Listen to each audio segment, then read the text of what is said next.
Editor's Foreword.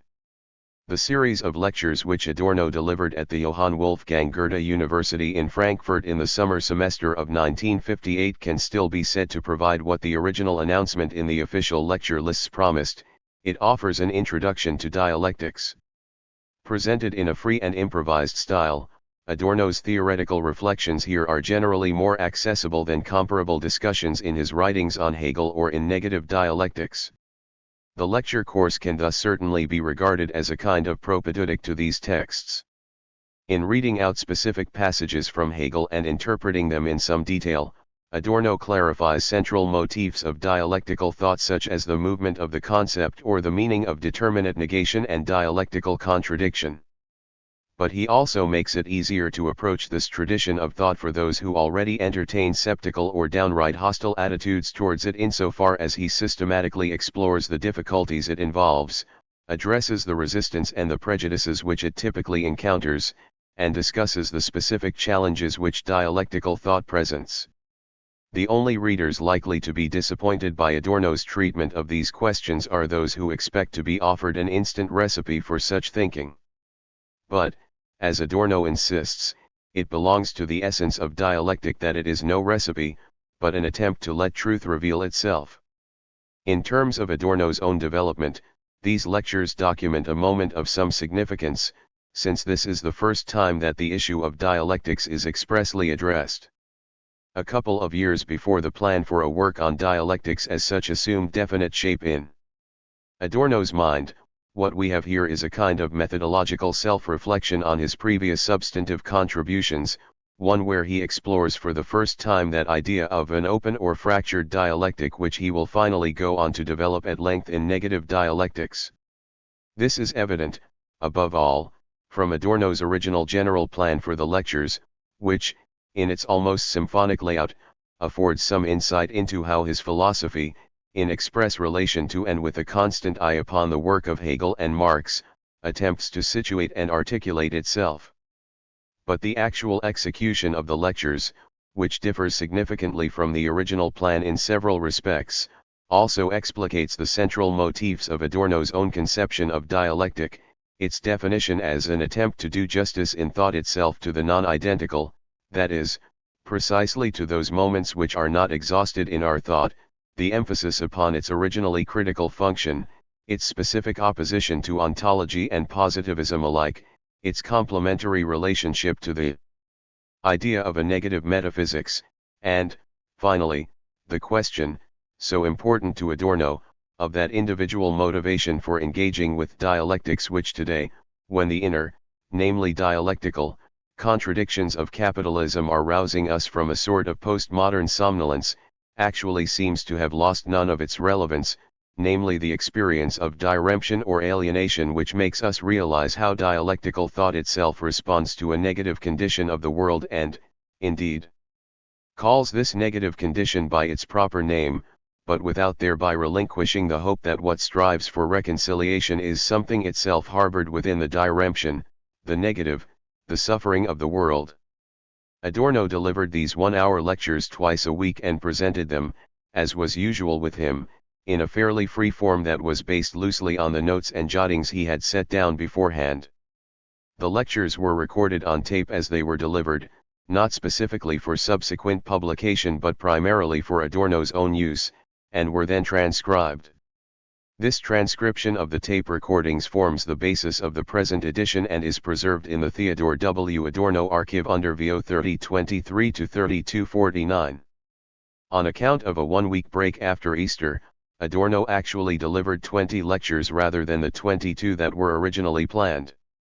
No transcription has survived of the opening lecture, so that in this case the text is based on a stenograph by someone who can no longer be identified. The presentation of the text follows the general editorial principles established for the posthumously published lectures of Adorno. This means that the primary intention here was not to produce a critical edition of the text but one that would be as immediately accessible as possible, especially since, with all the lectures, we are not dealing with texts which Adorno composed in written form or even authorized as such. In order to preserve the immediate oral character of the lectures, the syntax of the original as recorded in the transcription was left unaltered as far as this was possible. The punctuation of the text here has been limited to clarifying the often rather involved sentences and periods and thus making the line of thought as clear as possible. This rule has not been observed in a small number of cases where intelligibility would otherwise be severely compromised. A number of tacit changes have also been introduced in the case of obvious verbal slips on Adorno's part or obvious mistakes in the transcription arising from typing errors or misshearing of the tape recording. All of the relevant substantive changes in relation to the transcription, which must be regarded as additions of the editor, have been identified by the use of square brackets in the text. All conjectural emendations where the editor felt obliged to deviate from the transcription and suggest a different reading have been specifically identified in the notes.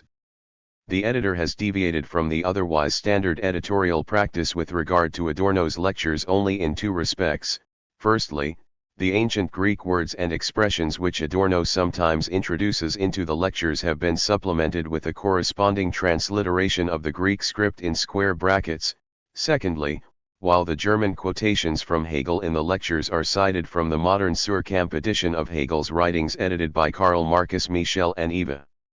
Moldenhauer, the editor also decided in the notes to cite the numerous quotations from Hegel's works in accordance with the editions which Adorno himself obviously used to read from in the course of his lectures. This decision was motivated not by any desire to create a supposed aura in this regard but simply to clarify certain observations on Adorno's part which are intelligible only in relation to these older editions. For ease of reference, details of the corresponding volume and pagination of the Suhrkamp edition have also been provided, along with details of the relevant English translations of Hegel's writings. The editor's notes, insofar as they touch on substantive issues, are intended to assist the reader's understanding of the lectures and to clarify, as far as seemed possible for the editor, certain particularly obscure passages in the text. Given the length of the lecture series itself, comparable passages from Adorno's published writings have been cited in detail only rarely. The table of contents which has been provided for the text, though based on Adorno's general practice, is not designed to offer an articulated account of the lectures after the event but merely intended, along with the index, to furnish a general orientation for the reader. The editor would like to thank the publisher for permission to make available to the reader the extensive notes and sketches which Adorno produced in connection with this series of lectures. Careful attention to these materials shows that we must distinguish four levels of preparation for the lectures: 1. The general plan; 2. The detailed planning of the first two lectures of 8 and May 13 which exists as a typescript; 3. The first phase of the lectures, in which Adorno began by developing his outline for the first two lectures. Because he could not keep within the allotted time, he henceforth supplemented his sketches for the coming lecture with handwritten notes and jottings; and 4. The second phase of the lectures, in which he produced new and very detailed notes for 3 occasions. There is also a further loose sheet related to the first phase of the lectures, b. a sheet related to the second phase, and c. a gloss which Adorno had prepared in relation to Hegel's phenomenology of spirit. The insertions subsequently added by Adorno are represented here by smaller print. Question marks in square brackets indicate words which are no longer legible.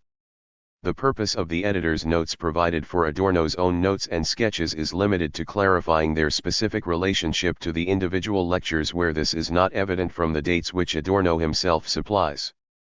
Finally, it gives me great pleasure to thank all those who have assisted me in one way or another with the preparation of this edition: Andreas Arndt, Jelena Hallfontaine, Hans Joachim Neubauer, Wim Platfuit, Michael Swartz and Matthias Thiel.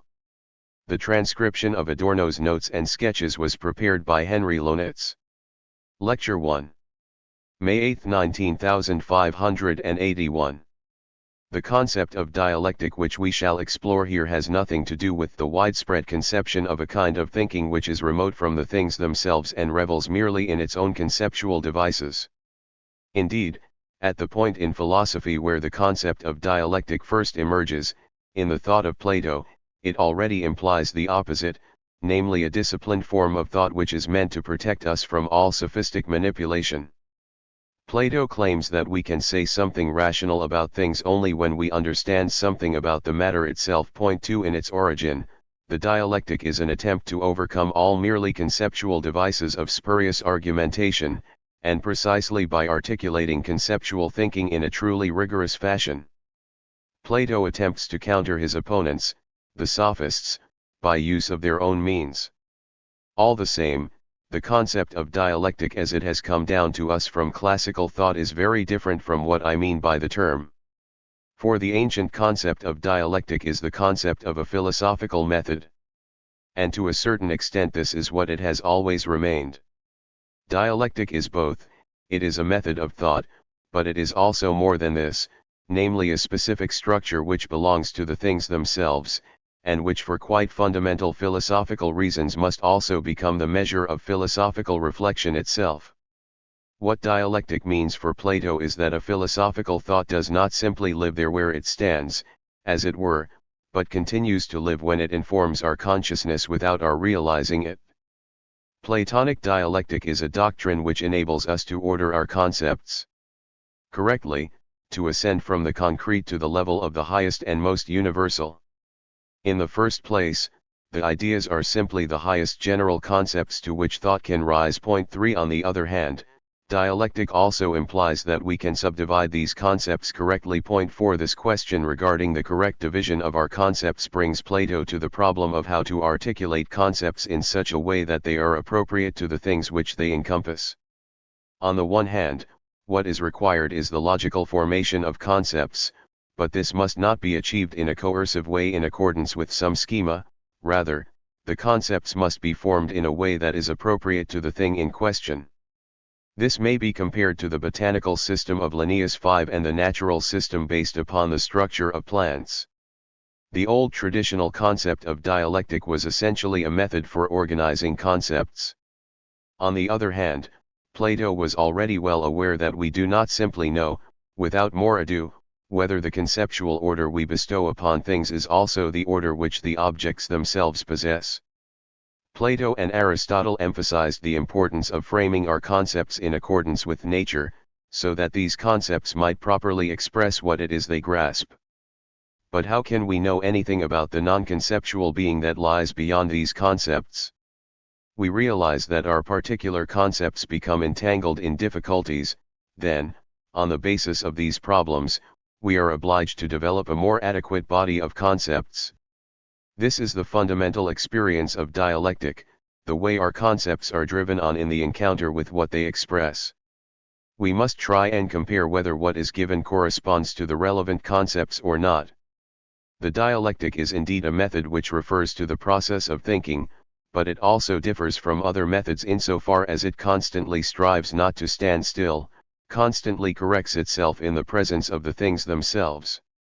We could define dialectic as a kind of thinking which does not content itself merely with the order of concepts but, rather, undertakes to correct the conceptual order by reference to the being of the objects themselves. The vital nerve of dialectical thinking lies here, in this moment of opposition.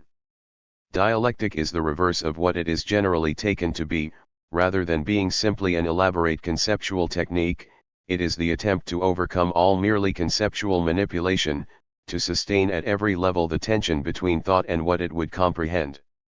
Dialectic is the method of thinking which is not merely a method, but the attempt to overcome the merely arbitrary character of method and to admit into the concept that which is not itself concept. On the issue of exaggeration 6, it is claimed that truth must always represent the simpler or primitive level, while what is more remote can only be a further arbitrary addition. This view assumes that the world is the same as the facaded presence. Philosophy should fundamentally contest this idea. The kind of thinking which shuns the effort to overcome inveterate ideas is nothing but the mere reproduction of what we say and think without more ado. Philosophy should help us to avoid becoming stupid. In a conversation with Goethe, Hegel once described dialectic as the organized spirit of contradiction. 7 Every thought which breaches the facade, or the necessary illusion which is ideology, is an exaggeration. The tendency of dialectic to move to extremes serves today precisely to resist the enormous pressure which is exerted upon us from without. The dialectic realizes that it furnishes thought, on the one hand, and that which thought strives to grasp, on the other. Dialectical thought is not merely intellectualist in character, since it is precisely thought's attempt to recognize its limitations by recourse to the matter itself.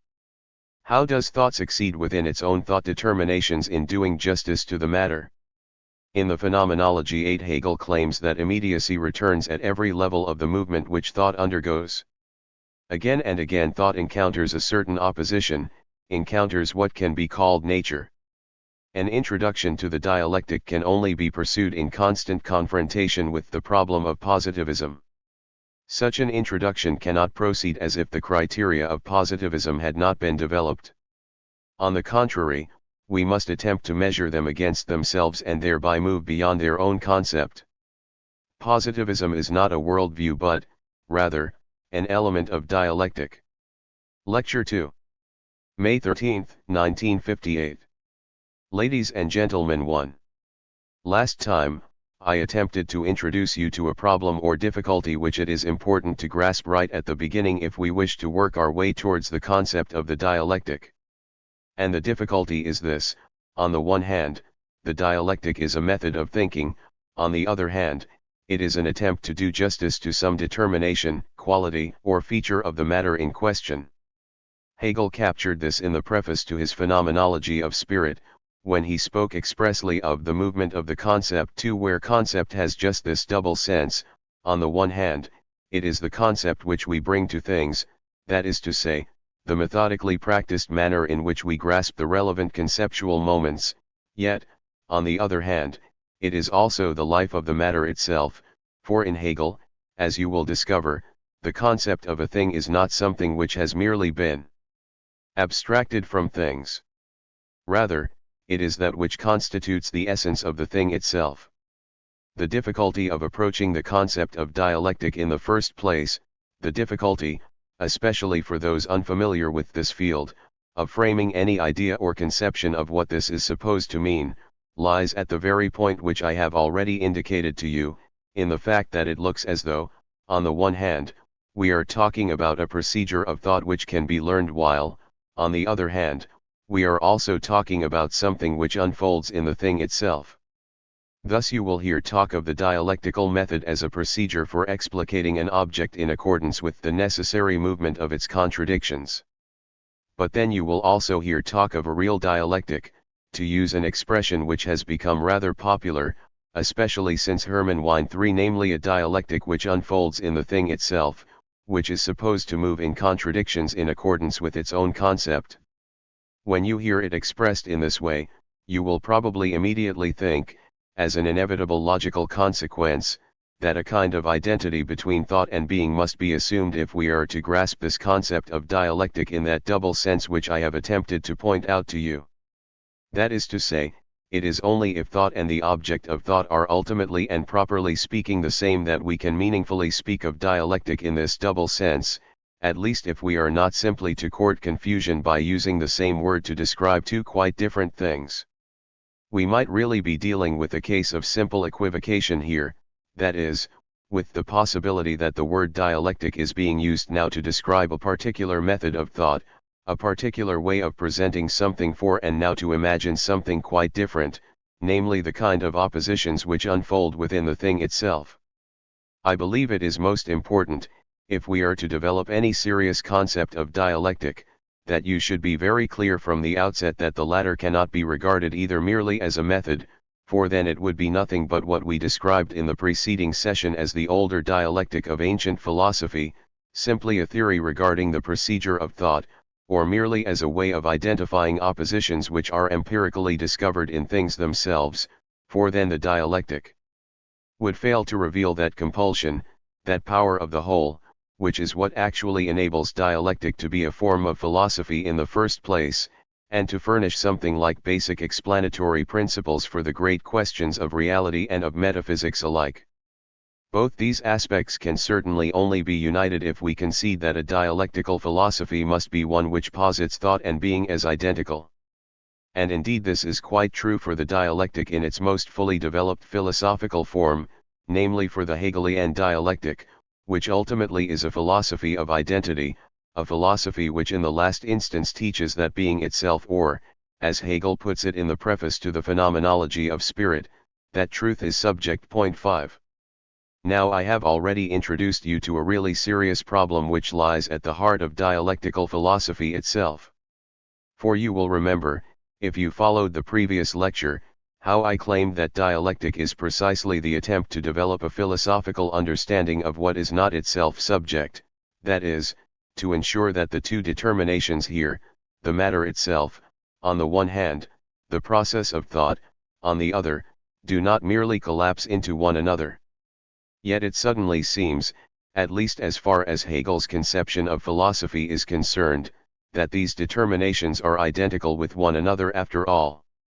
The supreme contradiction with which you are confronted here, on the one hand, that dialectic is the attempt to think non-identity, i.e., the attempt to acknowledge in thought the opposed moments which are not simply exhausted in thought, and, on the other hand, that dialectic is only possible as a philosophy of identity, i.e., a philosophy which posits thought and being in a radical sense as one, already perfectly expresses the program which the dialectic in its idealist version, namely,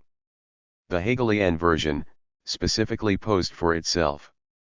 For this form of thought expressly declared its program to be precisely that of uniting identity with non-identity, as this is expressed in its own language. Point 6. Thus, while everything is indeed to be taken up into thought, thought must also be acknowledged as something which nonetheless differs from its object in every instant. Here you will surely be tempted at first to say that this is at once nothing but press freedom and censorship, a manifest contradiction which makes wholly excessive demands on thought. On the one hand, the dialectic is precisely what endeavors to express the opposition between subject and object, the opposition of matter and method, the opposition of cognition and the infinite absolute. On the other hand, the dialectic is supposed to posit all this as one after all, and thereby expunge this opposition from the world. How is all of this to be understood? Now the Hegelian response here. At present I speak only of the Hegelian and thus of the idealist version of dialectic. Later on we shall hear about the materialist version of dialectic, which is structured quite differently. The Hegelian conception here is this: it is quite true that non-identity emerges in every individual determination that thought can articulate, and true therefore that thought and its object do not simply coincide with one another, but the entire range of the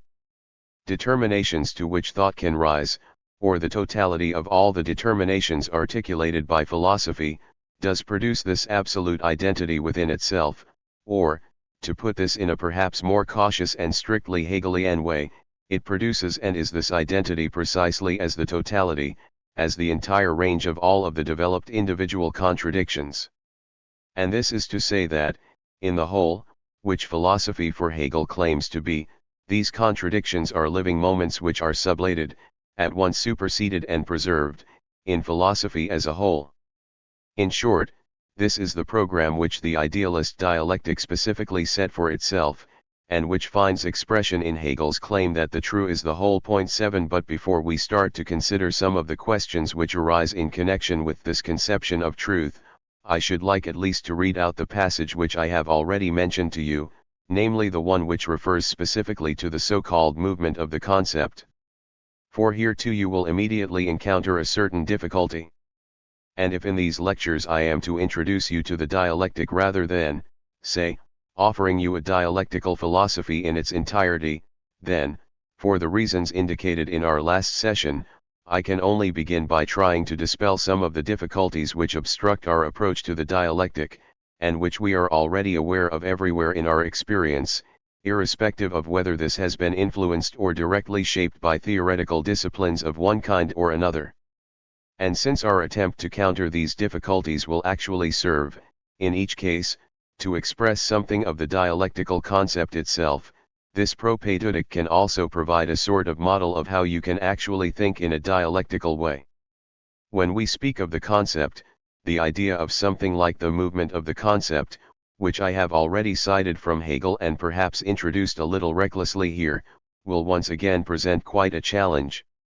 For in the context of your ordinary thinking, or, and indeed even more, I would suggest, in the context of the academic or theoretical studies which you have already pursued to some degree or other, you will all be familiar, as a matter of intellectual discipline, with the idea of pinning down your concepts, i.e., of defining the relevant concepts cleanly by means of a certain number of specific features, and one is expected to demonstrate this theoretical cleanliness by not confusing these concepts through the introduction of other differently defined concepts, in other words, by not allowing our concepts to move. When I pointed out last time that the dialectic is widely suspected as a form of sophistry, suspected of depriving us of every stable definition or determination, you may already recognize the source of this resistance to dialectic. For it is believed that there is nothing to hold on to in the face of dialectic, that our concepts are barely framed before they are immediately snatched away from us, that we are thereby simply abandoned to the arbitrary whims or perhaps to the suggestive rhetoric of the thinker. Before I read you a passage from Hegel's Phenomenology of Spirit which relates directly to this problem, and the first of several such texts, I would just like to say this: the task of dialectical thinking is not to juggle with concepts, or surreptitiously to replace certain determinations which belong to a concept with quite different determinations of the same concept. That would indeed be a road to sophistical thought rather than to the dialectical concept. Rather, what is actually required of dialectical thought in the ideal case, and I am the last to claim that this is also always realized in every dialectical operation, is to deploy the concepts themselves, to pursue the matter itself, above all to confront the concept with what it intends to the point where certain difficulties come to light between this concept and the matter which it intends. And these difficulties compel us to alter the concept in a certain way as we continue with the process of thought, but without thereby relinquishing the determinations which the concept originally possessed. Rather, this alteration comes about precisely through criticism of the original concept, that is, by showing how the original concept does not correspond to the matter it seeks to grasp, however well defined the latter may seem to be, and it thereby does justice to the original concept by insisting that the latter should correspond after all with the matter it sought to grasp. The fact that dialectical thought refuses to provide a definition is not an arbitrary decision, produced merely by toying with different possible definitions. Rather, according to the idea behind dialectical thought, this refusal springs from the need to express precisely the moment of non-identity here, the fact that concept and thing are not simply equivalent. Thus the concept, in constant confrontation with the thing or matter in question, in a process we may describe as immanent critique, is convicted of its own inadequacy, and the change which the concept thereby undergoes must at the same time, at least according to Hegel's conception, be seen as a change in the thing or matter in question. That is therefore the response which I would have to give you, in an initial and provisional way, to the question as to how the dialectic specifically relates to the concepts and their definitions with which it deals. And now I should like to read you the passage from Hegel. This movement of pure essences constitutes the nature of scientific method in general. Regarded as the connectedness of their content, it is the necessary expansion of that content into an organic whole. Through this movement, the path by which the concept of knowledge is reached becomes likewise a necessary and complete process of becoming, so that this preparatory path ceases to be a casual philosophizing that fastens onto this or that object, relationship, or thought that happens to pop up in the imperfect consciousness, or tries to base the truth on the pros and cons, the inferences and consequences, of rigidly defined thoughts. Instead, this pathway, through the movement of the concept, will encompass the entire sphere of worldly consciousness in its necessary development. Point 8. This then is the program of the movement of the concept. I have started by explicating this idea of the movement of the concept, or, to put it more modestly, by suggesting that it describes what happens with our concepts when we think. If you recall for a moment what I said at the beginning, you may find it easier to approach this idea of the movement of the concept, which strikes me as central to the notion of dialectic itself, if you can form some idea of the underlying object or matter of dialectical philosophy. And this, I would emphasize, is also something which underlies dialectical philosophy in both of its principal forms, the idealist Hegelian dialectic and the materialist Marxian dialectic. To put this somewhat dogmatically to begin with, and I hope that the dogmatic and simply categorical appearance of this claim will subsequently be dispelled, this is the idea of something which is objective, something which is to be unfolded through the concept, of something which is dynamic in itself, and is thus not simply the same as itself, of something which is not identical with itself once and for all, but rather of something which is actually a process. If we are to grasp the essential point from this particular perspective, we must remember that the fundamental experience here must be approached from the side of the matter itself, from the theory of the object rather than the theory of the subject, from the thing which inspired the dialectic itself, from the experience of the fundamentally dynamic character of the matter, in other words, from the fundamentally historical character of the world itself, from the fundamental experience that there is actually nothing between heaven or on earth which simply is as it is, from the recognition that everything that is must actually be comprehended as something in movement, as something that becomes point 9, and it is already implicit in Kant's doctrine, incidentally, that time is not only a necessary form of our intuition, it also provides the ultimate condition for the capacity to connect our thoughts at all, so that nothing can be thought by us unless it can be thought as something essentially temporal.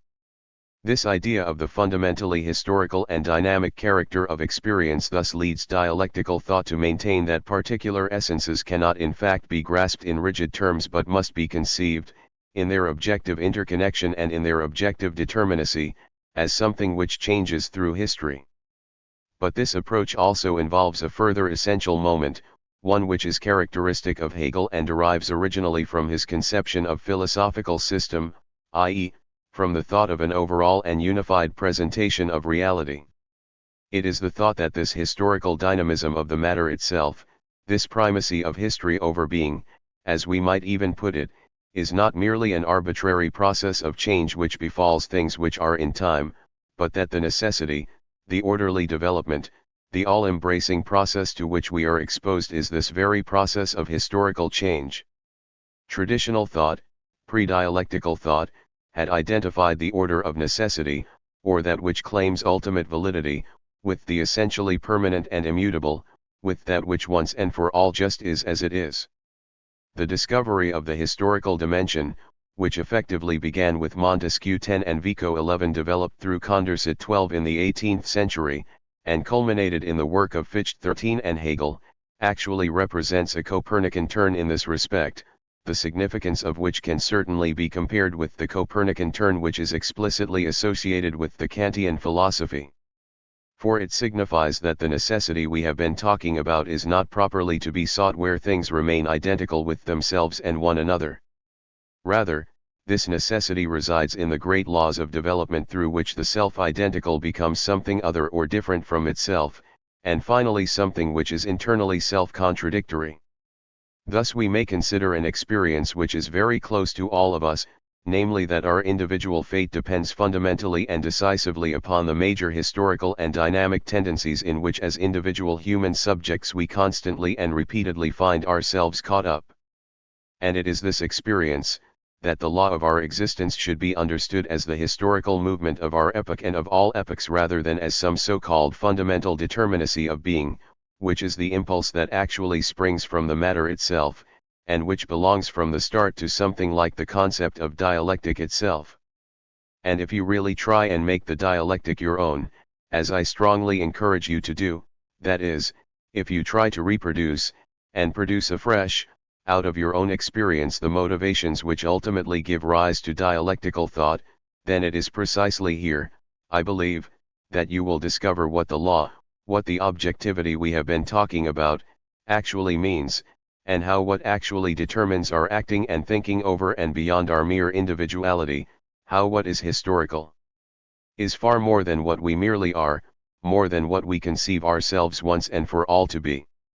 At this point Hegel has reversed everything, as it were, and this is a characteristic moment we find in his dialectic, and even more perhaps in the materialist dialectic. What appeared to traditional thought to be absolutely stable and secure, to be a fixed and ahistorical self-identical truth, now itself appears as a distorted historical image, namely as an expression of petrified relations which seek to perpetuate themselves, the very nature of which is to perpetuate themselves, and which have now basically lost a living relationship to the subject, which are reified, to use a crucial term from this philosophy. Thus the fixed and immutable character which strikes ordinary or undialectical thought as the very mark of truth already appears to this philosophy, and this holds for both forms of the dialectic, as a phenomenon of petrifaction, so to speak, as something which philosophy is expressly called upon to dissolve.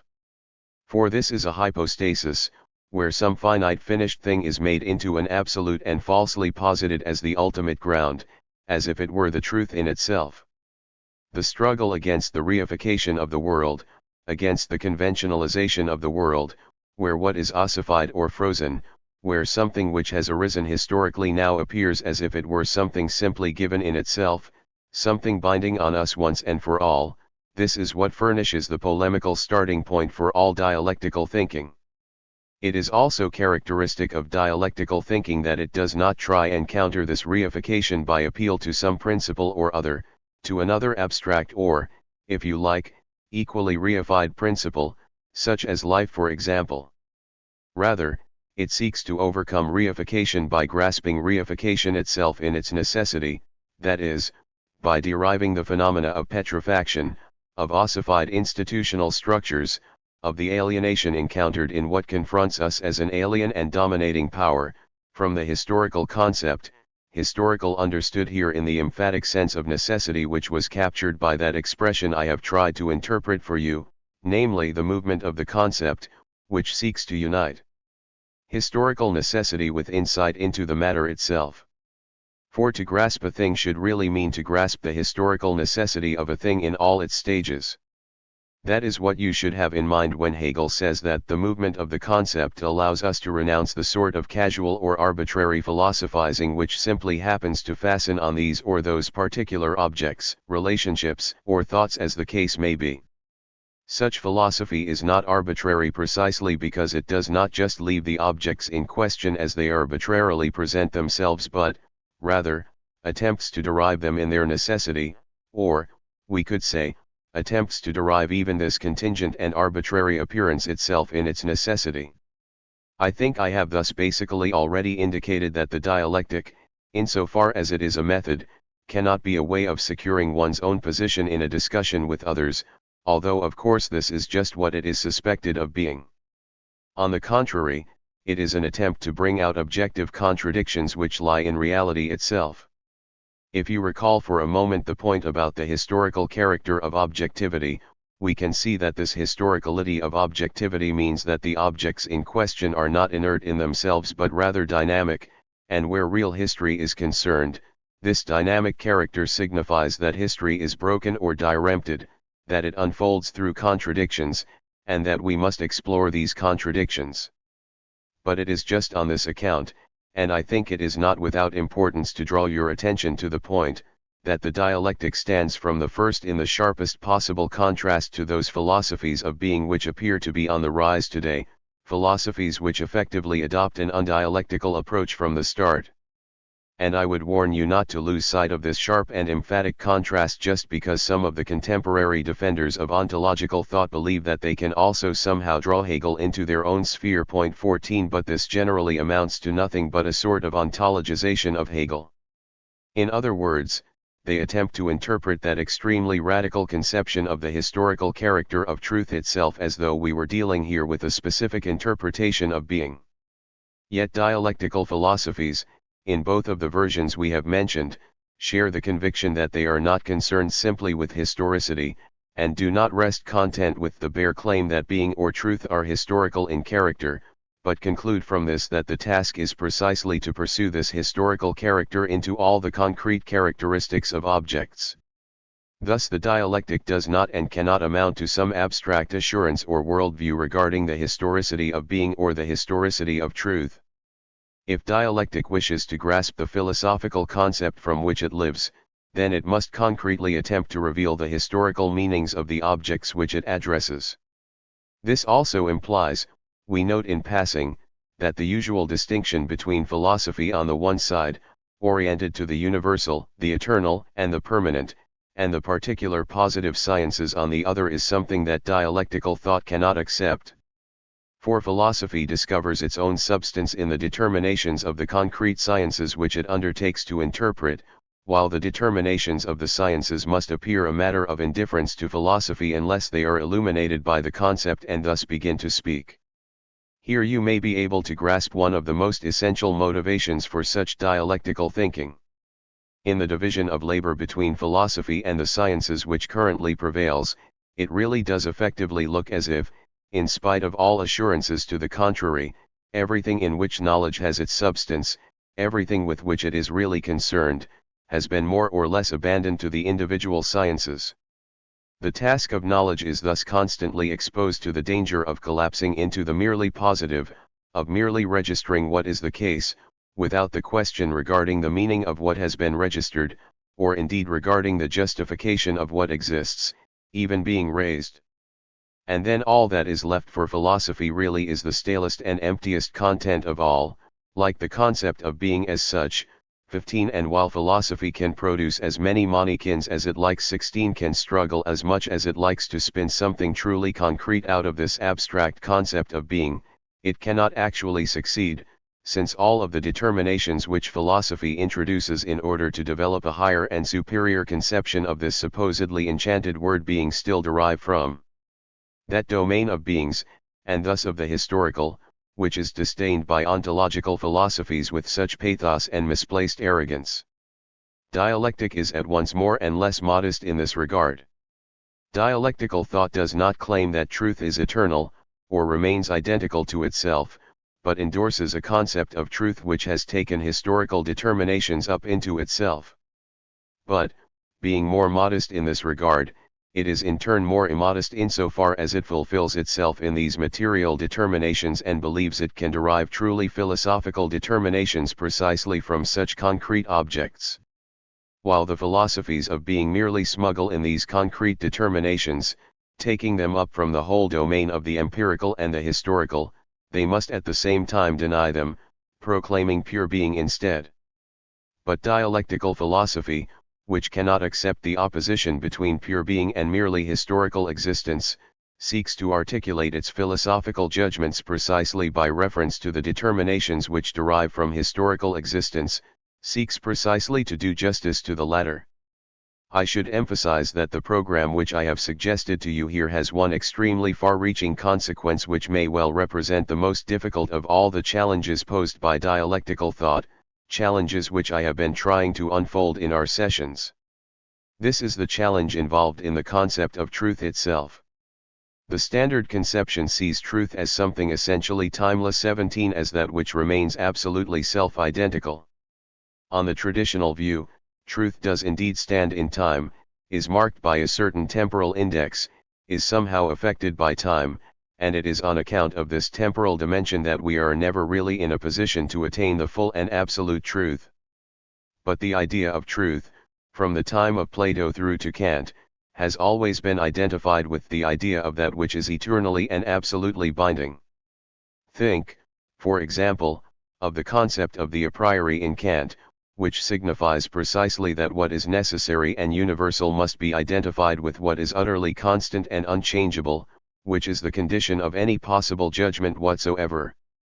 Now the truly decisive challenge of dialectic lies not in the thought that truth must be sought within time or in opposition to time, but, rather, in the idea that truth itself possesses a temporal core, or, as we might even say, that time exists in truth. 18 I have already suggested to you that this concept too has simply fallen from the heavens and, above all, is one that it is implicit in Kant himself.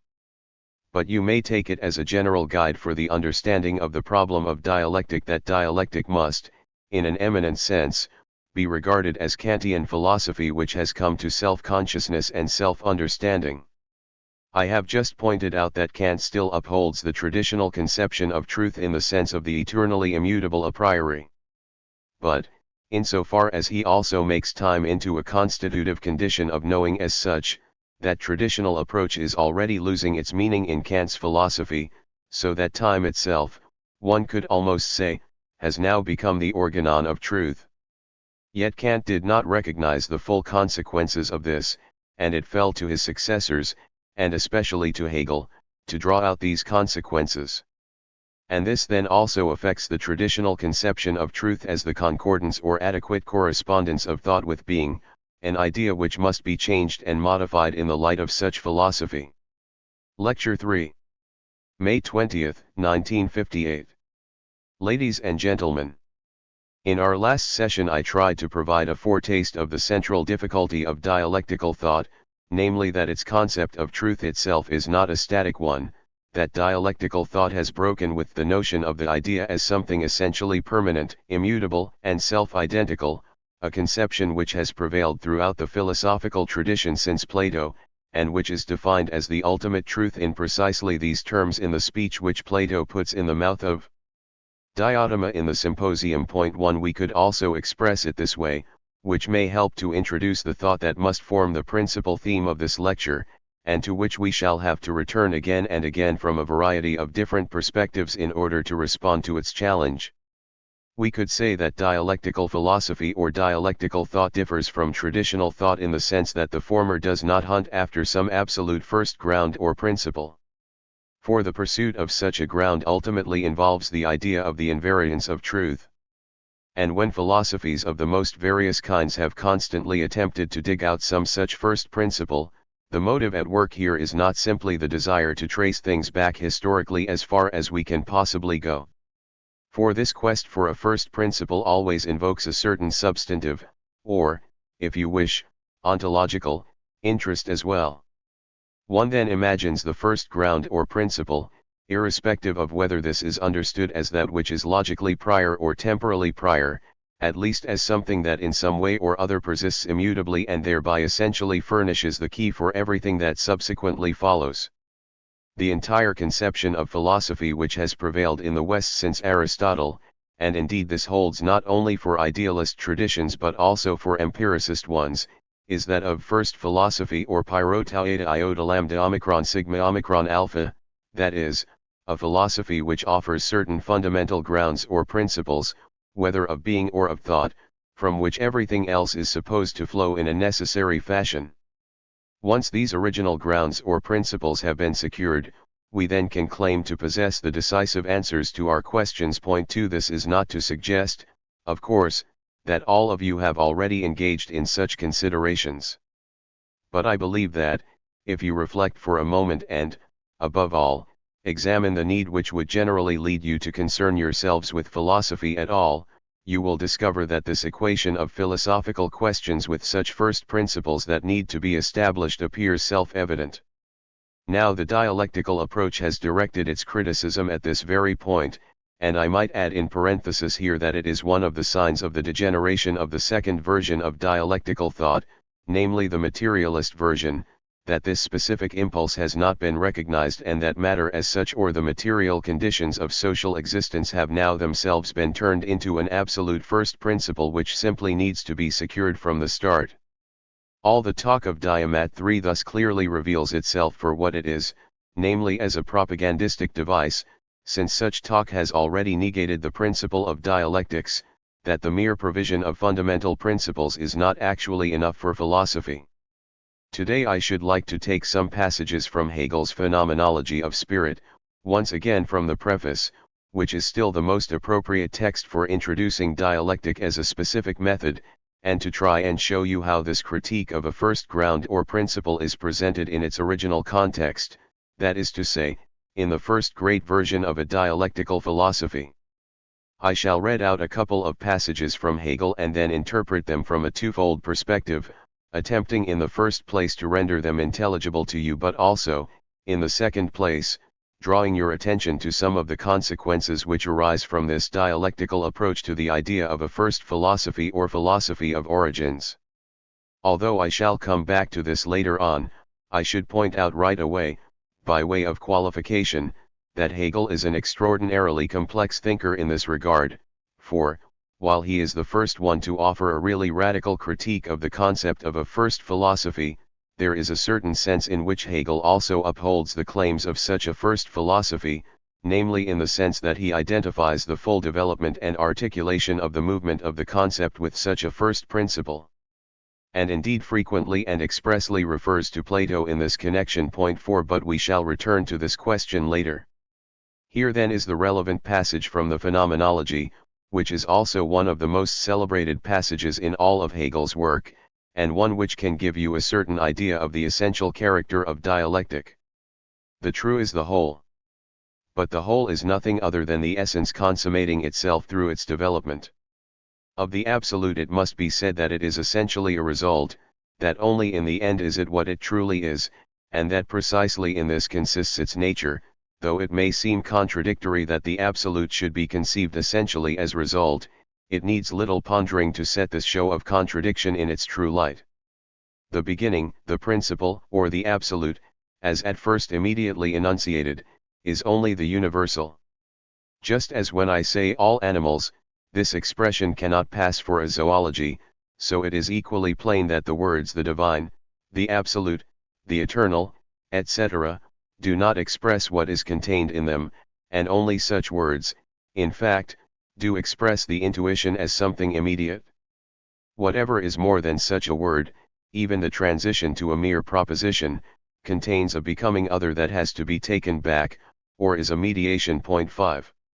Expressed in other words, the moment you take a word like the divine, the absolute, the eternal, a word by which you can understand absolutely everything, and indeed only when you do so does it fulfill that claim to absoluteness with which the word itself addresses you, the moment you explicate such a word through a sentence or proposition, when you say, for example, that the absolute is what remains immutably identical with itself, or the absolute is the identity of thought and being, in that moment you already qualify that which precisely signified everything and to which the pathos of such a word, its claim to absolute validity, effectively clings, and in doing so you alter the concept itself.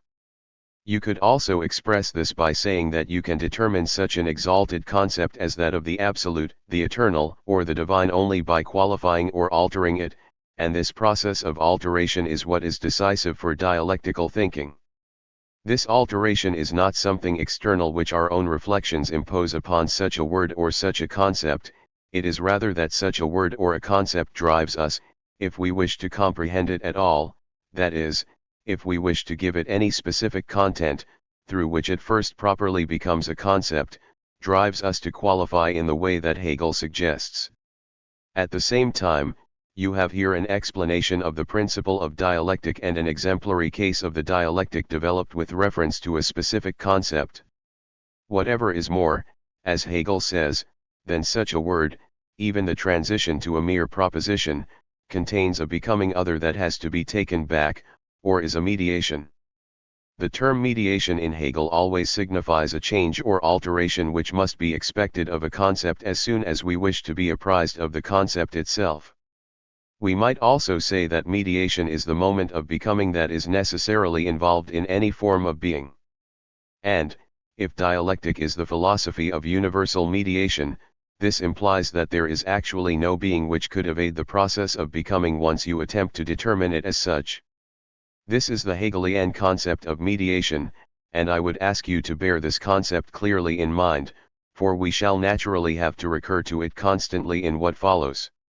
And, speaking of this mediation, Hegel continues, but it is just this that met with horrified rejection, as if absolute cognition were being surrendered when more is made of mediation than in simply saying that it is nothing absolute, and is completely absent in the absolute. 6. Now this horrified rejection which Hegel talks about is indeed that hostile attitude to dialectic which we shall still have to confront, for essential reasons, whenever we attempt to understand dialectic.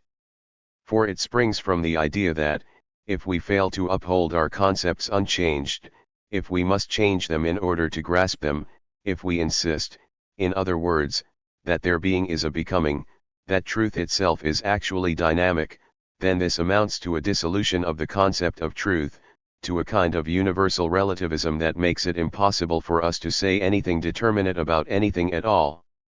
Here I would say two things to you. In the first place, you will already have noticed one thing about the insightful Hegelian example that I have just presented to you, the movement of the concept which we have considered here, the attempt to determine a concept such as the absolute, the eternal, the divine, and thereby qualify it with regard to what it actually claims, namely to be something unqualified, unconditioned, absolute. This movement of the concept is not some additional contribution of thought but is something required if you are to ascertain the significance of such a concept at all, that is to say, if you do not perform the operation which I have described, that is to say, if you do not go on to express a specific proposition concerning such a word, you cannot ascertain anything about it. It is then something meaningless.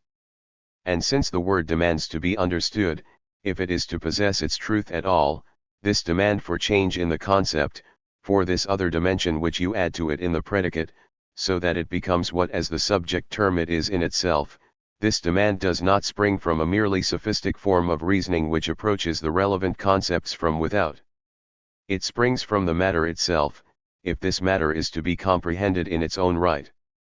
But that means, and this compulsion is what essentially distinguishes dialectic from every form of merely external or sophistical reasoning, that the movement of the concept of which we have spoken is not some arbitrary alteration, manipulation, or juggling of concepts, as many like to suppose, but something which arises of itself from the necessity of the matter. And in that sense it is the very opposite of the sophistical procedure which precisely fails to pursue the inner life of concepts, namely what they require, in and of themselves, if they are to be understood, but proceeds instead to ascribe different senses to the concepts in an arbitrary and external way.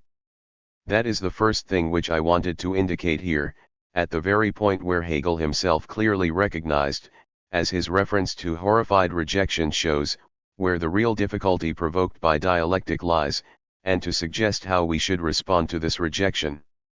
For we have to see, to put this in rather drastic terms, that it is not we who bring concepts into movement. Dialectic is not the sort of thinking where we deploy concepts in very different senses in order to prove what we want to say. Arnold Gehlen tells us, for example, in his work on Anthropology 7 that the human being requires discipline in order to survive at all and speaks of raising or education in this connection, arguing that human beings must specifically be raised if they are to survive the underdeveloped biological conditions of early childhood. But when he immediately goes on to insinuate the other meaning of training or discipline as practiced by a martinet, this second meaning of training is not the unfolding of a dialectical movement but is actually a sophism. 9 But when we say here that I must qualify a concept such as that of the eternal, the divine, or the absolute in order to grasp it all, to be able to think it, and then proceed to add something else through which it first becomes what it is, so that only through this change does it become what it is, that is a case of dialectical thinking, that is to say, a movement of the concept which is drawn from the matter itself, and not something subsequently imposed upon the latter by ourselves.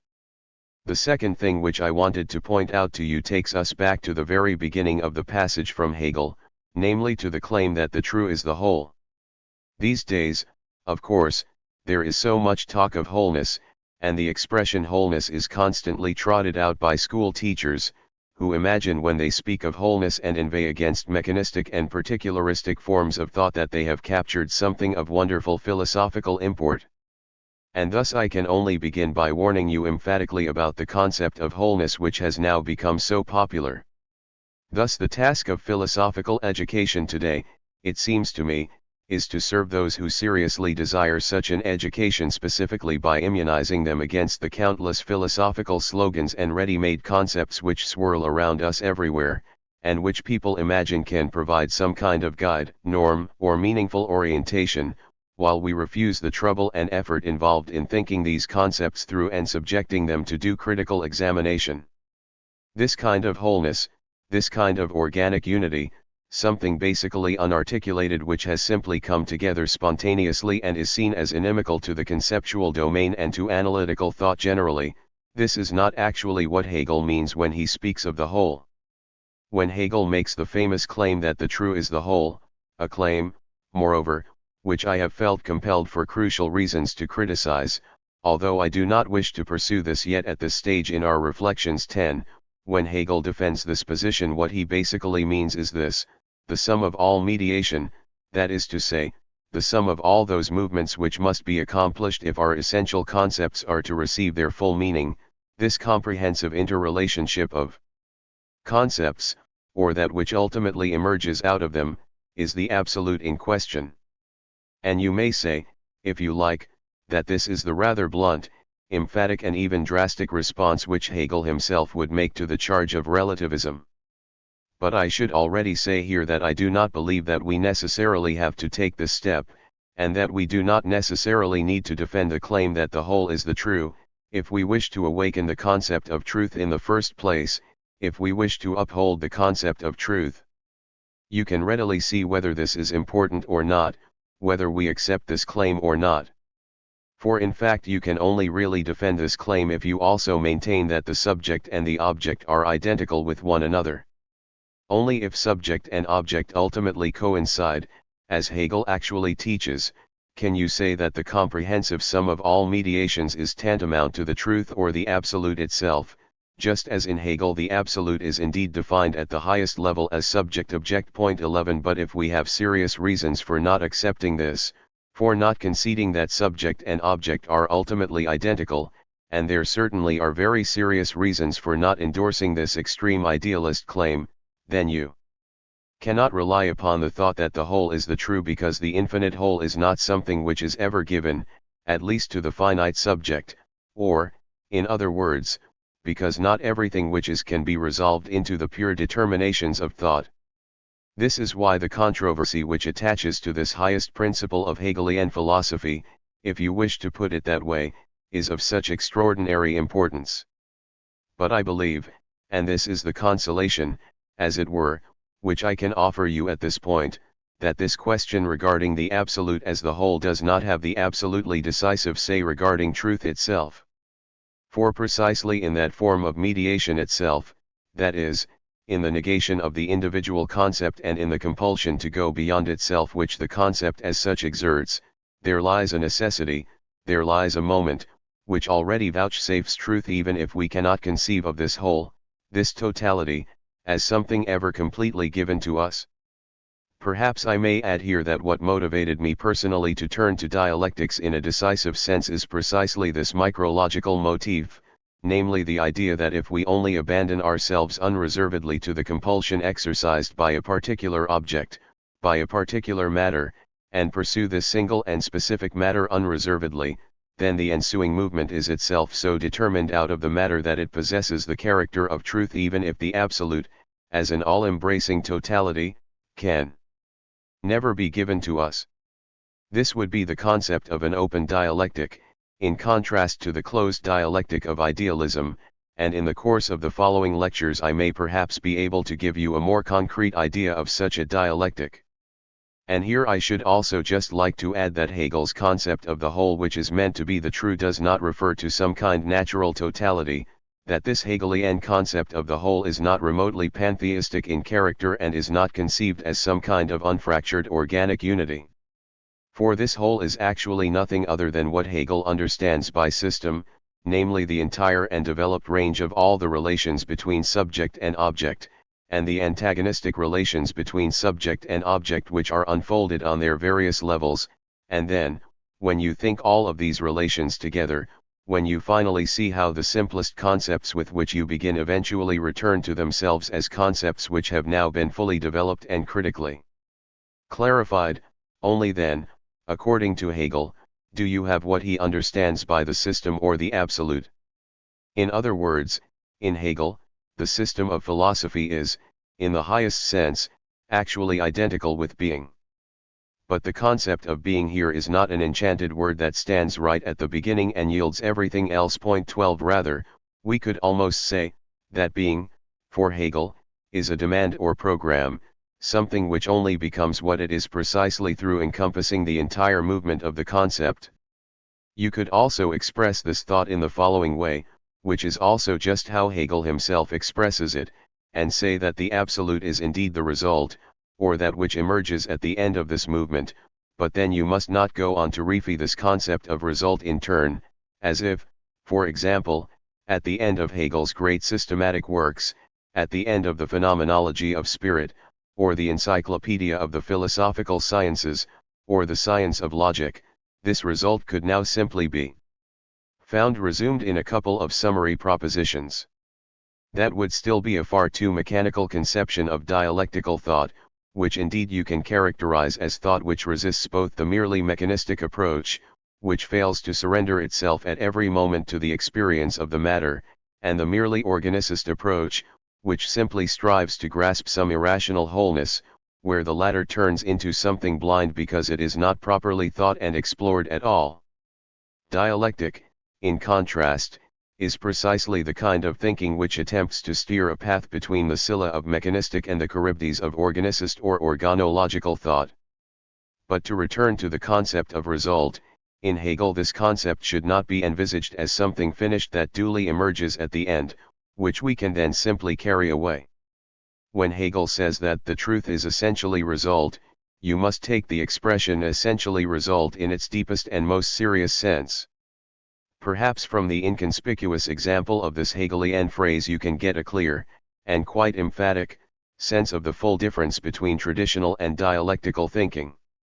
For the phrase essentially result does not mean that such a result springs forth as the conclusion of an extended method, after a long process of considered reflection. Those philosophies which appeal to some origin or first principle, in their various forms, could also say the same. Thus in a contemporary context you may learn from Husserl or from Heidegger that extensive forms of chi or reduction, or even a kind of destruction, are required in order ultimately to reach something truly reliable and absolute, namely at being or the ontological sphere of absolute origins. Point 13. That is not what it is decisive here. But when Hegel says that the truth is essentially result, this means that it belongs to the truth to be result. This does not concern a simple proposition or something simply valid for all time. It concerns something in which, as it is constituted now, its own genesis and origin, the process and the path which has brought it to this point, is sublated and comprehended. You could express this, and here I base myself squarely on Hegel's text, by saying that truth is at once the process and the result of the process, that truth, whatever it is, emerges only at the end of this conceptual process, but that this emergence is not simply external to this process, that the process is sublated in this result, that the whole process itself belongs essentially to this truth, and is no mere propædeutic that could then simply be detached from the result which you have now finally discovered and acquired.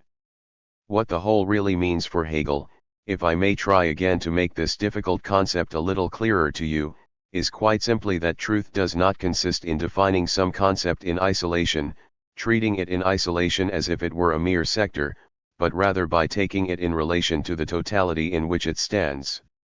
Those of you who are studying the sciences of society can form a really emphatic idea of this whenever you try and understand any specific social sectors, in the sociology of business, for example, any specific relations which prevail within a particular factory or within a particular branch of industry.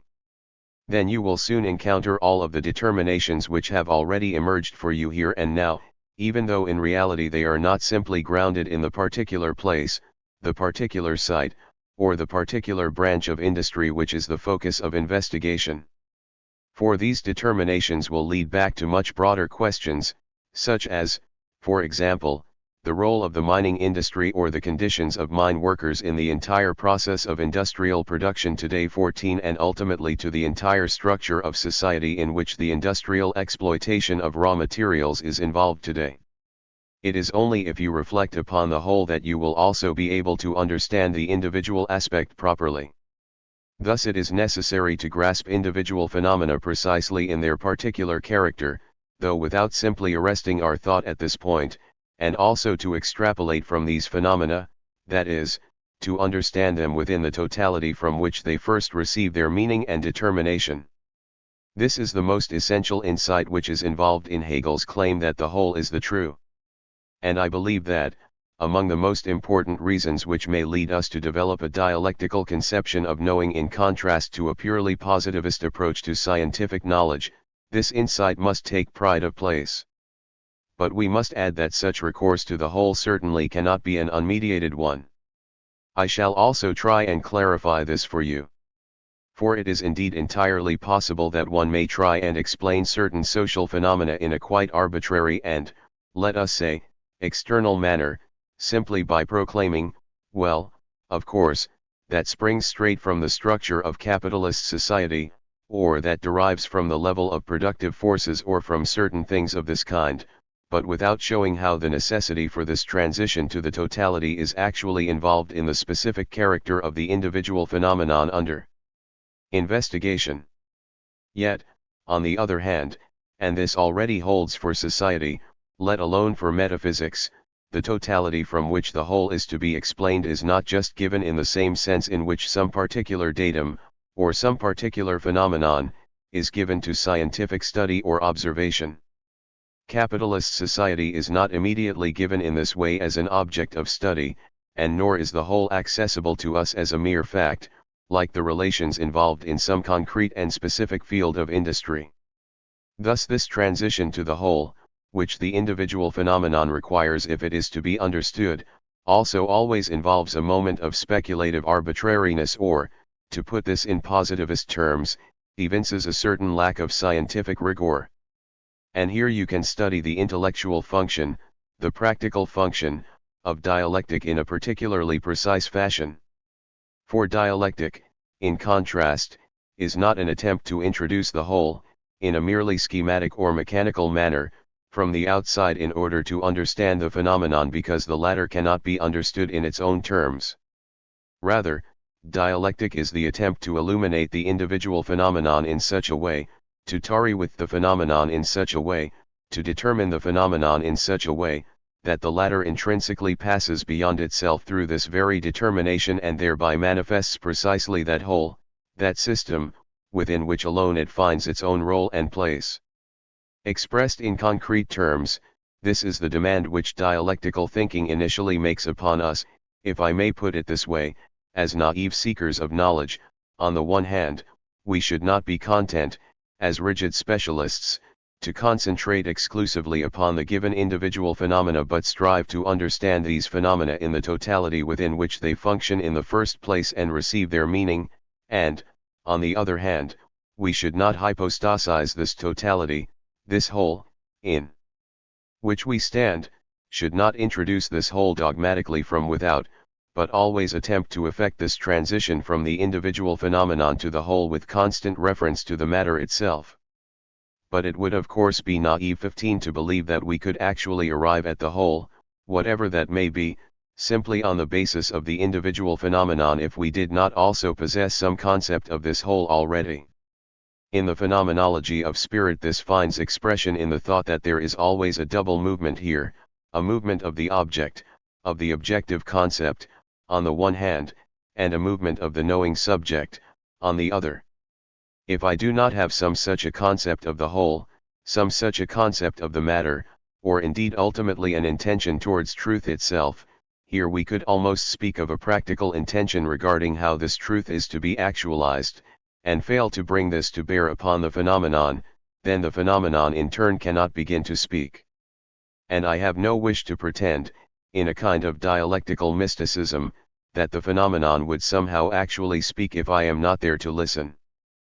But the authentically dialectical art, which you can learn from Hegel, lies precisely in this: we must allow the matter to drive us beyond the merely inert individual determinations, while we must still retain the capacity, through the experience of the specific and the individual which we have exposed, to modify that whole whose concept we must possess in order to grasp the concept of what is individual, to modify that whole in such a way that it forfeits its rigid and dogmatic character.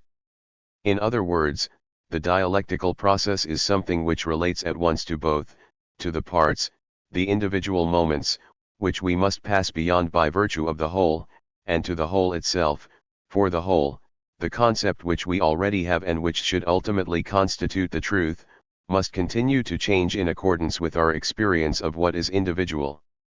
There is no recipe for how this is adequately to be accomplished, but then it belongs to the essence of dialectic that it is no recipe, but an attempt to let truth reveal itself. Lecture 4. May 22, 1958.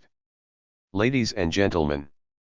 I concluded the last session by interpreting the claim that the whole is the true, and also by trying to tell you something about the place of the concept of system in dialectical philosophy, and specifically in the idealist and Hegelian form of dialectical philosophy.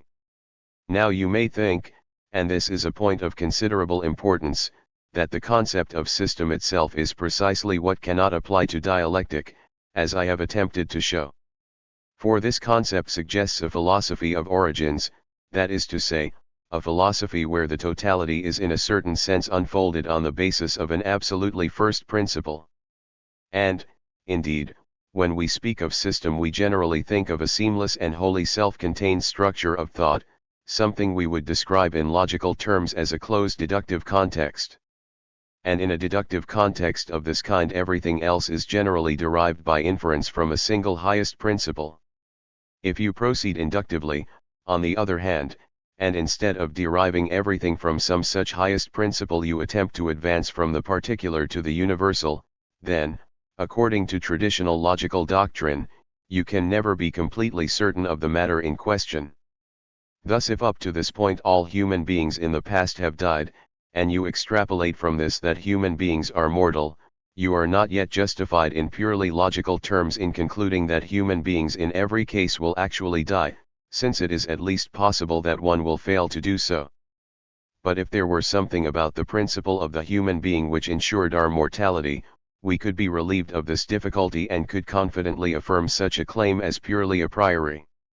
The traditional conception of system is precisely one which involves strict derivation from a single specific principle, and in that sense it represents the opposite of what I said at the start about Hegelian philosophy.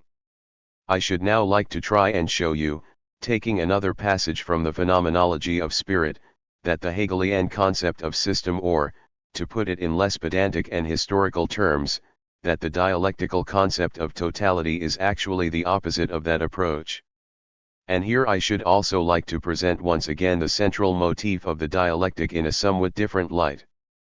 I am talking about the idea that the truth can only be grasped as result, where this result is not just something that emerges at some given point but, rather, includes the process within itself as the necessary condition of its own validity, of its own meaning. The passage I wish to read to you in this context is also drawn from the preface to the Phenomenology, and is particularly relevant here because it reveals the contrast with the traditional conception of system and thus also with the static conception of truth in an especially striking way. Hegel writes, "Among the various consequences that follow from what has just been said, this one in particular can be stressed, that knowledge is only actual, and can only be expounded, as science or as system, and furthermore, that a so-called basic proposition or principle of philosophy, if true, is also false, just because it is only a principle or basic proposition. Point 2. In the specific context of the history of philosophy, this claim is explicitly aimed at Fichte's doctrine of knowledge 3 in its first version of 1794,4, a work which indeed in a certain sense is presupposed by Hegel's system and which does effectively attempt to derive the whole of philosophy from some such a first principle or proposition. Point 5. But this claim of Hegel stands in downright contradiction to what we have just been talking about because the criterion of a deductive framework, that is, of a self-contained derivation of consequences from a highest principle, is precisely the criterion of non-contradiction. If a contradictory moment does arise, then according to the rules of traditional logic the deductive structure appears to have been violated. You can already see from this that Hegelian philosophy, for a quite specific reason, finds itself opposed not only to traditional philosophy and the traditional metaphysics of the permanent and the immutable but also even to traditional logic. This means that Hegelian philosophy does not recognize the principle of contradiction insofar as this philosophy holds that thought itself does not find its truth by proceeding in a wholly non-contradictory manner, rather, it is driven into repeated contradiction precisely through its own rigor and possesses its logical unity, its non-contradictory character, only as a fully developed totality, not in the single steps which it undertakes. This is a further challenge which dialectical thinking poses for us, a challenge which you can already appreciate right here once you properly understand this claim that a so-called basic principle or proposition of philosophy, if true, is also false, just because it is only a principle or basic proposition 6. In order to clarify this once again, we could say that, if for idealist philosophy the idea of the absoluteness of thinking stands at the very beginning, the idea that there is therefore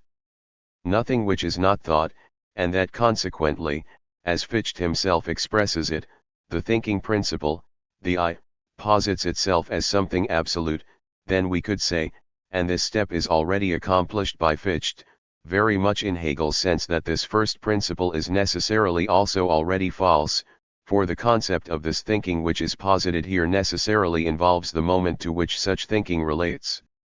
There is no thinking, there is no thought, which does not involve something thought, something to which it refers. There is thus no thought which, insofar as it thinks, is not more than merely a thought.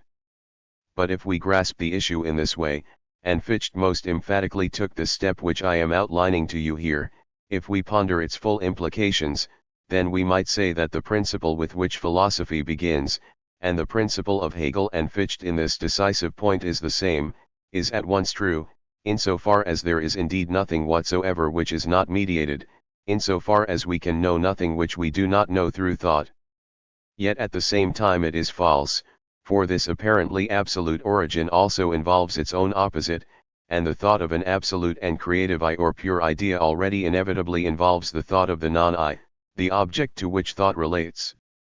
Hegel continues, it is, therefore, easy to refute it. The refutation consists of pointing out its defect, and it is defective because it is only the universal or principle, is only the beginning. If the refutation is thorough, it is derived and developed from the principle itself, not accomplished by counter-assertions and random thoughts from outside. 7. From these remarks alone you can recognize two decisive features of the dialectical method as a whole. Firstly, that refutation in Hegel does not bear the usual meaning, as it does when we say that some claim or proposition is simply false. Rather, refutation here means pointing out the defect of the claim or proposition, as Hegel says. In other words, with every case of finite knowledge it is pointed out that, inasmuch as it is a merely finite knowledge, and we can express anything specific or determinate at all only as something finite, it is precisely and necessarily not yet the whole. Yet, since is the whole alone which is supposed to be the true, every thought is also to that extent false, although not false in the sense of a particular arbitrary or mistaken judgment that demands correction, as a kind of intellectual defect, but rather false on account of its being a finite judgment. For every finite judgment precisely shows itself, as seems evident, not to be that whole from which alone the concept of truth according to Hegel can be derived. But this also implies that this falsehood is not an arbitrary or contingent feature for its own part, not something which is external to philosophy, to the movement of the concept, but something into which we necessarily find ourselves drawn. In reality this thought can already be seen as a Kantian one, although in Kant it is not perhaps presented with the same consistency and clarity that it eventually acquires in Hegel.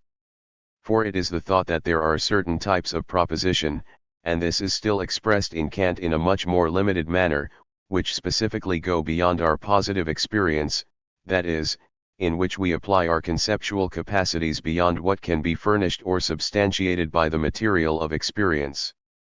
Thus we inevitably find ourselves entangled in contradictions, and Kant attempts at the same time in the second main section of the Critique of Pure Reason, in the Transcendental Logic, to show how we may nonetheless resolve and respond to these inevitable contradictions. This is a remarkable idea which stands right there in Kant but is not further pursued by Kant himself. On the one hand, as we are repeatedly told in the Critique of Pure Reason, we are necessarily caught up in these contradictions, and no epistemological reflection is capable of curing us of this predicament. On the other hand, Kant does believe that he is able to offer a solution to the problem, namely by distinguishing between the different ways in which we may apply the concepts of noumena and phenomena, for which, according to him, quite different laws are supposed to hold. Point 8. You can see therefore that a certain kind of contradiction is also acknowledged in Kant. But we can see that the experience of contradiction which persists in Kant, almost malgré lui-même we might say, is expressly raised to consciousness in Hegel, is almost turned, we might say, into the organon of philosophical thought in general. This means, therefore, on the one hand, that, while reason necessarily becomes involved in contradictions, it also possesses the power to go beyond these contradictions and to correct itself. And according to Hegel, this is the very essence of the movement of the concept, the essence of philosophy itself.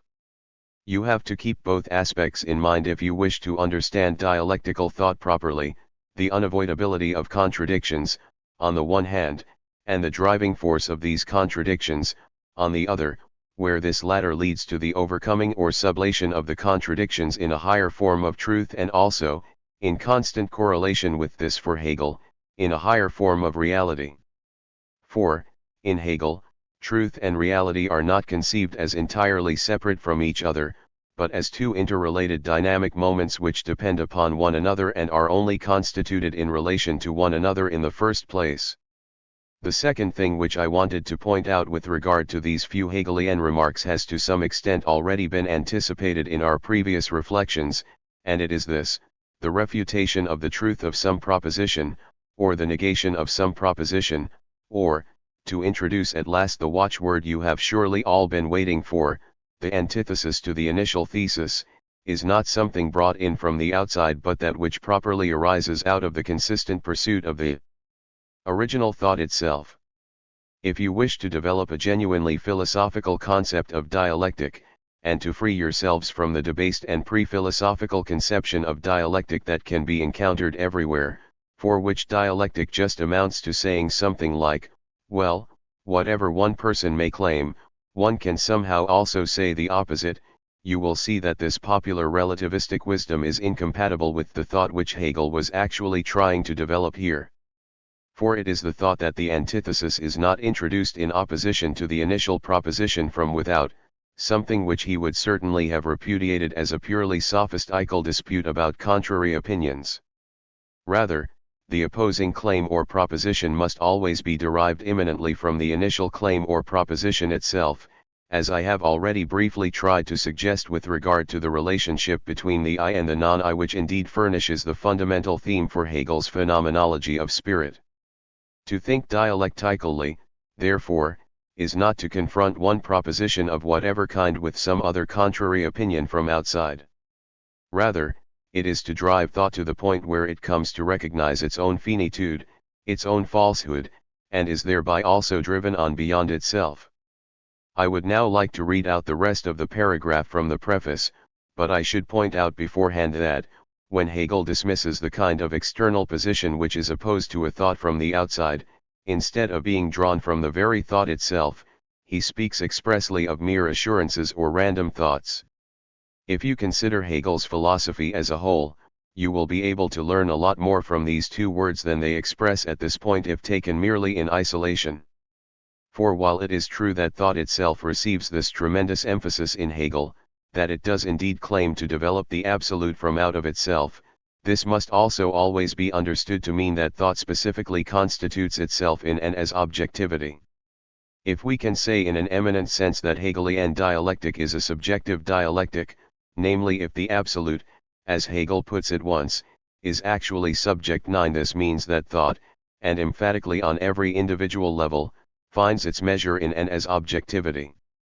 And the pathos of this dialectical philosophy in its entirety lies invariably in this: the judgment of the subject, insofar as it is a merely reflective or ratiocinatory judgment, insofar as it reaches out solely from itself to the object, without surrendering itself to the discipline, power, or density of the object with which it must engage, and the subject in question always finds itself convicted of its own arbitrary and contingent character, or, as Hegel also often likes to say, of its own vanity. 10 The contradiction or counterclaim which is not drawn from the matter itself, into which the matter itself is not immanently drawn, or which is simply introduced from the outside, all this is merely ascribed to the contingent subject in its finitude, becomes a mere opinion, becomes that delta xi alpha which you already find subjected to the severest criticism in Plato. And the path on which you will find that truth now becomes subject, becomes absolute subject, always involves the correction of all merely particular opinion in and as the objectivity which thinking subjectivity encounters at every individual level. Point 11. The refutation, as Hegel goes on to say, would, therefore, properly consist in the further development of the principle, and in thus remedying the defectiveness, if it did not mistakenly pay attention solely to its negative action, without awareness of its progress and result on their positive side. 212. This passage takes us into the innermost character of dialectical thought which I am hoping to convey to you. For the thought here involves the remarkable admission that the refutation in question is not what is normally described as a refutation in traditional logic, namely the process in which we take a certain thought and demonstrate that it is false. For refutation in Hegel's sense arises not against the original thought but rather with the thought itself, and out of its own power. Thus Hegelian dialectical thought generally, and Marxian dialectical thought too, as long as it is critical thinking, is always a form of immanent critique. When we subject some structure or other to explicit critique, then this critique, and this is a popular way of expressing it, can be a case of transcendent critique, that is, it can measure the structure or reality in question against certain assumptions which seem indeed to be secure and reliable to the one who is passing judgment, but which are not grounded in the matter itself. On the other hand, it may be a case of immanent critique, that is, a process where what is criticized is measured against its own assumptions, its own principles of form. Now the path of dialectic is always that of immanent critique, that is, in the sense I have just been explaining, we cannot simply confront the matter in question with some criterion external to it or introduce any assurances or random thoughts of our own. Rather, the matter in question, if it is to be disclosed as it is, must be measured, in itself, against its own concept. Thus, to offer you an example from the materialist dialectic, when Marx furnishes a critique of capitalist society, he will never do so by contrasting it with a supposedly ideal society, such as a socialist society. That kind of thing is scrupulously avoided by Marx at every turn, just as Hegel never allowed himself at any point to paint utopia or the fully realized idea as such. There is a serious taboo on this in both versions of dialectic. Therefore, when Marx submits a form of society to critique, he does so by measuring it against what the society in question claims of itself to be. Thus Marx will say, this society claims to be one of free and just exchange, so let us see if it lives up to these its own demands. Or again, this claims to be a society of free subjects engaged in exchange as contracting parties, let us see how it stands with this demand. All of these moments which actually characterize Marx's method, and which also make it so difficult to grasp Marx's method properly, instead of misinterpreting it precisely as a theory of an ideal society, something which was very far from his mind, all of these moments are already present in the Hegelian passage we have just been discussing. But I should like at this point to go on to discuss something else. For you have already seen that dialectical negation is not a simple correction, or counterclaim, to a false thought but, rather, if you want to put it this way, the further extension, or, as Hegel rightly describes it, the development of the initial thought, and thus the remedying of its defective character. In this sense it is a genuine correction, and not something which simply eliminates the thought itself. If therefore, to take up the Marxian example again, the thought of a free and just society is subjected to critique, the idea of freedom and justice is not thereby eliminated or dissolved in the dialectical method. Rather, we are shown how this idea is not yet realized in the reality which is compared with the idea. And the concepts of freedom and justice which have prevailed hitherto are also themselves modified in the process. That is to say, they cease to be as abstract as they initially present themselves to thought, and thereby become more concrete. Now this all sounds harmless enough, and you may even breathe a sigh of relief and say, well, it seems the dialectic is not so terrible after all, that all this talk of contradiction was not meant so seriously, and the whole thing does not appear to conflict that much with the rules of common sense. We do not have to be so narrow in our approach, we can expand our limited thoughts, can go beyond them and in this way eventually reach the whole. and indeed there is something of this common sense about the dialectic. Yet the matter is not nearly as simple and straightforward as this. And here once again we come to a critical point in the conception of dialectic which I would ask you to bear clearly and constantly in mind. For Hegel says that this would all be fine and good, that thought simply develops and manages to avoid refutation. But Hegel says that the critical thought, that is, the thought which measures the matter against itself, which confronts the matter with itself and drives it onwards, pays attention solely to its negative action, without awareness of its progress and result on their positive side. Point 13. This means, in the first place, that Hegel is extraordinarily serious about refutation in his sense, that we do not simply have the whole at our disposal, that we cannot simply extend our concepts at will with the sovereign gesture of a God who assigns its proper place to everything, simply transcend the limitations of our thought and finally secure its proper place. What is demanded, rather, is that thought must really surrender itself to the dialectic without fear or favor. This springs directly from what I was trying to get over in our last session, namely that the whole is precisely not something already given, that truth is not something fixed and somehow guaranteed. On the contrary, truth itself is something which arises and emerges, is essentially result. But this also means that we cannot deploy truth by introducing it from without, that we cannot, simply by thinking dialectically, already rise above dialectic by virtue of this abstract truth. Rather, we must immerse ourselves in this dialectical process itself. We could even say that there is no other possible way for us to reach the whole except by exposure to the partial, for we do not possess the whole. Only by entrusting ourselves to this partiality, by persevering through this limitation, by recognizing the critical movement itself as the truth, is it possible for us to reach truth at all. On the other hand, and here you see how serious the concept of dialectic in Hegel really is, this means that the next step must also be taken with full seriousness. This step should not simply be relativized as such, insofar as it sees itself in turn only as a partial moment of the whole. For this implies in turn that the next step, namely that reflective negativity which manifests the defective character of the finite, is not yet itself the truth either. For this step, insofar as it inevitably misunderstands itself, turns into untruth once again and is thus driven on beyond itself. And the inevitable untruth in which it is then caught up is just what prevents it from appearing simply as an extension or correction of the false. It is what necessarily and inescapably lends it the appearance of an absolute contradiction. You can see from all this that the concept of contradiction, despite all the relevant qualifications, is indeed an extraordinarily serious matter here. To take another historical example, if the men who brought about the liberation of bourgeois society during the French Revolution had not seriously regarded this bourgeois society as the realization of a just society as something absolute, if their own limited intellectual perspective in this regard were not effectively at work as an explosive force, then the revolution as a whole would never have come to pass.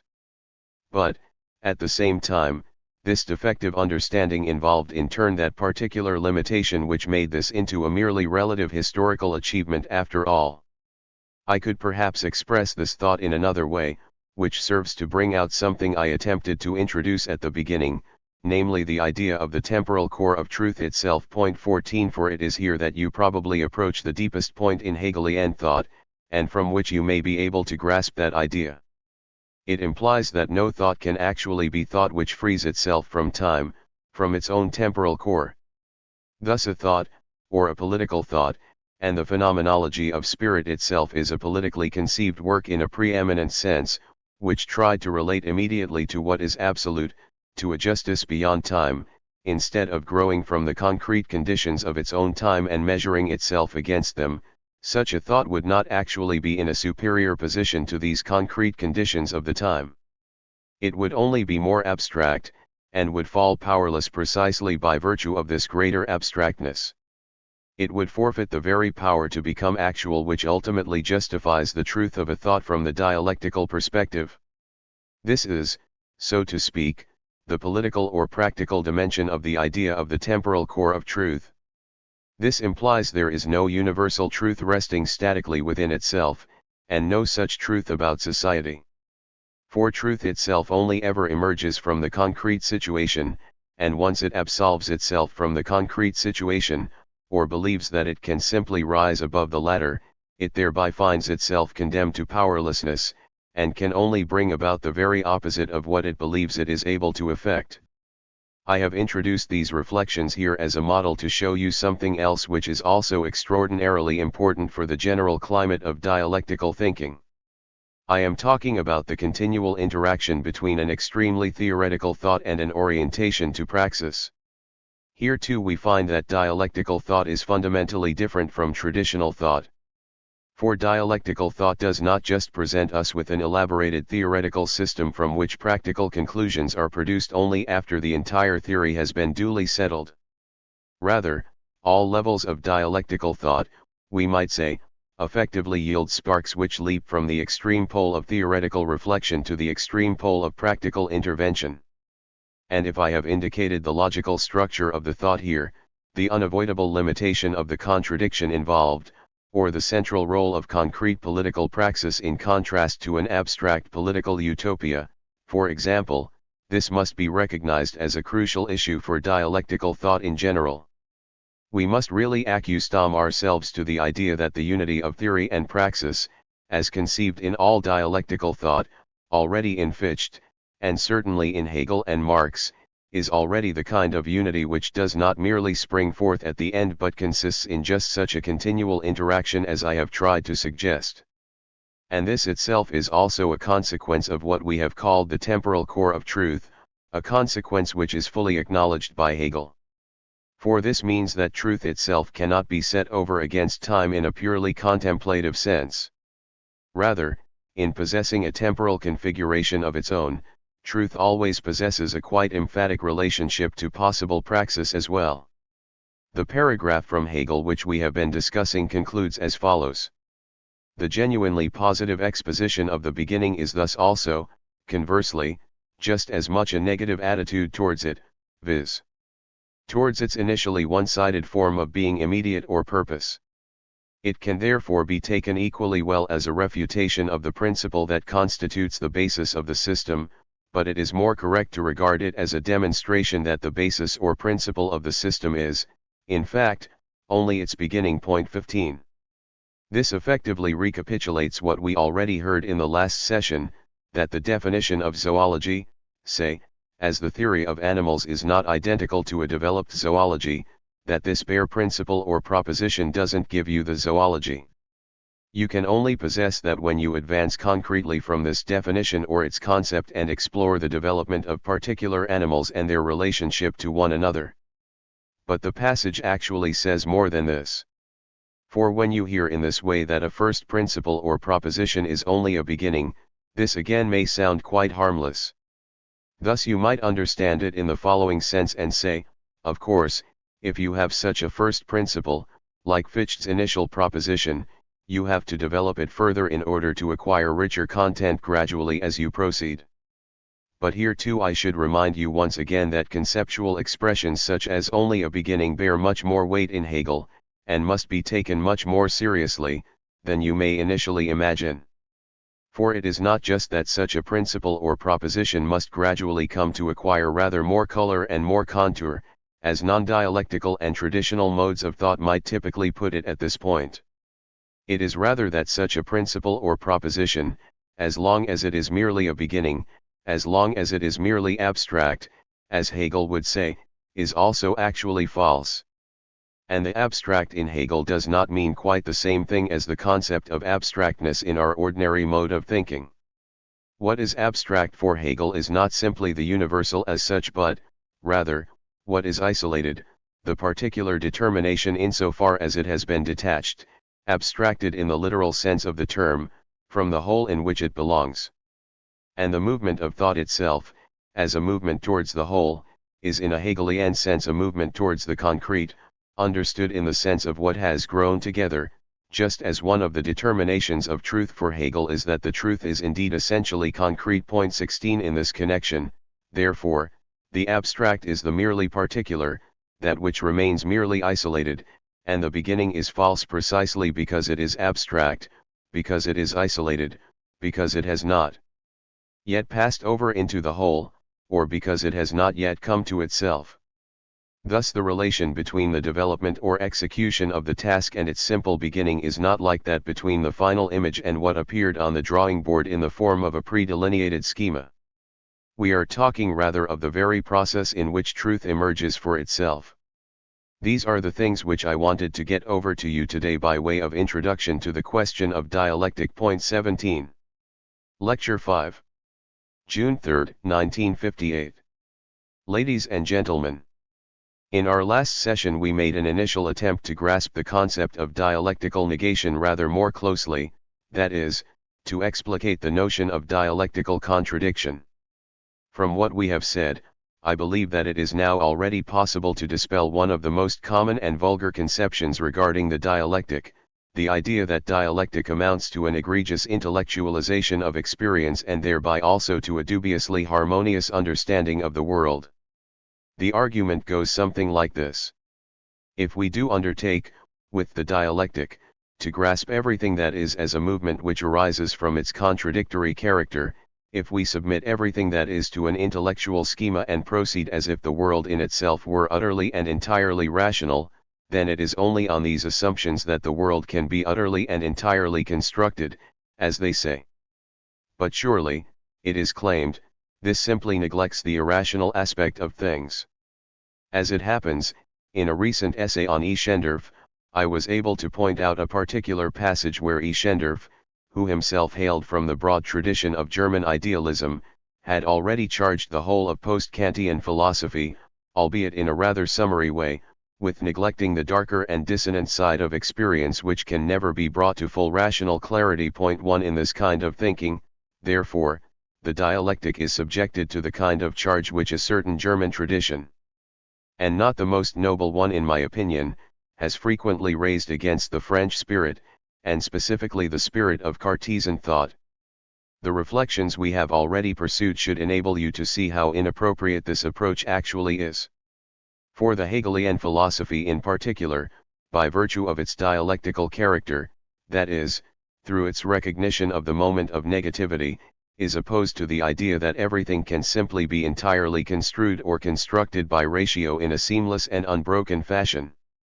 We could express this in a very pointed way, and say that this philosophy is indeed an attempt to construe or construct reality, but precisely not as a seamless process. It attempts to do so in the breaks and fractures, and by virtue of the breaks and fractures harbored within reality itself. And if I may reveal to you here something of the fascination which the dialectic has always exercised upon me and my own intellectual efforts, and which it may also come to exercise upon some of you, I could almost say that this fascination springs from the way that dialectic somehow promises to square the circle, and not just promises to do so. For it does indeed claim to construe or construct precisely what cannot simply be exhausted in rationality, the non-identical, that which cannot itself be immediately construed, and thus to grasp the irrational by appeal to consciousness itself. I might also describe it, thereby turning a Hegelian trope upon a much more modern pair of opposites, as an attempt, through ratio itself, to rise above the opposition of the rational and the irrational. The negative, as I pointed out last time, is not some kind of supplement to the positive claims of thought, something counterposed to thought merely from the outside. Thus the dialectical antithesis, the dialectical counter-thesis, is not something posited externally in opposition to the initial thesis, something which thought must also address. Rather, the essence of the dialectical process lies in the way that the antithesis is derived from the thesis itself, in the way that what is comes to be grasped as both identical and non-identical with itself. It is precisely because this moment of negation is harbored in the specific thesis itself rather than counterposed to it from without, and precisely because in order to grasp these moments properly at all we must not reduce or simplify things in advance, that the dialectic acquires that seriousness which I talked about in the last session. Perhaps we could also capture the seriousness by saying that dialectical thinking is a form of thinking which does not define or determine the particular by reducing it to its class or type, by subsuming the particular beneath ever more inclusive concepts. Dialectical thinking is thus an attempt to grasp the particular not by resorting to classification but rather by disclosing its own specific character, by trying to break it open, as it were, and thus reveal the opposition between particular and universal in the object of thought in each case. But subjective reasoning, and thus the supposedly all-governing rationality, is thereby also simultaneously exposed to its own opposite through the power of what is, of the particular which cannot be exhausted without remainder, of the non-identical, of what is other, of what can properly be brought to consciousness not by ratiocinatio, i.e., not by mere processes of inference, but only by attending or looking on. In this sense, therefore, dialectical thinking is not actually a rationalistic form of thought, insofar as it is critically directed both against the opaque and unarticulated and against the limitations of every individual rational positing. So that our reflections may not remain too formal, something which could hardly be avoided at the very beginning, this might be a good place to say something about the debate over rationalism. This debate, ever since the controversies which arose in connection with the philosophy of Jacobi II and later in the wake of Hegel's polemic against Schelling III, has continued to play a significant role in philosophical thought. For thus on the one side we have rational thought in the usual sense, which was rather derogatively described by Hegel as the philosophy of reflection, a mode of thought which appeals exclusively to the usual logical forms, definition, classification, inference, specific conceptual articulations and distinctions, and all such features, and accepts nothing as genuine knowledge which is not couched and developed in these forms. 5 And on the other side we have all those philosophies which are commonly and rather crudely characterized as irrationalist in character, the last major and significant representative of which was surely the philosophy of Henry Bergson. 6 These philosophies basically defend a standpoint which Schelling was the first to formulate, claiming that the merely finite knowledge produced by the understanding, to express this in the language of German idealism, does indeed remain merely external to its objects and reveals little of the actual life of reality. True knowledge, by contrast, is therefore one which sees the matter in question from within, as it were, instead of merely struggling to grasp and order it from without. But, in return, such knowledge appears to sacrifice those criteria of controllability, necessity, and universality which Western scientific thought had come since its Cartesian origins to regard as its highest criteria. I believe that this Hegelian talk, and this dialectical talk in general, about rising above certain fundamental oppositions, and this is indeed one of the most essential motifs of all dialectical thought itself, can be exemplified particularly well in relation to this so-called controversy over rationalism, a controversy which also finds its own place in Hegel's thought and is seriously addressed there. For on the one hand Hegel furnishes a most emphatic critique of all merely mechanical or classificatory thought, and I believe I have already pointed out how the kind of tabulating mentality which has effectively come to prevail in scientific thinking today was already expressly attacked in a passage from the Phenomenology of Spirit. 7 But on the other hand he also fiercely attacks the kind of thought which is shot from Epistle 8 which aspires to grasp the absolute immediately or at a stroke. Something which his erstwhile friend and subsequent opponent Schelling appeared above all to embody at the time. And one could specifically interpret the Phenomenology of Spirit, this first outstanding major work of Hegel's, as an elaborate attempt to play each of these mutually contradictory moments off against the other, ultimately allowing them to criticize one another and be reunited on a higher level after all. What are we to say to all this, if we permit ourselves to consider this alternative between very different philosophical approaches from a rather greater distance? On the one hand, we must acknowledge that thought does not actually possess any non-conceptual forms it can appeal to, that since we have acquired the sort of classificatory and definitional techniques that are developed in formal logic we cannot simply leap out of these forms. And the claim of reason itself, and thus the very meaning of reason, in other words, the question regarding a truly rational order for the world, cannot be separated from this conception of reason as a conceptually perspicuous order of knowledge itself. And thus in Hegelian philosophy as well we discover that traditional logic, which Hegel of course criticized at its most central point, namely the principle of contradiction itself, is not simply displaced by dialectical logic. I believe it is extremely important, if you wish to understand the dialectic properly in this regard, for you to be quite clear that to think dialectically is not somehow to think in a non-logical way, or somehow to neglect the laws of logic. Rather, to think dialectically is to allow particular determinations to point beyond themselves whenever they come into contradiction with themselves, is thus to render them fluid through the application of logical categories. From this point of view you can regard Hegel's entire logic as a kind of self-critique on the part of logical reason, the kind of critique which logic applies to itself. All of the traditional logical forms are retained within Hegel's logic. You will find them comprehensively discussed in the third major division of Hegel's so-called greater logic, in the logic of the concept. But at the same time Hegel shows with remarkable perceptiveness that, while these structures of traditional logic, in their usual form, are indeed indispensable, they cannot constitute the whole of knowledge as long as they are taken in isolation or treated simply as so many particular determinations. On the other hand, what is generally described as irrationalism also has a truth moment of its own.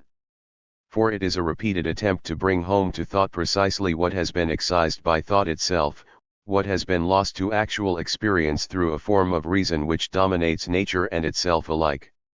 It is an attempt to do justice within philosophy to all that has been sacrificed to the process of enlightenment.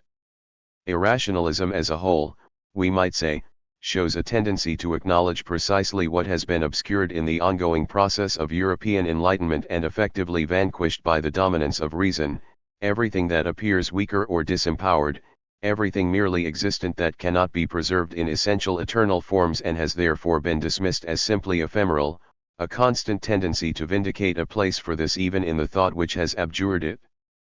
And it is probably no accident, and not merely a correlation prompted by the sociology of knowledge, but surely something profoundly connected with the essence of these irrationalist philosophies if they have tended to be reactionary or restorationist in character, if for the moment I may use these words in a non-derogatory sense. In the sense, that is, that they somehow wish to lend a voice to all that has been sacrificed to history, though without thereby grasping the necessity of this sacrifice, or this defeat, within themselves.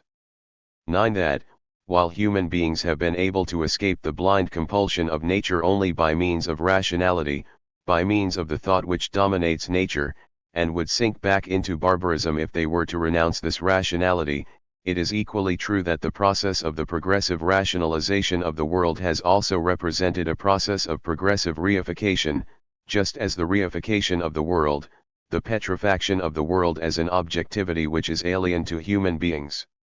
on the one hand, and the growth of subjectivity, on the other, are not simply opposed to one another, are not simply contradictory, but are mutually correlated so that the more subjectivity there is in the world, the more reification there is as well, and it is precisely to this that irrationalism responds. Once thought has grasped this fatal structure, which is nothing but the dialectic of the process of enlightenment itself, it cannot simply abandon itself to one pole or the other, and it certainly cannot seek the kind of wretched middle way that claims that we must somehow also find a place for the unconscious or the irrational alongside ratio itself. For an irrationality which is circumscribed in this way, merely tolerated by ratio in a kind of protected natural reserve, has indeed thereby already been consigned to destruction, no longer possesses any real power, is indeed impotent. And the desire of dialectic is precisely to refuse such impotence in thought, to insist that thought must also harbor the possibility of its own realization within itself. The conclusion which Hegel draws from the alternative here is not to pit the alleged powers of the irrational against the powers of the rational, as people tend to do today within the dismal administrative intellectual regimes of the present, which strive to bring everything, even the supposedly irrational, under conceptual bureaucratic categories, and thus neatly separate the class of rationality from that of irrationality. This wretched response is precisely what Hegel disdained, and he attempted instead to pursue what strikes me as the only possible path to take, by means of consciousness itself, by means of developed logical insight, or, if you wish, by means of enlightenment, to call enlightenment itself by its proper name, to expose in enlightenment itself those moments of reification, alienation, and objectification by rational means, moments which can otherwise be exposed only in an external and therefore powerless fashion. The task, in other words, is to take up the moment of irrationality into thought or ratio itself, as its own immanently contradictory element, rather than just playing this off against thought in an external way as an alternative worldview. Or you could also put it this way, to comprehend for its own part the irrationality which eludes reason itself, and also, precisely through reason, to extend the critique of reason far beyond that attempted by Kant, to show that reason, insofar as it necessarily entangles itself in contradictions, repeatedly fails to do justice to what is not identical with itself, with what is not itself reason, and thus repeatedly miscarries. This is the very situation in which dialectical thought finds itself in relation to the controversy over rationalism 10, and it strikes me as symptomatic of the appalling vulgarization of dialectics today that someone like Lukács 11, who really ought to know better, has written a book entitled The Destruction of Reason 12, which should never have seen the light of day. Here he simply brands absolutely everything that looks like irrationalist philosophy, including Nietzsche, and also an utterly misunderstood Freud, with the cliched label of fascism, without realizing that a dialectic that does not also effectively incorporate the moment which is opposed to cognitive ratio essentially forfeits its own character and reverts precisely to the kind of mechanistic thought which the great pioneers of dialectical philosophy had so emphatically repudiated in the first place. With reference to one particular passage from Hegel, I would now like to show you how inappropriate the usual charge of intellectualism raised against dialectical thought actually is. But before I do so, I should also warn you once more against one misunderstanding which is so widespread that I cannot avoid drawing your attention to it, in spite of its primitive character. This is the misunderstanding which complains that philosophy intellectualizes the entire world when it employs the means of reason, as if for God's sake it could appeal to any other means. For naturally thought in general, once it begins, must indeed be thought, cannot consist in mere protestations, in mere enthusiastic effusions, about that which is not itself thought. On the other hand, however, thought possesses the remarkable and deeply rooted capacity within itself to call this too by its real name, that is, to articulate that which is not itself thought. And here is the relevant passage, drawn once again from the preface to the Phenomenology of Spirit. Thus the life of God and divine cognition may well be spoken of as a disp ording of love with itself, but this idea sinks into mere edification, and even insipidity, if it lacks the seriousness, the suffering, the patience, and the labor of the negative 13. Once again, in these remarks you can feel the distinctive atmosphere, the very savor of dialectic, in a very striking way. For in a formulation such as this you see how the standard separation between the sphere of logic, which is marked by the concept of negation or negativity, and the sphere of real human experience, which is expressed by words such as seriousness, suffering, patience, labor, has been revoked. These categories are not strictly held apart from one another in Hegel, as they are in classificatory thought, and, whenever Hegel comes to speak of contradiction, there too we encounter that human moment of experience, of suffering, of negativity, in the sense in which we can suffer from a negative condition or situation. This is because, in Hegel, that labor of the concept in which we are said to suffer is also always a labor of the subject, in other words, is an activity and achievement of human beings engaged in knowing. And this human activity and achievement involves not only the intellectual sphere which has been divorced from the concrete content, but also the whole of experience, one could almost say, the whole history of humanity. So that every process of thought is also always a question of suffering or of happiness, and this whole separation of thought from happiness, or of thought from suffering, for the dimension of happiness and of suffering is indeed a single dimension, must be revoked by a thinking which is fully aware of its own historical conditions, conditions which are comprised in the totality. In my little book on Hegel I once declared that Hegelian philosophy is indeed life repeated, as it were, that in this philosophy we actually do have our life again in the many-colored show of things. Point 14. What I wanted to say was that the thought process presented in Hegel's philosophy as a whole is indeed an entirely logical process, but at the same time a process which, by virtue of its own logical character, also points beyond abstract thought and is nourished on forms of experience with which we are all familiar. And thus, if one could say that Kant's philosophy represents an impressive attempt to salvage ontology precisely on the basis of nominalism, we should have to recognize that all of the distress and dissatisfaction occasioned by the loss of metaphysical meaning also found its way into the logical exertions which Kant was obliged to undertake, that this distress and dissatisfaction would indeed be a condition of those logical exertions. And perhaps I can clarify my own attempts at dialectical thinking in the following way. For the essential task here, as I see it, is not to logicize language, as the positivists want to do, but rather to bring logic to speak, and this precisely captures Hegel's intention, namely that happiness and suffering may be revealed as an immanent condition, as an immanent content of thought itself, that thought and life alike may be redefined and reinterpreted, that this task be undertaken with all possible rigor and seriousness. And it is of course precisely this aspect which is completely misunderstood as mere intellectualism in the standard hostility to dialectical thought. But, in terms of traditional, and now exhausted, thought, the dialectic naturally finds itself caught between Scylla and Charybdis. Thus, on the one hand, it is reproached for being unduly intellectualist, for logicizing the supposedly irrational aspects of experience. On the other hand, every common or garden logician will naturally respond to remarks like Hegel's by saying, well, this is just emotional talk. What has thought got to do with all the seriousness, pain, labor, or suffering in general? These are completely different categories. But the essence of dialectic lies precisely in this, that it tries by means of thought itself to undo that separation of spheres which is preeminently reflected in the common or garden cliché of the three faculties of thinking, feeling and willing.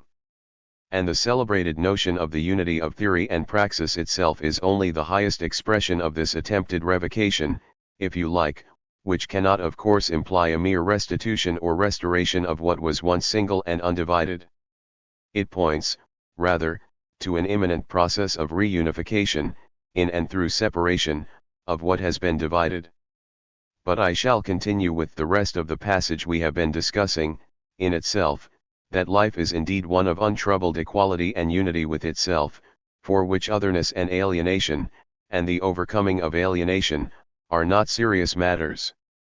But this in itself is abstract universality, in which the nature of the divine life to be for itself, and so too the self-movement of the form, are altogether left out of account. 15. I should like to take this opportunity to clarify one or two particular expressions which are indispensable to an understanding of Hegel, and I cannot avoid pointing out here that these concepts, which are by no means easy to grasp in their precise logical meaning in Hegel, have nonetheless found their way into everyday language, although the actual influence or authority exerted by a philosophy and the general intelligibility or accessibility of that philosophy obviously have no direct relationship with one another. I am talking about the concepts of being in itself, being for itself, and being in and for itself.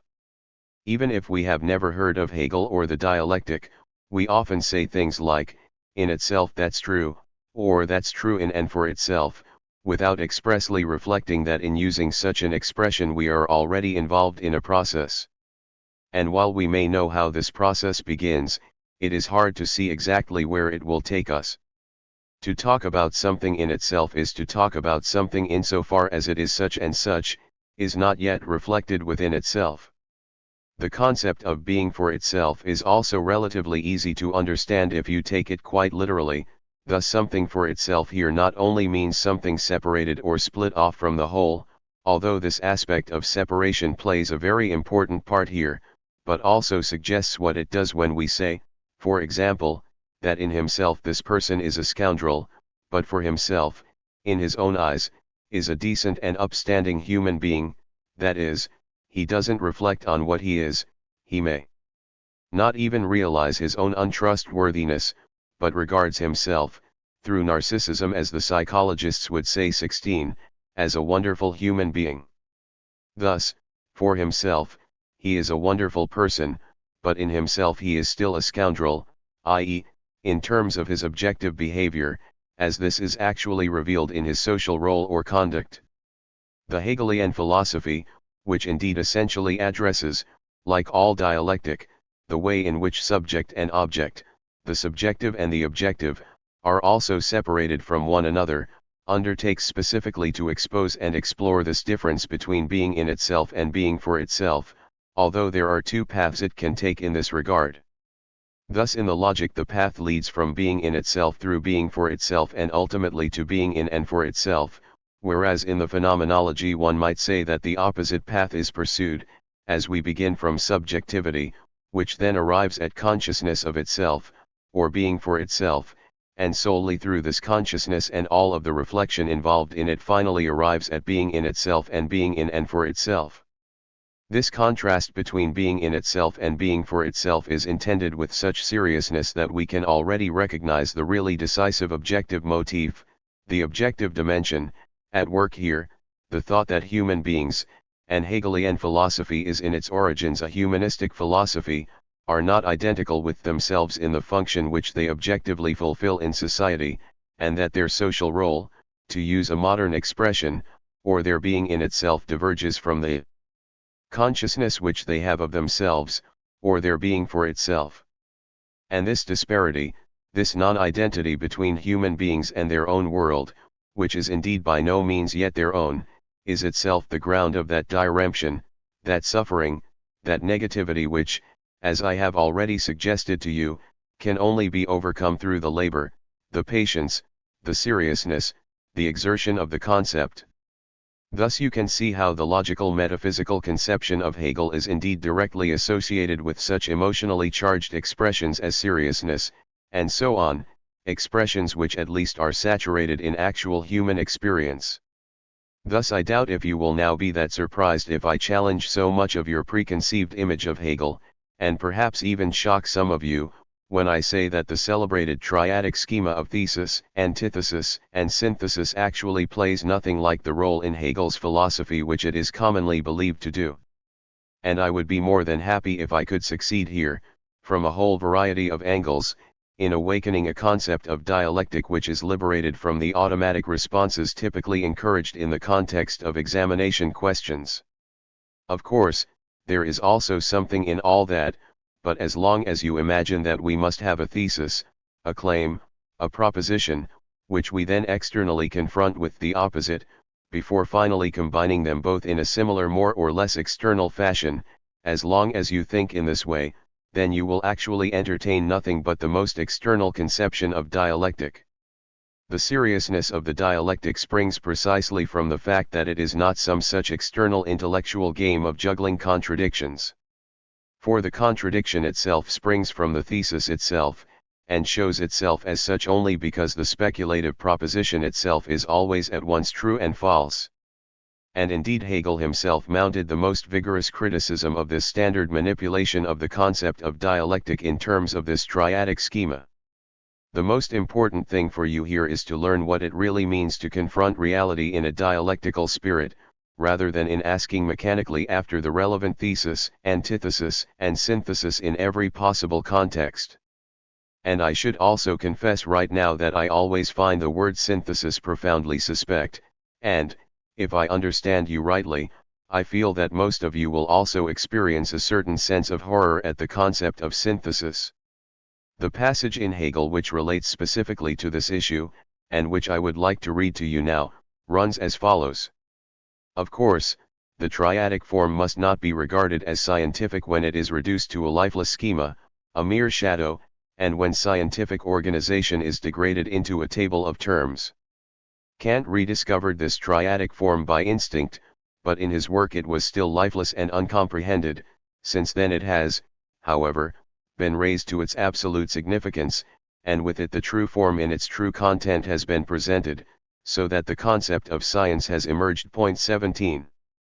You can see how this already suggests a critique of the kind of tabulating thought which in the era of the administered world today has indeed almost become the universal form of science in general, a form of thought against which language itself now obviously occupies a hopelessly defensive position. Under no circumstances, therefore, must dialectical thought even tempt us into forcing the objects of experience into such a schema. For to think dialectically is precisely to take individual objects as they are, to do so genuinely rather than in some limiting way, not to limit them or subsume them under their next highest concept, but to try and do justice to the life that prevails in the individual thing itself, that prevails in the individual concept itself, the life that was indeed regarded by Hegel as something contradictory, as something antagonistic in character. Hegel had already clearly recognized the danger that dialectic can degenerate into a mechanical device, although this is often what he has himself been accused of encouraging, and anyone who takes the actual trouble to study Hegel's major works, and especially the Phenomenology of Spirit, will find how little of this mechanical aspect is to be found there. I should like to conclude for today with the following excellent formulation from Hegel: the knack of this kind of wisdom is as quickly learned as it is easy to practice. Once familiar, the repetition of it becomes as insufferable as the repletion of a conjuring trick already seen through. 18. If I may give this thought a somewhat broader twist, it is this: where philosophy itself is concerned, all those claims to knowledge which can be foreseen from the moment that thought begins and thus inspire the reaction we know that already, which are fundamentally contained in advance within the generic concept that lies above them, are essentially worthless. And it may be regarded as an index of the truth, or an index veri et falsi, whether thought is capable of encountering something which is not self-evidently contained in the thought at the moment when it arises, which does not simply emerge from it all at once. There is no truth, one might almost say, which in this sense could be foreseen on the basis of the formulated thought, and it is probably the surest symptom of the appalling degeneration to which dialectic is exposed today, under the name of diamat, of the way it has now reverted to pure untruth, that ready-made phrases and slogans do spring forth as if in a conjuring trick and enable us to judge and subsume everything without undertaking the labor and exertion of the concept which is demanded by the dialectic. We could also express this by saying that dialectic has here forgotten what it intrinsically and essentially is. In other words, it has ceased here to be a critical theory and has turned into a merely mechanical process of subsumption. No form of thinking is immune to this. Even the principle of dialectic, opposed as it is to mechanical thinking, can revert to a conceptual mechanism once it is no longer genuinely dialectical, that is, once it forfeits intimate contact with its object and ceases to respond carefully and closely to that object. In short, nothing guarantees that dialectic itself cannot in turn become ideology. Lecture 6. June 10, 1958. Ladies and gentlemen, in our last session we discussed the problem of the supposed intellectualism of the dialectic, or what was once described as panlogism. Point 1. And today I think I can draw out some further implications of that discussion which may help you to form a more definite conception of dialectic, and indeed to correct the idea of dialectic with which most of you will probably approach dialectical philosophy from the start. I would not wish to seem presumptuous here, but I imagine that most of you, insofar as you are not already professional philosophers, as people love to put it, will have this initial rather automatic reaction to the dialectic: well, dialectic is surely a matter of thesis, antithesis, and synthesis. Now I will not say that these concepts are completely irrelevant here, or that they have absolutely nothing to do with the dialectic. But, as far as these concepts are concerned, we must remember what dialectical theory itself has already insisted upon, namely that all propositions in abstracto, such as the truth consists in thesis, antithesis, and synthesis, possess no truth unless and until they are unfolded and developed. I would go further and claim we commit no great sin against the spirit of dialectic if we say that, as soon as such concepts are rigidly fixed, as soon as they are turned into a sort of manual for thinking dialectically, they become the opposite of what Hegel intended them to be. And indeed I can appeal directly to Hegel himself here. For this qualification regarding the significance of what is often called the triadic schema, namely the three-step movement of thesis, antithesis, and synthesis, is already expressed in the phenomenology of spirit itself, and indeed in words which will be able to take us much further. Hegel writes, "Of course, the triadic form must not be regarded as scientific when it is reduced to a lifeless schema, a mere shadow, and when scientific organization is degraded into a table of terms. Kant rediscovered this triadic form by instinct, but in his work it was still lifeless and uncomprehended. Since then it has, however, been raised to its absolute significance, and with it the true form in its true content has been presented, so that the concept of science has emerged." Point 2.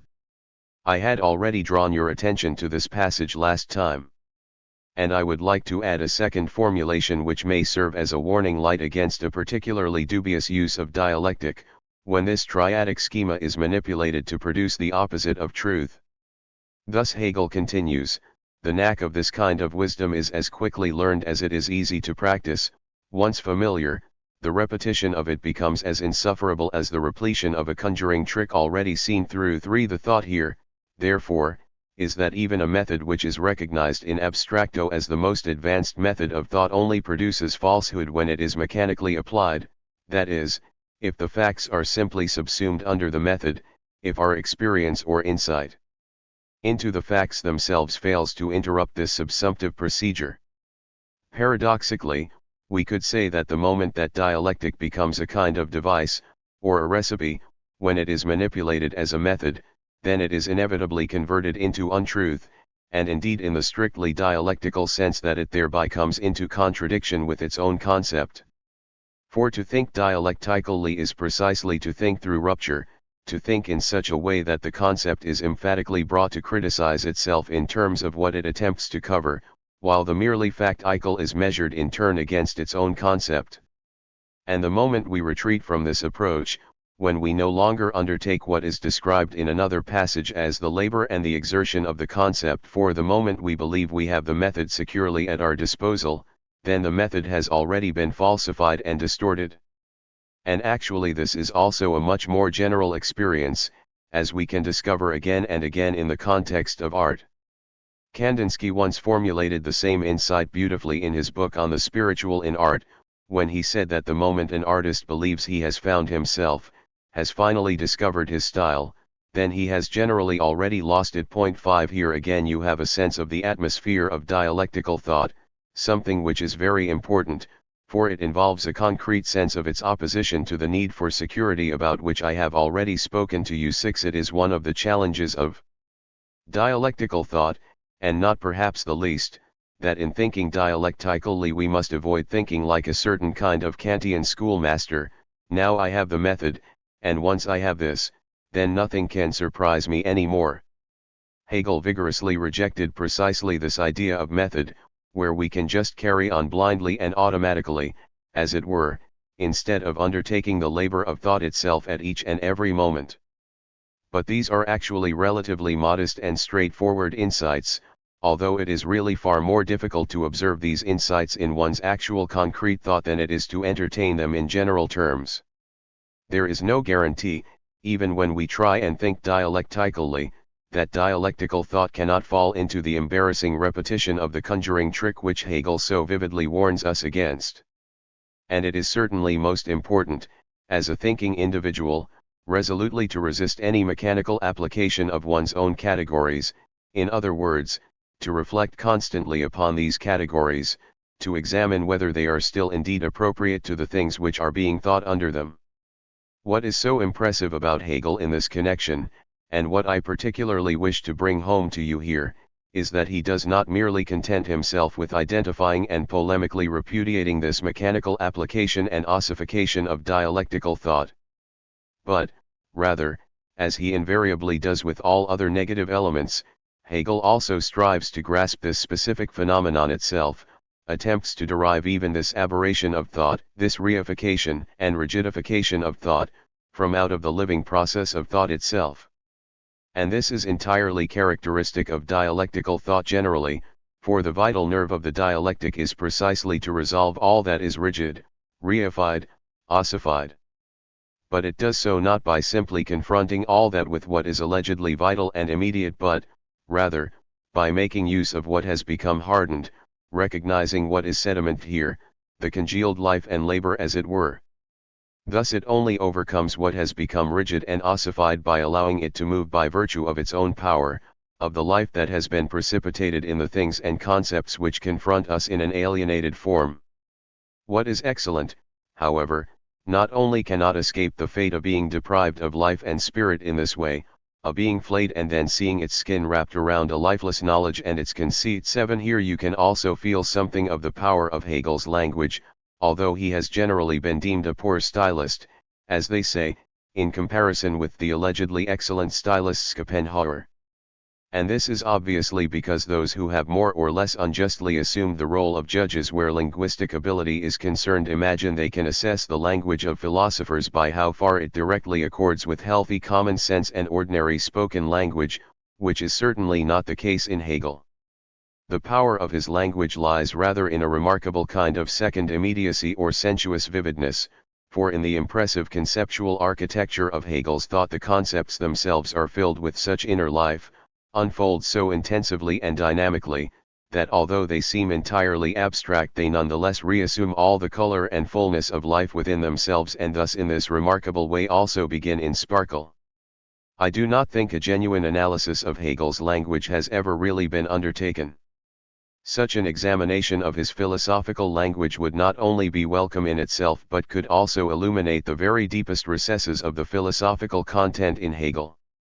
In a sentence like the one just quoted you actually find the essence of Hegel, where the idea of the bare skin from which the life has fled is directly applied to something as seemingly abstract as knowledge and consciousness.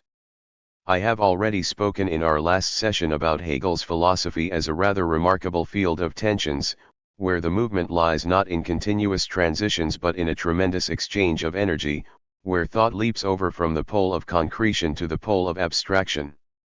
In this way we pass from what is closest to us, what is most sensuous, to precisely what is most remote. Instead of producing some middle term or connection between both, we see how the universal and the particular, the two extremes, touch.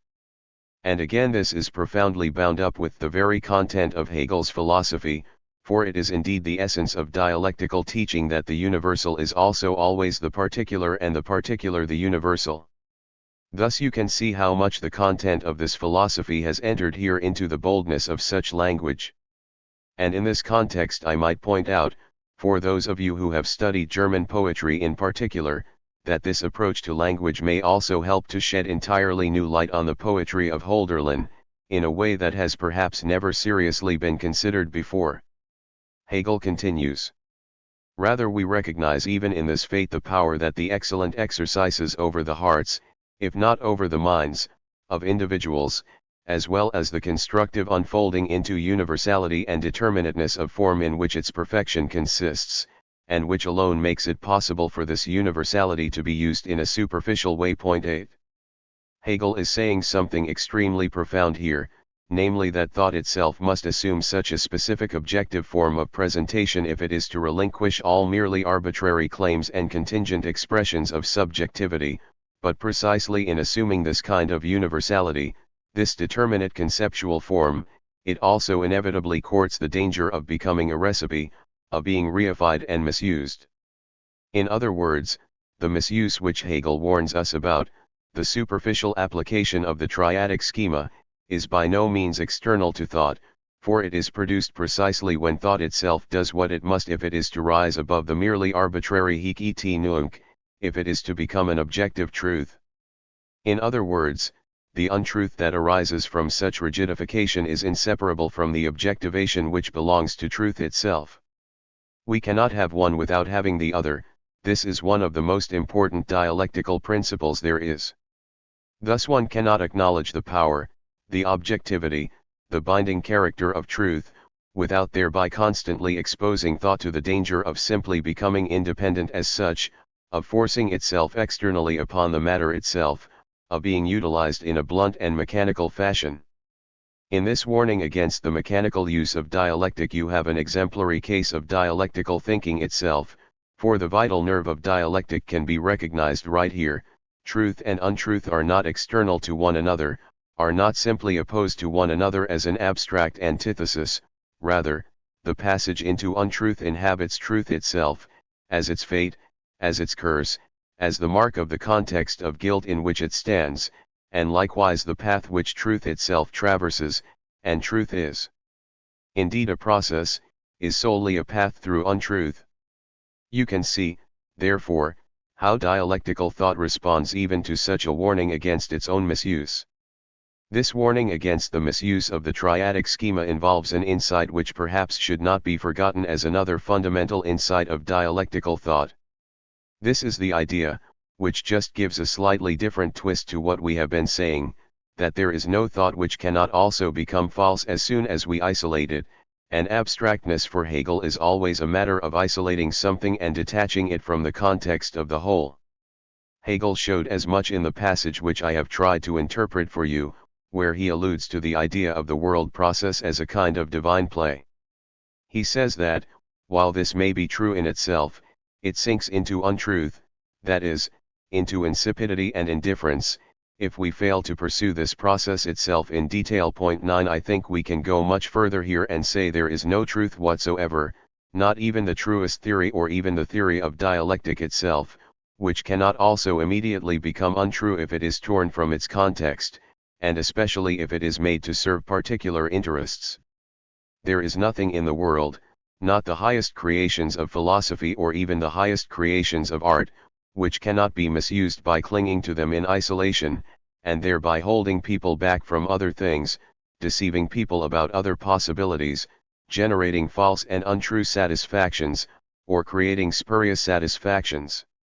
And if you expect me to suggest a practical application of dialectic here, it would be precisely this: dialectical thought is extraordinarily mistrustful of any attempt to isolate and thus misuse thought.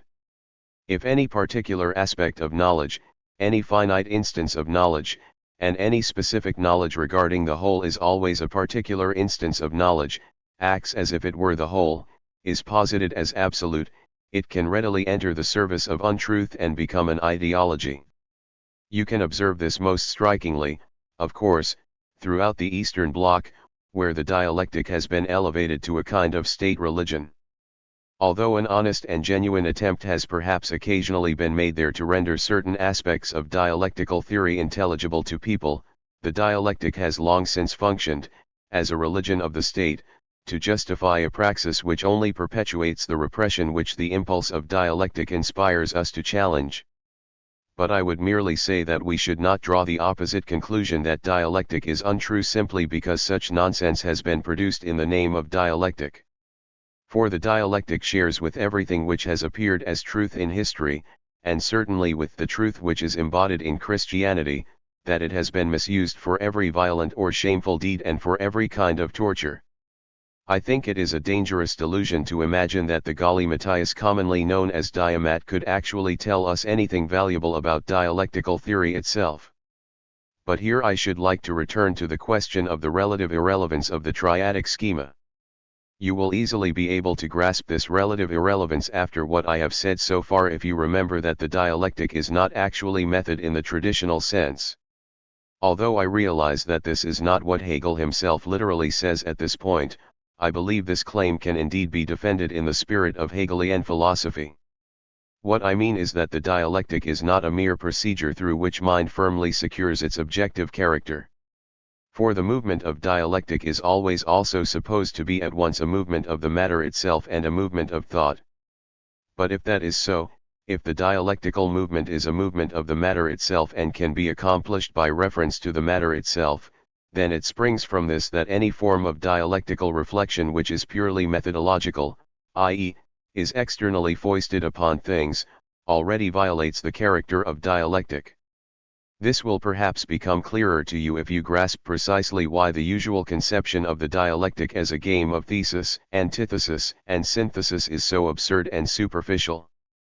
When the pre-philosophical consciousness hears of dialectic and of thesis, antithesis, and synthesis, it thinks something like this: well, you start by setting up some proposition or other, then you introduce another proposition which is the opposite of the first, but there is some truth to both of them, So then you have the synthesis. The so-called synthesis emerges once you have exhausted the framework of the two mutually opposed propositions with which you began.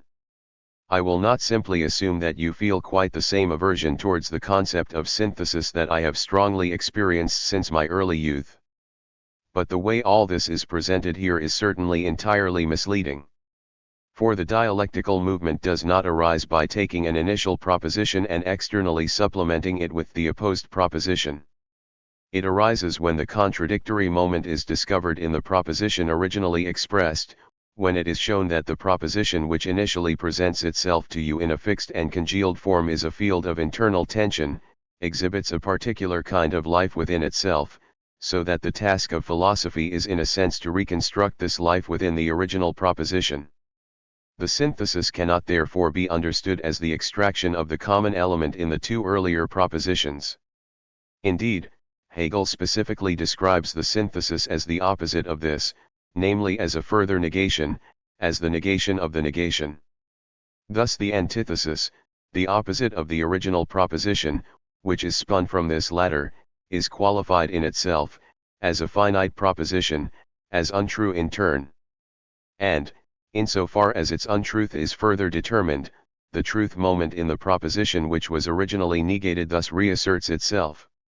And the very essence of dialectical thought lies in the contrast between this kind of thinking, as I have here been describing it to you, and the purely abstractive kind of thinking preoccupied with logical extension of its concepts, which posits oppositions externally and then regards the common feature abstracted from both terms of the opposition as the result. That the triadic schema is not terribly important after all springs precisely from the fact that the schema is merely the subjectively abstracted process, a description of the subjective comportment with which we approach the matter itself, while this subjective comportment for its part is only one moment which Hegel then corrects through another which is described as a process of simply looking on. Point 10 And this is the process of abandoning oneself entirely and unreservedly to the matter itself. I am well aware that these rather formal considerations which we have just been talking about will hardly be able to satisfy you in this form, and I expect that you will naturally raise an objection which, as I can vividly recall, occurred to me too on my first encounter with dialectical philosophy. Why must everything really be a matter of contradictions? Are there really only contradictions everywhere? Aren't there also just simple differences? Is it not simply an arbitrary decision, and here we face the serious suspicion that concepts can easily become a straitjacket? Is it not simply a violent attempt to contain or restrict reality by means of method, if we try and interpret everything that exists in terms of contradiction? In terms of internal contradiction, admittedly, but still a form of contradiction, whereas there is just an abundance of disparate qualities, as different from another as green and red and blue. And if we consider the beauty of the full range of colors, for example, would the attempt to read everything per two as a form of contradiction not basically involve a process of leveling, specifically of abstraction and homogenization? 11 This objection has often been raised in the history of philosophy, of course, and I think it would be a very bad idea if we simply tried to settle it with an elegant gesture rather than confronting it. The objection was first specifically formulated, and in a very acute manner, from the perspective of traditional Aristotelian logic, namely by the Aristotelian philosopher Trendelenburg 12, who made this the basis of his general critique of Hegel in the first half of the 19th century. Point 13 And the objection was taken up again, in a quite different form, at the beginning of the so-called Hegel Renaissance in Benedetto Croce's book on Hegel. Point 14 This book can be said to have initiated the said Renaissance, although in fact Croce approached Hegel with a slightly bad conscience, for rather like Trendelenburg he actually wanted to bring Hegel closer in a certain way to positivistic strands of thought, to what had formerly been described as the philosophy of reflection. Thus the rebirth of interest in Hegelian philosophy which was begun by Croce remains somewhat problematic from the start. Now, in order to put all of this into its proper context and perspective, I should probably also say something about what seems to me the most appropriate way for thought to proceed in general. For I would argue that it is certainly not the task of thought to try and bring everything that exists under one common denominator. Indeed, the the need to do so has itself been challenged by the dialectic, and since in this regard, we might almost say, the dialectic has recognized the naivete of a philosophy which imagines it could possibly capture the full riches of experience in some sort of butterfly net, it might be said that dialectic has in a sense already reached the point where we can also raise very significant objections to dialectic itself. If the dialectic were in fact merely the kind of reductive thinking which tried to bring all actual differences under the formula of contradiction, then it would actually be equivalent to the attempt to explain everything by appeal to a single fundamental principle, the very thing which the dialectic repudiated in the first place. I believe that the role which dialectical thinking has to play, the significance which attaches to dialectical thought or philosophical thought in general, is to act as a kind of discipline or counterforce in relation to living experience.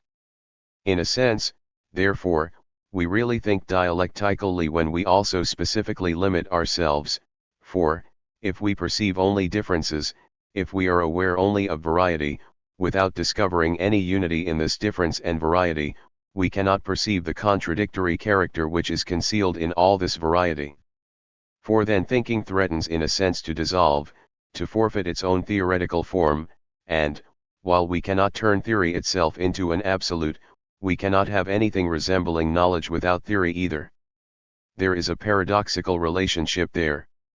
If theory imagines that it has the whole within its grasp, that it is itself the key by which to explain everything, it has already fallen victim to the worst kind of hubris.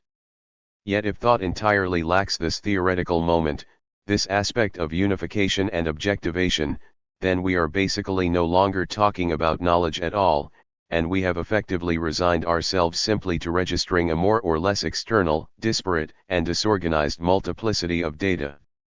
And it is precisely the need to work against this, without doing too much violence to the things themselves, which underlies the specifically dialectical approach. But this way of putting it is still rather unsatisfactory, for now you may say, well, you are introducing the dialectic simply as a sort of cure for the soul, or for the concept, because it is healthy and advantageous for thought to have a method like this, something reliable to hold onto, although you do not really believe in it yourself and actually maintain there is no such thing as the absolute. And in fact I feel at this point that I am obliged to say something decisive about dialectical method and the concept of contradiction. The concept of contradiction is no more to be hypostasized than any other concept, that is to say, it is no more the key to the dialectic than any other particular concept, and that is because the dialectic actually consists solely in the relation of concepts to one another rather than in some absolute dignity bestowed upon any single concept. But you still have a right to know why the concept of contradiction does indeed play a central role in the dialectic, and for what substantive rather than merely ancillary reasons this is the case. Thus I would begin by pointing out that, insofar as every finite judgment, by virtue of its form as a judgment, by virtue of affirming A is B, already claims to be an absolute truth, to be the truth itself, it comes into conflict with its own finite character, with the fact that no finite judgment, precisely as finite, can be the whole truth as such. Point 15. And if the concept of contradiction plays such a conspicuous role in the dialectic, if it is the concept which expects so much from the process of simply looking on, of giving ourselves over to the things themselves, if it is specifically described in the context of dialectic as the moving principle, then the reasons for this are to be found precisely here.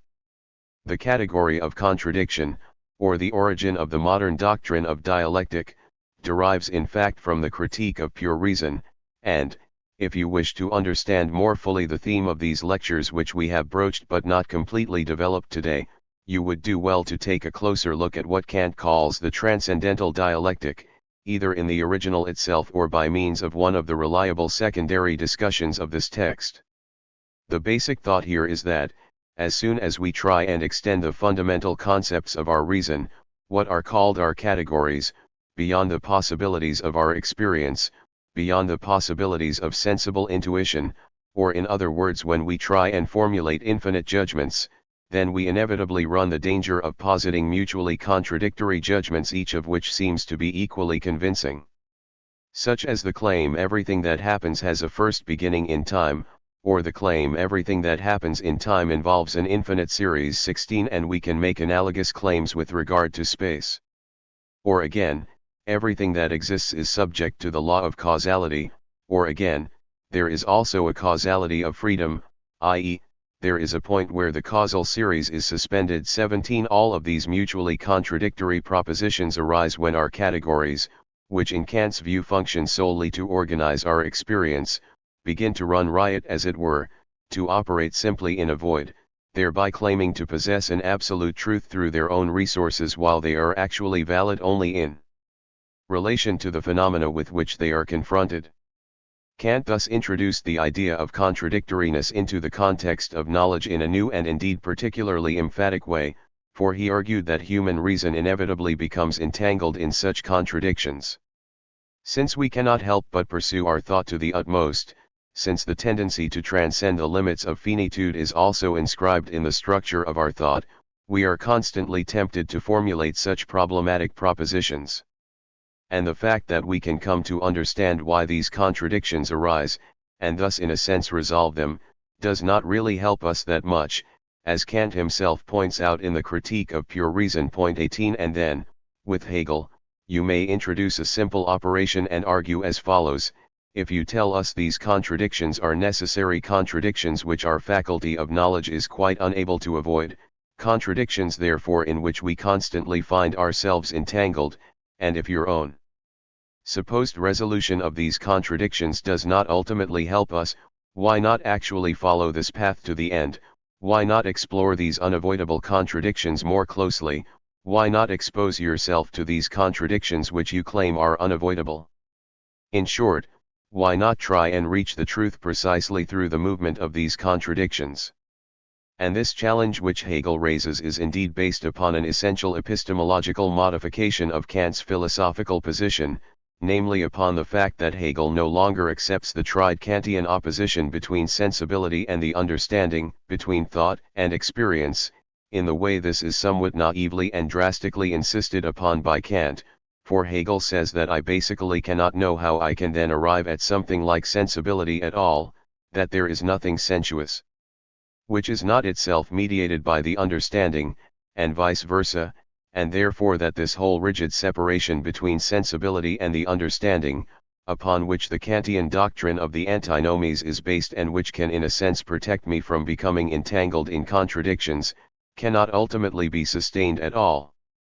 And that is precisely because there simply is no sensibility without the understanding and no understanding without sensibility, and thus this movement of contradiction which Kant regards merely as a malfunctioning on the part of consciousness is actually one of the accomplishments necessarily prompted by the essence of spirit, and that is precisely why thought essentially moves and develops in and through contradictions. Lecture 7.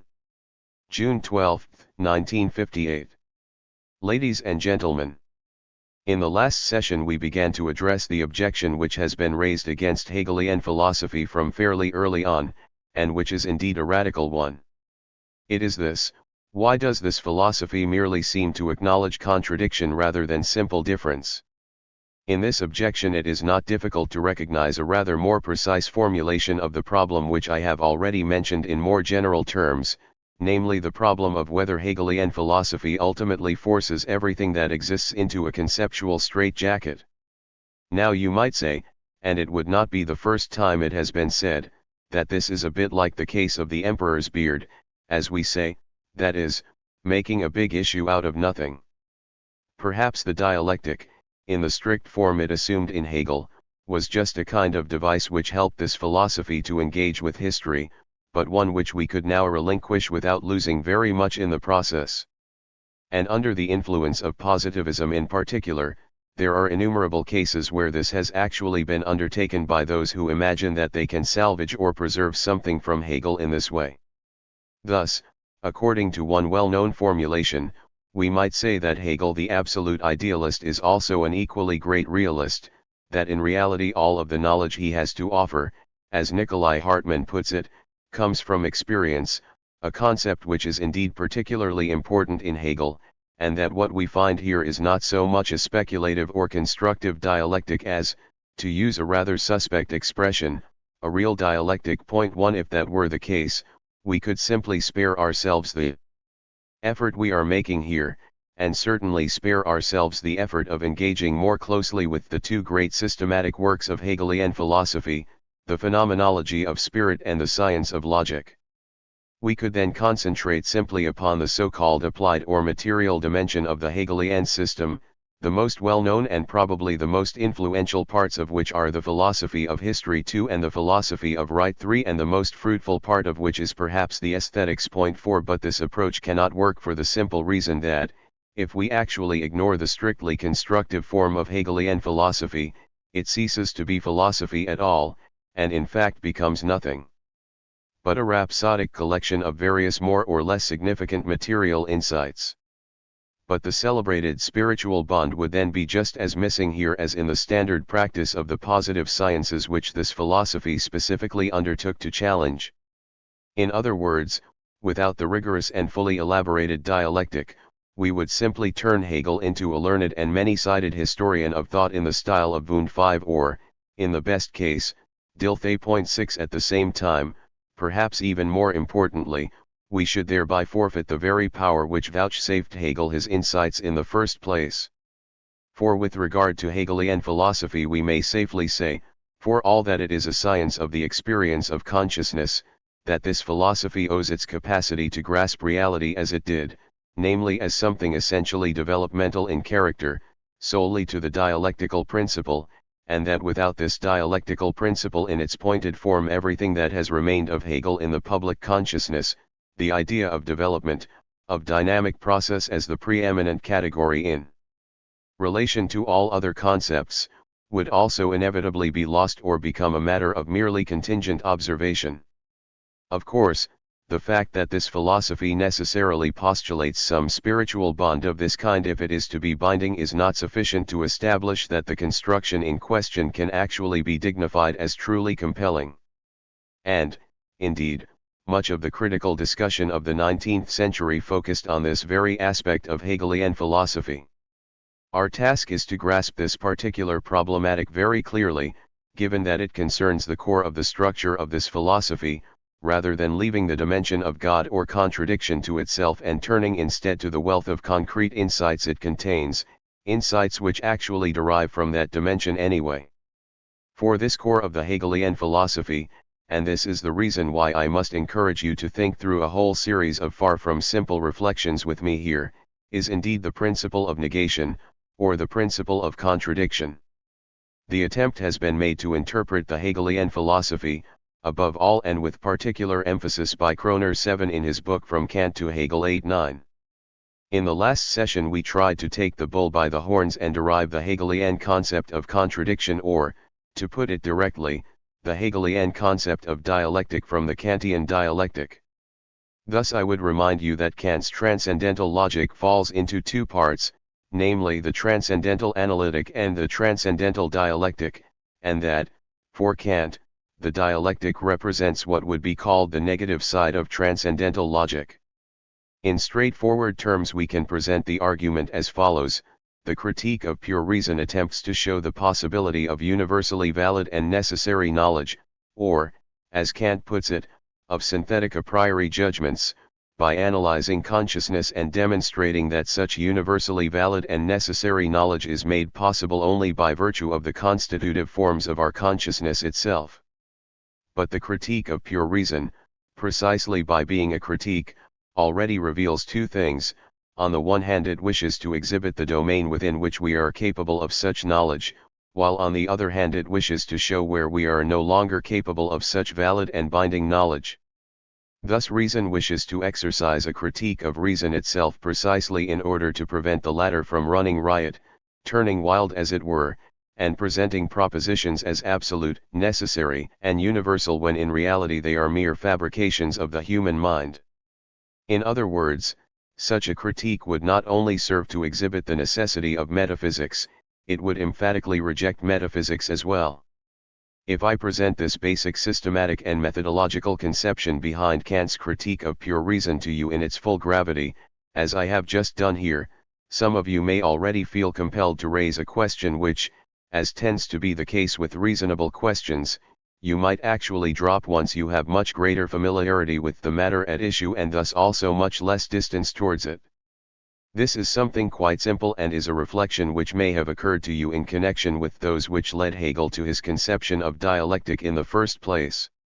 Thus you might say to yourselves, this is surely quite remarkable. Reason is supposed to criticize reason, reason is supposed to assign to reason the limits within which it may now safely and confidently pursue its claim to universally valid and binding knowledge, and is supposed at the same time to cry, halt, if you venture beyond this point, you will be talking nonsense, you will be creating fabrications, or at best producing assertions which in reality cannot be presented as theoretical knowledge claims, but only as normative or regulative principles for human conduct. And you might also go on to say, but if as a rational being you assign these limits to reason here, is there not a sense in which you already raise yourself beyond these limits?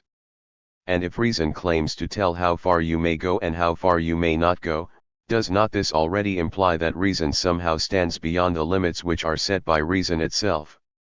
From where does reason derive the right, we might also ask, and this is precisely how Hegel formulated the question, to subject knowledge to this critique, since for its part such a critique of the faculty of knowledge on the part of reason, is not itself an example of substantive knowledge or of material insight into any specific matters which are presented to us.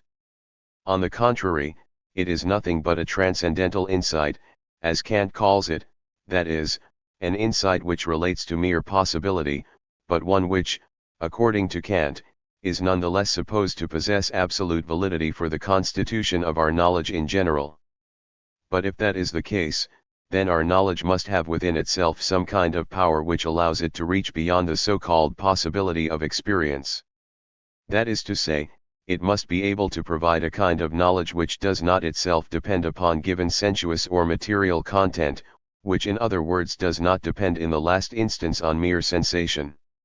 If this really quite simple argument is correct, one which can be expressed by saying, as George Simmel formulated it, that to set limits also always means to step beyond them, then the distinction affirmed by the critique of pure reason between a positive part, namely the transcendental logic, which exhibits the fundamental concepts of our experience, and a negative part, namely the transcendental dialectic, where we find ourselves entangled in contradictions, then the separation in question is actually no longer legitimate. And then that second part, where we are necessarily entangled in contradictions, also belongs as a positive part as much to the domain of knowledge as the first part also does. For if our reason, in reflecting upon cognitive reason as such, did not possess within itself the power to judge with regard to the unconditional and with regard to what is absolutely binding upon us, then it could not possibly pass those negative judgments which are indeed presented in the transcendental dialectic. In other words, reason must accordingly strive to take up precisely those contradictions, those antinomies, which are treated in the transcendental dialectic and incorporate them within itself as a positive element, to take precisely those points where reason comes up against and advances beyond its own limits and transform into an organ of knowledge itself. In other words, the critical role of reason and the so-called positive role of reason must be fused with one another, that is, the positive knowledge of what is must take up that critical and negative moment within itself. And the merely negative in turn must not remain merely negative but, rather, be developed to the point where it becomes a positive moment within itself. That is in fact one of the most important aspects of the basic considerations which led Hegel to his radical formulation of the dialectic.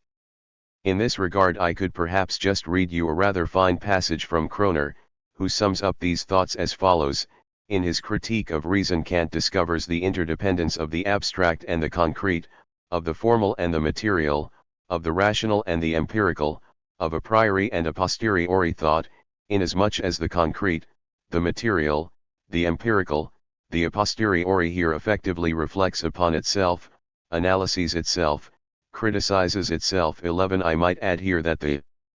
decisive concept for Hegel's considerations which go beyond the Kantian position is the concept of reflection. And I should also like to make a couple of remarks which may help to clarify the decisive difference between Hegel and his predecessors in this regard. We are talking here about the concept of reflection. Now, a reflection, in the first instance, simply means a mirror image. In other words, reflection in Kant initially signifies the way that our reason contemplates reason itself, relates as critical reason to the reason which stands before it. Now, what Hegel essentially does, along with the other post-Kantian idealists, and this is what decisively distinguishes them all from Kant, is this. Instead of performing this reflection in an unconscious manner, as the British empiricists did, instead of letting reason simply look at itself in the mirror, as it were, they made this act of reflection itself, this faculty of reflection, into the very theme of philosophy.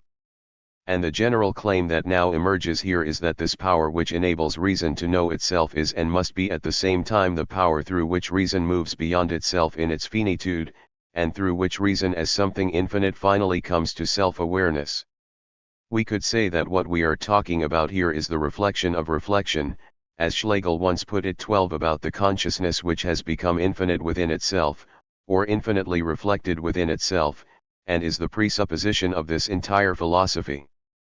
If you would like a simple definition, if I may use this term here, or a simple explication of the central concept of Hegelian philosophy which distinguishes this philosophy from that of Kant, namely the concept of speculation, then we may say that speculative consciousness, in contrast to simple or simply reflective consciousness, is one where this moment of self-reflecting consciousness has become thematic, has come to self-consciousness. Thus here, in the attempted analysis of knowledge itself, we already come upon what is ultimately the principal object of this dialectic itself, namely the distinction of subject and object which is already implicit in the peculiar internal doubling of reflection. For on the one side here you have thought as object, that which is being analyzed and examined, as Kant says, while on the other hand you have thought as subject, the thinking which examines itself, or, if you like, the transcendental principle itself, the principle of the synthesis of apperception, the synthetic principle itself. And these two sides are thus intrinsically bound up with one another.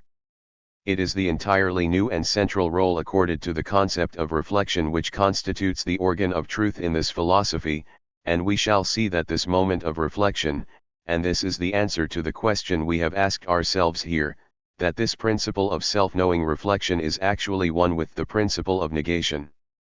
The thinking of thinking, and here as so often in Hegel we find a renewal of an ancient Aristotelian motif, the nu eta sigma iota nu omicron sigma epsilon omega 13, the thinking of thinking itself in Hegel is actually nothing other than the fully developed principle of negativity. But allow me here to read a little more of the same passage from Kroner. Kant's critique of reason, he says, grounds the validity of the empirical on the synthesis of both moments in cognitive thought, in the knowing subject, the identity of which accomplishes the reciprocal supplementation of these two moments and renders it intelligible. 14 In other words, it is the unity of consciousness, and the facts of this consciousness are precisely those which are brought together through synthesis in consciousness. It is this identity of personal consciousness that allows something like the unity of the world, the unity of experience, that allows identity, and in the last analysis also logical identity, to emerge for Kant et al. And Kroner then furnishes a clear and striking indication of that difference in relation to Kant which we have been talking about. For the critique of reason itself, he writes, proceeds in a naive way in this regard insofar as its reflection remains merely critical in character, to that extent the togetherness of the moments, the synthesis, is merely deduced for empirical knowing, but its own knowing is contrasted with empirical knowing as mere reflection, as merely formal knowing, and thus not really as a knowing, but only as mere thinking, as a non-cognitive logic, i.e., a non-metaphysical logic. That is why this critique relates to metaphysics in a merely negative fashion, can see in metaphysics nothing but a self-contradictory form of thinking, a thinking which is therefore devoid of content, self-destroying, and nugatory, in the same way as empirical thought sees the contradictions which arise in metaphysical thought. 15. What this means can be expressed as follows: on the one side, in Kant, we have something like the form of knowledge or cognition, on the other side we have the content, the content somehow happens to reach knowledge from outside, the content itself, we could almost say, is actually withdrawn from reflection. Kroner basically characterizes Hegel's position as follows: this whole separation actually has something rigid about it. On the one side I presuppose that there are certain forms, and on the other side I presuppose there are material contents, and I decree somewhat arbitrarily that these forms are only meant to be valid for those contents, but not valid in themselves. But, in reflecting upon these forms, I already turn the forms themselves into content, as it were, and thereby show that this distinction of form and content, from which I begin, cannot possibly be conceived as an absolute distinction, and likewise, in turn, the supposed contents, i.e., the data of sensation, cannot possibly be given to me independently of my consciousness, independently of the identity of thought. He says, in other words, that Kant had indeed already set forth the principle of synthesis, the principle of transcendental synthesis or apperception, but he set it forth only in an abstract way, and thus did not actually get beyond the unmediated oppositions of form and content, of concrete and abstract, of a priori and a posteriori. And the task of philosophy is not simply to let these oppositions stand opposed to one another in a dogmatic manner, but rather to develop these oppositions in and out of one another. But Hegel nonetheless follows Kant insofar as he does not simply deny the tension which presents itself between these moments, the fact that form is not merely absorbed into content, or that forms without content do indeed get themselves entangled in such difficulties, all those, in short, which Kant himself sets out in the Transcendental Dialectic. On the contrary, Hegel recognizes this tension. But he also says that I am not entitled to set up a kind of border or limit here, once I have acknowledged and taken up into my reflection the fact that I find myself in these difficulties when I attempt to move beyond the content with these forms.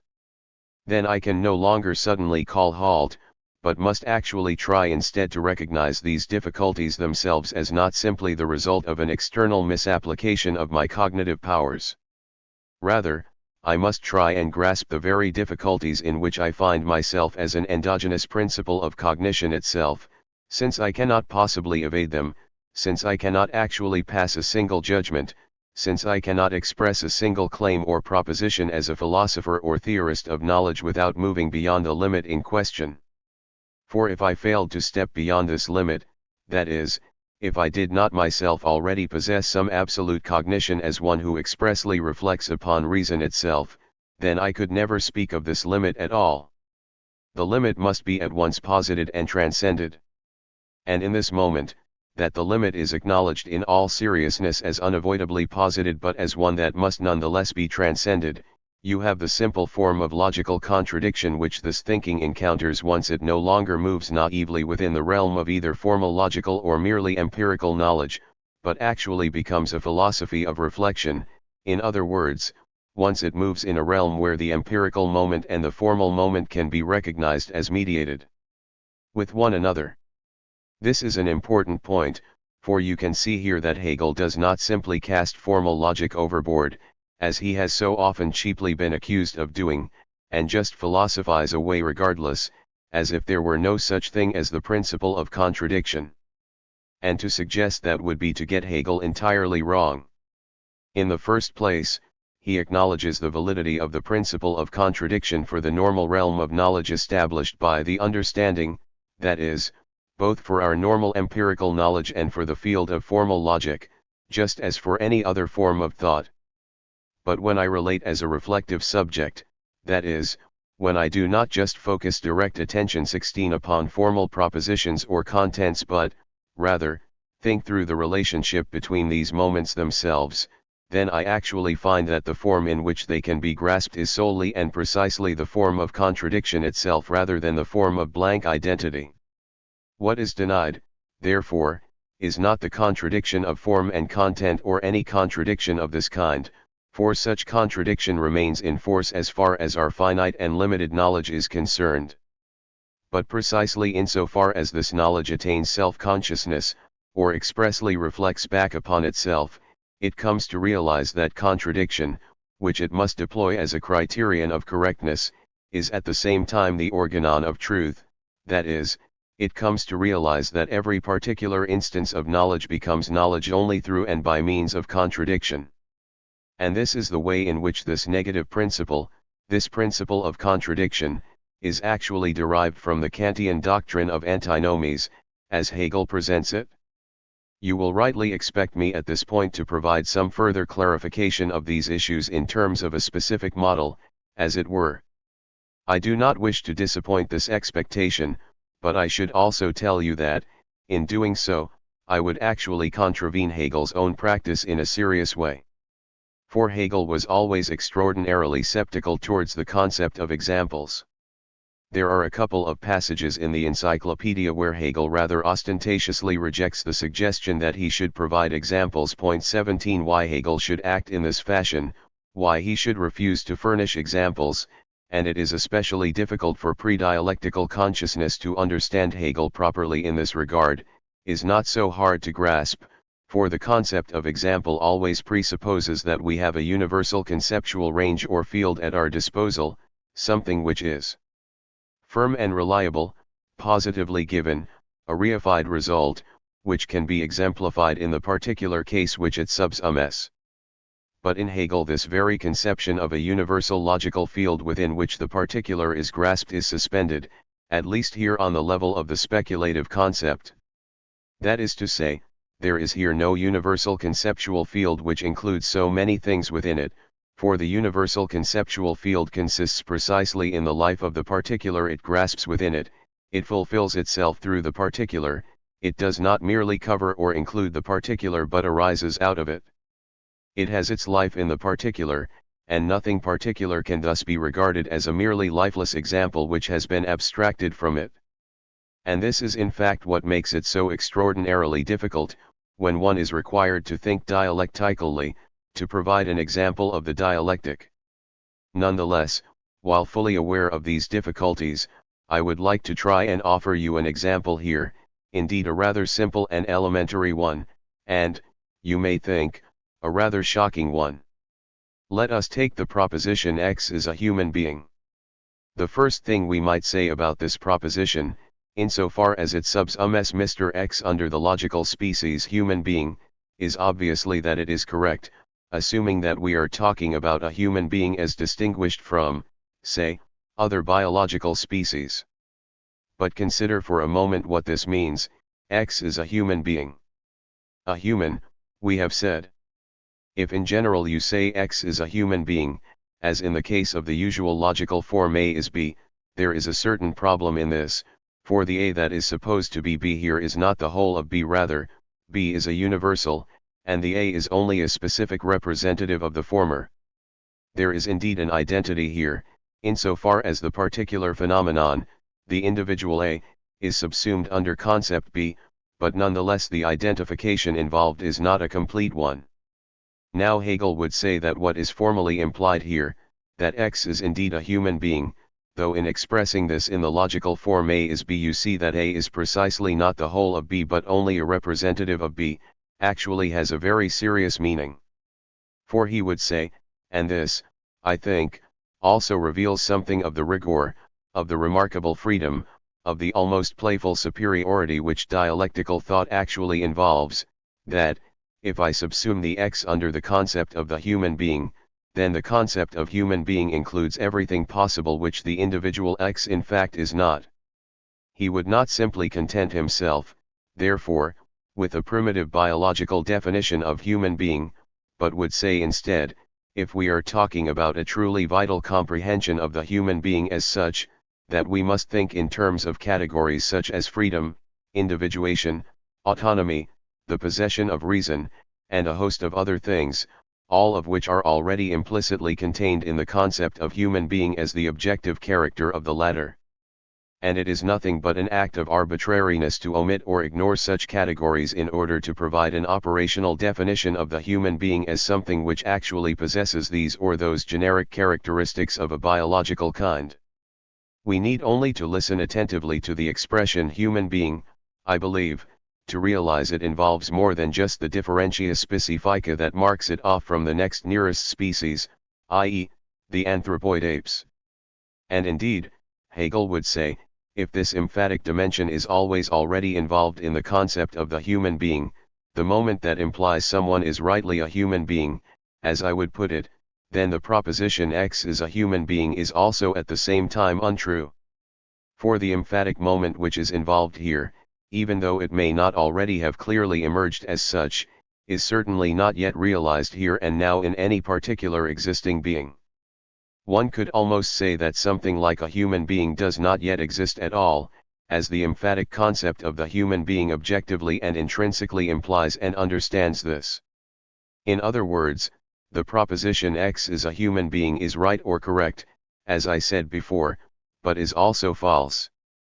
And I believe that we need only to apply this proposition really seriously to any human being, to indicate that the individual in question is a human being, and we will realize this difference at once, will realize that the individual does not yet really do justice to the concept of the human being in the emphatic sense, the concept of the human in terms of absolute truth.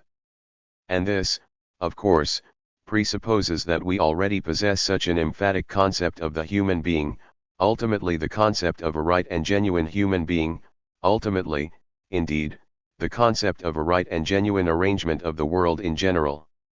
When we say human being, the expression says more to us than the mere generic concept or species, even if we are subjectively unaware of this. Point 18. I believe that I have perhaps shown you something at least of the climate of this thinking, something of what is really meant by the concept of dialectical contradiction. We could say that dialectic, insofar as it is a doctrine of contradiction, critiques the simple logical coherence of the world, for contradiction, or absence of contradiction, which are of course correlative concepts, is precisely the logical criterion here. One can undertake to reduce the whole of logic to non-contradiction, and this has indeed been done. Now if we ascribe such a central role to the concept of contradiction, as Hegelian philosophy does, this implies something that I have already explicated to you in a very different context. It implies that we cannot just acknowledge the logical coherence of the world, cannot acknowledge without more ado that the world and our thought are identical with one another, that the world and thought essentially exhaust one another. Rather, we acknowledge precisely that they diverge from one another. And here we must confront the paradox that this divergence between thought and the world is in turn necessarily mediated through thought. Thought itself must therefore strive to grasp precisely what is not thought. And this paradox, that it must try and do what it cannot do, reveals itself in every particular judgment that thought makes, and refers that judgment to the whole, the connected totality, into which thought in its contradictory character must precisely unfold. We say in conclusion, therefore, that the Hegelian idea of contradiction follows from the emphatic concept of truth itself. Lecture 8. June 19, 1958. Ladies and gentlemen, in our last couple of sessions, and especially in the last one, I tried to show you why the dialectic is not simply concerned with specific differences, that is, with the specification of the individual object, which is indeed in the final analysis an unavoidable condition of any knowledge, to show you, rather, why the dialectic is preeminently concerned with contradiction.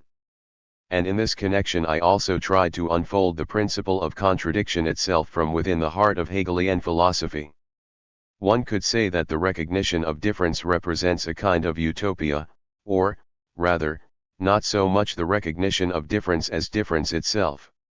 That the heterogeneous may coexist with the heterogeneous without each destroying the other, that one heterogeneous thing may leave room for the other to unfold as well, and that, we may also add, the heterogeneous may love and be loved, this would be the very dream of a reconciled world. Likewise it is the mark of a world wretchedly entangled in a context of guilt that whatever is in some sense unacceptably heterogeneous cannot be tolerated within this world. This intolerance of the heterogeneous is the ultimate mark of every totalitarian mentality, and here we may use the word totalitarian in a multiplicity of senses. And the dialectic is the negative expression of a certain condition, one a thinking which answers to a reality where contradiction has taken the place of the happiness promised by difference, a thinking which strives from within itself, from within its own principle, to bring about its own demise. Now we could say there is an important conclusion which emerges from this, although it is one which has not always been accepted or rigorously drawn as such either within Hegelian philosophy or within the materialist version of the dialectic. This is the conclusion that dialectical thought itself responds to a negative condition of the world and, indeed, calls this negative condition by its proper name. I once expressed this idea straightforwardly by claiming that the dialectic is essentially and necessarily critical, although it becomes false the instant that it sets itself up as a kind of positive philosophy, or so-called worldview, and claims to constitute an immediate appearance of truth itself. Where Hegel is concerned, these issues are extraordinarily complex. For you may well object here that the Hegelian philosophy as a whole ultimately presumes to present nothing short of the absolute idea, or the absolute identity, and to that extent surely incurs the verdict which I have just suggested with regard to every positive interpretation of the dialectic as such. Nonetheless, I should like to believe that the power which effectively animates the Hegelian philosophy is actually very much the power of negation, namely a critical power at work in every specific moment, and that, in contrast to this the well-known affirmative moment of Hegel, which insinuates that in the totality subject and object are ultimately the same, essentially exhibits significantly less power and force than the negative moment we have insisted upon. In response to the question why the dialectic is concerned with contradiction rather than simply with difference, I basically claimed that this is precisely how thought is capable of acknowledging its moment of non-identity, of acknowledging what is not the same as thought, without thereby abandoning itself to arbitrariness of what merely is, precisely how thought simultaneously retains the power to construe this dimension of the non-identical, to think that which for its own part is not actually the same as thought. What is usually described as logic is indeed nothing other than the doctrine of absolute identity, and the heart of logic, the heart of all logical rules, is the idea that the signs or concepts introduced in the domain of logic are maintained precisely as identical with themselves. Logic is thus nothing but the fully explicated theory of the rules which arise from absolute identity exactly as this is preserved in logic at the expense of any content whatsoever, a content which, as Hegel has taught us, is always not simply included within these forms but also comes into a certain opposition to them precisely because the content is not itself form. One could thus almost construe the identity principle of logic entirely in these terms.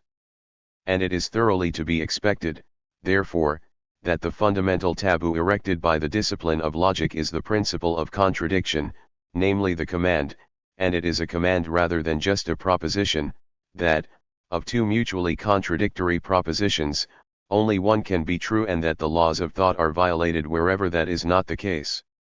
One might say that the priority of contradiction which prevails in the dialectic is actually nothing but an attempt to break the primacy of logic, understood as the realm of pure non-contradiction, to point out, that is, that the world is not simply mere thought, is not the mere operation of logical thinking as the world is presented to us in accordance with logical rules. In other words, the world is itself a contradictory rather than a logical world. The dialectic is a critique of the apparent logical character of the world, of its immediate identity with our conceptuality, and that is precisely why it makes the principle of contradiction itself, which is repudiated by logic, for reasons which I have tried to clarify for you in our last few sessions, into its very medium or organon. But this means not only that the world is not simply exhausted in our concepts but also at the same time that our concepts are not exhausted in that which merely is. In other words, the origin of the dialectic, which I initially developed for you from the side of thought, of form, of the subject, can just as well be unfolded from the side of the objective as well, as Hegel has also shown in considerable detail. If you would like me to convey to you in simple terms the experience which inspired dialectical thought itself, and which persists as a basic stratum, as it were, beneath the level of the logical and speculative moments we have just been discussing, then I would describe this experience simply as a recognition of the contradictory or antagonistic character of reality itself. In other words, it is that experience of diremption that effectively lay at the heart of the Romantic Age, the period to which Hegel also belongs. And the specific character of Hegel's response to this lies in the way that he did not attempt, within the context of this diremption, to assume the limited and one-sided standpoint of the individual subject simply thrown back upon itself and its own resources, but also in the way that he resisted the tendency, unlike the cultural classicism of the time, to smooth over this contradictory character of reality, or to resolve this situation, as the later Goethe did, by entering into some kind of understanding with this diremption. Rather, he took the bull by the horns in this regard, which is to say, simply put, that he pursued the thought that the reconciliation of a dirempted world could not arise through any resolution somehow located over and above the objectively self-contradictory character of this world, but only in and through this self-contradictory character itself. And the idea that this development, this driving force, and ultimately also that which strives for reconciliation, is something itself harbored within the diremption, the negative, the suffering of the world, this idea is equally, as an experience of reality, a sustaining element of the Hegelian dialectic. Just as, in turn, those things which we have been discussing, the idea that no concept is identical with its object, also sustain and motivate the dialectic from the side of mere thought itself. And what is so impressive about Hegelian philosophy, we might say, is essentially bound up with the way in which these two roots of dialectical thought, on the one hand the logical speculative dimension, on the other the dimension of experience which I have expounded with reference to the concept of diremption or alienation, are effectively brought together, so that their inner unity is ultimately revealed within the dialectic. If you now take what I have said about the rigorous necessity of construing the totality by reference to contradiction and apply it to this dimension of experience, you will uncover a speculative proposition which certainly cannot be found in this form in Hegel himself, although it may well preserve the truth of this philosophy more aptly than any other particular proposition could do. I am talking about the proposition that the world, and by world here I mean the one which the process of experience in Hegel is substantially concerned with, namely the social and cultural or mediated world, is indeed an internally contradictory world, but is also a system. Thus the highly distinctive character of Hegelian philosophy and the dialectic in general lies in the way it undertakes to construe a certain impressive unity while seeking this very unity in the moment of dichotomy, that is, in the moment of contradiction. And this highly distinctive character, this most paradoxical moment, is itself equally discovered in that experience from which Hegelian philosophy arises, in that experience of reality which is contained in the logical and speculative issues which we have been discussing in our last few sessions. We can also formulate it in this way: the world is construed as a unity, produced as a socialized totality which is internally unified down to its ultimate particular features, through the very principle by which it is also divided. And it is precisely here that the materialist version of the dialectic is extraordinarily close to the idealist version, insofar as the former attempted to grasp and develop that unified but internally contradictory principle in objective terms precisely as the principle of exchange, which indeed harbors both the antagonistic and the internally unified character of a world governed by the process of exchange. But I would like to come back to the well-known and popular objection to the dialectic which accuses it of being an intellectual straitjacket, a deductive system which attempts to derive reality from purely conceptual considerations. From everything that I have already said, you may now be able to appreciate and think through this complex of issues rather more clearly than was possible for you before.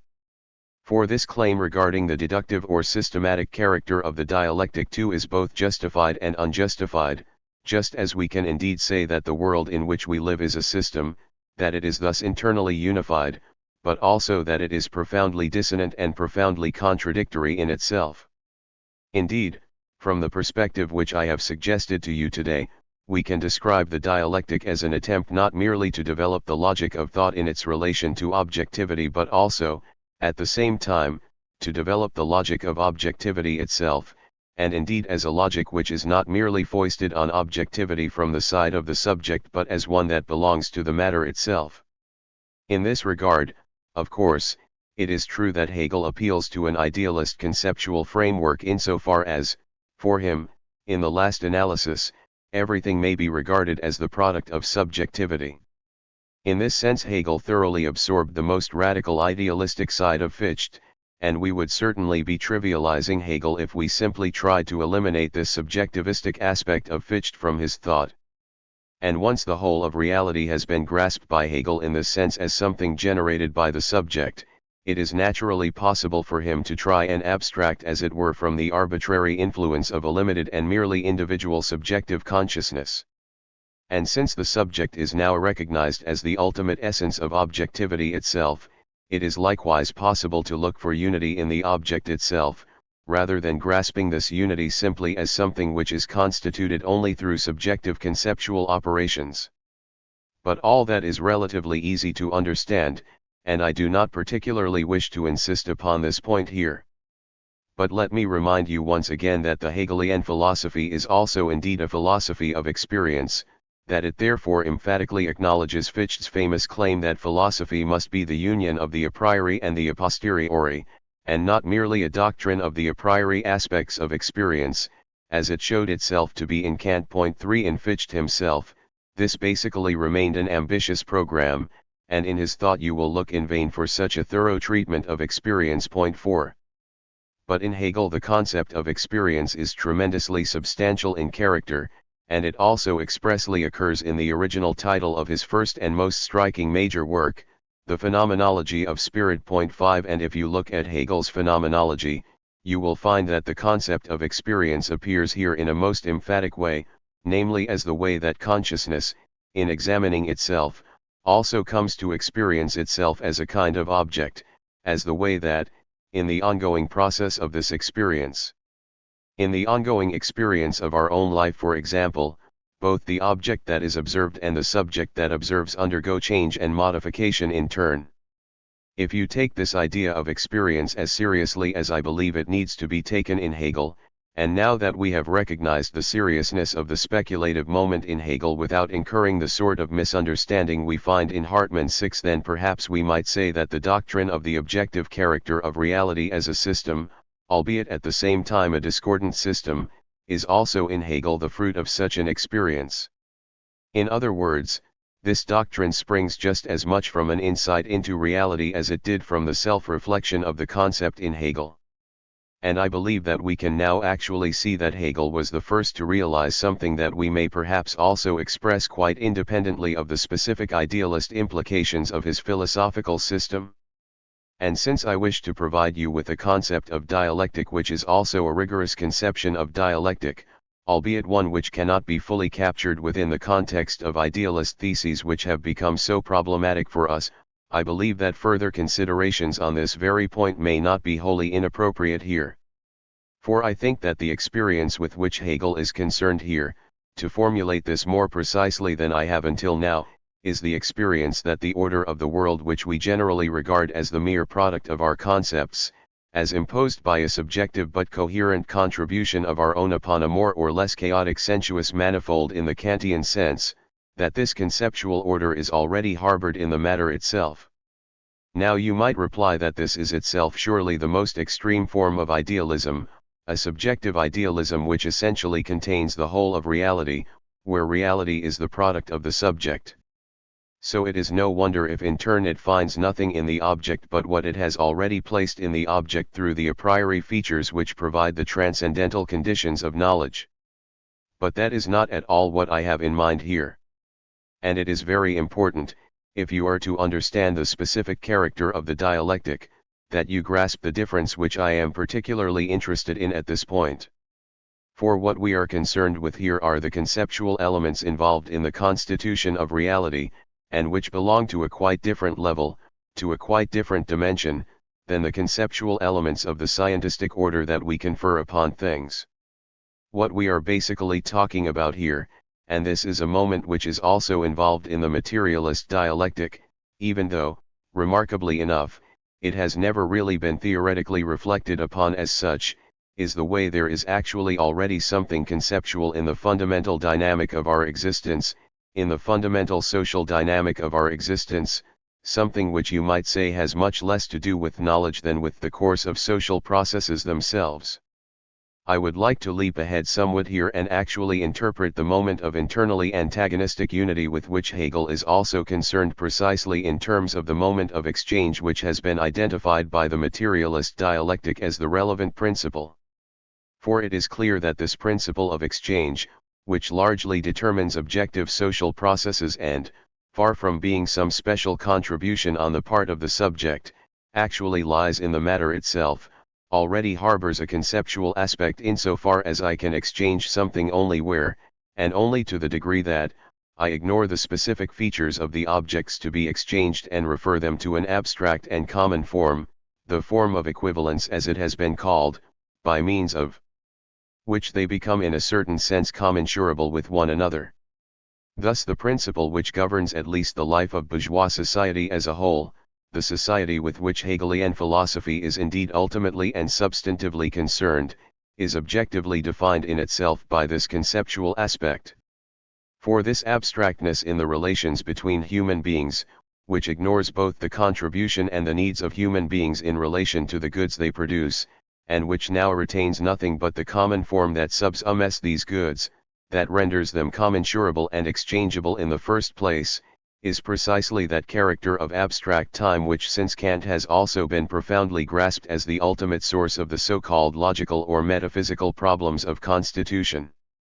You will see at once that this objective conceptual moment in the matter itself, which is vividly exemplified in the phenomenon of exchange, that this conceptual labor of the human species, as we may describe it, is something entirely different from that understanding of the conceptual which prevails in the contemporary conception of the logic of science and also in the Kantian philosophy, where the conceptual is actually nothing but an ordering principle that we confer upon things. And I believe that the decisive experience of Hegel is precisely the insight that the world which we know is not, as the idealist philosophy would have us believe, something chaotic which we ourselves first endow with some kind of form, and that the conceptual forms in turn, namely as a sediment of the history of mankind, are already contained in the reality we are attempting to know. But this presupposes that we grasp reality, as this is understood by philosophy, as something that is itself essentially marked or determined by human beings. It is determined not in the sense of the object of knowledge as abstractly and purely scientifically constituted by the transcendental subject but, rather, in the practical sense that the world philosophy undertakes to know is a world essentially mediated through human labor. The concept of spontaneity, of the generation of the original unity of apperception, which plays a central role in all idealist philosophy after the critique of pure reason, in Hegel already assumes the form that the world itself, the world in which human beings live, is actually a world of labor, and that this moment of labor cannot be ignored, so that there is actually no nature which fails to bear, even if it be merely negatively, the trace of human labor. And if you now ask for an interpretation of the Hegelian concept of mediation in terms of experience, a concept that I would certainly like to talk to you about today, we could say that what Hegel means by mediation, what he means by the claim that there is nothing under the heavens which is not mediated 7 already signifies in Hegel that there is actually nothing human which is not determinately marked by the moment of human labor. If you consider this thought concerning the objective determinacy of reality, which cannot be deemed a subjective contribution that might in turn be ignored, and pursue it a little more closely, you can also readily connect it with the charge that has so often been raised against Hegel in a superficial manner, namely that of fabricating a fundamentally constricting deductive system. I believe it is not the task of the philosopher, in expounding a philosophy which seems deserving of the name, to proceed apologetically in this regard, to say, for example, well, the dialectic is not nearly as bad as the malicious critics of dialectic like to claim, for it also leaves room for the whole range of experience and God knows what. Now I believe that it does leave room in this regard, and I have tried to show as much to the degree that was possible here. But I also believe that we must be extraordinarily careful not to make everything innocuous, or, as Hegel puts it, not to leave out the dialectical salt. 8 And I would far rather confess that dialectical philosophy, in both of its versions, actually does have something essential to do with the coercive character of a deductive system. Yet I would qualify this by insisting that dialectical philosophy does not simply do violence to a reality that is ever so green, ever so living, ever so immediate and spontaneous in itself. On the contrary, dialectical philosophy is the means of expressing, in concepts, in the medium of the concept, the coercive and restrictive character which reality itself possesses.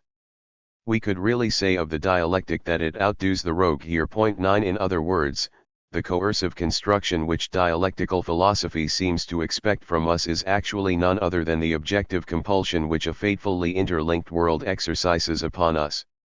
And in this regard we can now properly understand the wretchedness of that complaint about the straitjacket of concepts, once it is revealed as nothing but the Christop, thief. Thus the dialectic is reproached for revealing the compulsive character of the world, while the compulsive character itself is thereby ideologically protected.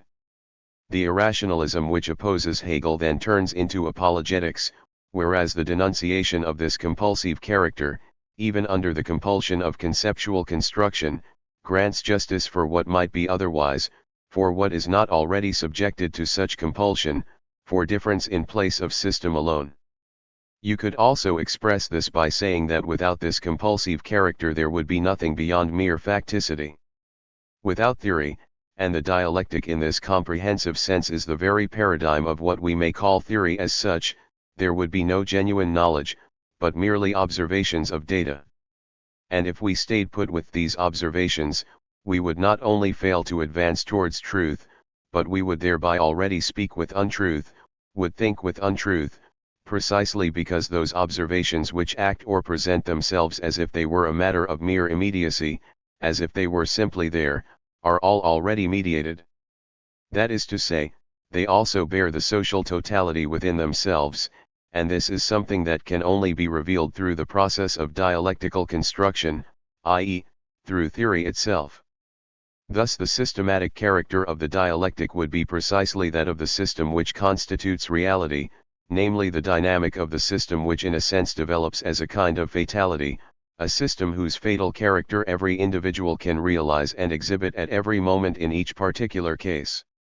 In this regard dialectical philosophy is infinitely more realistic, is infinitely less guilty of spinning out some merely conceptual web, than those much more innocuous theories which proceed as if the world did not in itself possess a specific character and thereby precisely overlook what is decisive here, namely the compulsion which the world itself exercises upon us. In the light of these motifs, as I have just described and developed them, you can readily understand how a theory which originally appeared so conservative, as if it wished to defend the world as a system, could also, in exhibiting that system at the same time in its negative character, become a starting point for the revolutionary conception of socialism which then directly referred back to it. Indeed, you can see precisely how these two moments interact with one another, and it would be a very interesting task to pursue how much, in their polemical extremes, in their specific repudiation of certain perspectives, such as a mediocre overly harmonizing conception of individualism, the two versions of dialectic, the Hegelian and the Marxist, both actually concur with one another. This is a task which has still to be undertaken, although it is imperative for the self-understanding of dialectical theory that this should be done properly. I think I have now shown you the sense in which the systematic character of the dialectic must be understood as a critical concept. For while the moment of unity that is singled out by the system, and which leaves nothing outside it, certainly represents the moment of compulsion to which living human beings are subjected and from which they must strive to liberate themselves, this same moment of unity, as a dynamic and internally self-unfolding one, also has the potential to drive towards its own demise. Something like this was once formulated by Hegel himself, who perceived these things with a tremendous clarity and sobriety, when he argued in several famous passages in the Philosophy of Right that civil society, through its very own principle, necessarily created more poverty even as it created more wealth. 10 And perhaps I might also add here that the celebrated role which Hegel apologetically ascribed to the state finds its origin right here. For with a kind of desperate leap out of the dialectic, as we might say, Hegel introduced the state as a sort of umpire which is meant to bring some order to what would otherwise fall apart through the growth of internal oppositions in accordance with the very dialectic he has identified. But even here, as I say this, even as I claim, heretically, that Hegel has offered a kind of arbitrary or coercive construction here in order to preserve the positive character of his system, I should also add that even this passage, which looks at first sight like a sacrificio dell'intelletto, and one which indeed has always particularly irritated even mediocre and intellectually feeble critics, nonetheless betrays a most profound insight. For bourgeois or civil society, insofar as it tries to maintain itself as such under its own conditions, is ultimately driven in the final phase of its development to generate organizational forms of a statist or authoritarian kind, forms which no longer trust to the imminent play of economic forces but now attempt to stem this dynamic in a coercive fashion and return society to the stage of simple self-reproduction.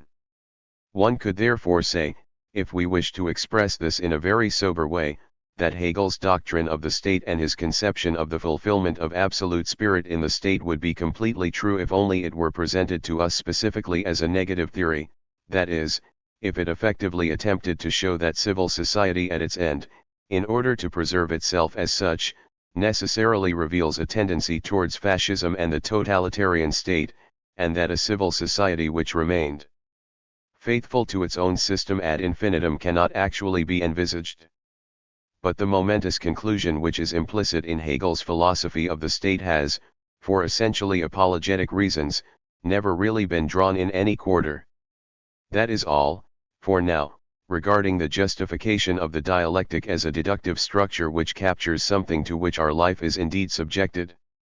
But then again, the dialectic is not simply a seamless or immediately deductive structure, it does not operate in terms of pure identity, and it does not try to derive everything seamlessly from a single principle or proposition. And precisely because it does not proceed in this way, the central function of contradiction in the dialectic is understood from the perspective of the matter itself. In other words, in unfolding the matter in question as one that is internally contradictory, it also unfolds it as something that is dirempted, as something that is not identical with itself, and in this sense it is specifically a critical theory.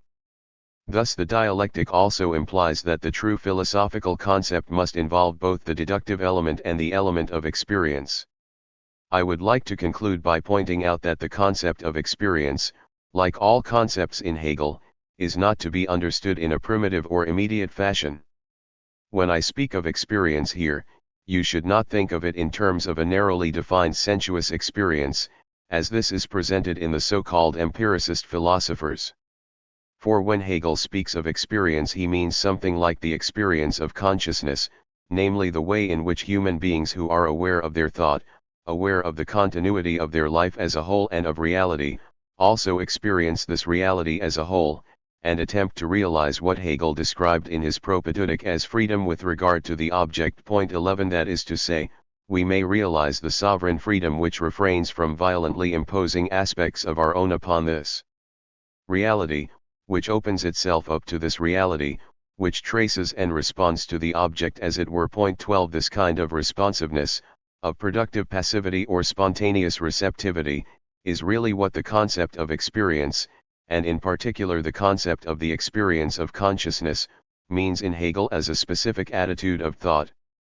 But what falls within this experience is social reality as an undiminished whole, and the one who undergoes this experience is the whole human being with every attendant faculty and capacity, and not merely a transcendental subject or, indeed, merely an experimental subject that simply registers sensuous data or particularities of some kind or other. Just as the concept of spirit in Hegel always involves the concept of experience, so in turn the concept of experience in Hegel acquires meaning only when you grasp it essentially and precisely as what we may perhaps simply call spiritual experience. Lecture 9. June 24, 1958. Ladies and gentlemen, if you reflect upon our interpretation of the dialectic as an attempt to do justice in thought itself to the non-identical, that is, precisely to those moments which are not exhausted in our thought, then it is clear that this very proposition involves a contradiction.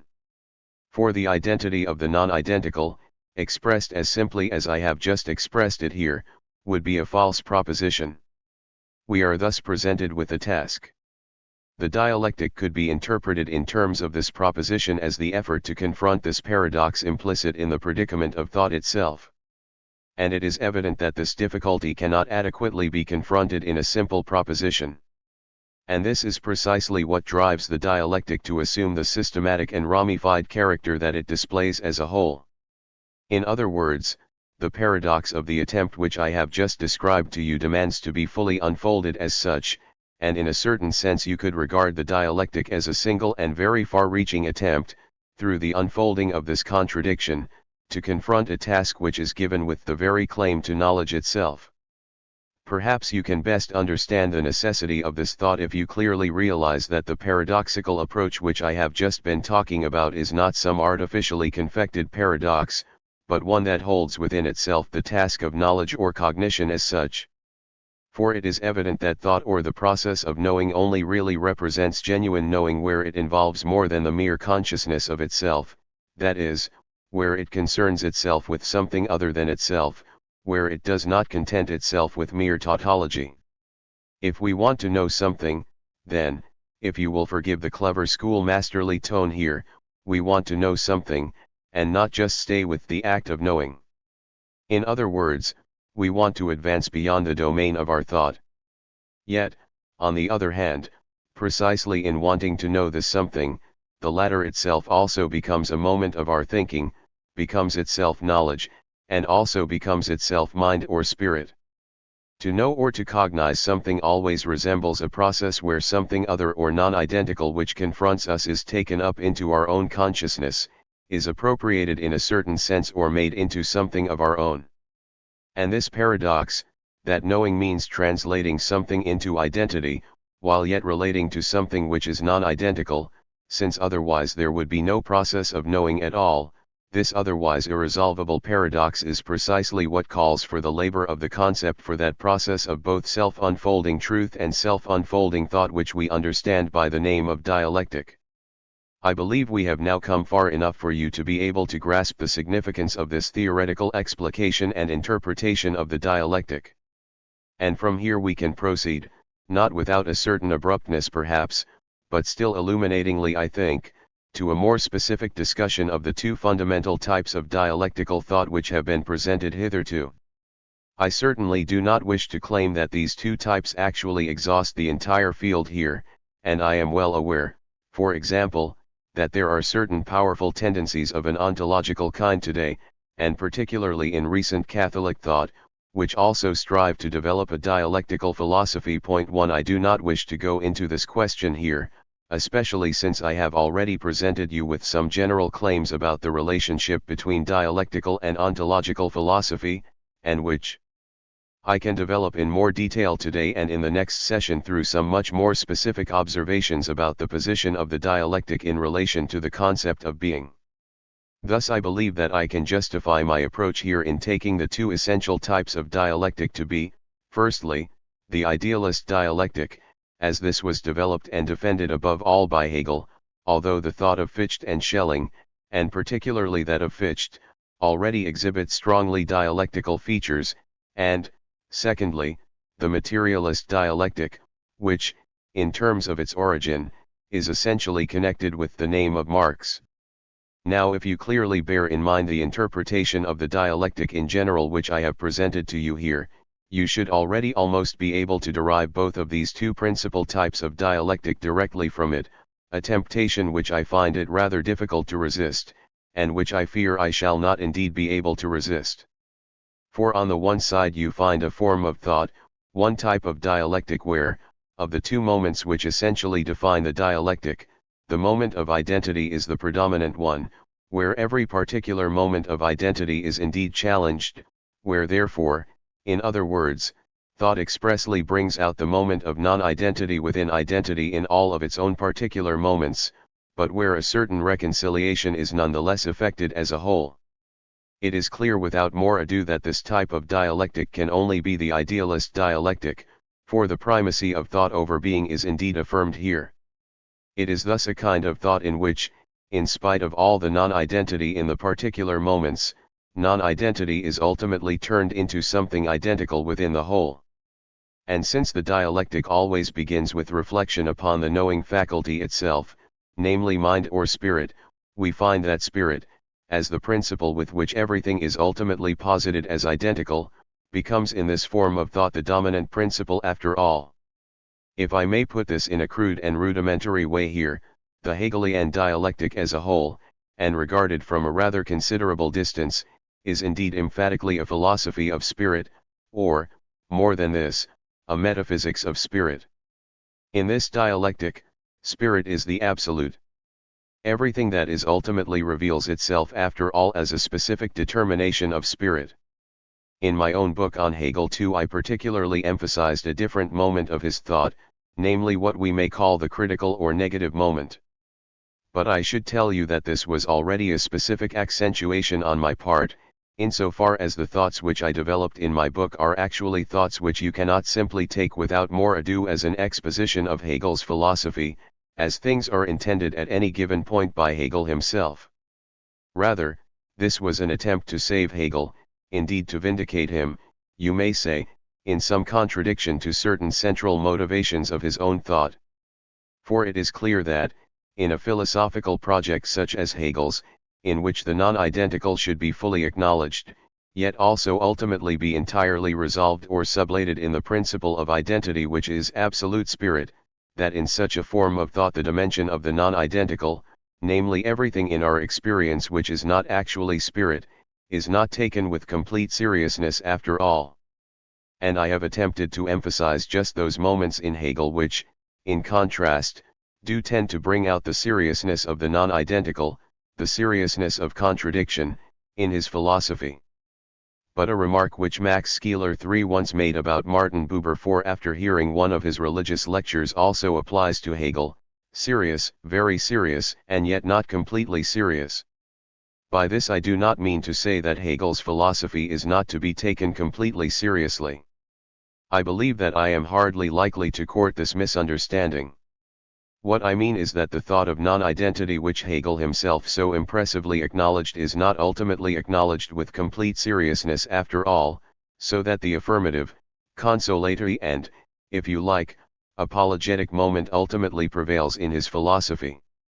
And this is intimately connected with that aspect of his thought which was subjected to such penetrating criticism, albeit quite independently, by Kierkegaard and Marx alike.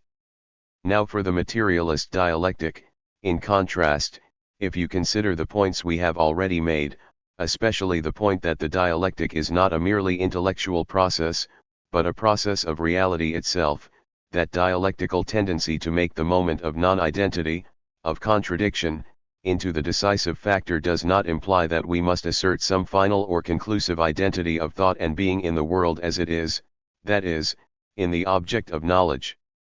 You can also express this by saying that, in the Marxian dialectic, the experience which effectively shaped it and stands at the center of attention, taking the expression experience in the sense I attempted to develop at the end of the last session, is this: the world with which are concerned, the world with which humanity in general has been concerned to this very day, is an internally contradictory world, and that identity which the speculative concept in Hegel already claims in a sense to have at its disposal, and which is sought in the totality of the system, is something which would first have to be established, and the establishment of a form of reality free of contradiction is essentially a matter for human praxis rather than a matter for philosophy. I believe that you can clearly see, from these two characteristics of the dialectic, how both these types of thought spring from the essence of dialectic itself. We can also derive them, of course, from the positions of the thinkers whom they reflected upon in turn, namely from the most advanced position that bourgeois culture has ever come to occupy. 5. That, if the idealist dialectic finds itself in extraordinary difficulties in fundamentally emphasizing the non-identical while nonetheless affirming absolute identity as a whole, the concept of a materialist dialectic is also beset with the greatest and most serious difficulties, difficulties which belong in the same domain as I have just been presenting to you. If primacy is actually ascribed to the non-identical, namely to that which is not mind or spirit, in our knowledge of the world, then in a sense it is also extraordinarily difficult to grasp just how we are to arrive at a dialectic at all. For the dialectical principle itself, the principle of negation or reflection, is necessarily for its part a spiritual or intellectual principle. And as soon as one really tried to pursue, in all rigor, the thought that everything spiritual or intellectual is mere superstructure, that being radically determines consciousness, then it would basically be impossible to understand how we ever come to a dialectic. For then we shall have ascribed primacy to something which is precisely erudis indigestici mol 6 to something which is precisely not intrinsically refracted in and through reflection, but is a mere immediacy. Thus the concept of a materialist dialectic leads to that difficulty which is bound up with the simplest meaning of the concept of dialectic, namely the difficulty that a conception of the world which essentially involves a movement of concepts, a dialogest high 7 a thorough explication of intellectual forms, is now in a sense hypostasized, as if it thus had nothing to do with such a thing. I cannot resolve this difficulty for you right here, but I wanted at least to draw your attention to it, above all because it is at this very point that we see how the materialist dialectic could begin to ossify into the kind of dogma or state religion which inevitably emerges when the thought no longer confronts its own imminent difficulties with full seriousness. But I should like at least to suggest to you where the resolution of this contradiction lies. The concept of dialectic which is in question is not a purely theoretical concept of dialectic at all, since the moment of praxis itself proves to be a determining factor, does not by any means assume primacy, for the relationship between theory and practice in the materialist dialectic is an extraordinarily complex and involved one. But the idea of praxis is acknowledged with full seriousness here, and without taking the concept of praxis, namely the active transformation of the world, into consideration we cannot actually make sense of the thought that material relations or what merely exists could be dialectical in themselves. And, although this thought is not conceived by Marx as a purely contemplative or explanatory theoretical one, there is nonetheless a theory here. The question involves an extremely difficult structure.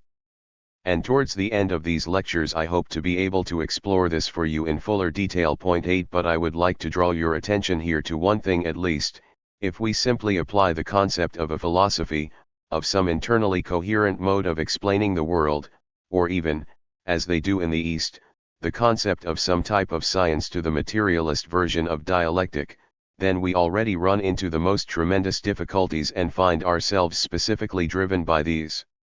difficulties to perform the very opposite of all dialectical thinking, namely to turn an intrinsically dynamic form of thought which remains critical towards itself into something like a worldview to be venerated. I believe that I can now present you once again with the real difficulties which dialectical thought poses for us and at the same time try to elucidate certain distinctive features which may prove helpful if you attempt to think dialectically yourselves. For the task of any lectures which are intended to introduce you to the dialectic, apart from helping to facilitate the study of the most important dialectical texts themselves, must above all be that of bringing you to the very point where the difficulties actually lie, rather than concealing these difficulties with some kind of smooth conceptual derivation. The task is not to render such thinking innocuous, but to convince you of what ultimately motivates this thought precisely where it offers you the greatest difficulties. I hope that the distinctive features which I present here may help you a little in learning to practice dialectical thinking itself. The first of these difficulties lies in the way that part and whole must always be related to one another in dialectical thought. This is a claim that will strike a familiar chord with those of you who are studying psychology, for the theory of Gestalt psychology, which is the most widely established academic form of modern psychological thought today, also says much the same thing. Point 9 But the focus in that case is essentially on the domain of sense perception, and the priority of the whole over the part is tacitly assumed in this connection, along with the idea that the relation between the whole and its parts is generally harmonious in character, or at least is not in a relation of tension. I should also qualify what I just said in the sense that Gestalt theory does also recognize the moment of the non-identity of whole and part in its concept of a bad Gestalt, but the entire pathos of this scientific doctrine of the priority of the whole over the part is incomparably less antagonistic in character than it is in the dialectic. Point 10. I should like to say right away that the idea of the dominance of the whole over the parts was actually first expressed in the context of the dialectic by Hegel in the claim we have already discussed in some detail, namely that the whole is the true. Point 11. And then again by Marx in the material reversal or interpretation of this claim, when he argued that the totality of this society furnishes the key to all of the individual social processes and that independence cannot really be ascribed to these individual social processes over against that totality. But the dialectical conception of the relation between the whole and the parts is actually far more difficult than the very familiar claim that the whole is greater than the sum of its parts, for while, on the one hand, it is constantly demanded that the parts must be grasped from the perspective of the whole, and that the whole in turn must be grasped through the interplay of the parts, the dialectical conception also insists upon a relation of tension between these moments, between the whole and the parts, between the universal and the particular. That is why the effort to bring these two moments together actually proves to be extraordinarily problematic and extraordinarily difficult. The difficulty I am talking about here, and which I wish to bring home to you, is that, while the whole and the parts can certainly only be grasped in their relation to one another, we must recognize that the whole is by no means positively given when you have the part, and, conversely, that the relevant parts are by no means positively given when you think the whole. Thus you must constantly ask yourselves how you are actually to bring both these things together, for, as I believe I have already made sufficiently clear, the relation of whole and part in the dialectic is not one of mere subsumption. This is not a relation of logical extension where the parts would be contained within the whole in the way the segments of a circle lie within its circumference. Rather, it is a dynamic relation, one where both moments reciprocally produce one another rather than just being given alongside one another in a reified and, so to speak, timeless manner. And we may say in general that the dialectic in its entirety, to employ a Kantian distinction here, has extended the domain of the so-called dynamic principles to such a degree that what Kant presents under the title of mathematical principles, namely the logical principles, also comes to assume a dynamic character. Point 12. Thus we are talking about the problem, and this is one of the major difficulties with which the dialectic confronts you, of how I am already supposed to grasp the part by reference to a whole which is never completely given as such. In order to show you how these things unfold with regard to the actual work of cognition, I could perhaps say something here about a controversy in which I was engaged over 20 years ago now with Walter Benjamin when he was writing his work on Baudelaire. Point 13. I am referring to the unpublished opening part of this work, and specifically to the interpretation of one of the poems from Baudelaire's cycle Les Vents de Chiffoniers. Point 14. At the time when Baudelaire was writing, the rag pickers were seen as extreme representatives of the lumpen proletariat and thus possessed key significance for the depiction of penury which plays such an important role in French literature as a whole in this period. You have only to think of Les Miserables in this connection. Point 15. In his interpretation of this poem, Benjamin had discussed a wine tax which was levied in Paris at the time and which forced the workers to go out beyond the town gates, outside the Banlieue 16 if they wanted to consume wine. If they could indeed afford wine in the first place.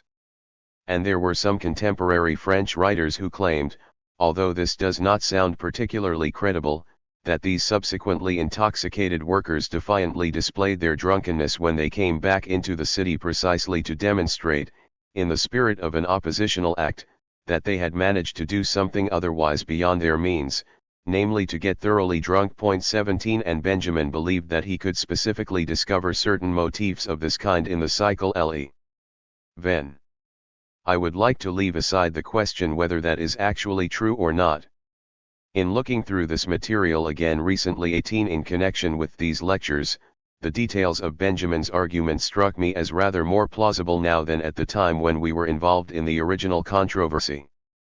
Anyway, the drift of his argument was to take the question of the materialist determination of reality as a whole, which, according to his theory, possesses a key role in Baudelaire's poetry as well, and trace it back immediately to specific events and experiences such as the wine business concerned, cheap drinking establishments, the rag merchants, and so forth.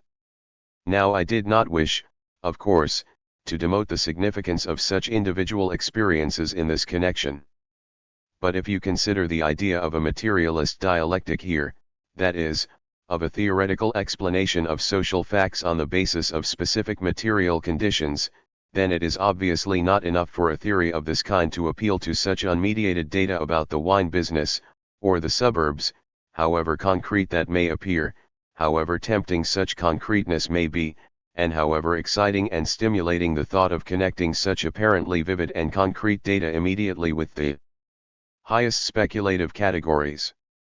But this is the same tendency, the same temptation of dialectical thought which Hegel perceived in the work of Schelling, and the task of protecting thought from this was certainly not the least of those which Hegel undertook to fulfill in his polemic with Schelling. In this regard Benjamin was more of a Schellingian than a Hegelian. I attempted at the time to suggest to him that it was not enough, where the dialectical interpretation of poetic content is concerned, to identify individual motifs of material contradictions and material tensions of the kind we are talking about here. Rather, the materialist dialectic must constantly and under all circumstances acknowledge that the individual findings on which it is based are determined by the whole, that they are mediated by the totality of society. Thus it is that the individual experiences, however startling and however tangible they may be, never suffice in themselves if we wish to draw social conclusions of a theoretical kind, conclusions which concern the theory of society itself. For the individual moments, as experienced, must for their part be related to the structure of the social totality if we do not wish to resign ourselves to the mere description of particularly vivid data. And where we are interested in the relationship between Baudelaire's lyric poetry and the age of high capitalism, and this is indeed the first and still unparalleled case of a poetry which is wrested from the specific conditions of high capitalism, we cannot merely content ourselves with seizing on individual features of capitalist reality, as these appeared before the eyes of Baudelaire, and adducing them in order to explain the content of his work. Rather, we must try in this connection to derive the commodity character, which does indeed play a quite central role in Baudelaire, from the structure of society as a whole, and then attempt to perceive the subjective reflection of the commodity form in this poetry itself, rather than contenting ourselves with individual motivations here. Point 19. I should remark in passing that the distinction which I am sure you will all have heard of but is seldom analyzed carefully and is generally also forgotten, namely the distinction between dialectical materialism and vulgar materialism, can be described quite precisely in this connection. And you can then perhaps understand what it really means to repudiate vulgar materialism. Thus it does not mean, for example, that vulgar materialism should be contrasted with some finer form of materialism. What it means is that, in attempting to explain certain processes or cultural and intellectual forms, or whatever, by reference to material conditions, we should not content ourselves with immediately introducing supposedly material motivations as the real principles of explanation. In other words, a vulgar conception of economics which imagined that it could derive reality from the so-called desire for profit, the love of money, or other affective predispositions on the part of capitalists, or simply from the so-called desire for profit, even if this is completely separated from any psychological motivations, would represent a vulgar materialist interpretation because it fails to refer to the totality of the society within which the individual desires of employers and workers assume their specific significance in the first place. That is to say, even if we assumed that all individual capitalists were angels, or, rather, saints, but were compelled, under the conditions of capitalism, to engage in economic activity, this would mean that, despite this subjective disposition, or despite the complete absence of the so-called desire for profit, nothing essential would change as far as the development of the social process as a whole was concerned. And I believe, I may also say, that many of the ready dismissals of the materialist version of the dialectic as it is presented to us today arise from this very point. For we no longer even make the effort to provide an explanation of social phenomena through their mediation by the totality, but rather accuse the opposing view, namely the materialist theory, of real naivete in wanting to explain the world by recourse to something like the desire for profit, or, as people love to say, to base material motives and considerations.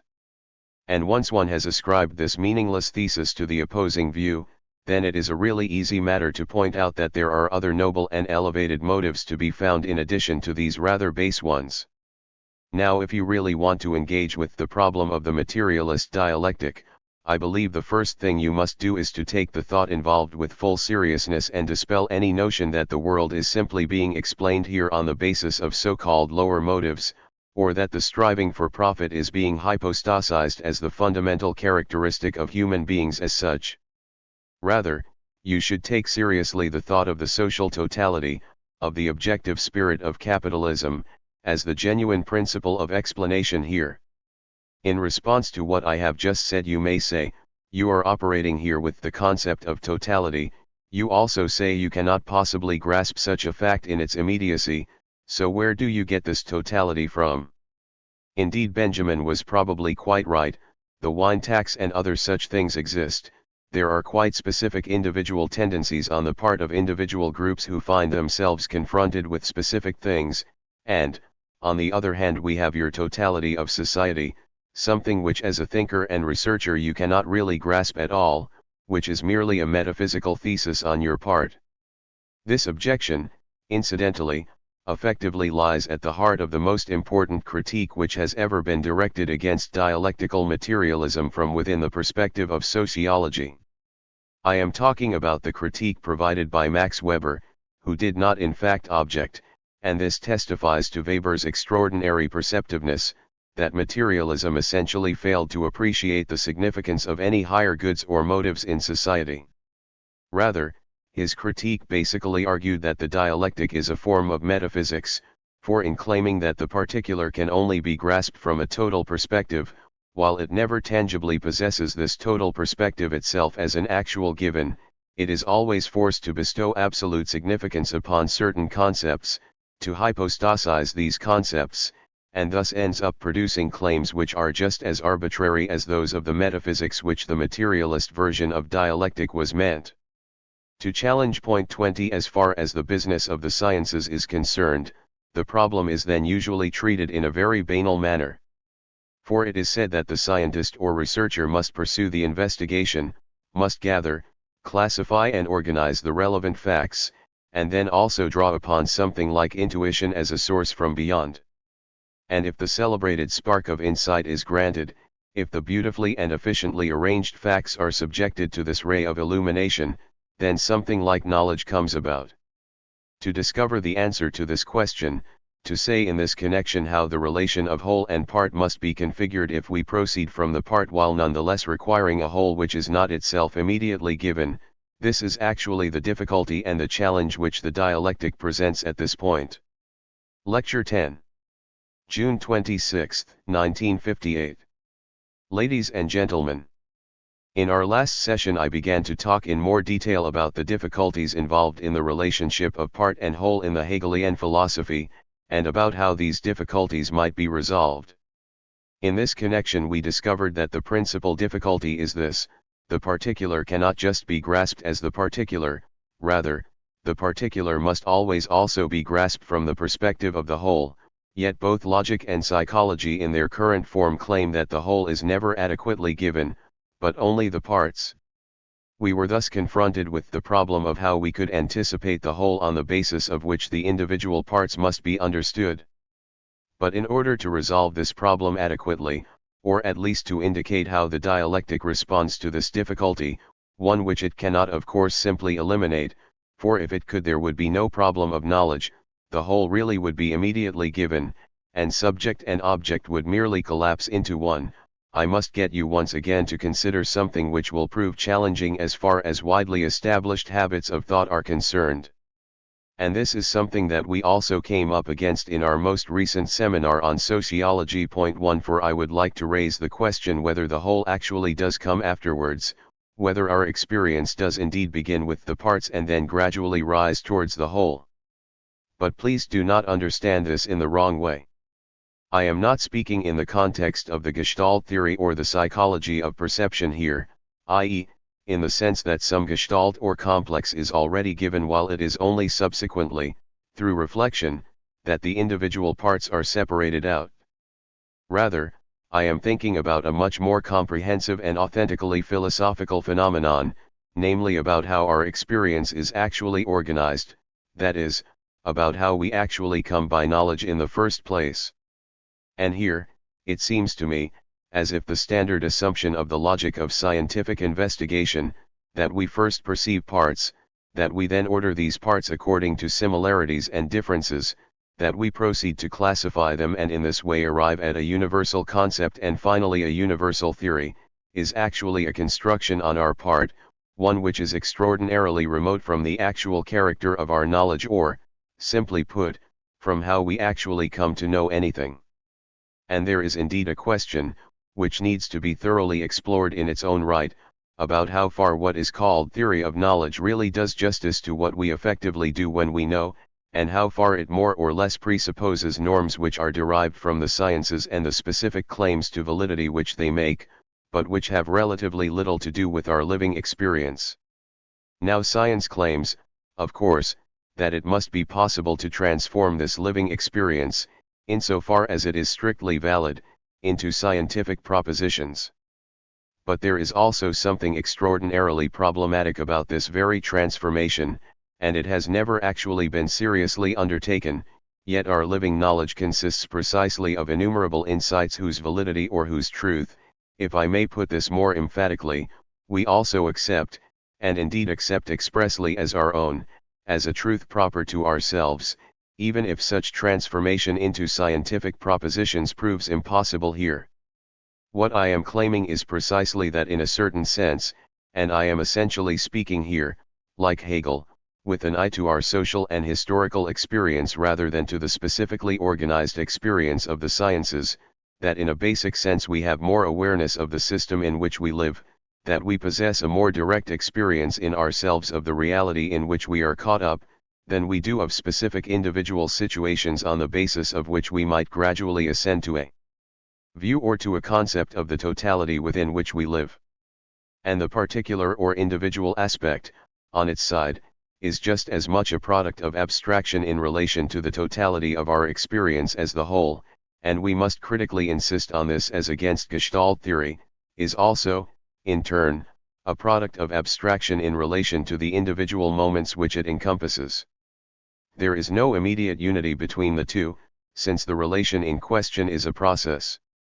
And the order which is pursued by science turns things upside down insofar as it would persuade us that the hierarchical classifications it produces, advancing from particular observations to universal concepts, is actually identical with the character of reality itself.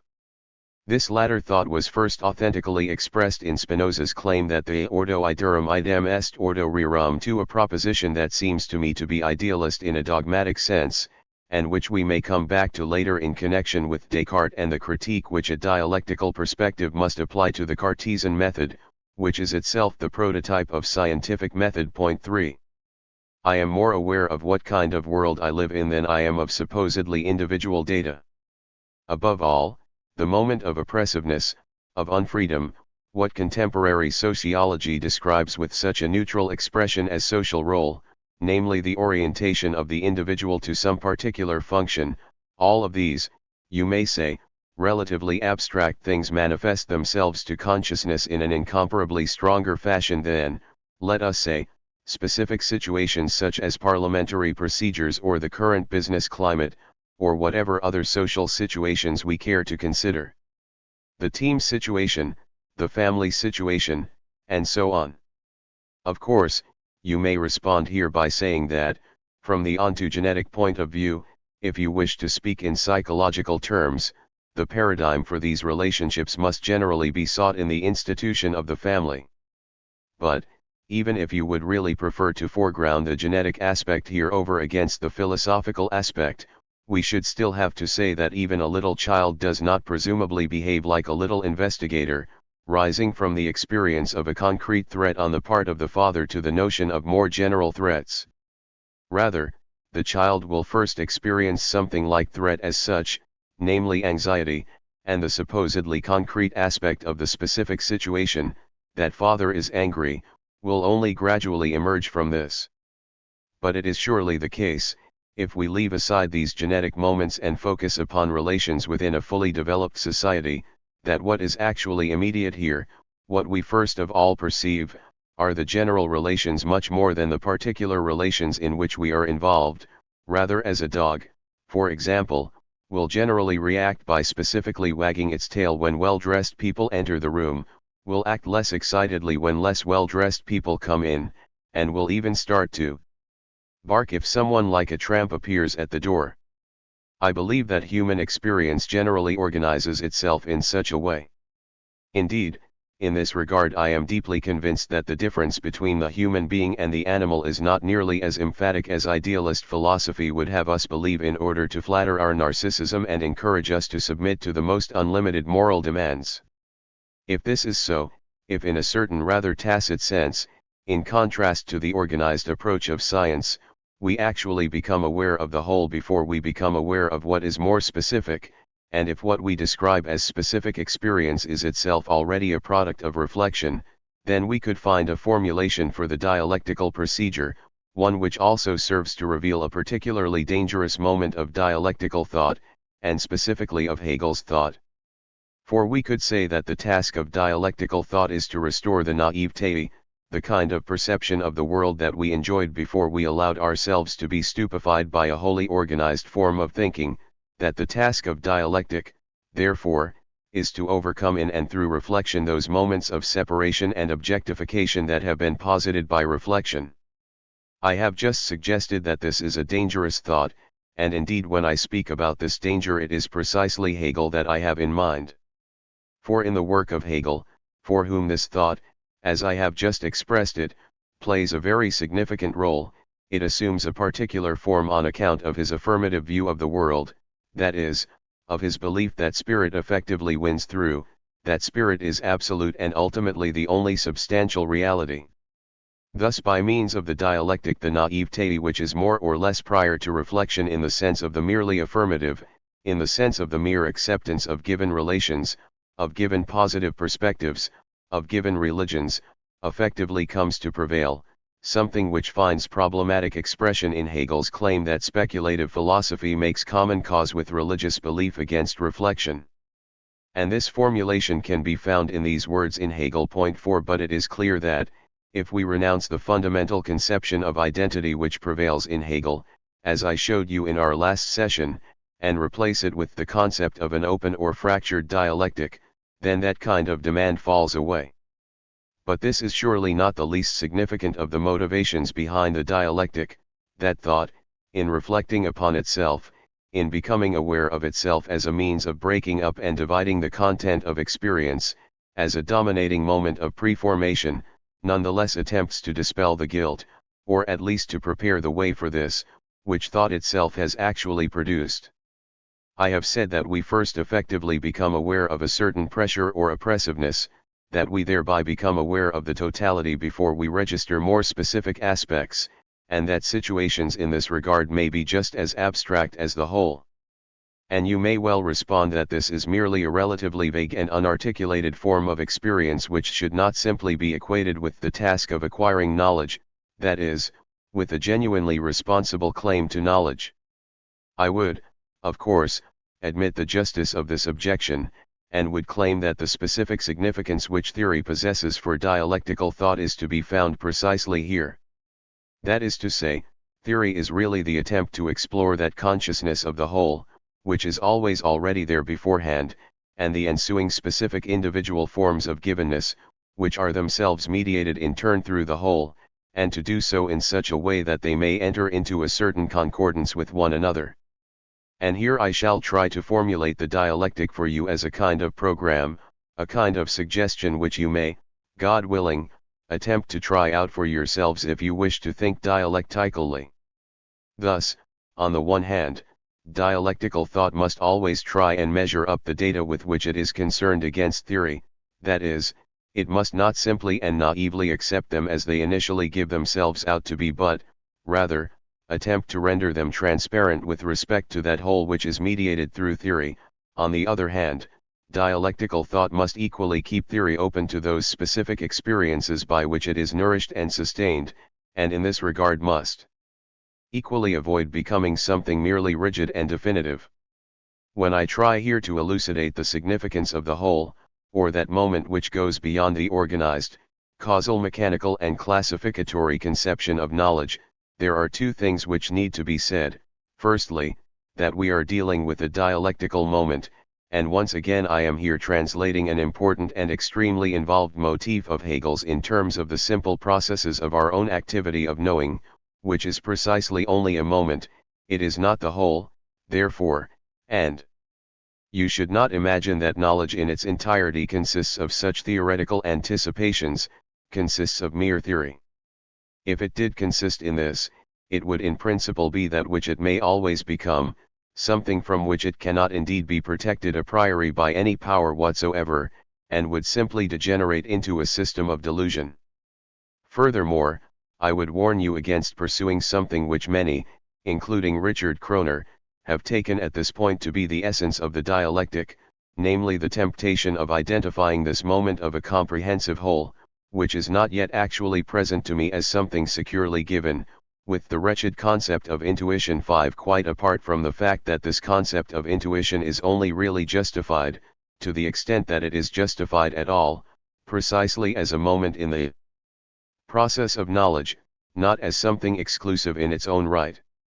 In this context, however, I am not really talking about the kind of articulated philosophy of intuition that was developed by Bergson, where the concept of intuition is transformed and differentiated to a degree that what I am about to say is not altogether applicable.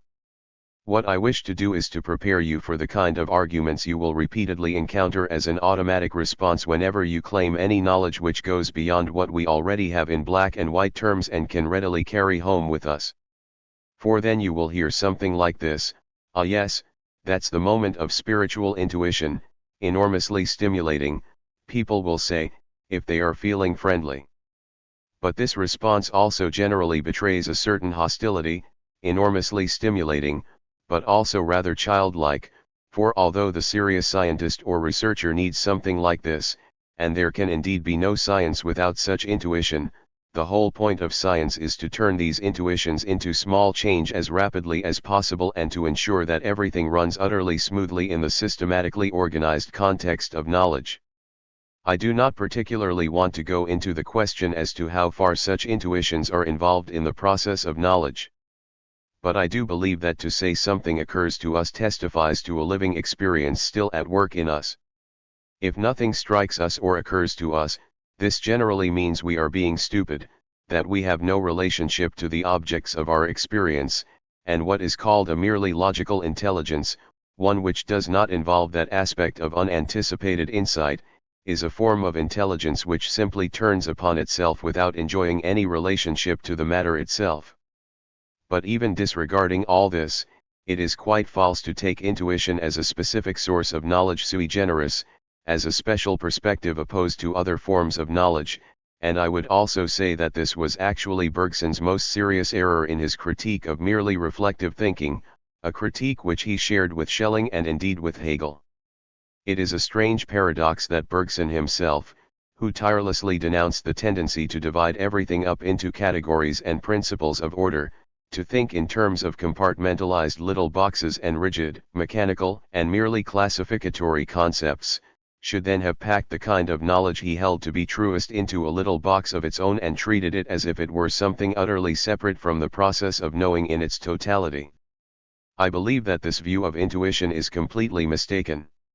For what may rightly be described as intuition, if the concept is to mean anything more than it does in the jargon especially favored by composers of operetta, is a kind of knowledge which lies in the unorganized and, if I may express this for a moment in psychological terms, preconscious level of experience, which is then illuminated, as it were, by the ray of reflection that emerges at a certain moment at the surface of consciousness.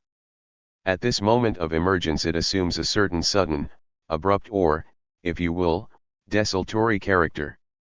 But this desultory and disconnected character, which belongs, as the logical positivists would argue, to those despised concepts which are described as intuition, springs not so much from the way that these insights have allegedly fallen from the heavens as from the way, and this is undoubtedly what Bergson actually meant even if he did not express it so clearly, in which it properly captures those moments where living experience or living cognition breaks through the crust of reified and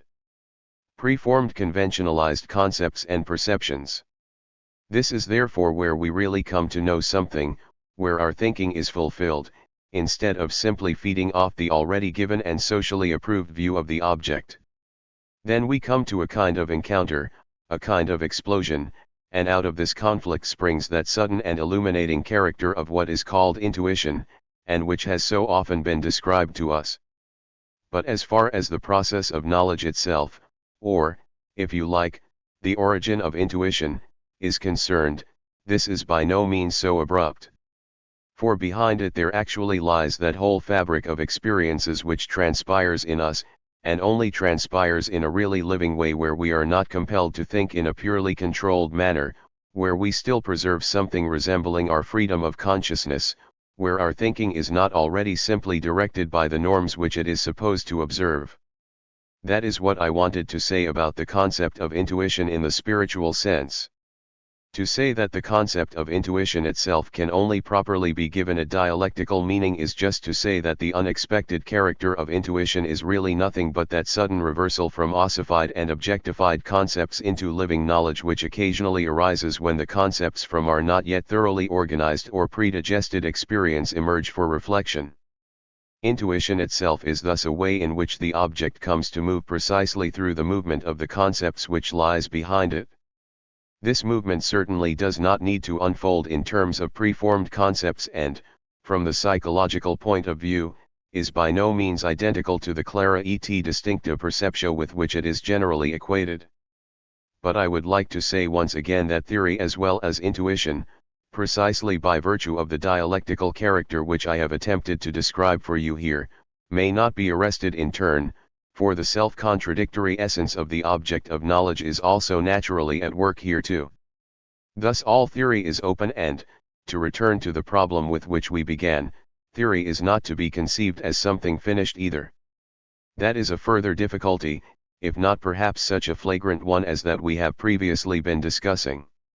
On the one hand, to emphasize this once again for you in a rather pointed fashion, I can only come to know the particular insofar as I also have some knowledge of the whole and measure the particular against this knowledge of the whole. On the other hand, however, this whole is never given to me as something finished or complete either.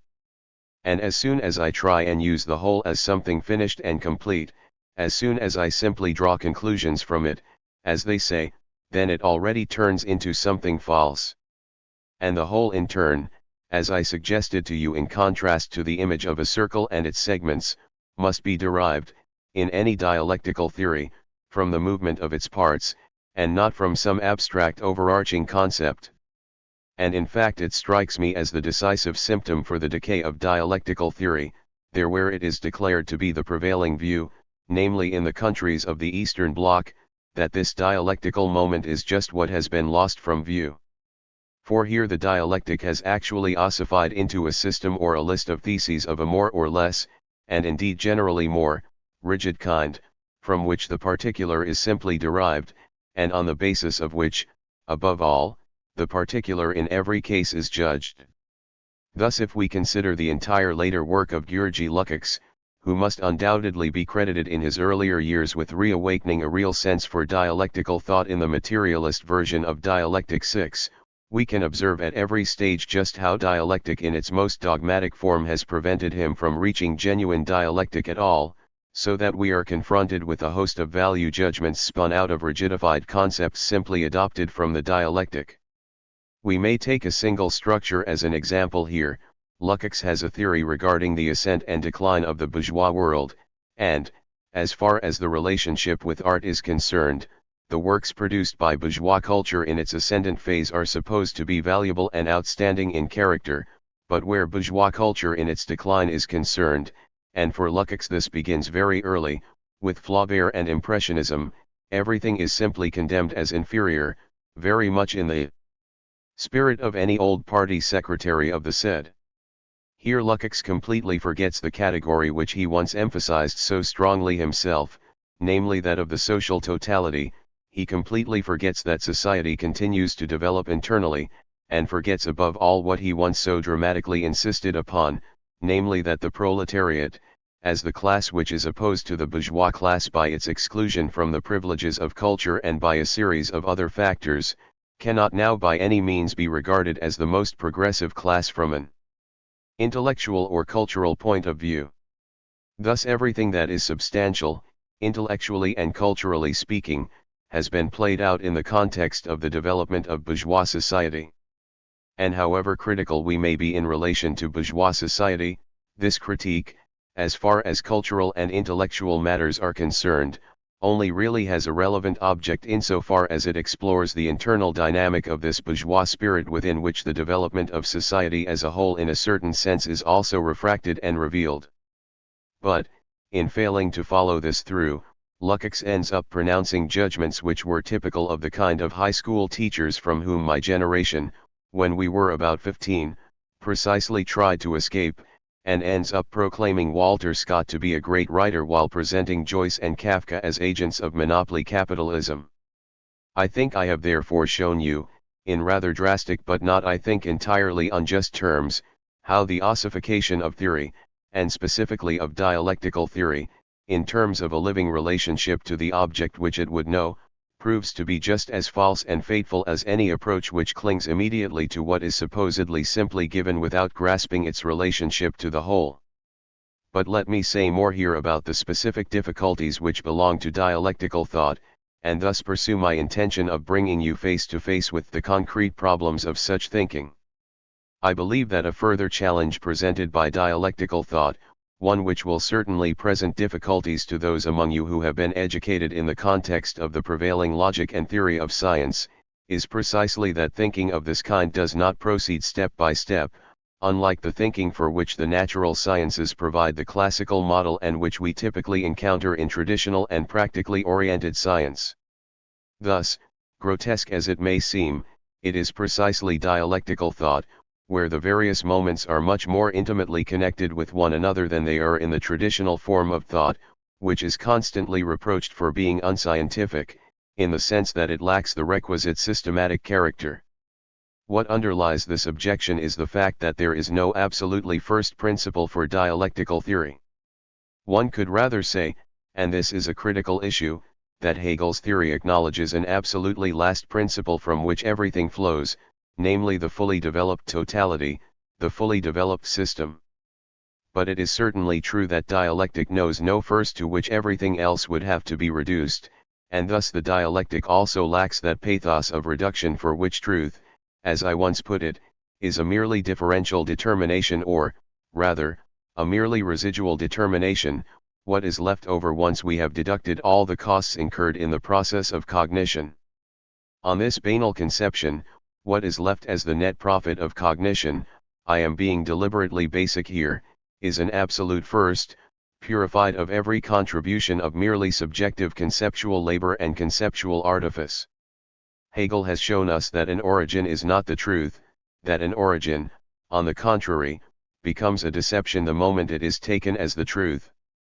It is a deception because it is not an origin at all, and everything that claims to be an absolute first is already mediated within itself. But this already challenges a view which all of you, and I myself, have absorbed with our mother's milk, as it were, quite irrespective of whether we encountered it in a specifically philosophical form or not. I am talking about the Cartesian doctrine of the clara et distincta perceptio, the view that individual absolutely clear and distinct and mutually independent cognitions constitute the foundations of our knowledge, and that only what can be reduced to such moments can properly count as knowledge. In a German context, due to the influence of Hegelian and idealist philosophy generally, this idea has never become as prevalent as it has everywhere else. And sometimes, indeed, one might regret that this conception, as a moment of truth, has not been more strongly represented, for it is really only through a critique of this idea, and only once we have properly appreciated what a clara et distincta perceptio is, that one can actually make the transition to dialectic in its full significance. Sometimes I have the rather uncomfortable feeling that you are following my dialectical reflections all too readily, because the resistance which arises at this point in the whole of the civilized Western world and rests precisely upon a certain Cartesian outlook does not in Germany exert anything like the traditional power that it enjoys there. And in this respect I would like to say that one can almost arrive at dialectic too easily, and that is probably none too beneficial for the cause of dialectic. Anyway, with regard to clara et distincta perceptio, we must object that there is no such ultimate and absolute instance of givenness purified of any mediation, whether it be pure consciousness or some pure sensuous datum. The proof of this forms the very content of the phenomenology of spirit, and I wish to introduce this basic thought of the phenomenology into our general presentation of the dialectic here. I hope I shall find time to sketch enough of the overall argument of the phenomenology for you to see how this fundamental motif is developed and elaborated there, wherever thought believes it has now reached an absolute point of rest. This absolute point of rest is once again dissolved, until this quest for something absolutely reliable, something that no longer moves within itself, finally reveals itself as a delusive image of knowledge. 7 Truth, as we learn in the course of the dialectic, is by no means something given and is not something fixed, as Hegel puts it. 8 Rather, truth itself is involved in a process, and the object we find before us is itself caught up in movement, and, inasmuch as the object is in movement, it is not a distinct or unambiguous object. Or let me say, more precisely, that it is not only a distinct object. That is to say, we also require a certain distinctness and determinacy in the object, and here the Cartesian moment asserts its rights. We also require insight into specificity, into the object just as it stands before us in its particular contours. And it is precisely by examining this firm and determinate object closely and carefully in its determinacy that we discover it is not such a firm and determinate object after all. It is through the micrological insight which immerses itself in the particular that what is rigid, what is seemingly distinct and determinate, begins to move, and it is this which also exposes the Cartesian claim to critique. You should not forget that this claim derives in fact from dogmatic rationalism. If we think in a philosophical way and work in the positive sciences at the same time, it is quite remarkable to see just how many notions that once played a particular role in the history of philosophy but have long since been effectively criticized or at least heavily qualified by subsequent philosophy have still remained extremely influential in the context of the individual sciences, which allegedly proceed in a much more rigorous and serious way than we philosophers are thought to do.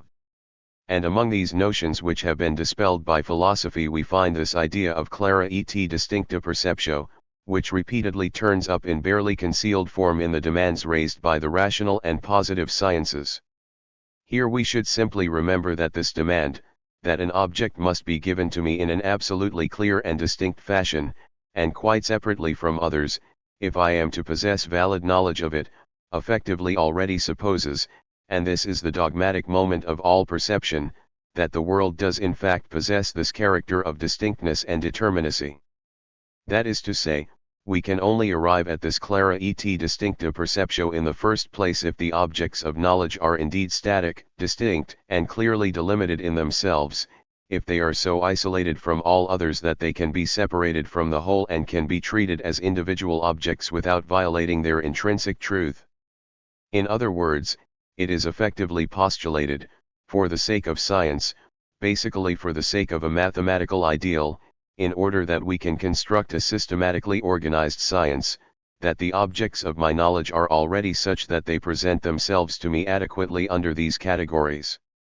Now this is not only a dogmatic claim, for we do not know whether the world is actually organized in this way, but critical reflection on the question of knowledge, and especially Hegel's examination of this question, has shown in detail that this character of objects, which must indeed be assumed if we are to perceive objects clara et distinct, does not exist in this way at all. For objects are dynamic and contradictory in themselves and, precisely by virtue of this contradictory character, are actually bound up with all other objects as well. That is why any knowledge which would proceed in a genuinely rigorous manner, which does not simply reserve philosophy for the Sunday sermon while operating with healthy common sense throughout the working day, will not attempt to salvage the demand for clara et distincta perceptio. Lecture 11. July 1, 1958. Ladies and gentlemen, before I continue with our discussion of the difficulties which dialectical thinking presents for us, I would like to forestall certain possible misunderstandings and clarify in more detail a couple of points which I may have presented in an overly crude or cursory a fashion in the cut and thrust of the argument during the last session. And perhaps a more differentiated account of these things will also provide a further opportunity for me to introduce you rather more deeply to the character of dialectical thinking with regard to a specific problem. I am still talking about the theme of our last session, namely the relationship between the whole and the parts. In the first place, I feel I was probably guilty of some inaccuracy when I referred to the concept of role in order to show how much this concept has effectively and increasingly established itself within contemporary social science, especially under the influence of the theories of the American sociologist Talcott Parsons. Point 1. In this connection I said that we could principally and immediately recognize the priority of the whole over the part above all in that essential part of our life, i.e. in our work, where we essentially feel ourselves as dependent upon society, but not indeed so much as real parts, that is, as beings that are also reliant upon themselves, since we have already been assigned a role by society itself. With regard to this thought, I do not wish to take anything back here, and I certainly stand by it, but it should be said that the term role, as encountered in modern sociology, in contrast to the way it is used in Sartre's L'être et l'ennient too, for example, is generally meant to signify the opposite, namely the specifically individual forms of behavior that we assume in a particular society. Point 3. But this terminological correction also effectively brings us to a substantive problem. In the last session, as you will probably recall, I said, rather drastically, that we encounter a kind of priority of the whole over the part in our own experience inasmuch as we perceive social pressure more readily than we do the so-called specific situation in which we find ourselves. And in this connection I had expressly objected to the inductive logic which prevails in the sciences, according to which we advance from particular experiences step by step in a more or less continuous manner until we come to an experience of the whole. Here, too, I would not wish to retreat from the impulse or idea which I have already expressed to you. Nonetheless, I think that the comparison was somewhat misleading insofar as I cannot speak in the strict sense, and the psychologists among you will surely confirm this, of an experience of the whole as a whole without also having an experience of the parts, and vice versa. For neither of these concepts can even be imagined, let alone be thought, without the other. This already furnishes a little model for dialectic. We only really know about the whole as a whole insofar as we perceive or conceptually recognize this whole in relation to parts over against which it presents itself as a whole, and in turn we also only know about the parts as parts insofar as we are able to relate these parts to a whole, such as the visual field, for example. Without this reciprocal relation of opposition, the concepts of whole and part simply forfeit their strict significance. Here therefore, in a quite elementary sense, you can evaluate the truth of the dialectical claim that categories such as these which contradict one another, such as the concept of the whole and the concept of the part, are reciprocally mediated by one another. The point I was trying to emphasize for you in our last session, however, could probably be characterized more rigorously and appropriately by saying that what we initially perceive is neither whole nor part, but a sort of third alternative that is extraordinarily difficult to capture in words. This is what my old teacher Cornelius Four used to describe as a confusion inside a confusion, a concept which is not devoid of a certain objective irony insofar as the concept of confusion already presupposes its opposite. You can see, therefore, just how difficult it is to get any firm hold on what is at issue here. Neither the whole nor the parts are initially perceived as such in an articulated fashion, and what we perceive in the first instance is something in general, something antecedent in a sense to the distinction of whole and part, whereby the priority of the parts over the whole to which we supposedly rise, as affirmed in the usual logic of science, falls away, as does any dogmatic notion of internally and thoroughly articulated forms or gestalten which we are supposed to perceive without any awareness of the parts also being given to us. I should add, in order to avoid misunderstanding, that these fundamental reflections do not specifically relate to the psychological genetic question as to what we first encounter empirically in terms of our sensory apparatus or our psychological processes. Rather, what we are concerned with here is the question of constitutive priority, that is, of whether we must proceed in each case from some first, or whole, in order to be able to produce meaningful judgments. And, as far as this question is concerned, the question regarding the psychological genetic origin of our ideas is not of course the absolutely decisive one. But I hope that you can also see for yourselves, on the basis of these reflections, that actually we can no more speak here of a priority of the individual parts than we can speak of a logical priority of the whole. What I should like to discuss here is a difficulty which you may be entirely unaware of as such, but one which makes itself felt all the more tenaciously in the ways all of us tend to think. For even if we are not philosophers, even if we have not been corrupted, as it were,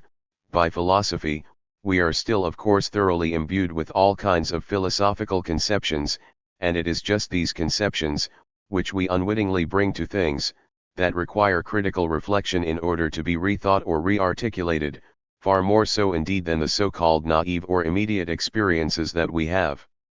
This effectively disguised philosophy with which we all grow up, and which is constantly and implicitly knocked into us, as it were, in the course of our scientific and scholarly development, teaches us that genuinely reliable knowledge is that which derives from some absolute first ground or source, quite irrespective of whether this first to which it is ultimately referred is alleged to be an absolute datum, a mere given that cannot supposedly be thought away, or behind which we cannot go. Or whether this absolute first is presented as pure thought, as idea, as spirit, or whatever else, which is accorded such absolute priority precisely because it mediates everything particular or individual and constitutes its possibility in the first place. Now if you consider this thesis of an absolute first, which is also identical with the entire traditional conception of philosophy, and it is no accident here that philosophy is indeed known as Pi Tau Eta Iota Lambda Omicron Sigma Omicron Alpha, Prima Philosophia 5 or First Philosophy, and if you reflect explicitly upon the procedures which you employ yourselves in the various areas of scientific knowledge and expertise, I think you will repeatedly discover that you spontaneously believe you do have some such ultimate point of reference as an absolute, reliable, and indubitable criterion of truth at your disposal. But it should be clear that this need to have an ultimate point of reference or repair at our disposal is emphatically connected with that need for security with which our knowledge as a whole is intimately bound up. Point 6 And, from a phylogenetic perspective at least, this knowledge is indeed grounded in our attempt to overcome that anxiety in the face of the overwhelming power of nature which assailed us in archaic times. In this way we strive to appropriate what confronts us as alien, attempt to make it our own and understand it in a certain sense as part of ourselves. This orientation is still at work in every form of what I call the philosophy of origins, for the immediately given, that is, the facts of our consciousness, to which we appeal as an ultimate point of reference are indeed precisely always facts of our consciousness, and are supposed therefore to be specific to us, to be our very own, while spirit or consciousness, as the ultimate legitimating ground of all beings, is also a conception on our part, and one that effectively represents an ego, which has been metaphysically magnified and inflated into a kind of absolute. When we come to consider and evaluate the various basic types of metaphysics, such as materialism and spiritualism, idealism and empiricism, or again idealism and realism, rationalism and empiricism, we may draw certain consequences from this perspective. For wherever some such first, some such absolute or ultimate principle, is proffered, we are effectively dealing with idealist thinking. 7 Quite irrespective of whether the theories in question present and understand themselves as idealist or exactly the opposite. Thus this first, to which we refer whatever befalls us, whatever is not ourselves, that it may become our own, become such an absolute first, is at the same time always identified with ourselves, irrespective of whether we think the self as an empirical person or as a transcendental form, or eventually, as in the metaphysics of speculative idealism, whether we think of ourselves in terms of absolute spirit.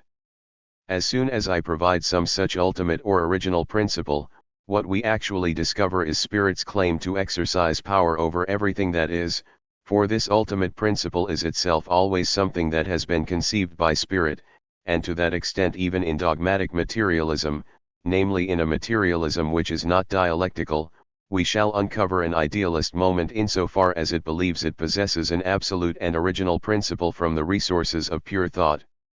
The pathos of dialectical philosophy itself, whatever specific form this philosophy takes, is directed against just such an absolute and original principle. And the greatest challenge, given the intellectual habits with which we have been inculcated, is surely to relinquish this notion, to abandon the idea that we can appeal to such ultimate truth, and to content ourselves instead with what, for a philosophy of origins, must appear and be devalued as something secondary, tertiary, or merely derivative in character. Now this order of evaluation is basically turned on its head by dialectical thought, and indeed already by Hegelian thought, even though, as I have often pointed out to you, the ultimate priority of spirit is nonetheless affirmed within the total context of the Hegelian dialectic. One could say, ultimately, that Hegel remains dialectical precisely insofar as he is at once idealist and non-idealist.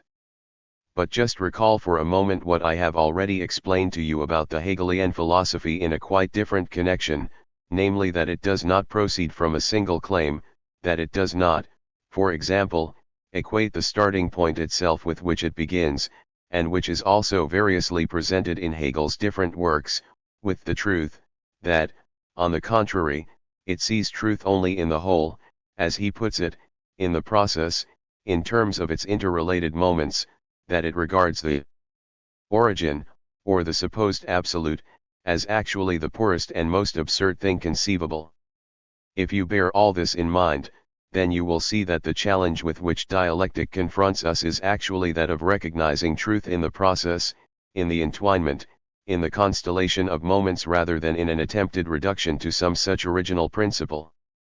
And this is significant for the position of dialectic in relation to the two major currents of philosophical thought with which Hegel found himself confronted, and which remain directly relevant for what is described as the contemporary philosophical discussion, however pointless such discussion may often appear to be. 8 For the sake of your own strategic orientation here, as I might almost put it, we can say that dialectic cuts in two directions at once. On the one hand, it works against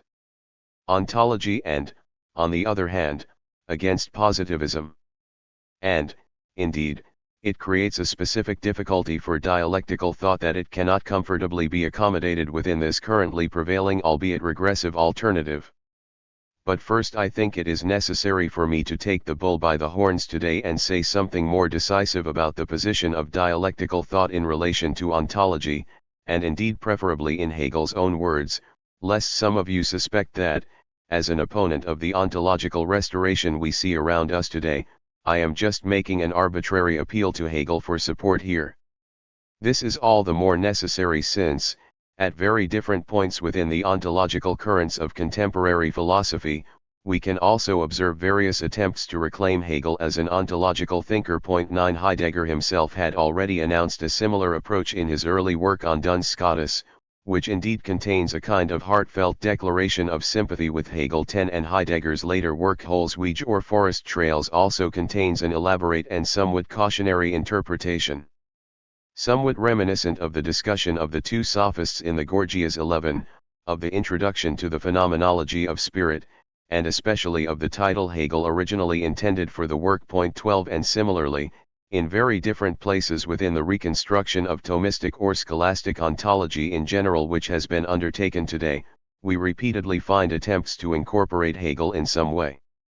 13 Attempts which are anything but contemptible since they clearly betray a dissatisfaction with any static or rigid form of ontology, but which are also extremely difficult to combine with Hegel's own philosophical intentions. It is true that Hegel's philosophy, at least in one work, and perhaps his most impressive, namely the Logic, does begin with the concept of being. Point 14. And it is also true that there is a sense in which we may regard Hegelian philosophy with some justification, since logic and metaphysics are here supposed to be the same, as an explication or interpretation of being as a whole, where being is expressly understood dynamically, namely as life, as my friend Herbert Marcuse 15 has tried to show in his own book on Hegel and ontology. Point 16. But I nonetheless believe that such a characterization of Hegel, although it may be correct forma liter, is ultimately incompatible with the essence of Hegelian philosophy, since it would itself inevitably exhibit that character of abstractness, namely that form of universality and particularity which is specifically criticized by Hegelian thought. But I would also like to introduce a terminological observation here which may prove helpful to you in your own reading of Hegel's texts. For the concept of the abstract in Hegel is by no means restricted to what we generally understand by the term abstract. Point 17. The abstract in Hegel is not merely that empty universality in contrast to the specific individual contents which go to make it up, although this concept of abstractness is not absent from Hegel either. And in our next session we shall read a passage from the Phenomenology of Spirit where this very concept of abstractness is in question. But if you recall that, for Hegelian philosophy, the merely aconceptual, the this there which is not yet aware of its own mediation, the tau delta epsilon tau iota 18 is just as empty and indeterminate as the emptiest and most generic of concepts, then you will understand that the concept of the abstract in Hegel may sometimes signify the very opposite of what it means in ordinary speech, namely that which is merely isolated, which is not yet reflected into itself, where through this reflection into itself, through this unfolding of its own indwelling contradictions, it would know itself in its relation to the whole.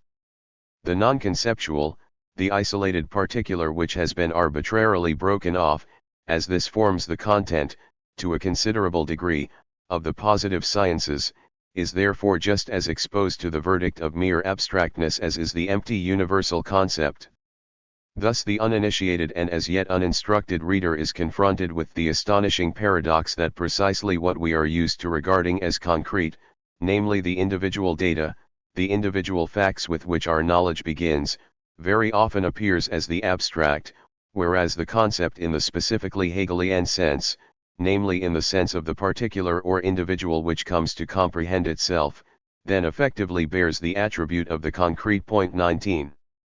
In this sense it may therefore be said that such a general characterization of being as we have just mentioned, even if this is formally correct, even if we might say that the entire conception of being in Hegel is precisely that of an internally dynamic and indeed internally contradictory totality, is also false insofar as every such isolated proposition, every such isolated claim, is itself false. And what Hegel would fundamentally hold against ontology, any philosophy of being which now believes it possesses the absolute in the concept of being or in being itself, is not the thought that being is indeed a dynamic totality but, rather, that such a determination of being is one-sided insofar as it remains unfolded, is not rendered explicit. But since for Hegel the explication of concepts, the process through which these concepts become conscious of themselves, is for its part an element of their own truth, such an abstract determination of being, however correct it may initially appear, however correct in itself it may also be, it is nonetheless inadequate for itself, that is, according to the measure of its own reflection into itself, and thereby precisely false. But this thought, which should now be clear to you after all that we have already discussed, leads in concentrated form to a range of formulations in Hegel which are so trenchant that we cannot fail to recognize the pathos of this philosophy. It is directed against the idea that philosophy should find its absolute in such an abstract, isolated and hypostasized concept as that of being as such. Point 20. I would just like to offer you a couple of examples one after another to show how this critical motif is developed by Hegel in a particularly concentrated way. Thus at that point in the logic where being is identified with nothing, Hegel writes, in its indeterminate immediacy it is equal only to itself. 21. In other words, once being is expressed in its immediacy, it contains no moment of non-identity. It is pure indeterminateness and emptiness.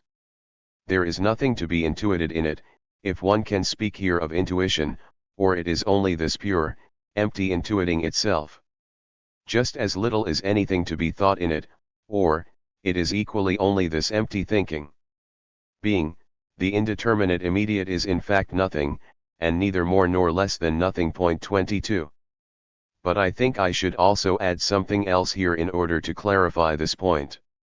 One must always read Hegel in a very differentiated manner, and above all with a constant readiness to think through all the possibilities harbored within a concept, just as Nietzsche later wished his own readers to do. 23. Now you might be tempted to read this passage merely as a logical treatise, as if it meant to say simply that the concept of being, precisely in its complete abstractness and lack of content, in its immediacy, passes over directly into the concept of nothing, as you may see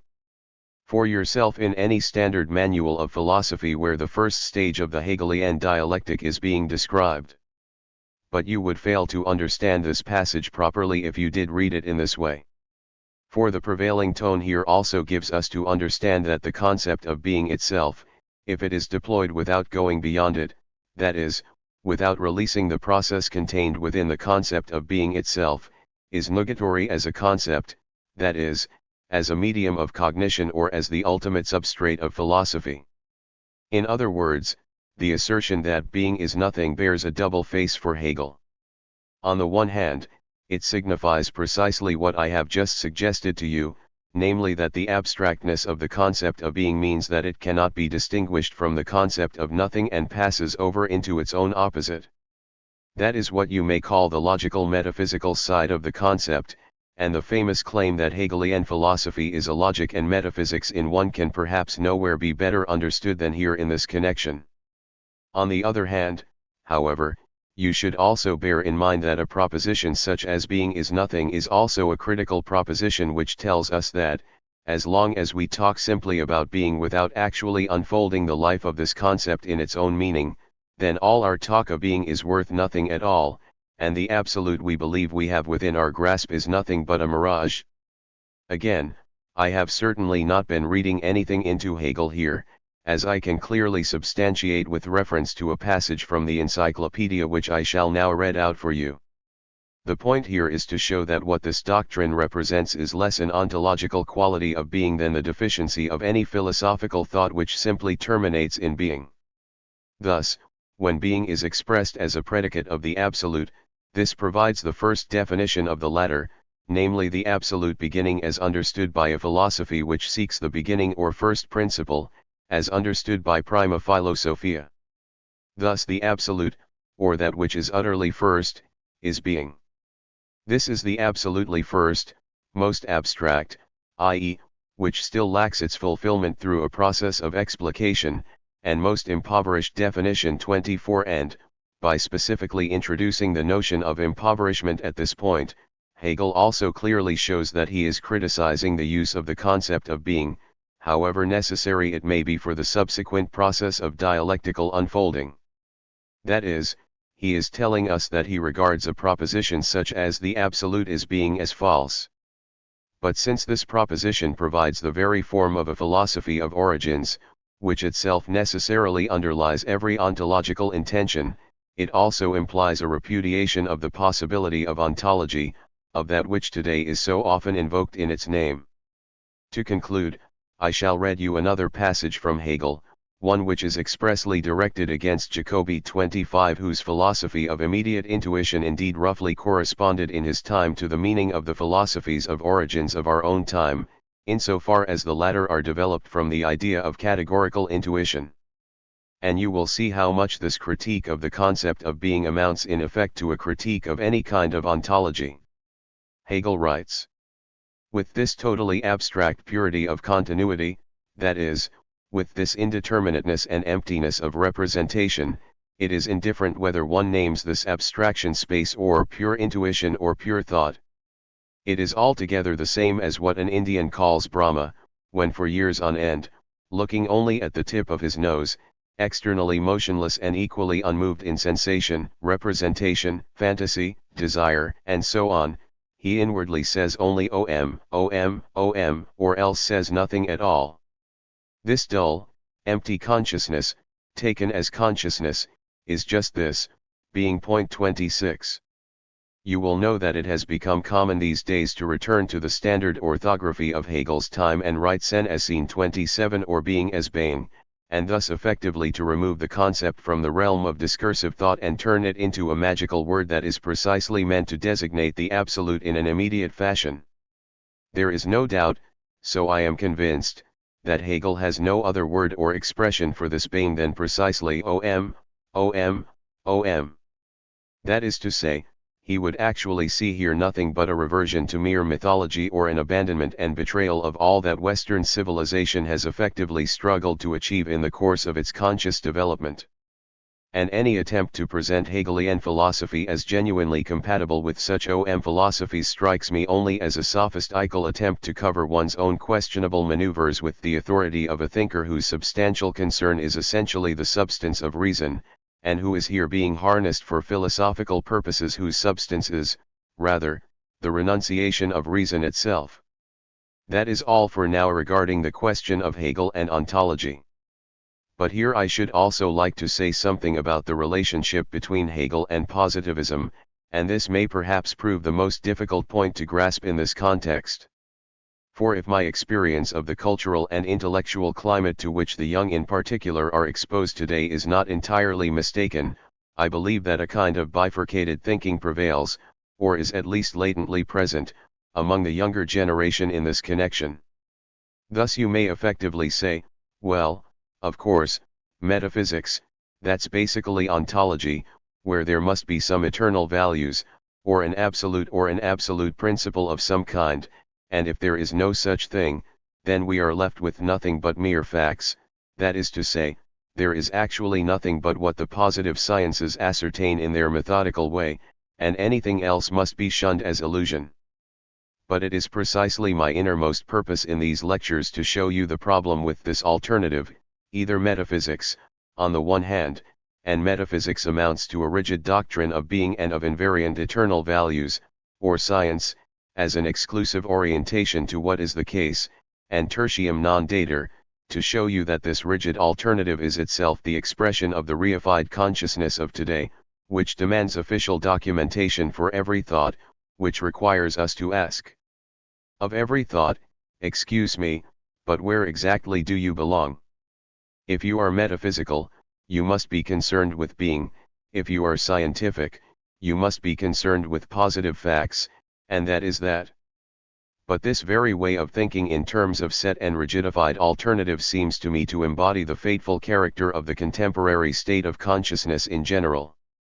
In these lectures I should like, in however modest a fashion, to do my part in breaking the power of this idea in you, in helping you to see that avoiding an orientation to being certainly does not mean falling into an obstinate cult of the scientific facts. Again, on the other hand, when we are overcome by a tedium scientia, when we are no longer satisfied simply with registering facts, we are not necessarily or unconditionally forced to seek nourishment from some preordained metaphysics of being which is conveniently served up for us. But, if you are to work your way through and beyond this alternative, you must resist the conviction that all this is somehow already prepared for you, that these two alternatives are there waiting for you, and you just have to decide for metaphysics or for positivism, rather like choosing between Adenauer and Allenhauer in an election. Point 28. Rather, you must recognize that this is precisely how reified thought itself, how the power of the administered world, has effectively compelled our own consciousness to think in terms of such pre-given alternatives. And that is why it is so important for us, I believe, to distinguish dialectic just as vigorously from positivism as from that impoverished parody of metaphysics represented by contemporary forms of ontology.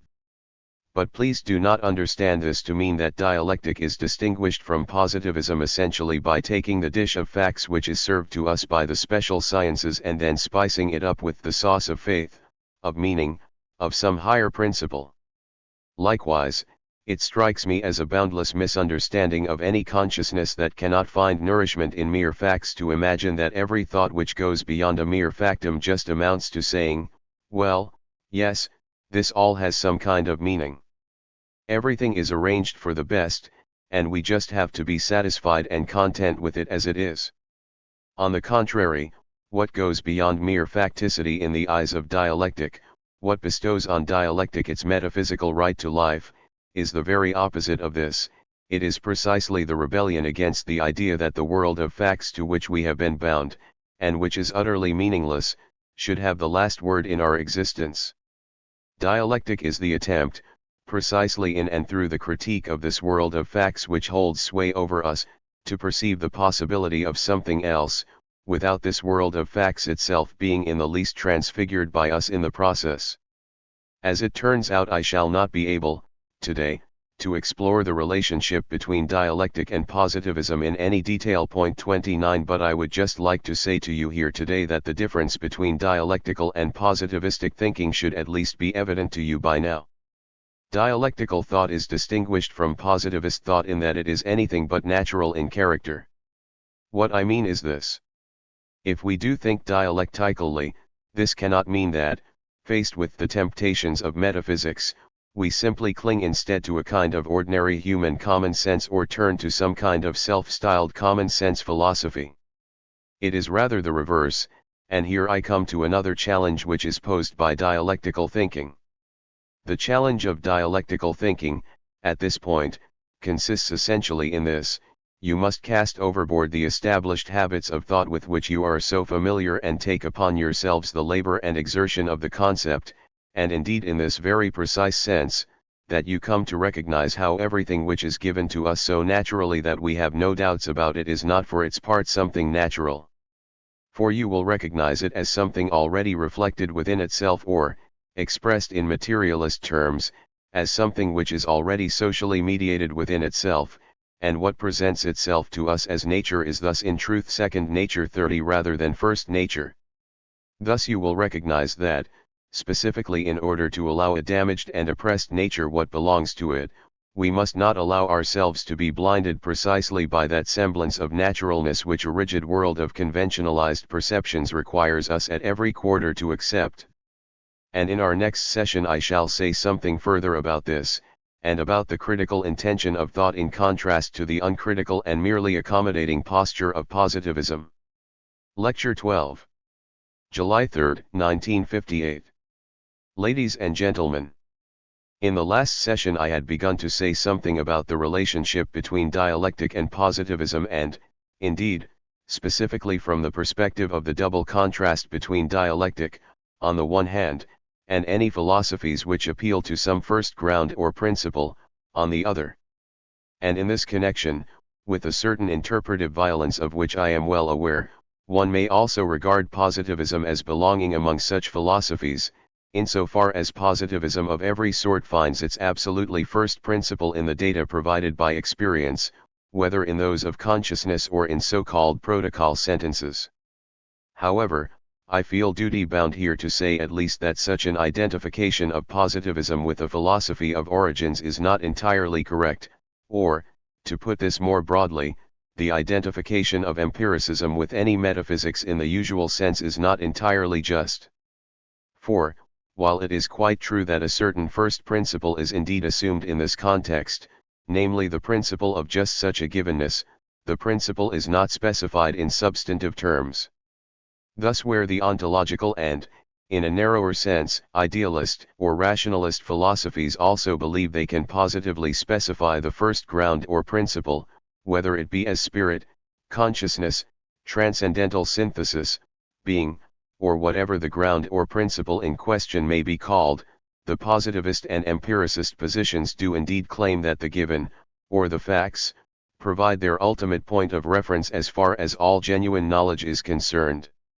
It lies in the nature of the case here that the concept of such facticity itself does not specify or anticipate its own determinate character. For it is a mere general concept which can in the event be specified in terms of different or changing content as the case may be. And this also explains why positivistic forms of thought cannot actually be identified directly with what I call a philosophy of origins, and indeed why, in the context of the contemporary debate, these forms of thought regard themselves as emphatically opposed to the ontological tendencies of the present time. You might say that it would seem rather absurd and far-fetched if I now attempted to indicate, and even with some precision, the position of dialectic in relation to positivism, for it is surely quite obvious that dialectic is anti-positivist in character, and that it was the entire positivist trend of Western philosophy, as this has spread throughout Europe since the death of Hegel, which specifically brought speculative dialectical thought itself to an end, at least from a historical point of view. And I would not contest this claim, yet the relationship between dialectic and positivism is actually by no means as straightforward as such reflections suggest. If I may remind you for a moment that the problem of dialectic, from one point of view, is not that of starting from some preconceived totality but, rather, to explore the windowless power of the whole, to borrow an expression from an older form of speculative metaphysics, one, at work within the individual givens of experience in each case. And it is precisely in this lack of any pre-given or entirely conclusive highest concept that there is actually an inner affinity between dialectic and positivism, and indeed I have often found in my own work, when I have drawn the appropriate conclusions from these reflections and approached individual phenomena in a micrological way, as I have already expressed it, without bringing them under their higher or generic concept in advance, that I am reproached as follows: well, there is basically no difference at all between positivism and what you are doing here. And there are some gray areas here, which have also been reflected historically in certain strands of dialectical thought which I would not exactly describe as positivistic but which nonetheless involve a certain tendency towards sceptical relativism, something which is indeed deeply related to positivism. As you may see particularly clearly from the Anglo-Hegelian school in the case of that extraordinarily significant dialectical thinker Francis Bradley. Point 2. And I gladly take this opportunity to draw your attention to the two great works of Bradley, his Appearance and Reality and his Logic 3, which in a specifically speculative and philosophical sense are probably the most radical and original contributions to the theory of dialectic which have been made since Hegel. These works offer extraordinarily subtle and difficult investigations which demand considerable attention and patience, but I can assure you that the substantive wealth of these reflections amply rewards such patience. But to return specifically to the relationship between dialectic and positivism, I would remind you above all, since we are concerned with substantive issues here, that in a certain sense dialectic is precisely what the movement of phenomenology perhaps unjustifiably claimed to be, an attitude other than the natural attitude, an attitude which already approaches everything which is regarded as a given, as a fact, with a certain scepticism, an attitude which tends to seek out the hidden powers of the whole behind what appears to us, behind what we encounter as given. The distinction between essence and appearance is indeed utterly constitutive for dialectical thought itself, as we can already see from the way that concepts come to move only by entering into a process of reflection, that is to say, this reflection brings out in the concepts themselves a substance, as it were, which was not actually intended in, and indeed was concealed in, their merely initial appearance, in their apparent or surface meaning. And if I often speak in these sessions about the different forms of resistance to dialectic, and try and make you specifically aware of them in order to facilitate your access to dialectical thought, I believe we are dealing with a particularly widespread form of resistance at this very point. This is the suspicion that attaches to dialectic of being all too clever, of being a kind of secret wisdom, the suspicion that we are simply never satisfied with what is actually and specifically given to us, and the suspicion, above all, that the objective moment of dialectic would actually deprive human beings of everything that they subjectively believe about themselves, everything that they take to be their real interest and concern. Now dialectic does indeed involve this moment, and it would also certainly be a serious mistake to deny this and thus render dialectic innocuous. But if for quite different reasons, for reasons that are grounded in social experience, we have once come to see that the world in which we live effectively weaves its veil not through any particular lies and intrigues but by through its own immanent law-like character, and repeatedly generates appearances which contradict what this world actually is, then we shall generally come to share this mistrust, then we shall no longer be able simply to accept the given, the positive, which is presented to us above all by the special sciences as the ultimate legitimate source of certainty, no longer able to accept it precisely in the way it is presented here. This very capacity to doubt what is given to us appears increasingly, under the tremendous pressure of the givens within which we exist today, to be slipping away from human beings. And if we can speak of a certain transference or extension of ego weakness into the process of thinking itself, then I would see this precisely here, where human beings capitulate before the so-called givens without displaying that very mistrust which, from the perspective of conventional consciousness, of the mere acceptance of the world as it initially presents itself, cannot fail to create the impression of something artificial and all too clever which does violence to the way things are. I believe that it is far more appropriate to concede this, far more appropriate to claim that, in an entirely alienated world, a world that exists entirely theta sigma epsilon iota rather than sigma epsilon iota, for what we need is precisely this arguably unnatural exertion on the part of consciousness. If we are to break through the surface of second nature, then it would be to try and introduce dialectic simply as a kind of sound common sense. Of course, dialectic does have a good deal to do with sound common sense, and the steps it takes in each individual case are always steps guided by rational reflection.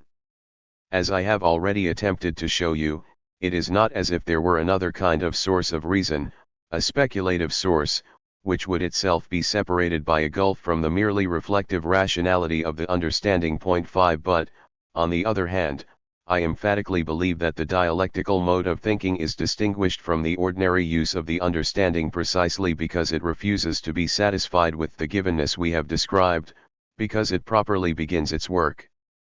exactly there where the given confronts us most inexorably, where dialectical thought attempts to penetrate what is opaque and seemingly impenetrable, and to bring all this into movement. And if I were not afraid that some of the natural scientists among you will tell me that scientific analogies from the mouth of a philosopher of dialectical persuasion always have something fatefully problematic about them, then I would say that dialectical thought is always involved in something like an intellectual version of atomic fission, although I would certainly not claim anything like the celebrated status of the modern natural sciences for the efforts and exertions of dialectic, which, as we know, has no such brilliant results to show as the creation of the atomic bomb. I said to you that the specific position of dialectic in relation to positivism already lies in the way that the givens which furnish the ultimate point of reference for the positivist view, and which standard positivist epistemology typically describes as the immediately given, are recognized for their part as something which is mediated. In other words, dialectical thought shows that the ultimate point of reference to which our claim to knowledge appeals as a solid and secure possession is not an ultimate point at all, but something that generally presupposes in turn what it purports to produce from itself. I have tried to develop this thought in a very emphatic fashion in the third chapter of my Metacritique of Epistemology 6 and would draw your attention to that discussion here. For there you will find a detailed attempt to show that, through their interconnection, the particular categories of what is called the theory of knowledge, which are supposed to constitute the objective world in the first place as this is understood by the traditional epistemological projects, for their part presuppose that same objective world, namely existence in space and time, just as no existence in space and time can be thought in turn without those categories. I cannot present these developed dialectical reflections properly in the context of these short introductory lectures. But instead of that, I think at least I owe you one or two specific indications of what I mean here in terms of the argument between dialectical and positivist thought. And since the content of dialectic, both in Hegel's phenomenology and in the work of Marx, is indeed essentially a social content, and since I know that many of you are particularly interested in questions of social science, I believe it is particularly fitting if I just take some examples from this domain. Forgive me if I give examples here, for I know I should not really do so, but it's a hard life being a dialectician. 7, and specifically from the positivistic side of the social sciences. And in part from what is known as empirical social research, insofar as this aims to gather information about the opinions and forms of behavior of individuals and even of statistically defined social groups. Thus, in an investigation into the community of Darmstadt, for which I was responsible in the later stages of the inquiry, it emerged that a substantial proportion of the population harbor a specifically hostile attitude to the municipal authorities of the city, and it turned out that extraordinarily negative judgments were routinely expressed with regard to municipal officials and employees. In this connection, one would initially be driven to think about specific experiences which people have had in relation to the municipal authorities in this sort of city. And in the context of any rather purblind investigation, that is to say, one which has still to be enlightened about itself, and the significance of dialectic for empirical social research, it seems to me, is essentially that of casting some kind of light on otherwise purblind approaches. One would just have said, well then, in Darmstadt that's how it is, it's an old official sort of place and an old administrative center, the people here have had a good deal of contact with bureaucracy and have had a lot of negative experiences in the process, and this is expressed in the rather hostile attitudes which we have discovered. But a dialectical thinker would not be satisfied with this illuminating thesis at such a point, for here he would at least ask whether this negative attitude of the population towards the public employees in a particular city or area is actually derived from specific experiences and specific factors connected with the place in question. That is, he will raise the question whether we are not rather dealing here with what American sociologists would describe in terms of generalized attitudes, namely with the way that people may already bring such a negative attitude to bureaucracy in general and then apply this generalized perspective in their judgments concerning public employees, namely the judgments which had been identified in our particular empirical study. Perhaps I can tell you here about the somewhat remarkable way in which I came to entertain this kind of suspicion, for this may also reveal something to you about how the relation between empirical social approaches and dialectical considerations actually works. I am very familiar with a particular work which deals with a completely different area, a study in the sociology of literature which is concerned with a novelist who was not in fact German. The author of the study showed that, in the novel principally under discussion, we find that a specific opposition within the petit bourgeois world is at least suggested here, even if it is not developed in expressly theoretical or sociological terms, namely a certain antagonism between lower and middle-ranking public employees and somewhat freer, more independent individuals who did not receive anything resembling a regular salary. 9 In the eyes of those who have a somewhat freer and more independent existence, small innkeepers or artisans, for example, the officials frequently appear as parasites who do not have to exert themselves nearly as much as they themselves do, and who can also look forward to the security of a pension at the end of a not especially laborious life. In the eyes of the officials, on the other hand, those who have a freer existence, on account of the greater earnings they could potentially make, appear as a distinctly enviable group in several material respects, and also as one that is not nearly as accustomed to the virtues of order and reliability as they themselves are. I remembered all this in connection with that other study, and so I found myself asking whether this imminent opposition between two groups, namely the public employees and everyone else within the middle and lower middle class, might not also find significant expression in people's attitudes precisely in an area where the group of such employees was in relative terms rather large.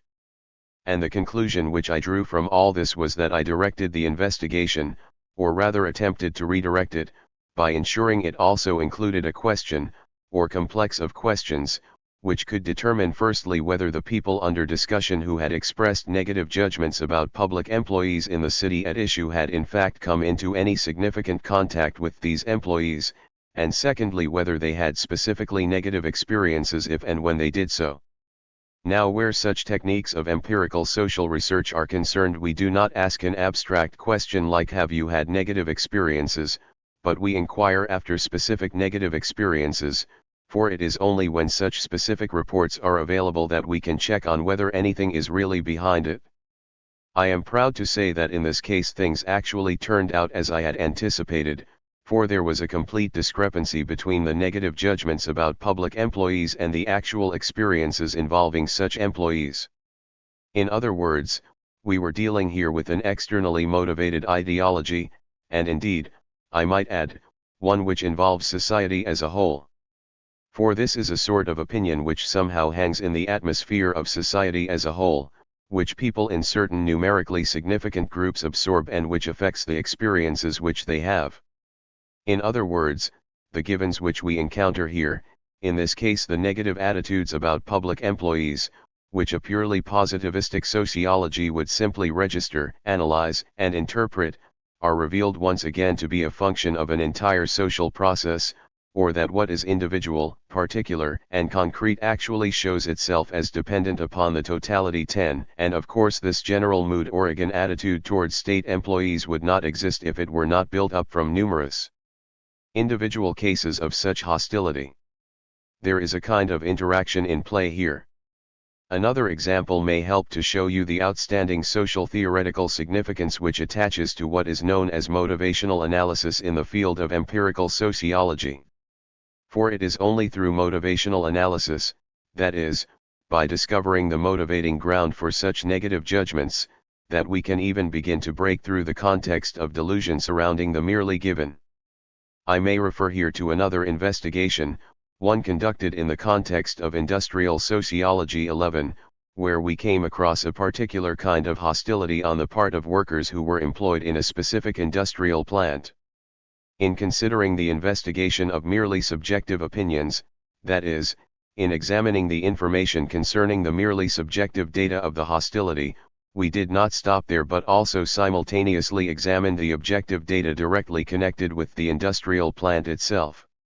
And it emerged that the workers' superiors within the plant acted in an uncommonly reasonable, humane, and sympathetic way in the context of the general situation, but it also emerged that, for quite specific reasons, the overall organization of the plant, which was somewhat old-fashioned, exerted continual pressure on the workers, and it turned out, to put the matter briefly, that the superiors, or the people towards whom the workers in question had reacted with hostility, were simply character masks 12 to use a Marxian expression, and that the hostility had nothing to do with the actual people themselves. Thus, if the workers developed a certain hostility to these people, this was because they had thereby simply transferred an objective relation, the structural relation with their superiors along with the specific relations of production operative within the business, to these individuals, although these individuals themselves were only masks of the functions they performed. What we are dealing with here is a process of extraordinarily far-reaching significance, to which I wished at least to draw your attention en passant, namely the process of personalization. And some insight into concrete dialectical operations here may help you to avoid falling victim to this mechanism of personalization yourselves. What is meant by personalization in this context is simply this: the greater the power of objective relations becomes, and above all the more anonymous the relations of power and pressure in which we are caught up become, the more this alien and anonymous character itself becomes unbearable. As a result, if we fail to reflect closely upon these things, we experience an ever stronger tendency to project what in reality is due to such objective circumstances precisely upon personal factors, upon the characteristics of particular human beings or particular groups of human beings. And here I would voice the thought that the racist delusions of National Socialism was able to exercise the extraordinary influence that it actually did only because it responded to precisely this need, that is, because it burdened specific vulnerable human beings and vulnerable human groups with responsibility for sufferings and misfortunes which in reality were anonymous in character and utterly unbearable for that reason. From the psychodynamic perspective, this process also possesses a number of other advantages, for it is much easier to project one's own aggressive affects upon specific persons than is the case with more objective or material relations.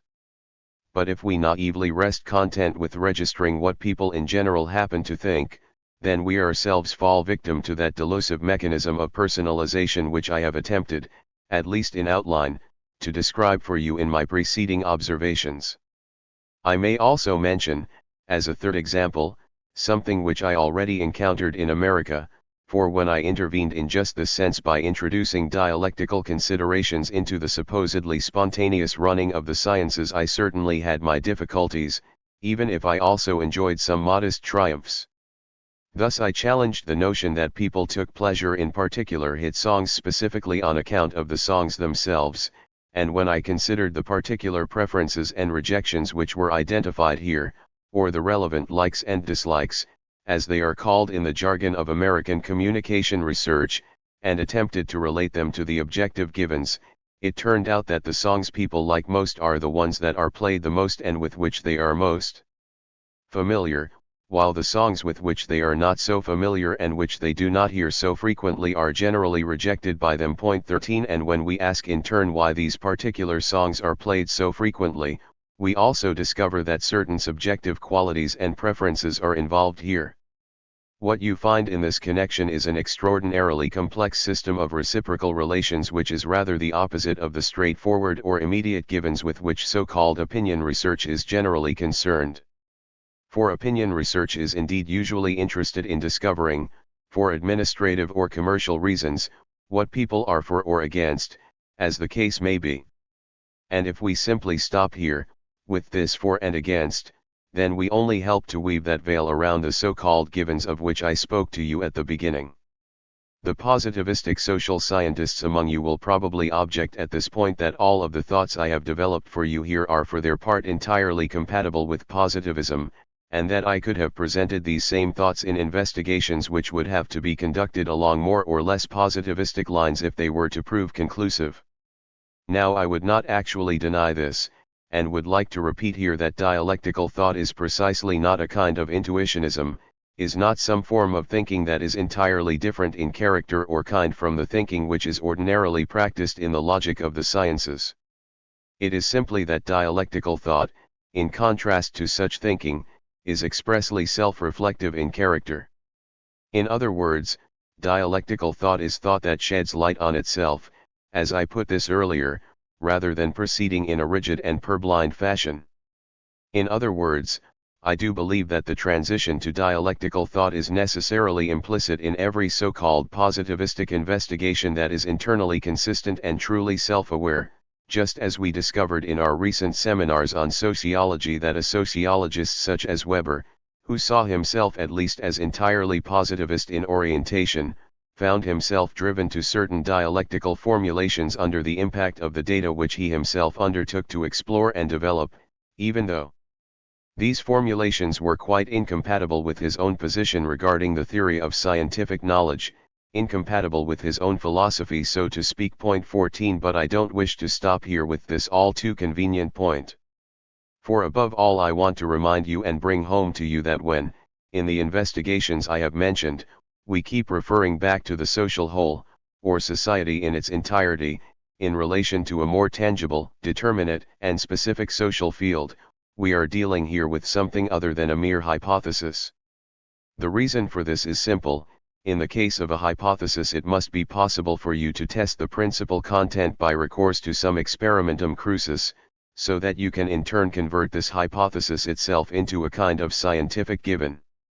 But in all of the examples I have provided for you here, this is certainly not the case, for society as a whole, or even the prevailing ideology as a whole, that which lies in the general atmosphere, as it were, that which brings human beings into a certain decisive relationship to public employees, to their superiors, to hit songs, as the case may be, this is something that you cannot actually grasp in the same way that you grasp the individual and specific attitudes to these phenomena. Attitudes which you can not only identify empirically but which you can even measure and quantify as such. In other words, what theory, what the knowledge of society as a whole which precedes such an empirical investigation, brings to this sort of investigation is indeed a certain power which sets the results of such an investigation into internal motion, yet it is not itself a given like the givens which are themselves discovered in the process. Rather, it is more like a center of forces which for its own part largely eludes the precise and unambiguous mechanisms of verification and falsification. One must also add that the significance of this recourse to the general structures of society or the ideologies of society as a whole, or whatever it may be, certainly does not lie in the idea of simply opposing some further particular instance of knowledge to those particular instances of knowledge that we have already criticized in this connection. On the contrary, the point is just to grasp and describe the social tendency within which these particular instances of knowledge can be grasped for their own part. Such a procedure therefore cannot for its part simply be redeemed here and now, for indeed its essential intention is not to be redeemed through observational data, through the firm and reliable declaration yes, now we have it, this is society as a whole. Rather, its significance is solely that of grasping the factual data themselves in their movement, even though this would precisely contradict the positivist conception of the formation of hypotheses. You may say in reply, how then do you actually operate with such concepts, and what is the path which justifies you in using them, assuming that you wish to avoid falling into merely arbitrary conjecture or into a kind of airy speculation? And here precisely I think I have another opportunity to show you in an extremely tangible and striking way what I have tried to describe for you in very general philosophical terms with the concept of negativity or contradiction. For the path which leads us to these reflections is a twofold one. In the first place, I must in a sense already bring something with me from without. Thus I believe that it is an essential part of any dialectical thinking to be a thinking which is always both within its object and also outside of its object, for the movement which we perceive in the object also always presupposes some knowledge of what transpires outside of the object in question, that is, some knowledge of the wider context and connections in which the object itself stands. If I do not recognize that we live in a society in which, for example, the relation to one's superiors in the context of work has a determinate objective structure, and involves a determinate aspect of perpetual pressure which already shapes in advance every personal relationship, then of course I will never even come across the thought that one's superior is to some extent a character mask of the function which he or she has to perform. But secondly, on the other hand, the path which actually leads me to set the merely empirical observations into dialectical motion is none other than that through which the individual givens that I have before me turn out to be contradictory or problematic within themselves. To formulate this in a very blunt and thus rather primitive and inadequate manner, in the first place, there is a contradiction between the remarks of those who were questioned in the Darmstadt investigation and the fact that the people who spoke in this way either had had no particularly bad experiences with public employees or had actually had no experience with them at all. This contradiction, which I here encounter in the so-called given itself, thus compels me to go beyond the given and to introduce something more comprehensive and universal in its place. In this connection you will have noticed that, in this very example, and in a number of others, I have certainly spoken of society as a whole, yet you will also have noticed that the kinds of substantiation I have offered you in this regard are by no means as abstractly all-embracing as the concept of society as a whole implies. This means that I am driven here to adopt the perspective of an imminent contradiction between the public employees on the one hand and independent forms of social existence in specific social strata on the other, something which itself then finds expression in that contradiction between experience and opinion. And it would then be another further and much more complicated step which would go far beyond the rudimentary reflections which I introduced earlier, if we were to proceed from here, on the basis of this contradiction, to address questions concerning the structure of society as a whole. Or to go further, the path which has brought us to regard the tensions within a particular industrial plant not as something conditioned by personal factors but as something which is conditioned, on the one side, by the objective relation to superiors in the particular plant and, on the other, by specific conditions of production which determine that relation in the plant in question, this path is actually none other than this, that the contradiction between the judgment of the respondents regarding the supposed unfriendliness or maliciousness of their superiors and the objective insight into the actual character of these human beings and of the process of production itself is what has brought us to qualify those supposedly ultimate givens which we first encountered when we simply questioned the respondents in the course of our investigation. All this, of course, is in a profound sense pre-philosophical, or is not dialectical in the radical sense, for the path and progress of dialectic consists precisely in challenging every concept of facticity, of immediate givenness, of particular observational data, such as I have just used here. But since indeed we have interpreted dialectic not as some heteronymous form or structure which is simply contrasted with science as such, but rather as science which has been raised to its own self-consciousness, it was perhaps still useful to show you how particular scientific work is driven by its own immanent dynamic to approach the perspective of dialectic, and thereby to clarify for you the difference between positivism and dialectic. Lecture 13. July 8, 1958. Ladies and gentlemen, it seems to me that the best way to demonstrate the specific difficulties which dialectic presents, and what I have called the challenge of dialectical thinking, now that I have initially illustrated this challenge for you with a few models regarding the question of first principles, would be to confront really dialectical thinking with the classical rules of the game which, we may claim, to a considerable extent have undoubtedly underpinned scientific thought to this very day. And without question these are the 4 rules which can be found at the beginning of Descartes' Discours de la Method. Point 1. Now you may say that we are already talking here about an essentially rationalist form of philosophy, but I am not particularly interested at this point in exploring the question of rationalism versus empiricism, a question which also implicitly arises in connection with the 4 Cartesian rules. Rather, I would like to talk to you here about these Cartesian rules in terms of the spirit of scientific method generally, for which, as I would ask you for the moment to accept, they are crucial far beyond the context of specific differences between rival schools of philosophy.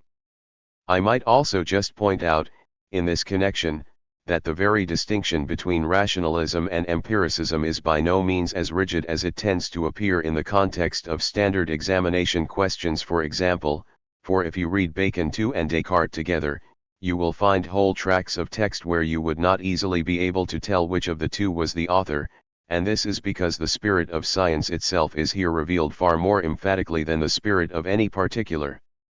philosophical school, and indeed the spirit of science is, principally speaking, the spirit of method.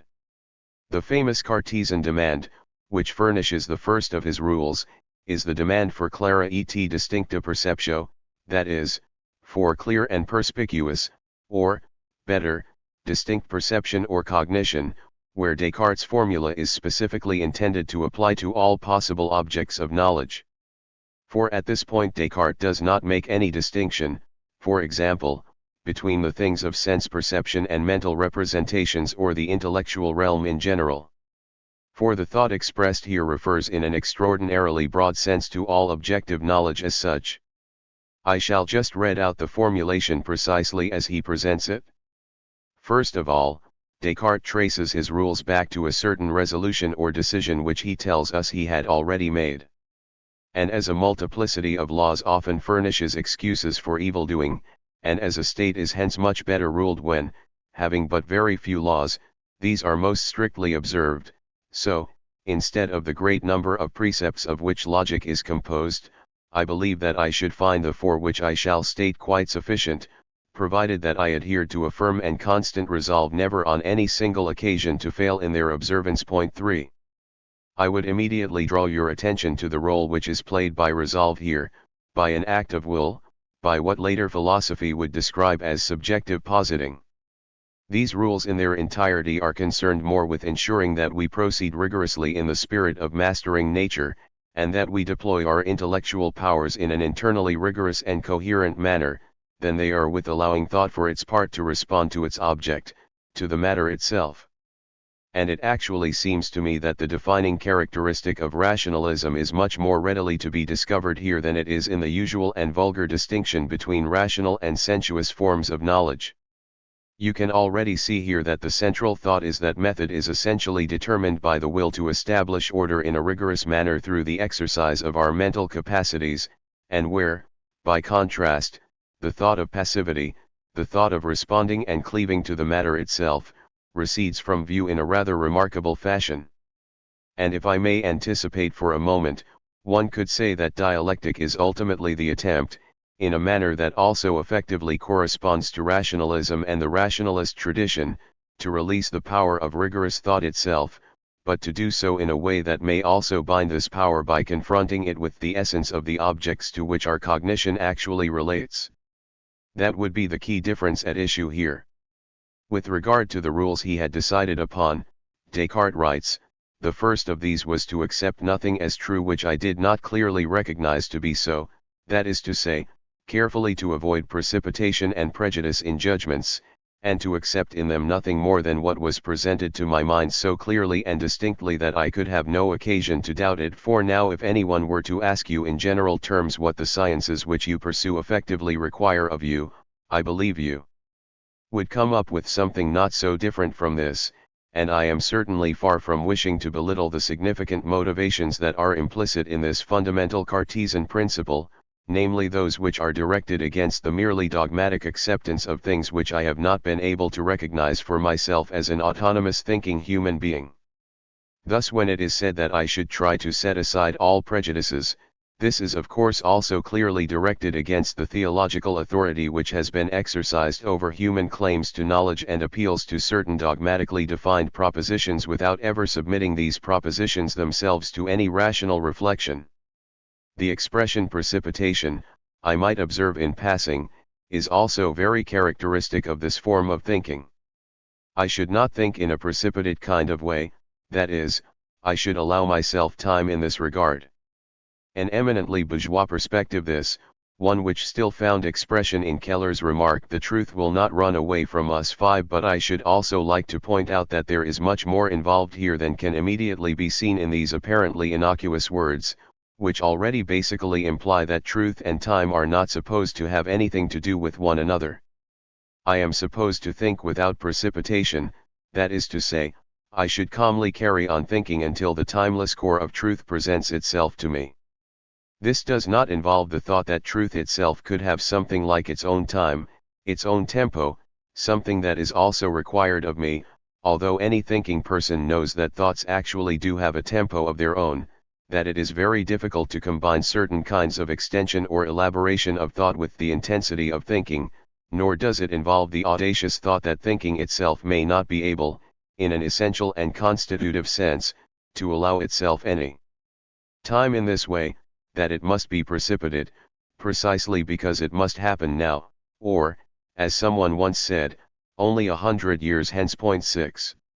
I only mention these things here to remind you that, with major philosophers such as Descartes, and naturally this is especially true of Hegel, we often come across formulations which seem so self-evident that we simply read past them, but which actually involve infinitely more if we only grasp them in terms of their specific difference, that is, when we are able to recognize the particular significance they possess precisely within the structure of thought in question, and which often lends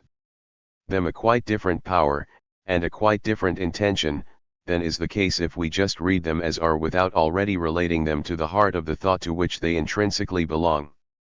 In the study of philosophy itself we also discover, as I have tried to show you with respect to dialectic in general, that you can really understand the individual moments only if you really understand the whole, that you can therefore understand something like this Cartesian rule in the deeper sense only when you already recognize the pathos, and also above all when you appreciate the polemical import of Cartesian philosophy as a whole.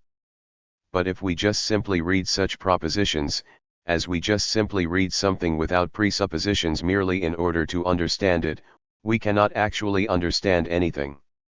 For with regard to philosophy, and I am almost tempted to say with regard to anything whatsoever, there is actually no such thing as presuppositionless knowledge. And I cannot help pointing out to you that we have therefore already to some extent done violence to the proposition that I have just read out to you.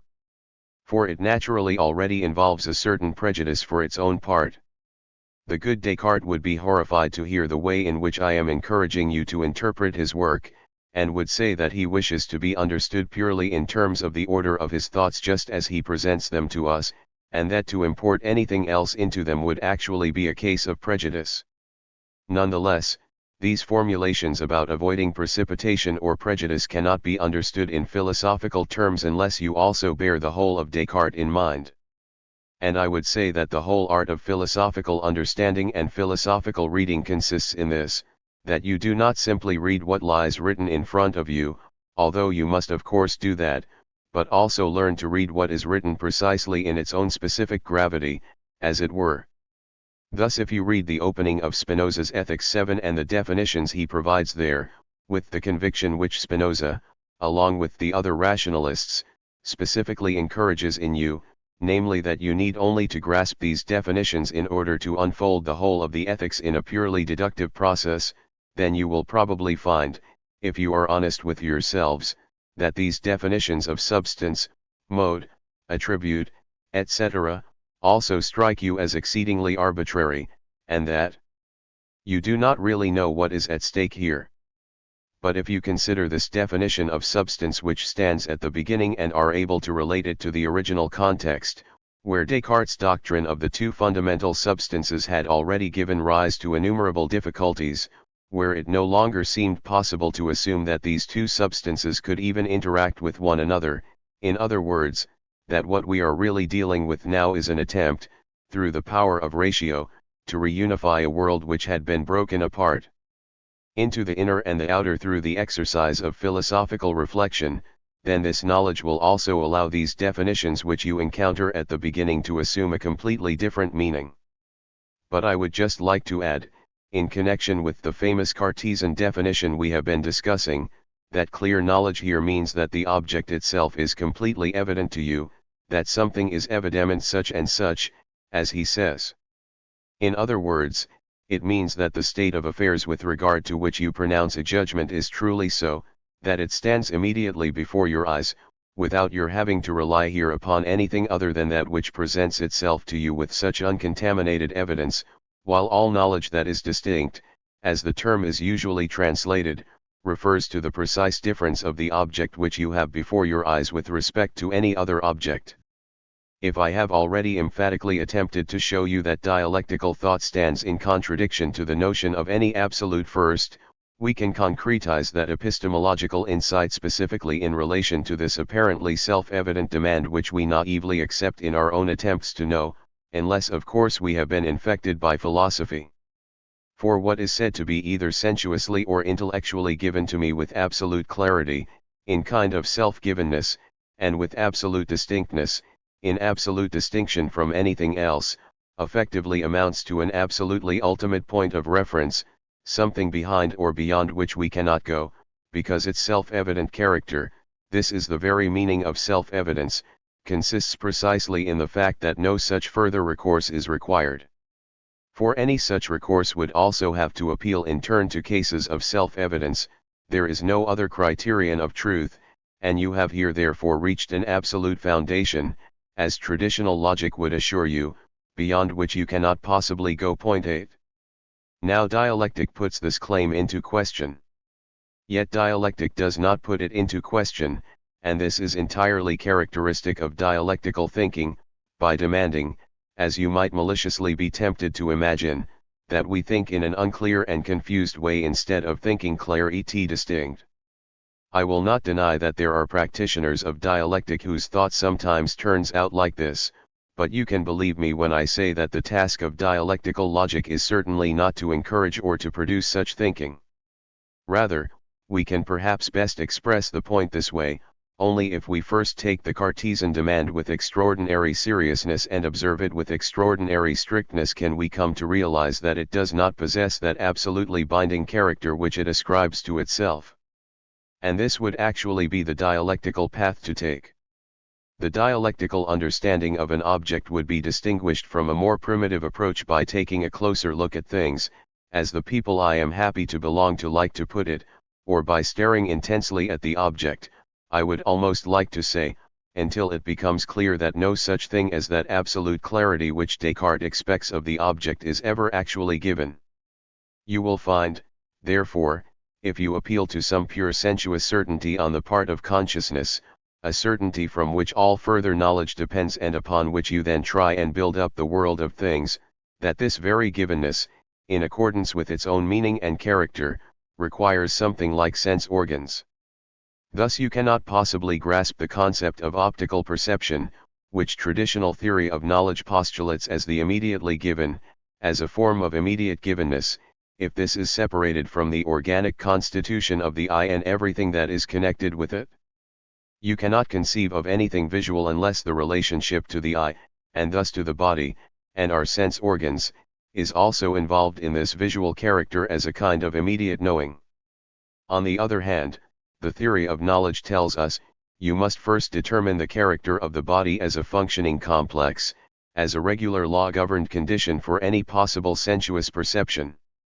You will find, therefore, when you really try to hold fast at this point purely to the sensuously given as the ultimate ground of justification, that it is already mediated by what it is supposed to give rise to in the first place. And likewise in turn, of course, you cannot speak of sense organs without this moment of primary sensuous givenness. Thus the moments which are involved here, even in this elementary example, do not stand in a relationship of something primary and something secondary, rather, they stand in a reciprocally conditioning kind of relationship. And if we wish to express the truth about sensuous knowledge here, we would not assert either that sensuous knowledge is knowledge through the eye or that sensuous knowledge is primarily a sensation of color. Rather, the truth would involve revealing, would first only properly be expressed by revealing, the interaction and entwinement of relations that is at work here. But once you reach this point, you will have to conclude that the demand for clara et distincta perceptio is itself dissolved as soon as it is strictly observed. During the last session, in attempting to contrast dialectic and positivism, I said to you that dialectic also contains a positivist element within itself, namely the micrological element, that is to say, the moment through which it immerses itself in the smallest details. And here perhaps, in relation to this model which I have just mentioned, you may be able to see a little more precisely what I am trying to get at. For if we abandon ourselves to what is individually given, if we obstinately stay with the given until it gives itself up entirely to our gaze, then it ceases to be such a static and ultimate given and reveals itself as a dynamic process of becoming, as I have just tried to show with the example of the reciprocal production of moments in the case of sensuous givenness and the corresponding sense organ. This is where the dogmatic element of Descartes lies, as you can discover through these reflections, and I believe this is the real criticism of his rules, although it can only be developed in the first place by following these rules through. The dogmatic element which underlies the Cartesian conception, even though this conception strikes us as self-evident, is the way that the objects of our knowledge, or even truth itself, come to assume in themselves the form we bring to them through the method, namely through the demand that we should be able to know everything in a clear and distinct manner. The rule that only what we clearly and distinctly know is true for us is indeed required to preserve our knowledge from error and confusion, but this rule does not itself possess an ontological meaning, as such philosophers always assume. That is to say, it does not say anything about whether the very matter that we know clara et distincta is something that is unambiguous in itself or something that is clearly and absolutely distinguished from everything else. Once you have brought out this moment, namely that the object in itself, if I only look upon it properly, is intrinsically dynamic, and that what seems rigid, if I only attend to it long enough, begins in a certain sense to teem, like something beneath a microscope, it also follows from this that its distinction and differentiation from other adjoining and related objects, which is required by the postulate of distinctness, is by no means as simple as this has seemed for traditional thought to be. Rather, insofar as the object reveals itself beneath the gaze of knowledge in its functional and dynamic character, it transpires that the object is not just the same as itself, that it is always also something more and other than itself, is already a relation to what is other, and thus, while it is indeed distinct from other things, it is however not absolutely distinct from them. Now the error which is involved in the Cartesian rule is this: the rule tacitly treats the order of concepts traditionally demanded by extensional logic, the classificatory concepts which tell us that this is this and that is that, as if it were really the order which knowledge itself must essentially address. Thus, while it is true that without this method we would fall victim to chaos and confusion, we must nonetheless drive this method in turn to the point where we approach the object itself, so that thought may do justice to the matter in question rather than simply to a self-sufficient form of order. One could actually say that dialectic as such is an approach which enables us to distrust the tendency, or which should arm us against the tendency, to conflate the order that we impose upon the object for the sake of our own peace of mind with the character of the matter itself, an approach which should encourage us to confront this order with the object in an insistent fashion until we arrive at a form of knowledge where our own subjective forms of knowing may genuinely concur with the essence of the matter itself. At this point you will ask, how then are we actually supposed to think? I believe you will not expect me to present you with some kind of anti-Cartesian discours de la method and tell you what the correct way of thinking should look like. Any such attempt, as I think should be obvious by now, would itself simply stand under the sign of that superstitious belief in some uniquely saving and beneficent method which we specifically wish to dispel through the reflections we are pursuing right now.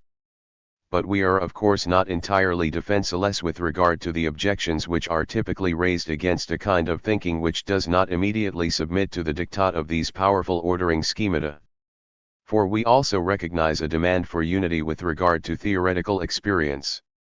And the path which leads to knowledge is neither that of capricious insights nor that of some abstract coherence in the organization of individual moments. Rather, we are talking about the unity involved in the development of theory. We can perhaps elucidate this best by indicating how even thinking itself is not actually a tabula rasa, i.e., that thinking is not something that we bring to the matter in some ultimate or merely general way, that it is not indeed, as people like to say, pure in character. For, in such purity, thinking is first perverted precisely by the demands of a method which is supposed to be entirely independent of its subject matter and which first undertakes to remove all substantive moments from the instrument methodically employed. But thinking itself, the manner in which in fact we concretely think as living human beings, is actually by no means separated off in this way but is, rather, something entwined with the whole process of our experience. And I would say, if I presume to offer you any positive instruction here about what one should think, that thinking which genuinely comprehends things, in contrast with one that merely orders and classifies them, is a kind of thinking that measures itself against the living experience which we have with objects. It is a thinking which acknowledges the moment of conceptual order which it must naturally retain, for I cannot indeed think without concepts, but continually confronts that moment of conceptual ordering with the living experience that I actually have. And out of the tension between both these moments, between conceptual order and that preconceptual experience from which concepts themselves have also nonetheless always sprung, such thinking, in a process of constant reflection upon both the matter and thought itself, eventually leads us out beyond a thinking which simply subsumes things beneath its grasp in a merely external fashion. This is the approach which would actually have to counter this Cartesian postulate. Some of these issues may become even clearer to you if we consider his second postulate. The second rule instructs us to divide up each of the difficulties which I examined into as many parts as possible, and as seemed requisite in order that it might be resolved in the best manner possible. 9. In the first place, I would draw your attention to the quite everyday experience that the way in which we actually resolve difficulties does not invariably lie in referring what is difficult back to what appears simple. Basically, this idea already betrays something of that hatred with regard to the differentiated, to the all too complicated, which has accompanied Western subjectivism and rationalism like a shadow in a rather remarkable manner. The more the world becomes rational, the less I am really allowed in a sense to think about in the process. That is to say, everything must now ultimately be reduced to wholly simple, wholly thoughtless, wholly incomprehensible elements, although such a demand completely forgets that, if all that remains is really just what is most simple and most elementary, the object itself, whose complexity is what I wish to understand in the first place, has already slipped through my fingers, so that I have then actually failed the object, that I am now left with nothing but the trivialities into which I have broken down the object. On the other hand, that which actually attracts my attention, as a potential object of knowledge, that to which such knowledge is actually addressed, that which constitutes the salt of the object, has already been removed in this way and is actually no longer to be found. Of course, it is also true that I cannot manage without any analysis into more elementary aspects. Indeed, I have already talked to you in some detail about the dialectic of whole and part, and wherever I am confronted by some whole in its mere immediacy, without further articulation, I cannot simply rest content with this whole. What I have specifically attempted to grasp with the concept of micrological thinking, namely the persistent attention to a given object, already implies in a certain fashion that the wholeness with which an object of knowledge is presented to me is itself resolved into elements 10, and the movement into which what is alleged to be clearly and distinctly given is resolved lies precisely in this, that the whole in question shows itself to consist of parts, though not simply as a mere sum of parts, to which it might be reduced, but rather, and this is decisive here, in such a way that these parts themselves constitute a reciprocal relationship, and stand in a dynamic relation to one another, so that the whole can no more be grasped by simply adducing the parts than it can by simply acknowledging and resting content with the undifferentiated whole itself, rather than analyzing it with regard to its individual features. Here you can see particularly clearly that it is problematic to transfer the ideals of natural science to the realm of philosophy because, in this respect, the latter, and I would like to put this somewhat cautiously, seems to lag far behind the natural sciences themselves.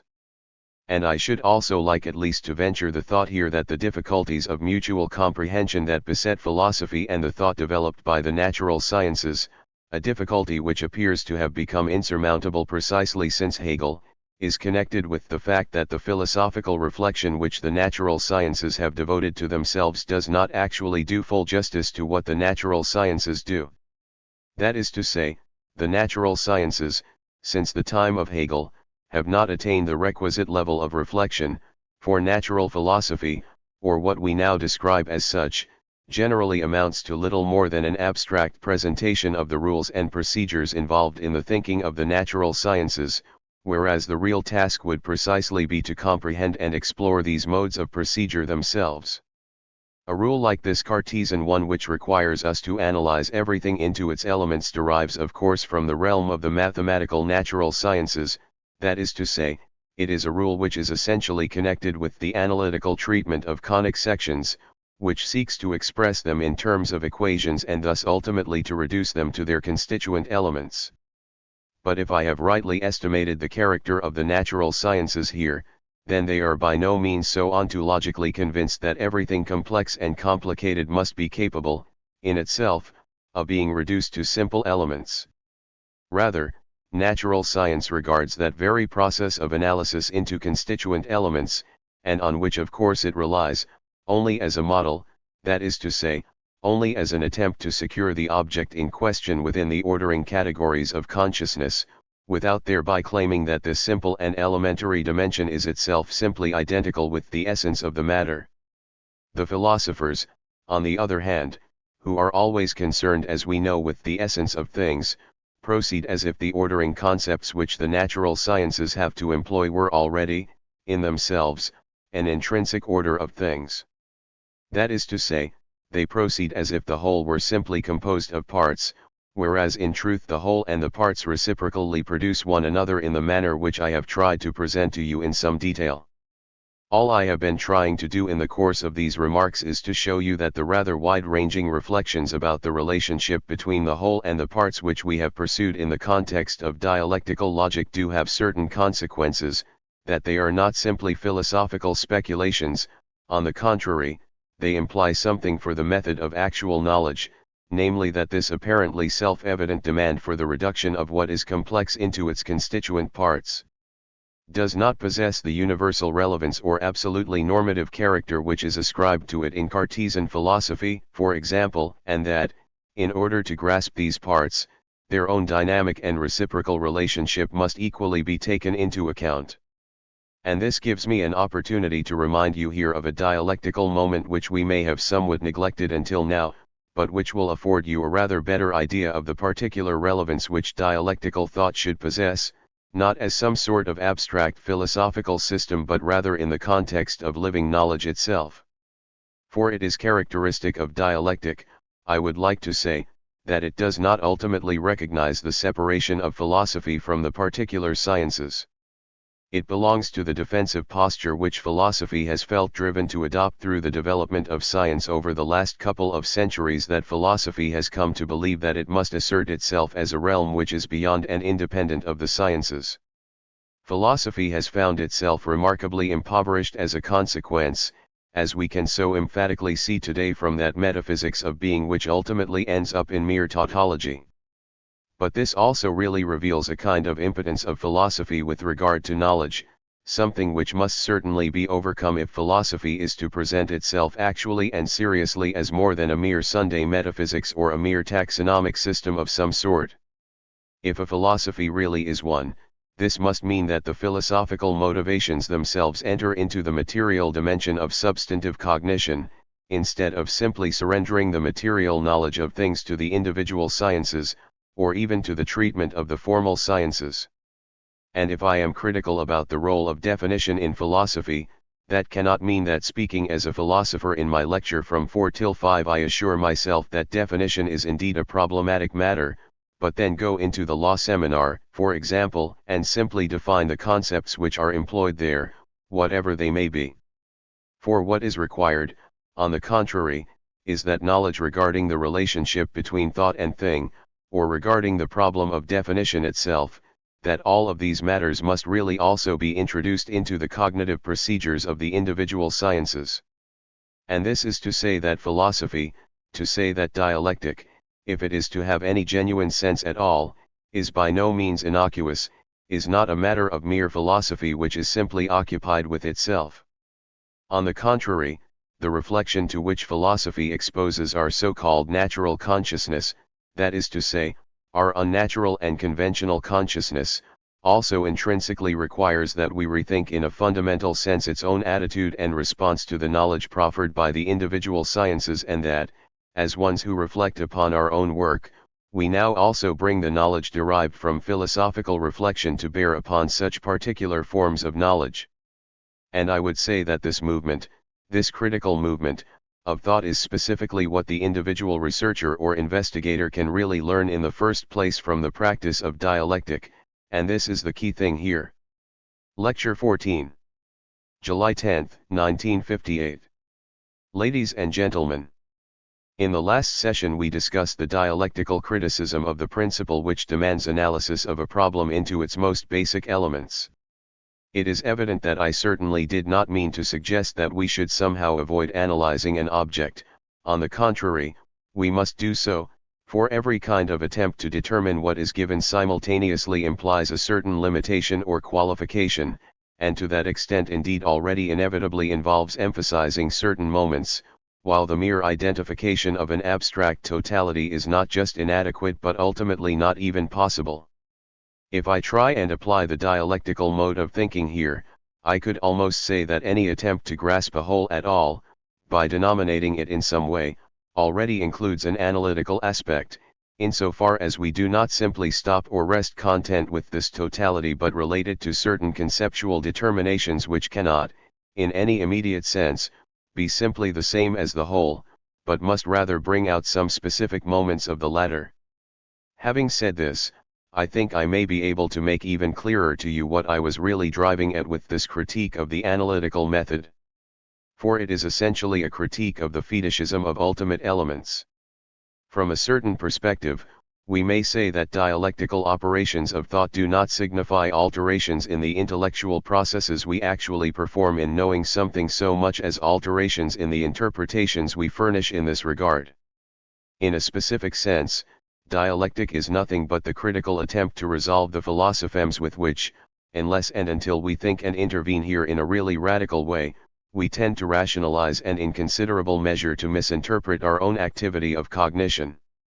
The essential thing I want to say here is that we should not believe that we have already done justice to the matter itself just because we have accepted the necessity of analyzing a whole in order to comprehend it. We should not believe that our cognitive demands, for which a whole is not immediately given but is accessible only as mediated through conceptual operations and thus necessarily as differentiated into particular moments which have been conceptually discriminated in terms of characteristic unified features, have already fully determined the matter itself. I think it is especially important to recognize this with regard to the process of knowledge today, for specifically in our contemporary situation, subjected as we are to the demands of administrative and bureaucratic thought, demands which today make themselves felt even within the most subtle stirrings of spirit, there is an enormous temptation to identify the analytic process of knowing which we perform with knowledge itself. It is as if we considered the process of the division of labor, from which indeed the analytic resolution of the process of knowledge into its elements is directly derived, as the late Franz Borkenau has shown one, and conflated this expression of the division of labor, i.e., a specific way of organizing the process of knowing, with the determination of the matter itself, so that we imagine that these moments of our knowing, expressing the division of labor, are simply the same as the Determinations of the matter we are attempting to know. I believe I can clarify this with a concept which will be familiar to you from the practice of the sciences, and especially those sciences which somewhat emphatically describe themselves as empirical sciences. The concept to which I want to draw your attention here is that of analysis into specific factors, and especially into laws. We encounter it repeatedly, for example, in the work of someone like Mannheim too, who is hardly unaware of epistemological theoretical issues, but even in that of Marx, when they distinguish universal factors from particular ones, as though the universal factor would exercise its own effect, while certain specific effective forces or specific effective laws, as they are described, would also additionally come into play. We meet with this kind of procedure, which distinguishes between universal factors and additional more specific factors in this way, wherever one attempts in a broad sense to identify such things as motivations or causal relationships within the domain of the social sciences. But there is no question that we thereby easily succumb to the temptation to hypostasize the products of our mechanisms of abstraction, of our ways of conceptually organizing the material, treating these products as if they were essentially the same as the matter itself. Thus, when it is claimed, to choose an example from Marx's theory, that something like the relationship between classes provides an explanation for social processes, and we then further take account of the specific conditions which arise from free wage labor and the exchange of labor power as a commodity within capitalist society, it looks as if, on the basis of this conceptual schema, firstly, that the world has until now been a world of class struggle, secondly, that we live in the particular period of capitalist society, we can derive two series of factors, as it were, the universal factors and the special factors, and all we need to do is to bring these together in order to explain the phenomenon in question. And if I express it in this way, it may perhaps strike you as so naive and absurd that you cannot really understand all the effort I am making to criticize this mode of thought here.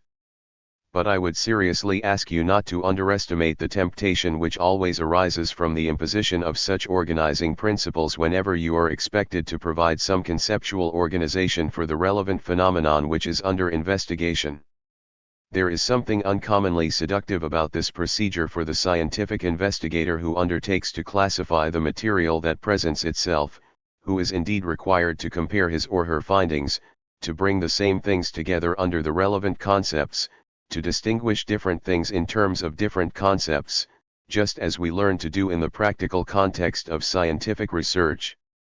But in truth it is naturally otherwise, for the dynamic laws to which modern capitalist society is subject, for example, are not a. Universal laws regarding classes and then b. Further laws regarding the specific form of the currently prevailing relation between classes. Rather, the fundamental fact here is that society until now has been riven within itself, has not been identical with itself, that society bears a certain dynamic within itself, a quite specific sort of dynamic, which comes to manifest itself historically, or which finds its concrete historical expression in the class relations that prevail in capitalist society, that is, in a society of free wage labor where the exchange principle has unfolded in universal form. It would be quite wrong to try and discover, over and beyond this determination, some further universal law to which the phenomena in question would be subject, for this universal factor itself is mediated through the specific situation in which we exist and, in a sense, manifests itself only in a specific form. Here too we must attempt to think this through in a properly differentiated manner.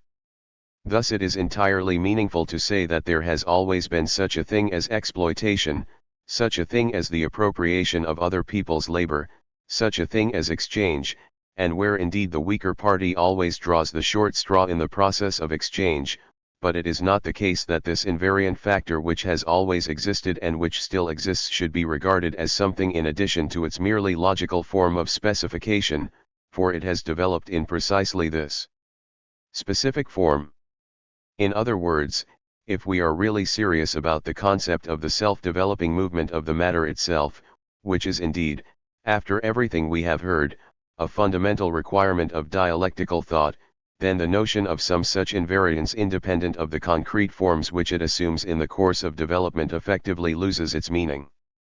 Thus we can say that all this applies to a world where there are classes and where there is exploitation, but it is not as if there were certain general laws for this, and then in addition there were also specific laws which apply to the current situation. Rather, it is the essence of these laws themselves that they unfold into the laws which hold for the current situation.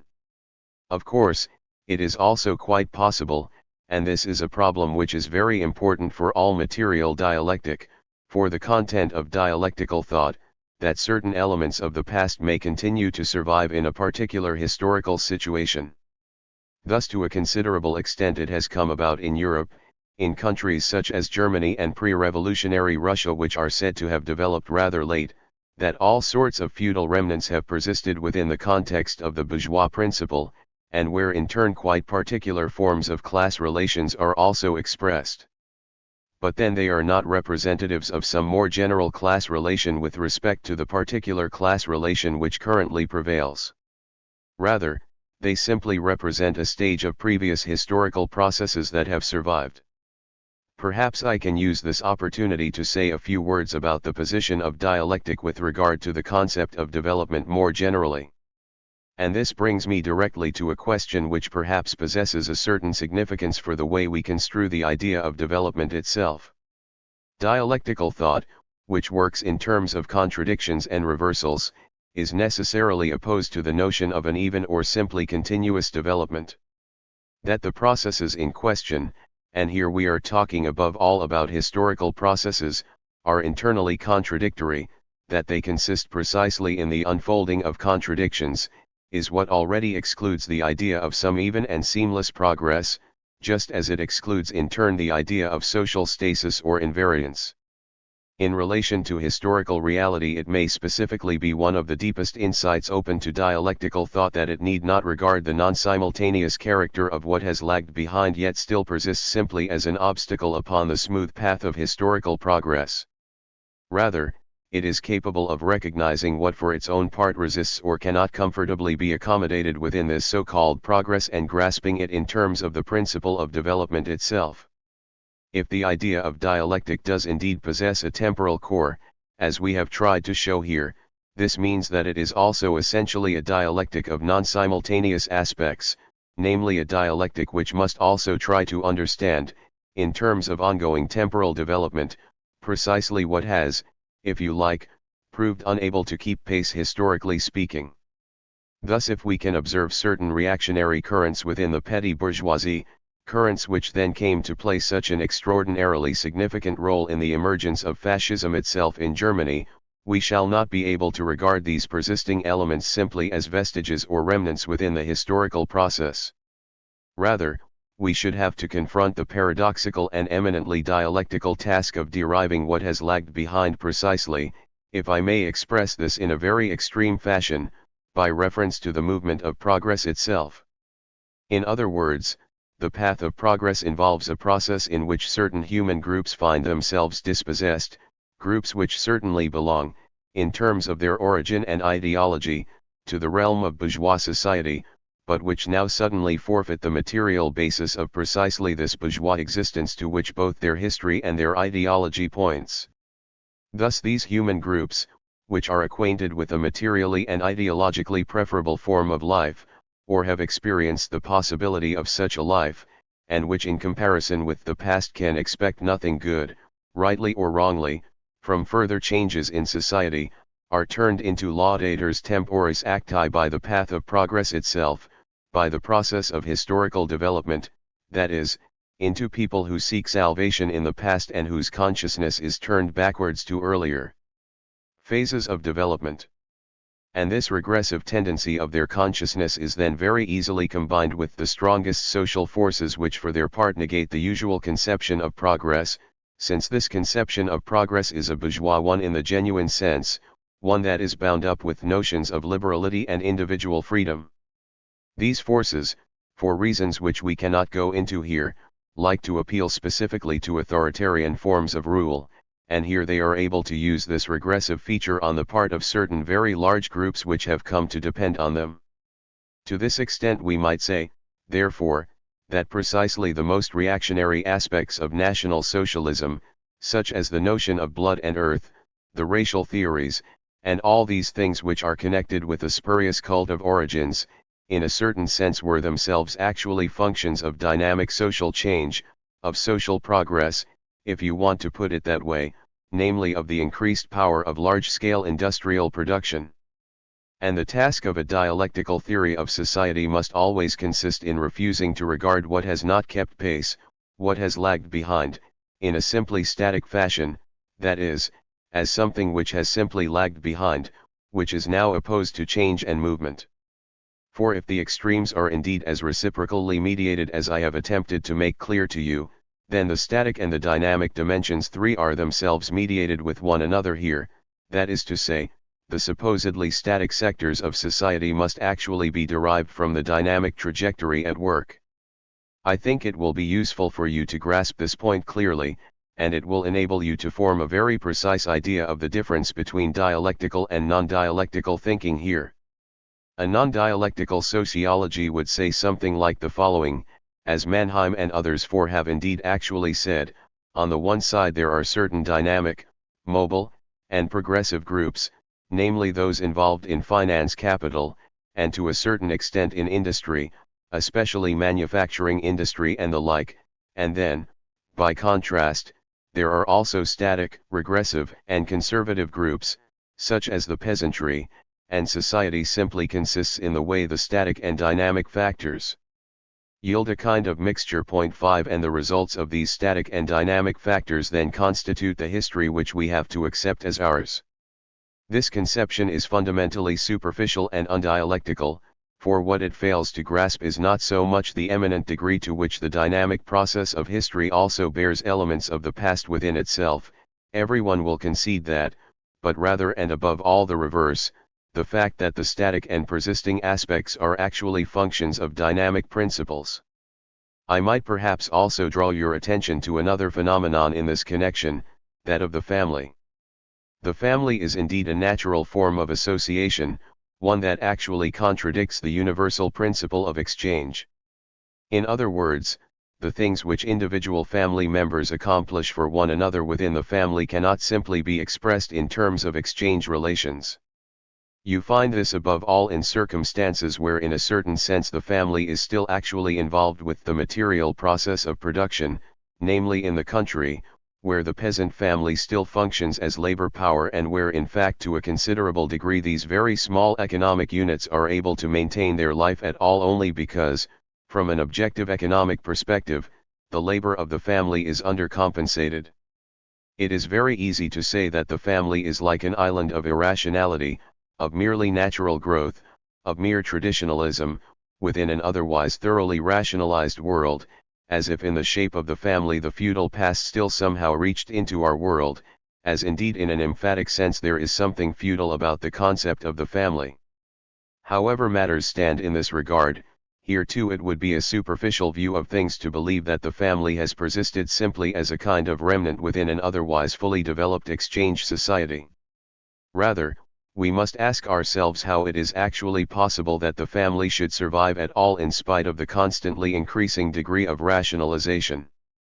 For the moment I would like to ignore the fact, as various sociologists, such as Skulsky 6 or, with a somewhat different emphasis, Baumert 7, have shown, that the family itself is currently undergoing a process of restructuring and effectively forfeiting more and more of its natural and, if you like, its pre-capitalist features. But even in the context of these modifications the family as such still retains a pre-capitalist in character. The answer to this question, it seems to me, does not really lie in the notion that something like the family possesses a kind of greater resistance in this regard, and indeed one may question whether such a power of resistance is really so great within any individual family, and anyone who knows anything about psychology also knows how problematic the unity of the family is and just how much material for potential conflict for everyone involved the family invariably brings with it. Rather, in order to understand this archaic and anachronistic character of the family which has survived within our own society, it seems necessary to bear in mind that our society, for all its rationality, itself remains irrational.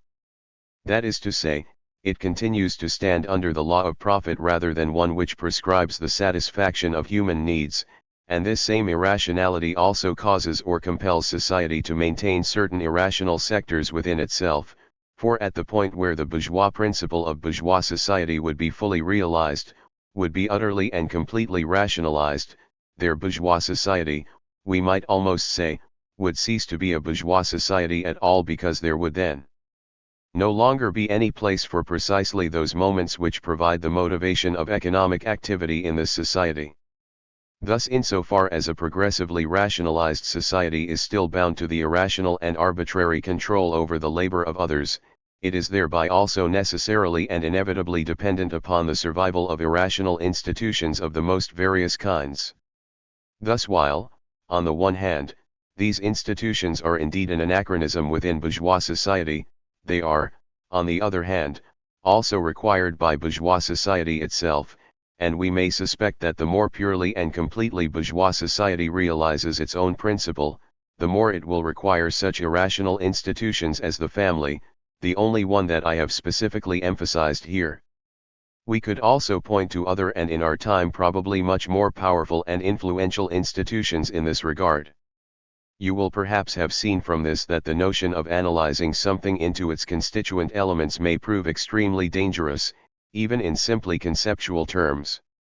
Thus, were you to analyze our society, for example, into elements, starting with the larger economic units, then taking the smaller economic units, then the smallest and not wholly rationalized kinds of associations such as the family, and then all other possible institutions, you might conceive of society as a whole as a sort of map which is made up by the way all these moments fit together. But such an image of social reality would be literally false, for society is not composed out of these elements. Rather, these elements for their own part stand within a highly complex self-conditioning functional context, for which I have attempted to develop a brief schema for you here. And you will perhaps have seen from this schema that this context is actually better described as one mediated by social antagonisms than as one of wholeness, as people love to say, or as a so-called organic social context. For, if there is such a thing as society, it is far more like a system than an organism, albeit a system of disparate moments, a system which is essentially self-contradictory in character. The next rule of Descartes that we wish to consider is one that concerns continuity. This third rule was to carry on my reflections in due order, commencing with objects that were the most simple and easy to understand, in order to rise little by little, or by degrees, to knowledge of the most complex, assuming an order, even if a fictitious one, among those which do not follow a natural sequence relatively to one another. 8. The last qualifying remark clearly betrays an emphatically rationalistic motif here, namely the notion of assuming a certain order as a kind of working hypothesis. In other words, in order to render something like a scientific order possible, one must presuppose that a seamless and continuous form of order already characterizes the object to be known. For, if I did not make this assumption, I would not really in all conscience be able to build up any scientific order at all. In this regard, Descartes still shows the kind of impressive honesty which is peculiar to the earliest and to the final phases of such a development, for he clearly expresses the as-if character of this assumption here, whereas subsequent philosophers, beginning with Spinoza, and not excluding my own Hegel in this respect, would far rather ascribe directly and dogmatically to things themselves that which Descartes still quite openly describes as a rational ordering principle. 9. After what we have heard, I think we can now see that the path of gradual, step-by-step, and continuous knowledge cannot claim unconditional validity as such, at least if our reflections on dialectical contradiction are to the point. The step-by-step procedure is one we are familiar with in the natural sciences and in the traditional forms of applied science, above all when the science in question deals with an object which has been so deprived of qualitative features, so reduced to qualitatively indistinguishable moments, that the determinations of the object itself are irrelevant to us here in comparison with the determinations that we confer on it through our ordering principles. But given what we have tried to show about the contradictory character of the object of knowledge itself, we hardly need to say that such continuity cannot actually be presupposed. And, from this point of view, from the perspective of the question of continuity and discontinuity, which is incidentally the fundamental problem, or one of the fundamental problems, of Leibniz. 10. One of the greatest rationalist philosophers, the principle or the problem of dialectic would be not simply to insist upon the moment of discontinuity but, rather, to connect the moments of continuity and discontinuity with one another, namely to grasp continuity and discontinuity themselves as reciprocally mediated. I have already put it to you that our society is more of a system than an organism, and that it is nonetheless an antagonistic society. Perhaps this alerts you to the dialectical problem that I would particularly like to draw to your attention in the present context. On the one hand, the theoretical task of dialectic is specifically to comprehend the whole or totality, and knowledge is not possible without the idea of a totality, yet, on the other hand, this totality itself is not continuous in character, is not a logical totality within a seamless deductive context. Rather, to put it bluntly, the totality is internally discontinuous in character. And the dialectical response to the problem which arises here is none other than to recognize that the unity of the society we live in is actually constituted through its very discontinuity. In other words, the dissociated and discontinuous moments of the object of knowledge, insofar as they are related to one another as contradictions rather than being simply disparate from one another, come precisely through this relationship which they all make up together to crystallize specifically into that whole which should properly constitute the object of knowledge here. It follows from this moment of discontinuity, incidentally, that our initial cognitive approach, the point where we decide to begin, is in one sense a matter of indifference for dialectical thought, for we do not presume, of course, that we can develop everything from an absolute first in some purely continuous fashion. Rather, it is the power of the whole, of which we have spoken already, which makes itself felt as it were in the same way in every individual moment. We might say, if you like, that everything is equally close to the center, which is why any truly consistent dialectical thought can begin from what looks like the most obscure and ephemeral of phenomena, and indeed this is often the best course to take since it is precisely those things that have not yet been saturated by the official categories of thought which may lead us most readily into the concealed essence of the whole, far more so than if we orient our thought in terms of established and already approved categories. We may also express this by saying, and this brings me to a material critique of traditional thought, that the problem of the position of thought towards objectivity 11 becomes a moral problem in the light of the question of continuity or discontinuity.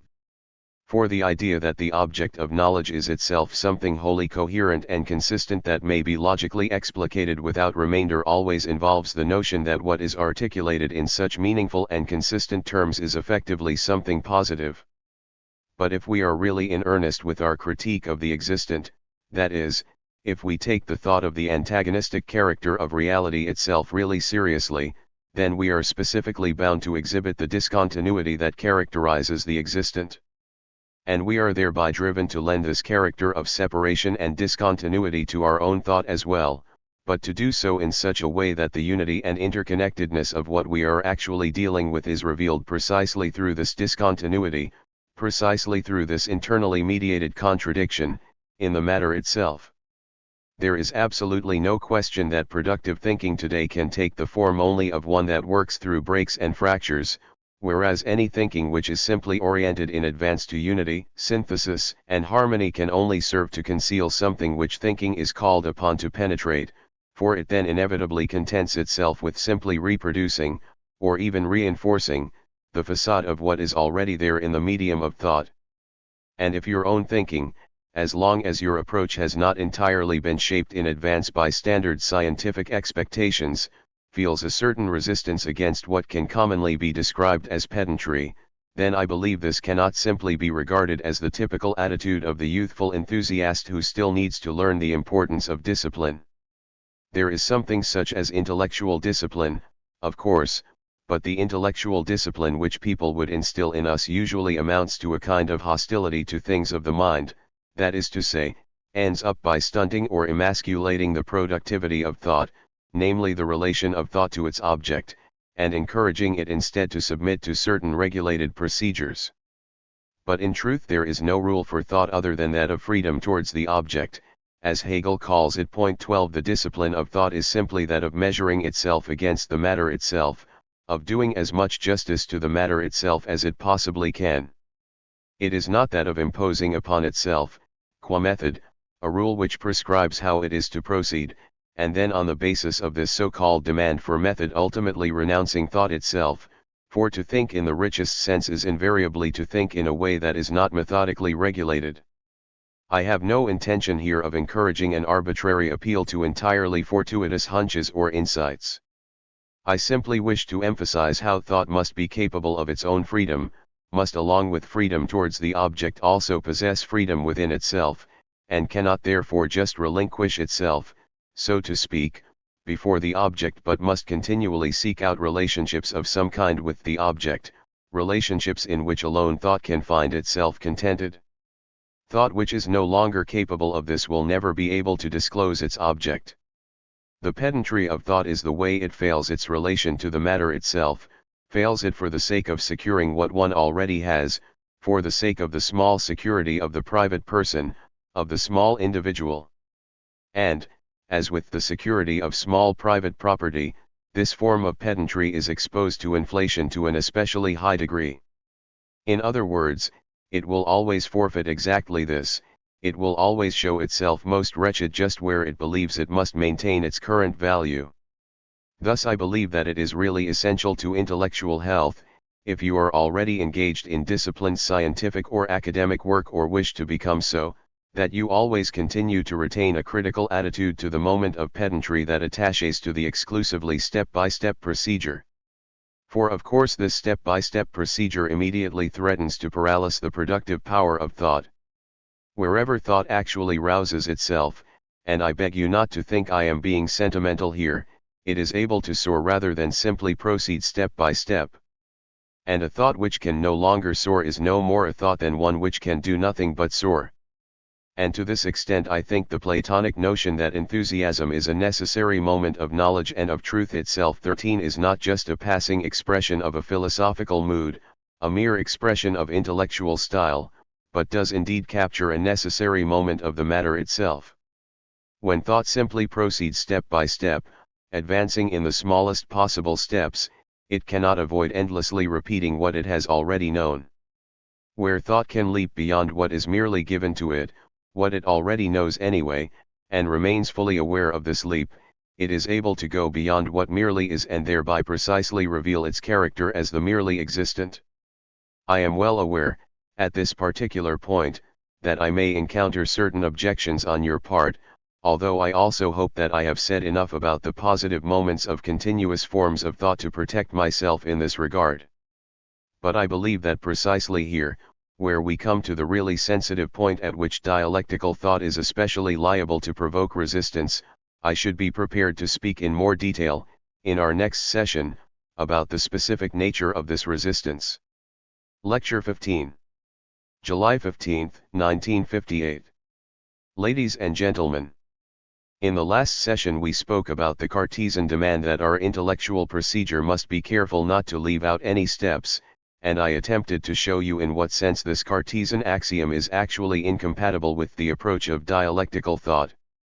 Now Hegel was certainly not the first to express specific resistance to this procedure, and indeed a very important French conservative philosopher, de Maistre I, had already parroted the old Baconian critique of idols too, which was revived during the 18th century, and spoken in this connection of the idoli dialectics 3, that is, the idol of the latter, the notion that we must always proceed step by step, that thought is never allowed to take off, which basically implies that thought may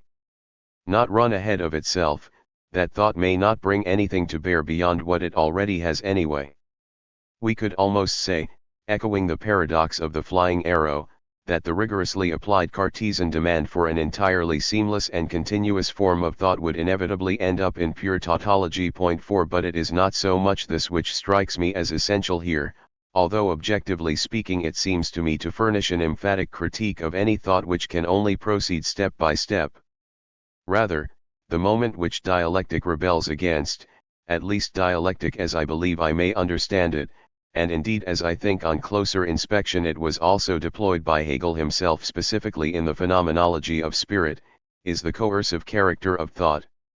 We have the concept of what is logically compelling, namely an operation which leaves nothing out, where there is no possibility of escaping the conclusion, and we have what psychology describes with the concept of the compulsive character, namely a human being subjected to forms of ritualistic behavior, inflexibly bound to the notion of order and incapable of genuine freedom, but there is nonetheless a remarkably powerful affinity between these two concepts of compulsion, between merely logical compulsion and the psychological compulsion to ritualistic behavior, as we may observe, for example, from Ludwig Thom's Die kleinen Verwandten 5, a play which I saw when I was very young and which made an unforgettable impression on me. In the play, a station inspector from Großhübach pays an unexpected visit to relatives of his, academics by profession, who are on the point of finding a suitable husband for their young daughter. They now make fruitless efforts to get rid of their provincial relative lest he endanger the delicate marriage project, but he keeps on insisting that everything must be identified in its proper category. I have never forgotten this image of someone who has to bring everything under a stable category, and, when I later came to read Kant and his deduction of the categories 6, I was never completely able to dispel that image of the station inspector from Großhübach. I will not try and decide here whether this is Kant's fault or my own.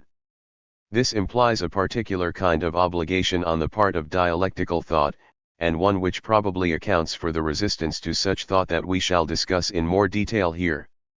For dialectical thinking is obliged to show a specific kind of mobility, namely a refusal to be nailed down precisely to that particular point, to be confined or compelled to remain at that particular point, where the chosen object or form of argumentation currently finds itself.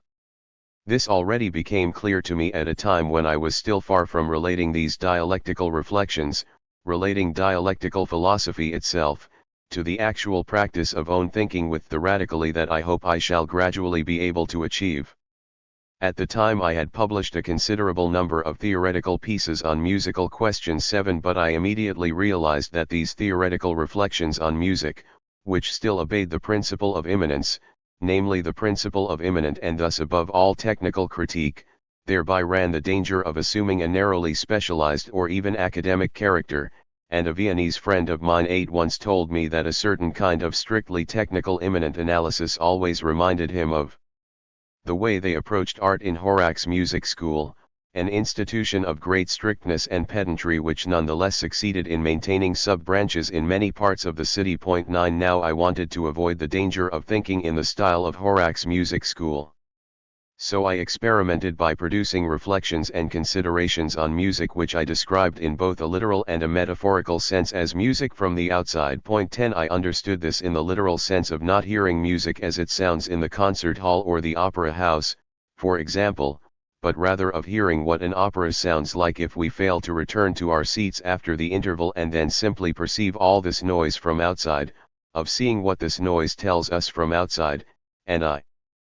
had the feeling that this brings out a side of music that we otherwise overlook, and what struck me here, in more general terms, was that we can really say something about a phenomenon only if, in a sense, we also look at it from the outside rather than solely from the inside, that is, if we also consider it within the social context in which it stands. 11 And I believe, as if in obedience to that famous darkling aspiration,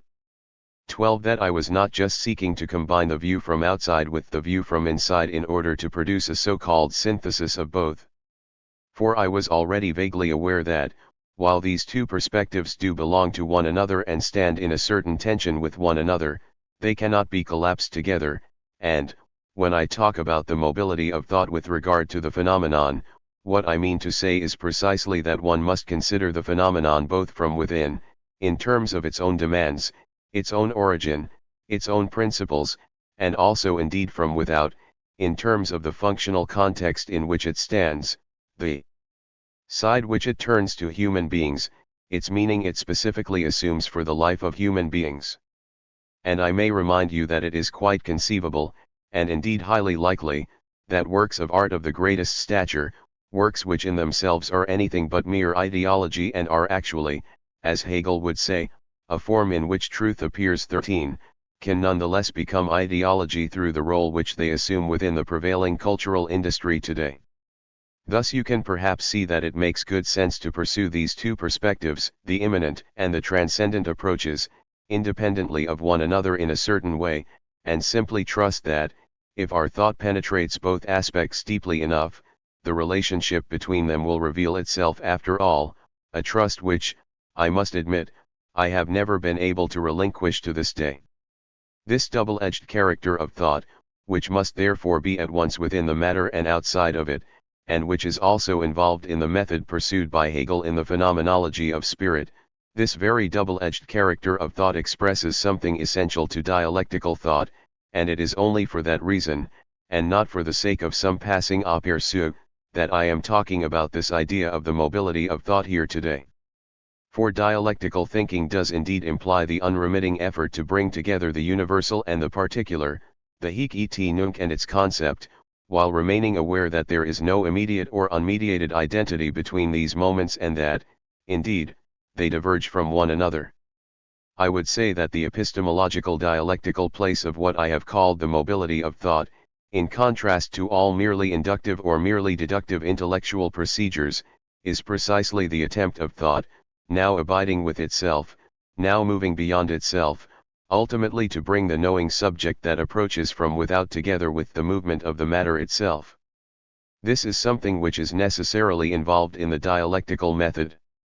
And, if we distinguish these things, if we refrain from seeking any blank identity between them, if we are able, on the contrary, to alternate these genera, as it were, if such alternation is the very color of dialectical thought, this does not simply spring from an artistic nature which is incapable of thinking in any other way. It is because this is actually the color of dialectic itself, the color of a kind of thinking that unites identity and non-identity.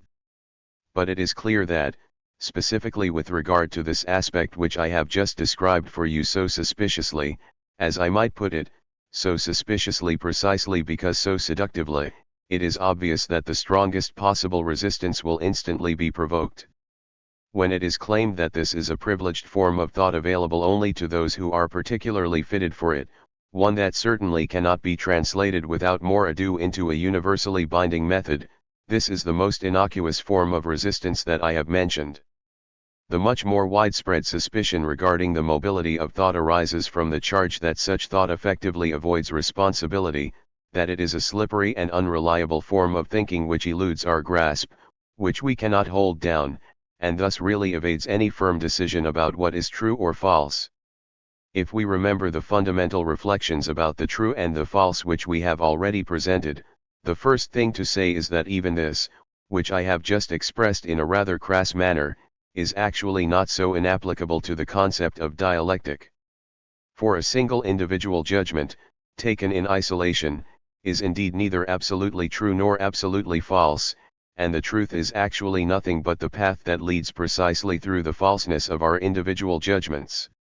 All the same, given that philosophy and science always also play a part in the power struggles between individuals, groups, states, classes, nations, and so on, a certain suspicion is naturally appropriate at this point. For if our thought is only mobile enough, if we relinquish real argument rather than just refusing to be bound by it in a rigid manner, as we suggested here, then we may be tempted to do what Socrates, the ancient practitioner of dialectic, was specifically accused of doing, tau nu tau tau omega lambda gamma omicron nu caparo epsilon tau tau omega pi omicron iota epsilon nu 14, or making the weaker word appear the stronger, like the nimble and well-oiled wrestler who can defeat his stronger and simpler opponent, or like the clever talker who knows precisely how to cheat the peasant out of his cows. Now this ancient objection to the sophistical appearance of dialectic, which I mentioned by way of anticipation right at the beginning of these lectures 15, is not to be taken slightly, and we cannot of course deny that dialectic, and especially certain dialectical forms of argumentation, can indeed degenerate into this kind of evasion we have mentioned.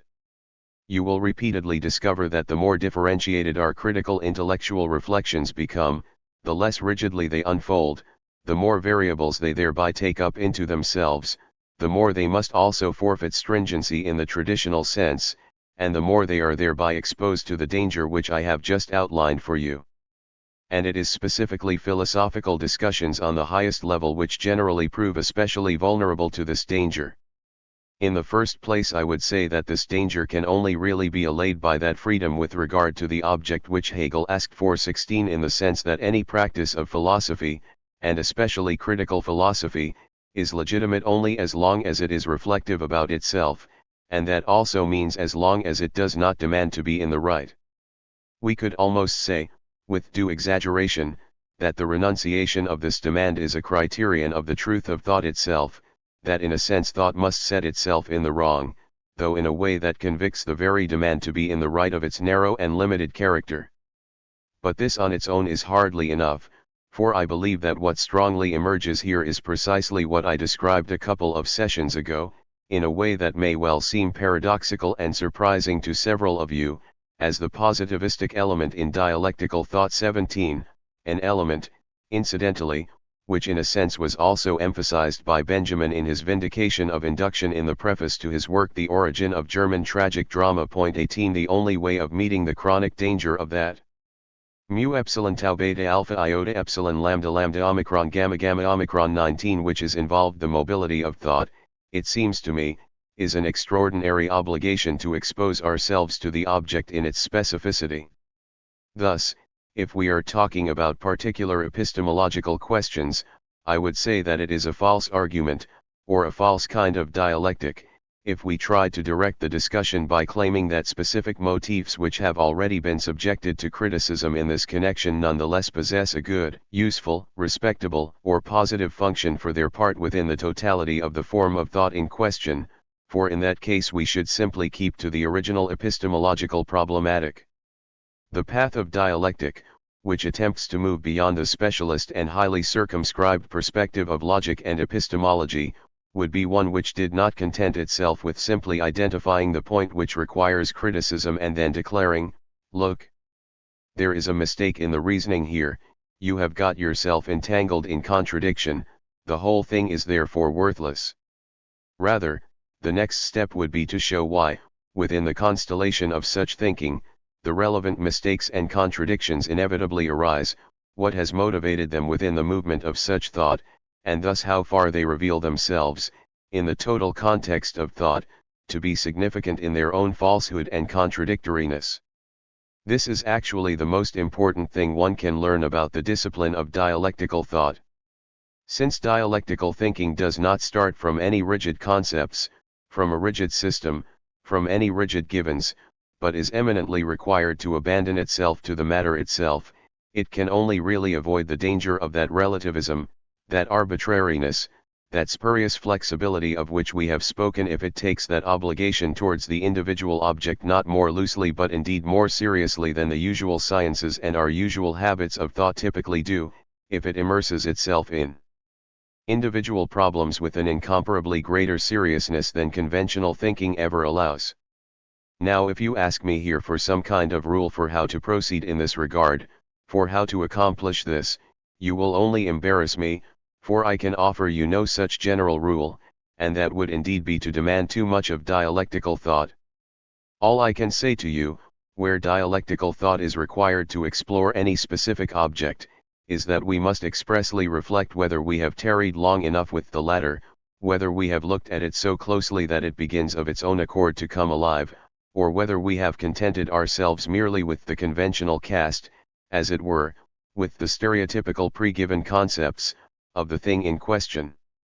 I would like to take this opportunity to point out that I have no intention of simply recommending dialectic to you here as the best method of thinking. Dialectical thinking is indeed the best, this is a slogan but it is not the truth. Dialectical thought as such can of course be misused for any conceivable mischief in the world just as much as any other form of thought, and if it possesses any advantage on this level I would say it is this, precisely as a method of mobility and continual self-reflection, it may involve a moment that makes us rather more alert and skeptical in relation to such misuse or in relation to the obtuseness of traditional thought than is generally the case. The suspicion which dialectic encounters at this point, the general suspicion with regard to the mobility of thought is itself grounded in social factors. Such mobile thinking is generally identified with relativism, with a refusal to acknowledge anything determinate or firmly established at all, instead of seeing that the movement of such thought proceeds precisely by taking what is determinate and firmly established even more seriously. This is exactly the domain where the dialectical approach is accused of being essentially ungrounded, of offering us nothing established to hold onto, of representing a form of thought that only ever deprives us of something without giving anything back. The tacit assumption here is already the affirmative one that thought, rather than abandoning itself to the matter itself, is supposed to fulfill a particular psychological function, to set us on firm ground or to warm our hearts, just as sentimental heart-warming literature does. And what is commonly described as a Weltanschauung or worldview, which can never be distinguished too strongly from genuine philosophical thought, is indeed intimately related to the sphere of heart-warming literature, even where the content of such literature assumes the form of Buddhistic pessimism. That matters little in this connection. And it is already quite wrong to demand that philosophy give us anything at all in this sense. For it is we who must give something to philosophy, namely everything, our entire conscious experience, and we must be prepared to enter into rather questionable kinds of speculation, while recognizing that, in return for what we give in this regard, we may well not receive back what is commonly expected of philosophy. This approach naturally arises from the circumstance, if I may introduce a sociological excursus here, that the more rural parts or agricultural sectors of the population must usually pay the price of progress in that universal advance of rationalization which indeed increasingly undermines the merely direct connection of human experience and thought to the realm of nature. These parts of the population, therefore, rather than radicalizing the idea of progress itself to the point where they too would receive justice for themselves, tend to lay the blame on this principle of mobility, as if the itinerant peddlers were to blame for the increasing poverty of the peasantry, selling them pitiful wares for a pitiful return. I am not sure whether such peddlers still exist today, but I think it would be better for us philosophers to confess that we do have something of the peddler about us than to sport old-fashioned costume and betake ourselves to the mountains in the style of the settler who still knows all the train times, as Degas wonderfully put it. Point 20. That is all for now regarding the charge of groundlessness. The assumption that thought should always stand on firm ground, that it must never be deprived of such ground under any circumstances, is essentially bound up with that notion of a given absolutely first principle, of the primacy of such a ground or principle, which we have already criticized. Dialectical thought must confront this issue. There is no such ground for philosophy, at least not for philosophy today, any more than contemporary society can still be grasped on the basis of its supposedly natural foundations, any more than agriculture is still crucial for contemporary society. For here the truth itself is a dynamic truth, where the primordial moments, as they say, do still also appear as moments of the archaic, as moments of memory, or however you want to describe them, but not as something to which any higher substantial meaning could be ascribed from the metaphysical, moral, or logical point of view.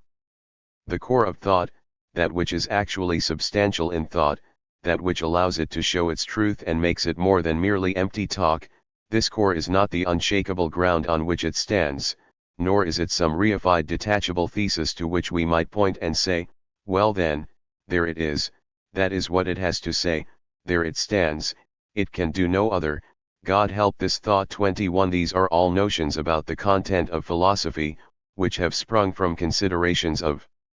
conscience, from the need to show our colors, which generally suggests that the only true and responsible thought for those who profess it is one which can be called to justify at every suitable opportunity by the relevant boards and commissions.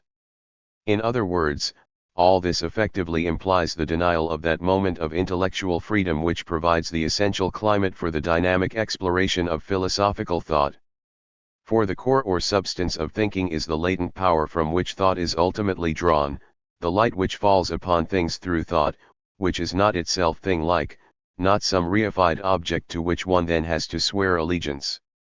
This is the idea shell, for which truth ultimately depends on the demand that thought must be able at any and every moment to justify the ground on which it stands and the reified core that forms its content. Whereas we have to recognize that this substantial moment is something that stands behind thought, a source of power rather than something like a thesis, something we could just repeat or take into possession merely by a process of checking or control. I have no wish to impugn the notion of methodical control, and I think you will already have recognized that the conceptions of dialectic which I am trying to unfold for you here really have nothing to do with a kind of wild and unbridled thinking which has simply forgotten everything that critical philosophy has developed in the way of methodical control. Dialectical thought cannot possibly proceed in this way since it emerges strictly from critical thought, is itself nothing but philosophical critique brought to its most acute point of self-awareness. But I would specifically like to remind you that the concept of philosophy which we are trying to develop here is not a merely isolated or specialist one but one which is meant to be significant for the vital concerns of your own work, and thus I would like to point out that this concept of methodical or intellectual control, which certainly plays a very important role with regard to dialectical thought, has itself undergone considerable changes over the course of time. Now the idea of such methodical control, and indeed with potential reference to all individuals and all questions, namely to everyone who shares the faculty of reason, was originally intended to liberate thought from all dogmatic tutelage, was simply designed to prevent human beings from submitting to arbitrary claims of any kind. It was directed above all against certain fundamental theological arguments which appealed to miracles, and the possibility of rational or empirical control was most emphatically asserted in this regard. But today the concept of intellectual control has largely, I will not say absolutely, but largely, reversed its original function. For today it effectively amounts to preventing a nonconformist form of thought which cannot simply be translated into a step-by-step approach to knowledge, namely into a development of what is already given, a form of thought which cannot just be reproduced by anyone whatsoever and at any time whatsoever. The principle of the gradual acquisition of knowledge basically amounts to the idea that we can only ever think what is already known with constant variations, as it were, in a process of infinitesimal transition to the new. And this idea negates those fractures in truth and knowledge which are rooted in the fractures of the world itself and which furnish the content of genuine knowledge as such. In view of the danger that I seem to be contradicting certain democratic rules of the game where knowledge is concerned, I should perhaps say here that even in the Universitas Literarum, in the Republic of the Learned, the notion that everyone must check every thought, at least in their own professional field, that the truth or dignity of an intellectual achievement must be judged in each case by the number of positive recommendations that have been garnered from professional colleagues, strikes me as extraordinarily problematic. For the consciousness to which we actually appeal here as a criterion of truth is for its part a consciousness that has already been shaped by the mechanisms of social accommodation, and one which tends in many cases to excise what is actually essential to thought. But of course there is also no guarantee that a nonconformist thought is necessarily true, for, precisely through the kind of intellectual control which has now become universal, everything which escapes it tends in turn to assume an apocryphal or rather far-fetched character, and indeed in extreme cases, such as that of the originally highly gifted and recently deceased psychoanalyst Wilhelm Reich 22 may ultimately come to appear paranoiac or even fraudulent. In our current situation we are actually confronted with a very grave antinomy. On the one hand, thought is consumed in the blind repetition of what exists and is known anyway, namely in conformity, and, on the other, thought which eludes methodical control thereby runs the danger of becoming uncontrollable in any sense and effectively falling into delusion. And this tendency is surely not the least innocuous of those symptoms of intellectual dissociation and collective schizophrenia which we can observe today in so many areas of our life, and one that deserves, it seems to me, to be taken with extraordinary seriousness. The truly new, by contrast, is thus always a qualitative leap, to use Hegel's language 23, a qualitative leap not in the sense of a kind of thought which leaps anywhere, but in the sense of a leap which is produced by persistent exposure to the object itself. And, expressed in these terms, this approach stands in inevitable contrast, in extreme contrast, to the adoption of some quite new or quite different standpoint. When I spoke earlier about the mobility of thought and, if you like, defended this mobility, I should perhaps add, in order to protect this especially vulnerable thought from misunderstanding, that mobility of thought here does not mean a constant readiness to change what is generally described as a standpoint. Rather, it refers to a self-reflective change in the approach of thought, depending on whether it has to relate to the context in which the particular stands or to the particular itself. But the essence of philosophy, and I believe that the important philosophers specifically since Hegel are actually all agreed on this, seems to lie precisely in the repudiation of anything like the concept of a standpoint, although this is exactly what defines the popular notion of philosophy as a kind of worldview. Thus, in place of some such externally introduced standpoint, what is involved here is actually the compelling movement of the matter itself, something which is also captured in the Cartesian doctrine of a gradual advance from one point to another. The movement of thought, the dynamic moment of thought, is also contained in that Cartesian axiom which we criticized earlier. If I omitted any reference to this positive aspect here, that is because I regard this as almost self-evident. Descartes himself also knew, of course, that knowledge is essentially a process rather than a merely immediate kind of recognition. It is just that he could only grasp the movement of thought which he saw and articulated, and this is precisely the bourgeois aspect which strikes me as untrue here, in the image of what is static and rigid, and the symbol of the latter which appears in this connection, and which was mocked by de Maistre, is itself the sign that even what is dynamic appears only in congealed form here.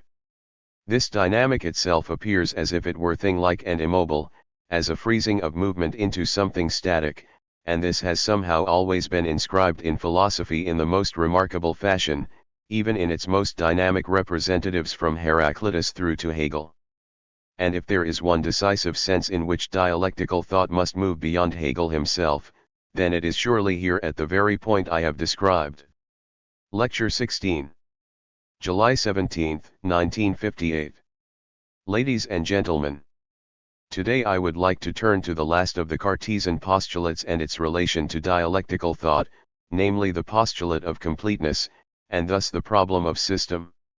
This is a problem which has certainly not received sufficient attention in the course of our reflections so far, although there is no question, if we take the idea of the power of the whole in the particular with the full weight and seriousness it deserves, that the idea of system as ultimately the sole guarantee of truth cannot be eliminated at least from the Hegelian conception of dialectic.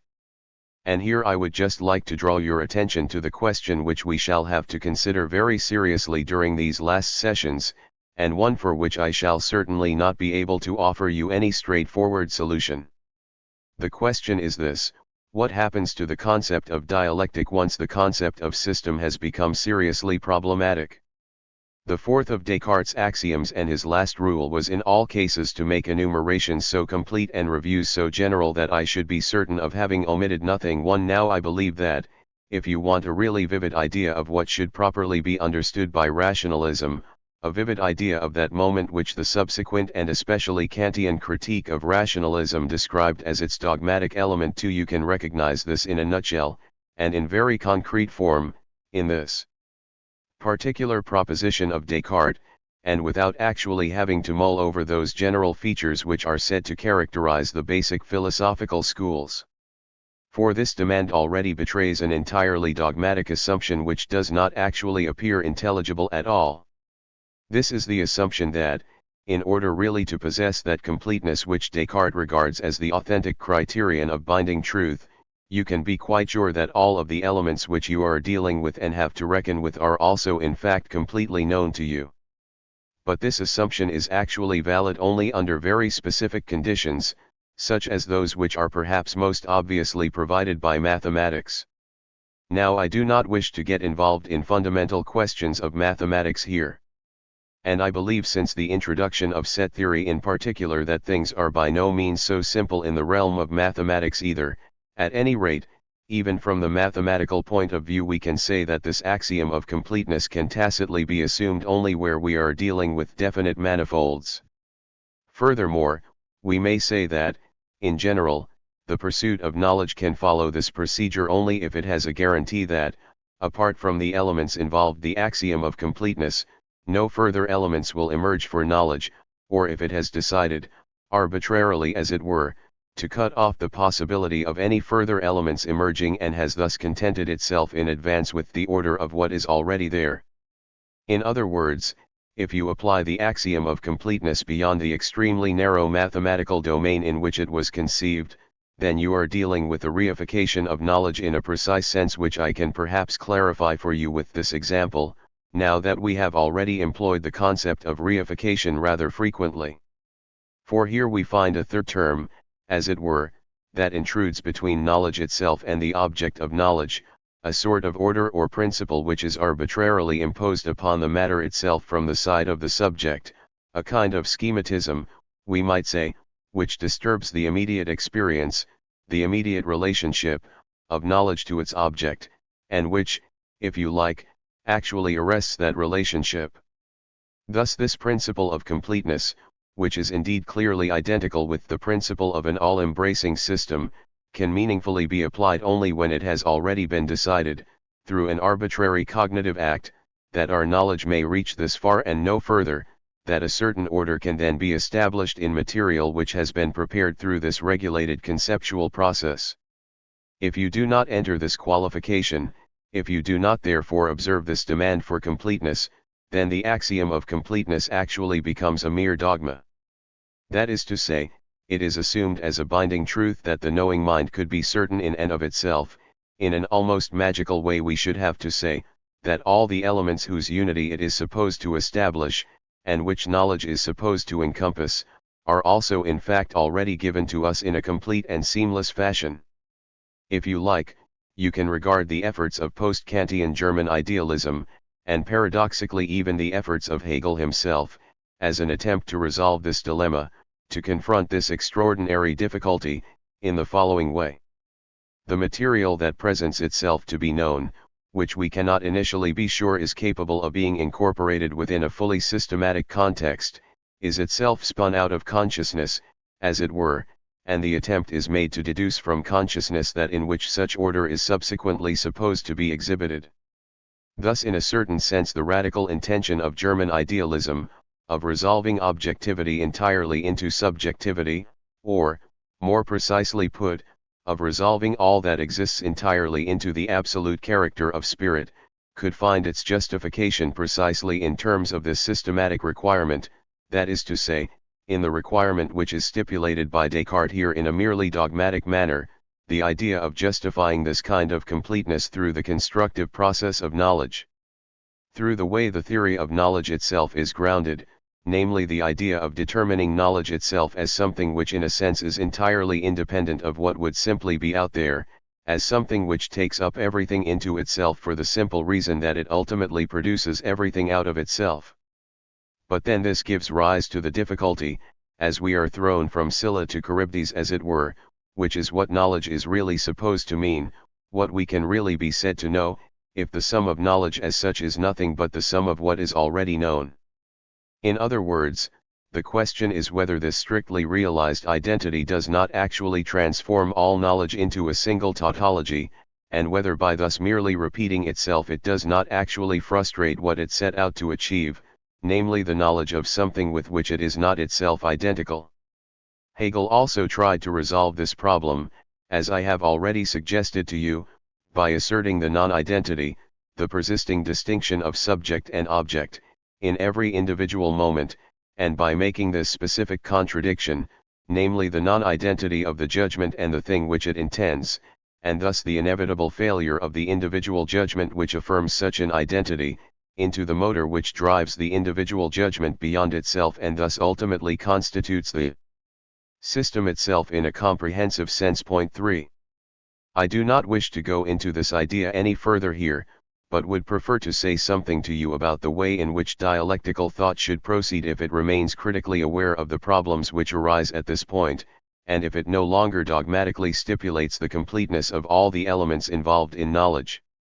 Since we can never be sure of the completeness of our knowledge if we cannot say whether new elements of knowledge will not constantly emerge in what is already given, For every object harbors an infinite wealth of aspects, and there is no need to add anything new here precisely because the matter itself offers infinite newness in every moment. How are we to respond if we are not to proceed in a simply non-conceptual manner, if we are not simply to surrender in a bluntly empirical way to everything new in each particular case, if we do not actually wish to renounce knowledge altogether? Now I would say that, while we should not strive for completeness of knowledge, neither should we of course simply isolate our individual cognitive acts, merely registering things in a static and thus unconnected form which lacks any relationship to the whole. And dialectic is a trick, if you can forgive me this looser mode of expression, or perhaps at least an attempt to square the circle which this problem presents to you, just as dialectic as a whole is essentially the attempt to resolve the paradox of identity in non-identity not just by coming to a standstill here but by unfolding and advancing through these elements. I would therefore say that the authentic task of philosophical thought is to furnish certain models rather than trying to embrace everything, rather than yielding to the chimerical demand not to leave anything out, something which is closely related anyway to that pedantic petit bourgeois need for absolutely continuous step-by-step conception of thought which I described for you during the last session.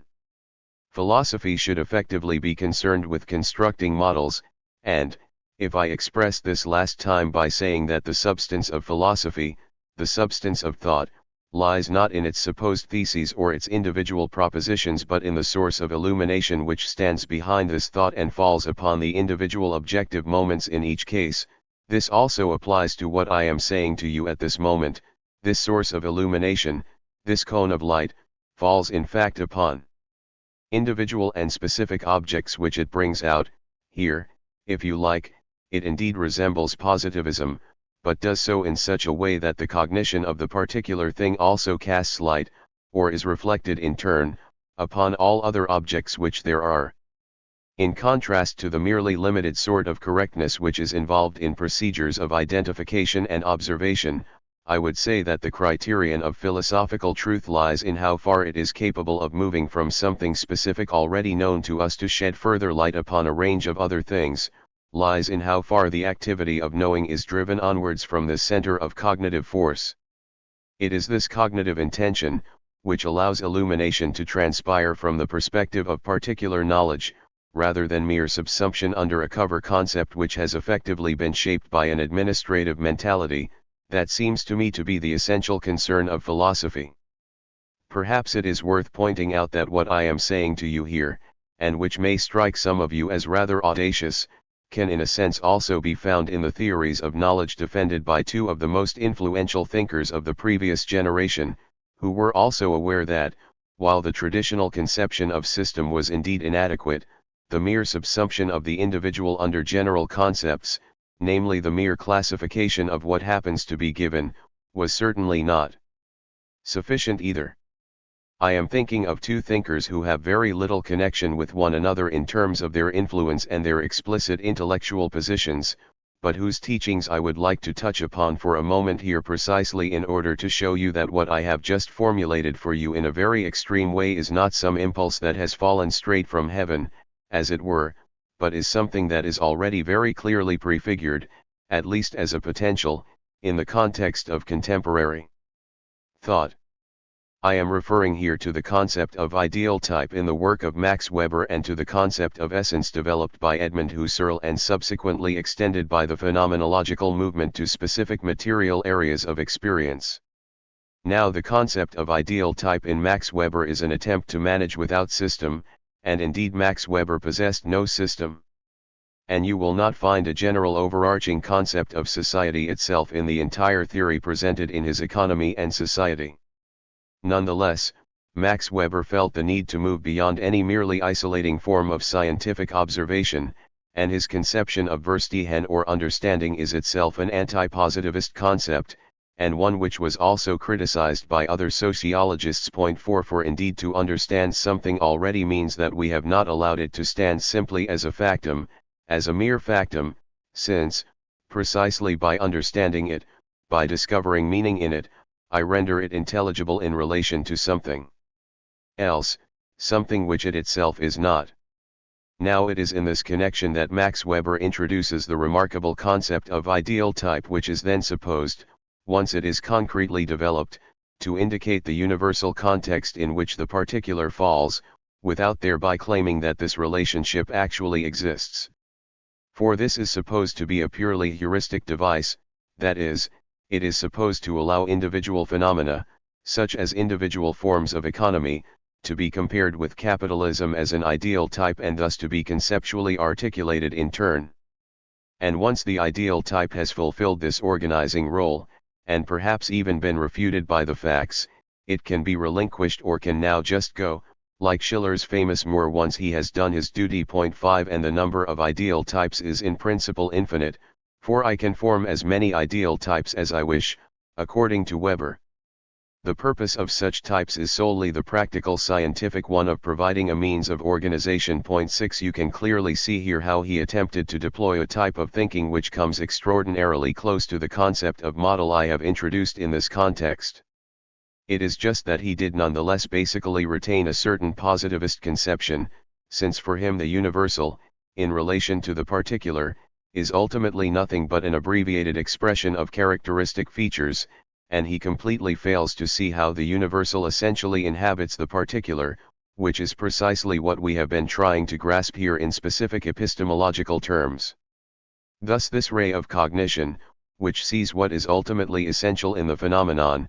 becomes a merely ancillary operation in which no trust is actually placed, something entirely without substance, since its object, the encompassing universal itself, is supposed to be without substance, and the model in question is relinquished after all. In other words, the concept of model as a weighty epistemological category is effectively replaced in Max Weber by a pre-dialectical model of knowledge which reflects the perspective of traditional logic. And we find something comparable, if you like, in the phenomenology of Edmund Husserl, at least in this regard, for there are indeed countless other facets to phenomenology which cannot be considered here. For Husserl believes that with an individual object I am able to intuit its essence, its pure quidditas, that which makes it precisely what it is, through a process of leaving out the effectively contingent aspects of the object, and that I can do this without referring to a multiplicity of objects of the same kind and without abstracting the element they have in common. And he quite rightly realized that the concept which allows the individual thing to be illuminated, which allows us to grasp it in its essential character, to grasp it precisely as it is, that this concept is not the same as the ordering concept under which a series of objects can be encompassed in terms of a merely formal unity. It is just that Husserl too, like Weber, shrank back from the decisive step towards dialectic insofar as he also remained oriented to traditional logic, insofar as he effectively conceives what I intuit in and through the individual object, the essence that is illuminated for me, the model, as it were, in which the individual object appears to me, once again as nothing but the universal concept of that object. He had no other notion of essence itself than the universal concept under which individual objects can be grasped, and simply believed that, in a mode of cognition that resembles a model, this universal reveals itself to me in and through the particular. But this universality for its part was still understood in terms of the usual classificatory logic, with the result that his own theory of essences got caught up in the greatest difficulties, since this universal, the ordering class concept in which the individual moments are included, is of course precisely what I can never intuit out of the individual thing. If you consider for a moment this concept of model which I have tried to suggest to you here, the attempt to let the illumination of particular moments cast its light upon other things in turn, and if you try to think this concept further, you will immediately recognize an essential feature of these models which philosophy undertakes to develop. You will recognize that this concept of models only possesses any meaning if it successfully forfeits its mere isolation, if it really also points beyond itself, if in some way it redeems the claim that the particular that has been illuminated here is itself something universal. And the question of how we redeem the claim of particular and specific cognition to a certain universality, that, I would say, is the specific problem of knowledge which dialectical thought must confront today. But if we do not wish our individual models simply to stand side by side in an isolated and unconnected manner like so many little pictures 7, which was once a critical objection to phenomenology, and one could also say the same for Weber's idea types, this cannot be accomplished by bringing these models under some overall concept, such as a worldview or a general position, or again by gathering them into some supposedly systematic form, by fitting them into a system. I would say that the requisite communication between them is best accomplished not by bringing them all under a common denominator, but by sinking subterranean passages, as it were, or by somehow opening doors into these subterranean passages from each individual instance of knowledge. In this way these models can connect with one another, indeed connect subterraneously, as I would like to put it, without this interconnection being imposed upon them by the arbitrary demands of organizational thought. The interconnection here must emerge out of the complexion of the matter itself, and is something over which the thinker has no actual power, and I would almost say that it is a further criterion of truth, an indication of the wealth and binding character of knowledge, whether this communication of the individual models is produced in and through itself, as it were, or can only be produced in an external superficial manner. If I once wrote that it is a genuine indication of trustworthy work that draws forth its requisite quotations spontaneously, as it were, that it tempts them to come forward of themselves, this is precisely what I was trying to capture. Point 8. Thus I would say that the interconnection of thought, the interconnection of knowledge achieved through such models, which actually accomplishes what earlier ages had once expected from the idea of system, that such interconnection displays the character of a labyrinth rather than that of a system. And I once formulated a claim which those of you who have read these things must surely have found rather shocking or at least highly thought-provoking, and it is this: true thoughts are those alone which do not understand themselves. 9. And it is very easy just to say, well then, it's also obvious from such philosophy that it cannot actually understand itself. Now I would not deny anyone their delight in such an aperçu, but I wanted to express very clearly precisely what I have just been trying to bring out for you here, and I would ask you to take what I am saying as an interpretation of that earlier claim. And perhaps you will also see here that such claims are not actually aperçus, although they may initially strike you like that, and not merely pointed remarks either, for they occupy a very precise place within a continuous line of thought. For I wanted to say that actually only those thoughts are true which communicate with other thoughts by virtue of their own intrinsic gravity, while those thoughts are not true which are captured in a superficial general concept, which are merely classified and subsumed under an abstract universal, and thus can already only be determined as a particular case or mere example of a universal, whereby they naturally lose the very salt which makes knowledge into genuine knowledge in the first place.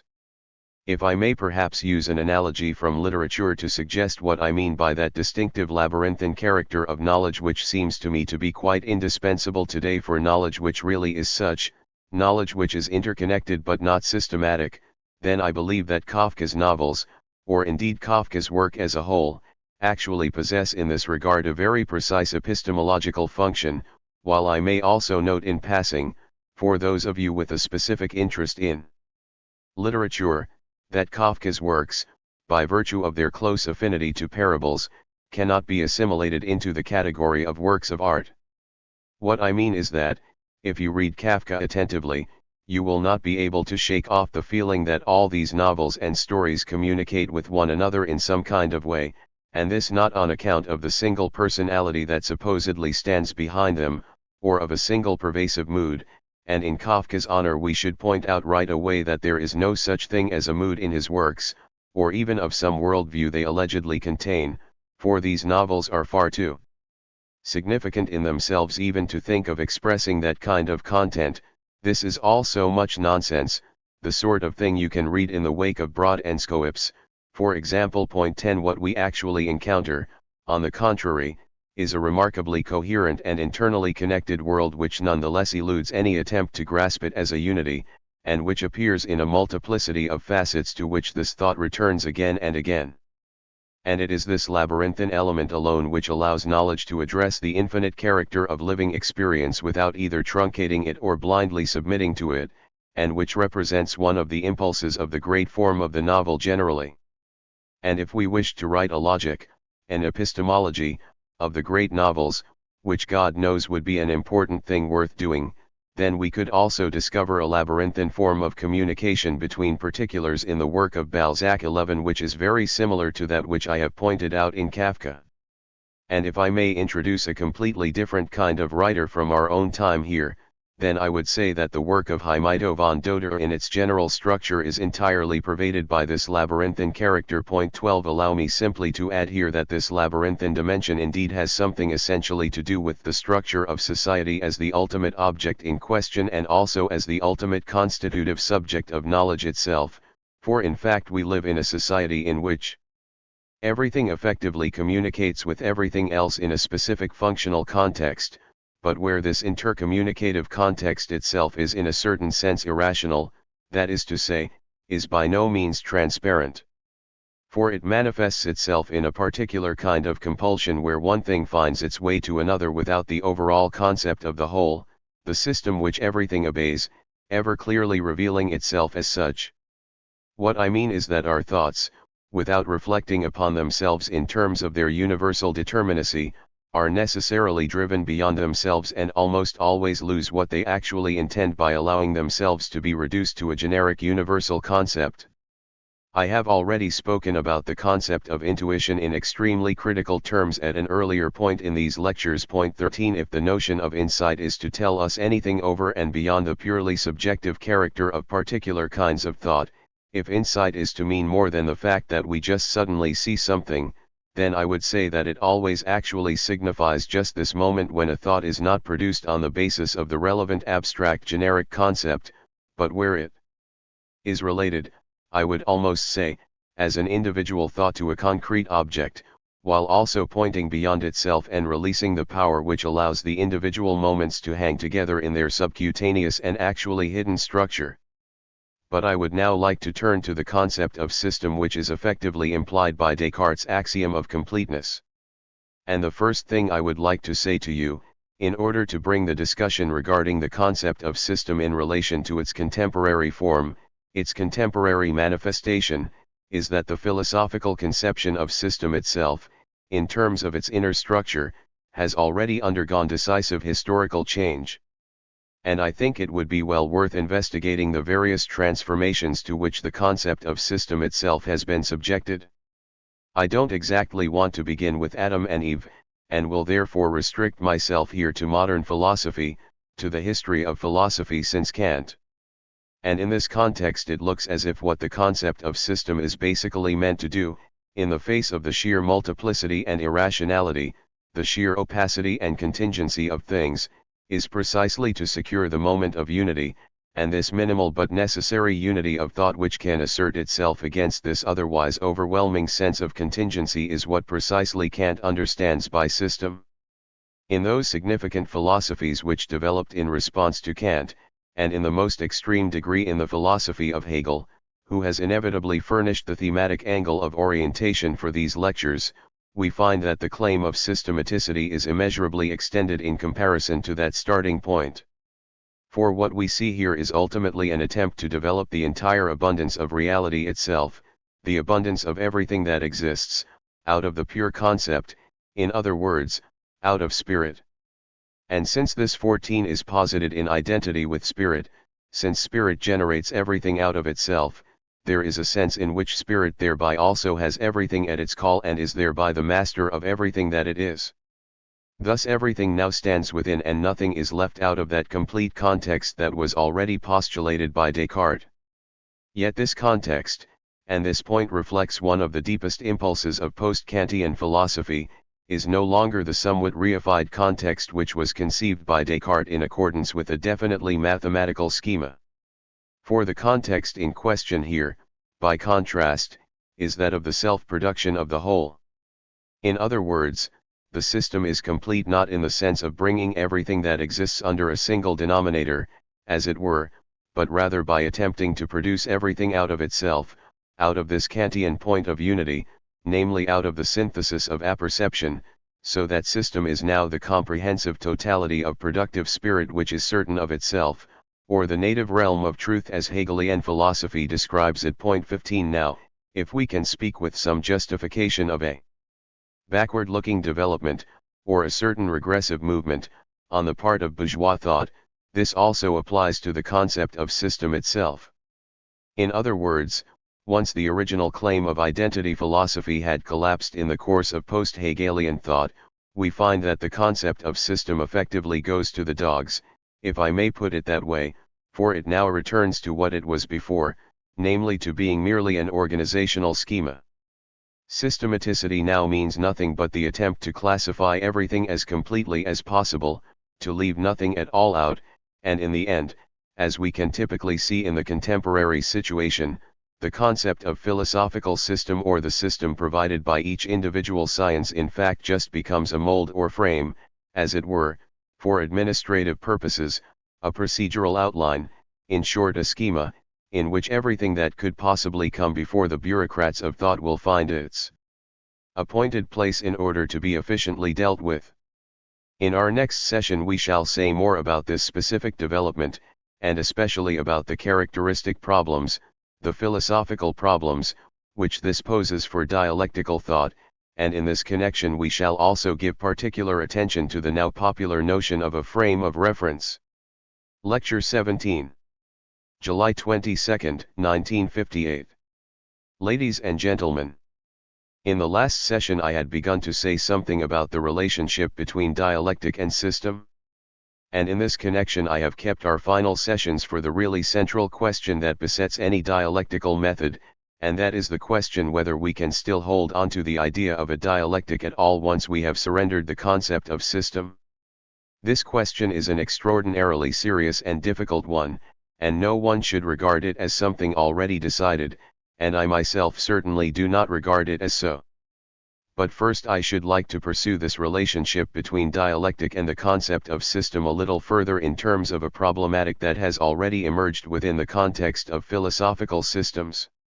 You will recall, as I pointed out in the last session, that the concept of system which effectively characterized the rationalist forms of Western philosophy after Descartes first emphatically appears in Kant as the attempt to develop the minimum range of utterly binding and necessary insights from a single unified point of view, and indeed the concept of unity and that of system are essentially equivalent for Kant, which is to say that the systematic structure of philosophy in Kant is actually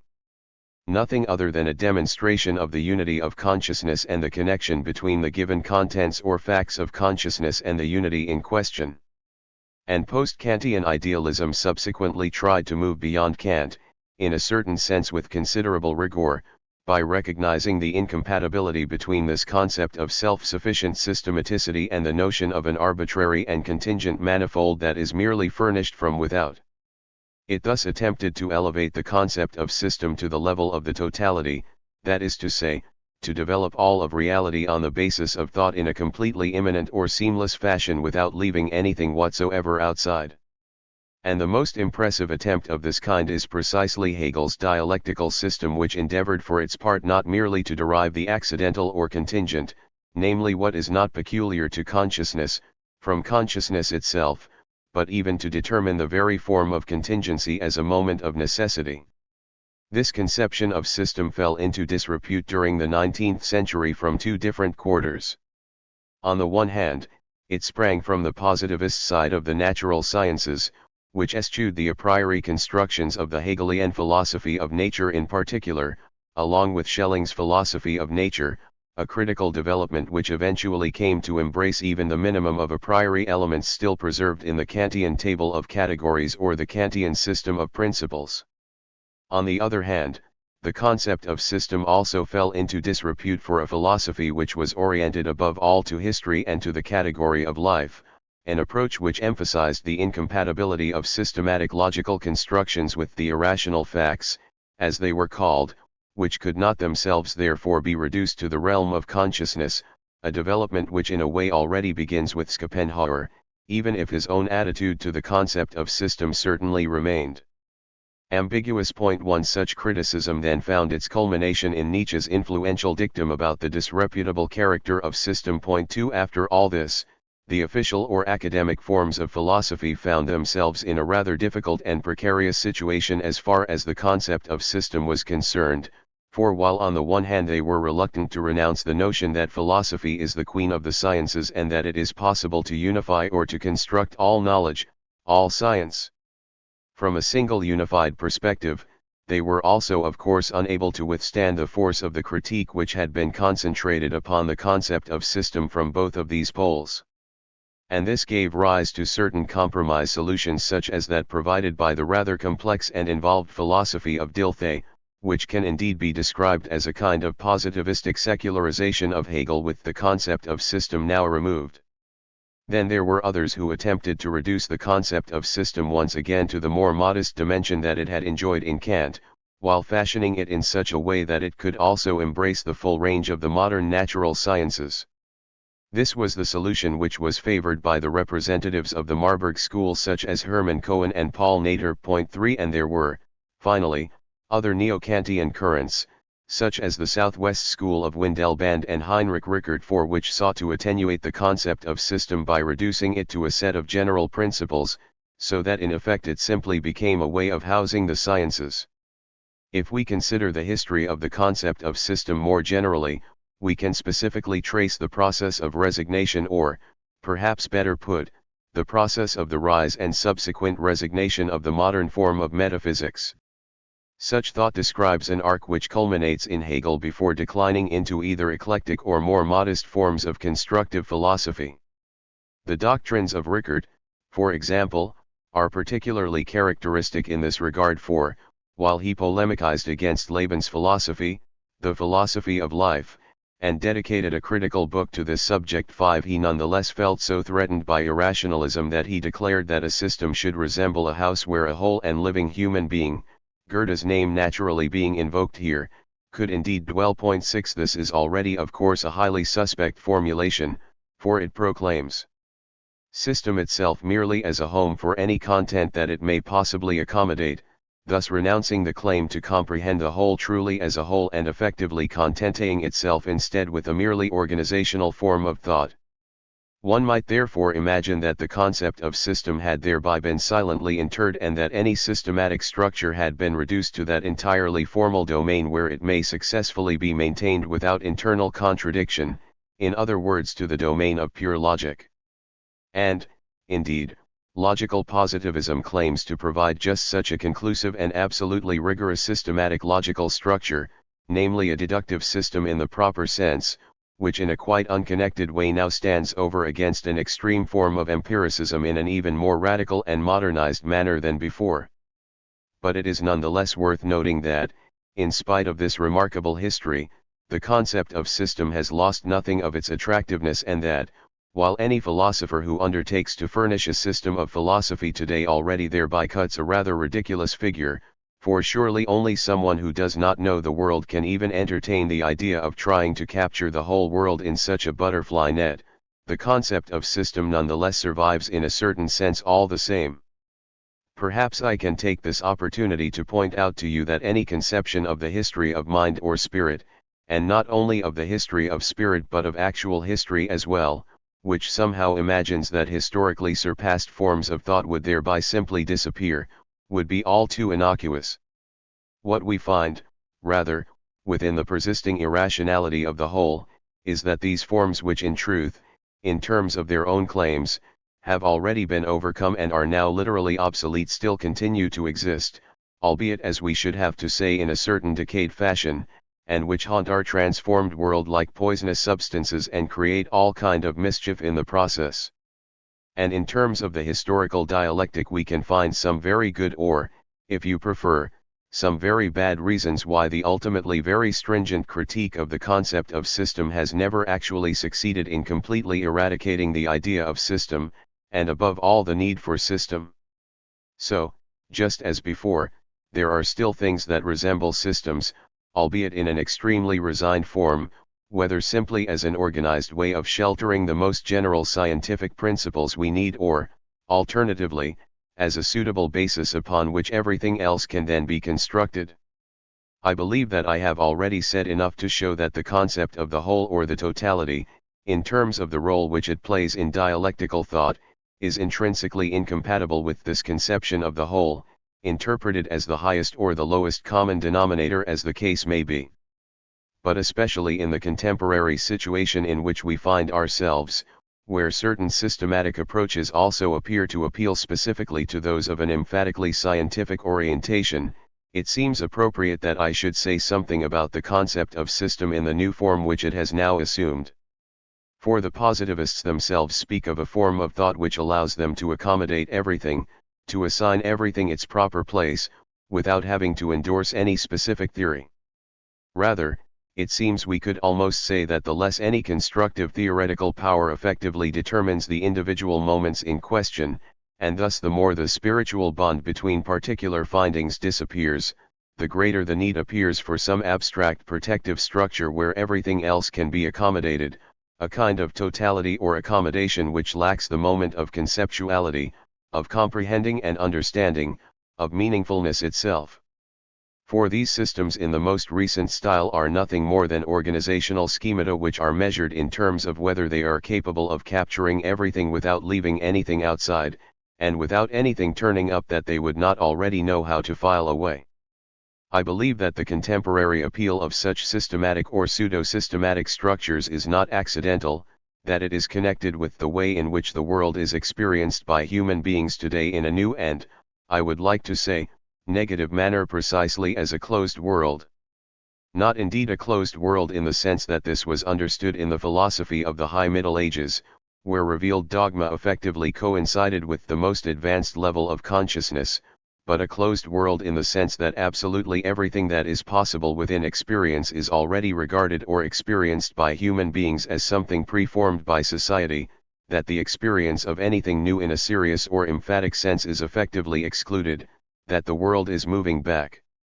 economically speaking, towards the level of simple self-reproduction and is neglecting the tasks of enhanced reproduction, a movement which, at least as a tendency, has actually been confirmed by many economists today. 7 Thus this is effectively a world of experience, we might say, where there is no longer really any frontier, where there is no longer anything as yet ungrasped, where everything is already perceived by human beings as something that has been organized in advance. And the need for systematic structure that arises in this new situation is then simply that of finding the conceptual forms which correspond to this pre-organized character, which are already foisted upon everything that is, namely through the phenomenon of the bureaucratization du monde, through the phenomenon of the administered world. It is characteristic of these systems of the most recent style that they essentially furnish enormous procedural plans or arrangements where everything is expressly assigned its preordained place, that in such systems there is therefore no room for anything whatever which might transcend them. The great systems of the past, on the other hand, specifically drew their power from the way that the transcendence that belongs to consciousness, the transcendence that belongs to spirit, itself a secularization of the divine spirit, has here assumed immanent form in relation to all that is actual and particular, from the way these systems thus attempted to comprehend even what is not spirit as something that is spiritual nonetheless, to comprehend what is not spirit as more than it is. This tendency on the part of the older systems to lend a kind of meaning to what merely is by grasping it within the context of the totality is something that has completely vanished today. All that we encounter now are effectively gigantic bureaucratic plans which encompass everything within themselves and where the decisive criterion is simply the idea of a seamless fit between everything already contained in them. Thus these systems provide the very opposite of those dialectical attempts which have exercised such influence on philosophy since Fichte. Such systems are exclusively concerned with pure non-contradiction, and insofar as this non-contradiction is not secured through the content of experience, it is transposed precisely to the merely methodological level, that is to say, to the merely procedural level. This means that the categories must be selected in such a way as to establish a seamless continuum between the different sciences that deploy them. Here I am thinking above all of the system developed by Talcott Parsons, namely the structural functional theory of society 9, which is currently playing such an extraordinary role as a kind of cover theory for empirical research not only in North America but now perceptibly, so it seems to me, in Europe as well. The decisive methodological idea here is to project a system of categories which will permit us to grasp all of the individual sciences within the realm of the so-called human sciences, or the social sciences in the broadest sense of the term, basically in terms of the same categories. He specifically demands this for psychology and sociology, and it is not difficult to show that he also expects much the same with regard to economics and sociology, and that sociological criteria of successful and unsuccessful functioning operative here are essentially derived from Keynesian economics. Point 10. We must adopt this critically, and I think it is important to draw your critical attention to these things precisely because I believe there is nothing more dangerous for contemporary consciousness than a false sense of security, and because I believe that the greatest temptation for us today is not so much that of extravagant intellectual flights as the desire for protection or security. What I basically mean to say to you is this: 11. One of the specific theses of Parsons's theory is that we should develop categories which will allow us to formulate sociology and modern psychology, which is also how he regards analytic depth psychology, in much the same kind of terms. As a conscientious scholar, of course, he certainly acknowledges that we cannot simply assume continuity between psychology and sociology without further ado, and indeed, as is well known, this difficulty had already been encountered by Max Weber, who, while he also constantly insisted that his sociology was not itself a psychology, 12, was never really able to separate his own concept of understanding decisively from the concept of psychological empathy. But in this regard I think we must say even more radically that, in the context of an antagonistic society, the laws which govern society and those which govern the individual are widely divergent from one another. That is to say, from the substantive point of view, that social laws are purposive rational ones which are defined by the process of exchange, as Max Weber and indeed to a large extent also Talcott Parsons recognized, whereas the sphere which we characterize as that of psychology in the genuine sense specifically embraces those dimensions in human beings which are not simply exhausted in such rationality. If we do not fear being accused of putting this in too banal a fashion, we might even say without really violating the truth too much that psychology in the emphatic sense is always concerned with irrational phenomena, in other words, with all those phenomena which arise wherever particular individuals withdraw from the demands of rationality upon them by society as a whole, a rationality which is actually no full or satisfying form of rationality anyway, and develop within themselves psychological symptoms and complexes which signify the opposite of those demands. In other words, for reasons which are grounded in the development of society itself, namely on the basis of the simple fact that society depends upon the way it constantly expects various forms of sacrifice and renunciation from the individual, but without ever really making good on this sacrifice and renunciation for which it actually promises some rational compensation. And it follows from this intrinsically contradictory structure of society itself that the psychological constitution of particular individuals and the laws under which particular individuals are to be grasped are the very opposite, we might almost say, of those laws under which the social totality as a whole itself stands. And if, instead of acknowledging this contradictory relationship between the laws of psychology and the laws of sociology and defining it in more concrete terms, we attempted to abstract from it, thus presenting us with a third and higher universal level which is binding for the sphere of sociology and for the sphere of psychology alike, we would simply end up with something wholly abstract and attenuated that could do justice neither to the concrete requirements of sociology nor to those of psychology.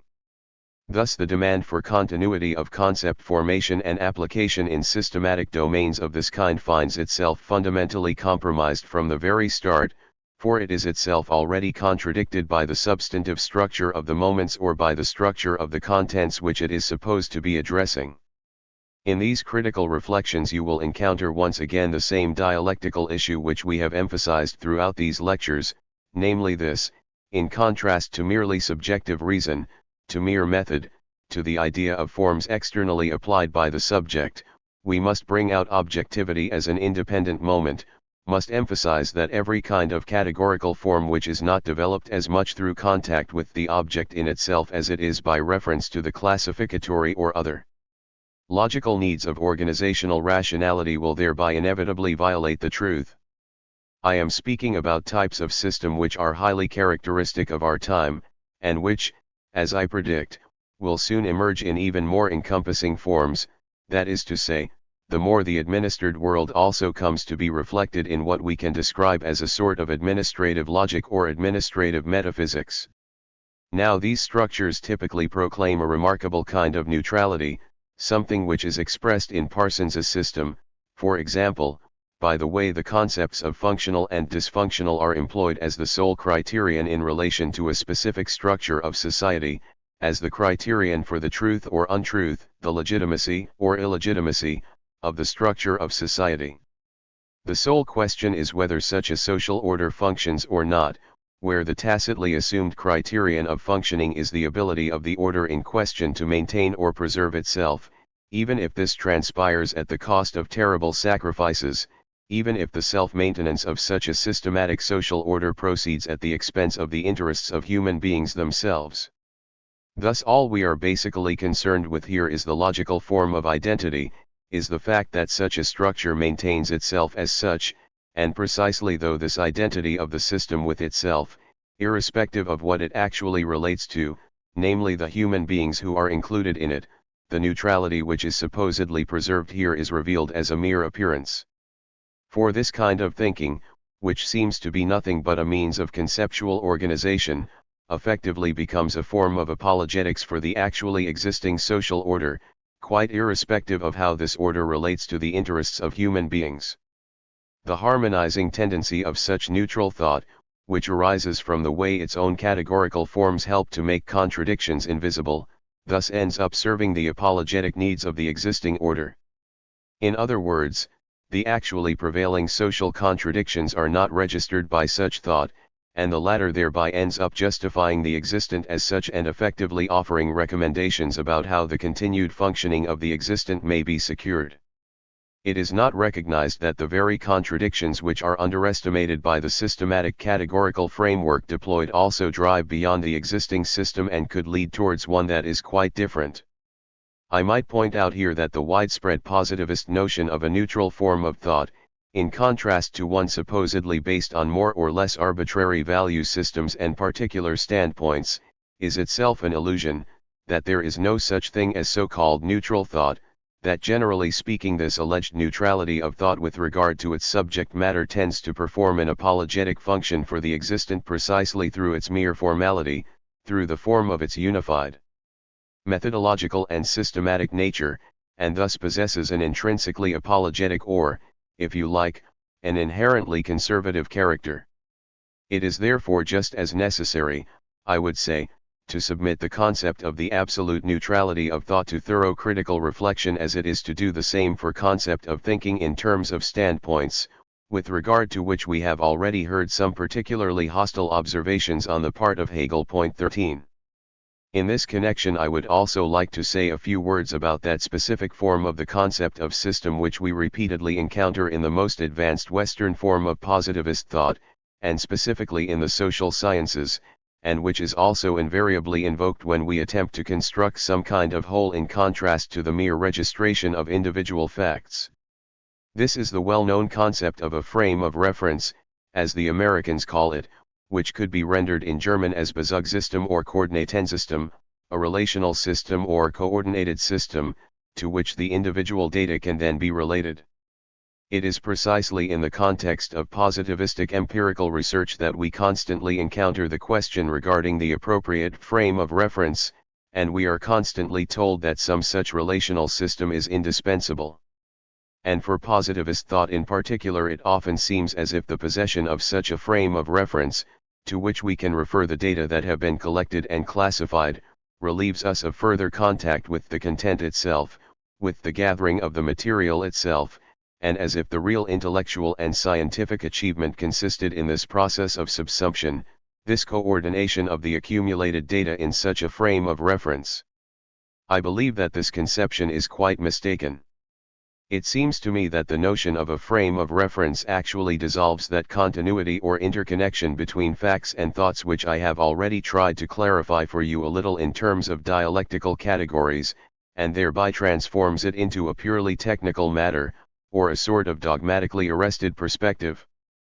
It is typically the case, when such a frame of reference is demanded, that the latter is not supposed to require any legitimation, that is, no one insists that the frame of reference itself be specifically justified, either in theoretical terms or even in terms of the material to which it is applied.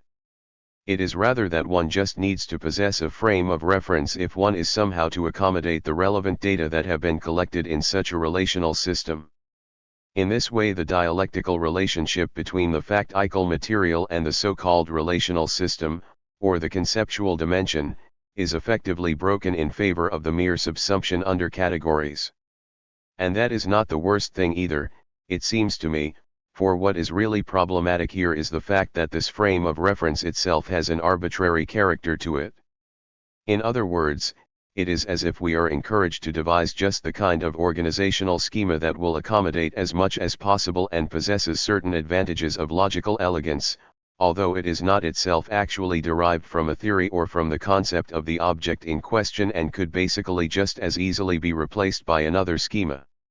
It is actually thus, in the literal sense, an act of intellectual administration, a sort of procedural schema which is forced upon us in the bureaucratized world of spirit as it is in the realm of bureaucracy more generally, without ever actually being legitimate in relation to the matter itself.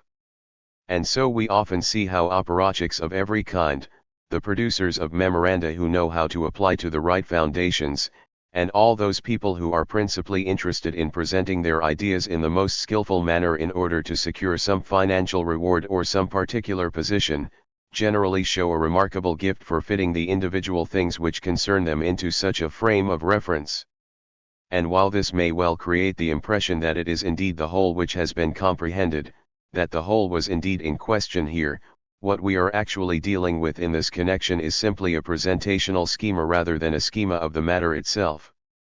But it should be obvious that such a schema is inevitably rigid and formalistic in character precisely because it accommodates everything so readily and is designed to encompass everything within itself.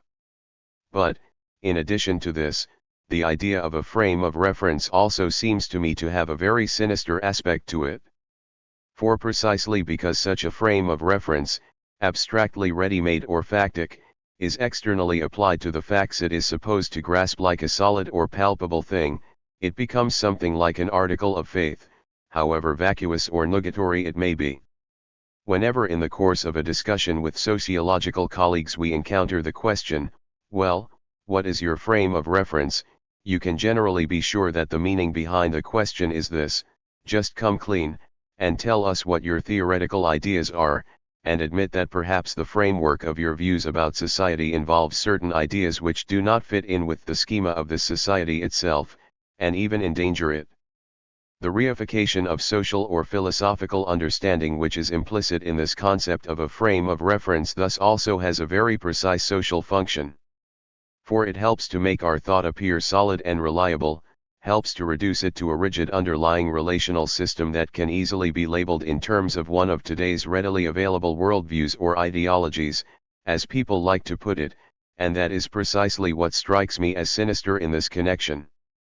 It is very interesting to note that the only function which has remained over from the idea of system here is that of a formal sense of security. That system here is no longer really meant to signify, as it did in the idealist period, that thought is at home everywhere, that thought comes to itself in and through the world, that thought returns to spirit as its home point. 14 Rather, thought now finds security by escaping into forms of conceptual organization where, provided it is clever enough to decide on the most suitable frame of reference, relatively little can ever disturb it. And if a spurious metaphysics and a spurious logic of science effectively complement one another in an almost demonic fashion today, I believe that this is nowhere more evident than at this very point. In other words, the idea of a frame of reference is the scientistic form of the new need for security and is also worth much the same. I think I have thus shown you something of the relevance which, to my mind, still seems to belong to dialectical thinking in our contemporary situation. On considering the developments which I sketched out at the beginning of our session, you may well think that dialectical thinking has also now finally descended to the underworld, that the speculative moment of such thinking and all the other related things which have fallen victim to decisive criticism must effectively spell the end of dialectic itself. And I have no wish to gloss over the situation here. As far as the technological development or the streamlining of thought is concerned, the idea of dialectic has indeed been left behind, rather as Valery suggested that the practices of the poet or artist seem to have been left behind by the white-coated experimental scientist who operates his array of flickering instruments without ever getting his hands dirty. 15 Yet I believe that dialectical thinking alone, in its anachronistic features and, if you like, in its powerlessness before the overwhelming tendencies of current reality, is capable of disclosing the dimension of untruth involved in those seamless and streamlined categorical forms that are increasingly coming to prevail today. For this dimension of untruth can no longer be recognized at all within the framework of the currently existing scientific approach itself, precisely because thought no longer acknowledges any frontiers here, precisely because there is no longer anything that in some sense remains outside this fatal structure of immanence.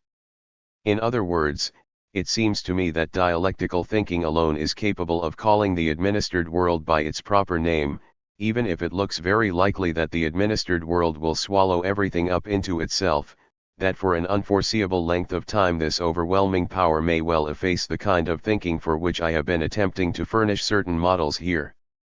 But I believe it is also part of the historical dialectic that, under certain circumstances, precisely what is anachronistic possesses a greater contemporary relevance and significance than that which can claim to be most relevant and significant today, at least on the surface, namely in terms of what functions best within the given forms and structures.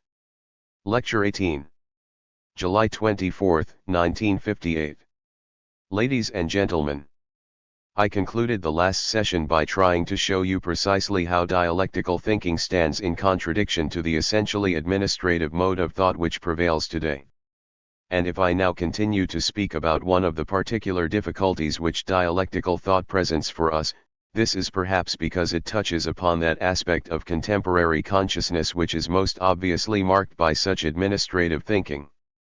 I am talking about the tendency to think in simple alternatives, to model thought on the research questionnaire, to encourage the kind of thinking which in totalitarian states expects people to produce the relevant papers to show whether they are Aryan or non-Aryan, proletarian or non-proletarian, right-thinking or dissident, or whatever it may be.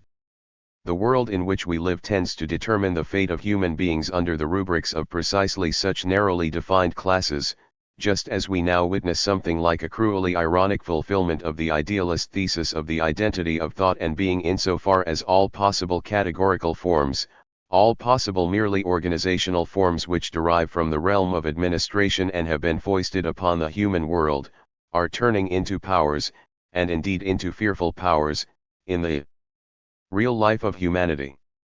It is the kind of thought which can be characterized in the old words of the German cabaret singer who asked, "Are you for, or are you against, one?" And whenever you get involved in political or other discussions, you will almost always encounter this tendency to force people to declare quite unambiguously whether they are for something or against it.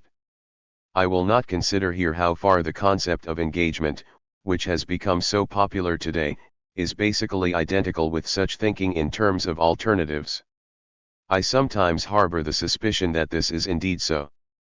In Germany there is naturally a specific background to this administrative mentality, one which probably has something to do with the German Protestant tradition, just as it was characteristic of the German situation, which dialectical thought was destined to challenge, that a certain inwardness was also curiously combined with that administrative mentality. This is something that actually still awaits adequate analysis, and the circumstance in question accounts for the extremely compromised character of the concept of inwardness which is involved here.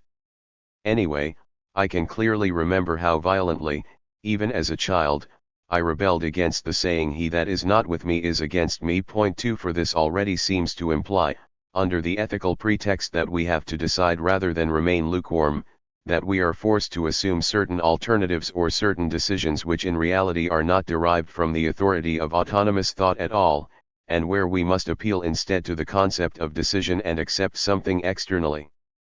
prescribed for us in a heteronymous fashion. Thus we have no other choice but to decide between one sample on offer and another, between two such alternatives, and the concept of free decision which is postulated here is already effectively negated once we are confronted by these possibilities. Point 3. This is typically the form in which heteronomous thought is imposed upon us under every conceivable imaginable pretext as the only conceivable kind of thought there is, just as we would really have to describe the regressive thought which prevails today principally as a reversion to heteronomy, as indeed Paul Tillich very perceptibly argued over a quarter of a century ago now. Point 4. But the particular difficulty which the dialectic presents for thought in general at this point is this: the dialectic itself cannot simply become the opposite of an either, or. In other words, dialectical theory and dialectical thought cannot be read in terms of a both, and I imagine that you will recognize both the difficulty and the provocation of dialectical thought very clearly in this regard. It is neither an either, or, like the aforementioned choice between pre-established alternatives, nor a both, and, like a weighing up of mutually conflicting possibilities between which we are supposed to discover the middle way. It is the historical fate of the dialectic which hails from Hegel that its central concept, that of mediation, has been misunderstood in the very sense I have just tried to point out for you. For people have imagined that to think dialectically is basically to think that there is something good and also something bad about every conceivable thing, and this has therefore eventually dragged dialectic itself down into the ubiquitous broth of conformist consciousness, thereby reconciling it with that well-meaning relativism which claims that there is something to every position, while also claiming the opposite, namely that everything that exists has good and bad sides as well. Now I will certainly not deny that this motif is also involved in the distinctive perspective of dialectic, which attempts to do justice to objects in all their complexity, and indeed there is a specific moment of humanity here insofar as this attitude of both, and at least negates the assumption that consciousness must exercise some kind of judicial function in the face of what confronts it by strictly separating its objects into the sheep and the goats. But once we have acknowledged this motif of dialectical thought, we must certainly not ignore the other dimension, the insight that what is described as mediation in the dialectic is not a middle way between extremes. Rather, and this seems to me to be the really decisive thing here, we must recognize that dialectical thought itself can move only through its extremes towards that moment with which it is not itself identical.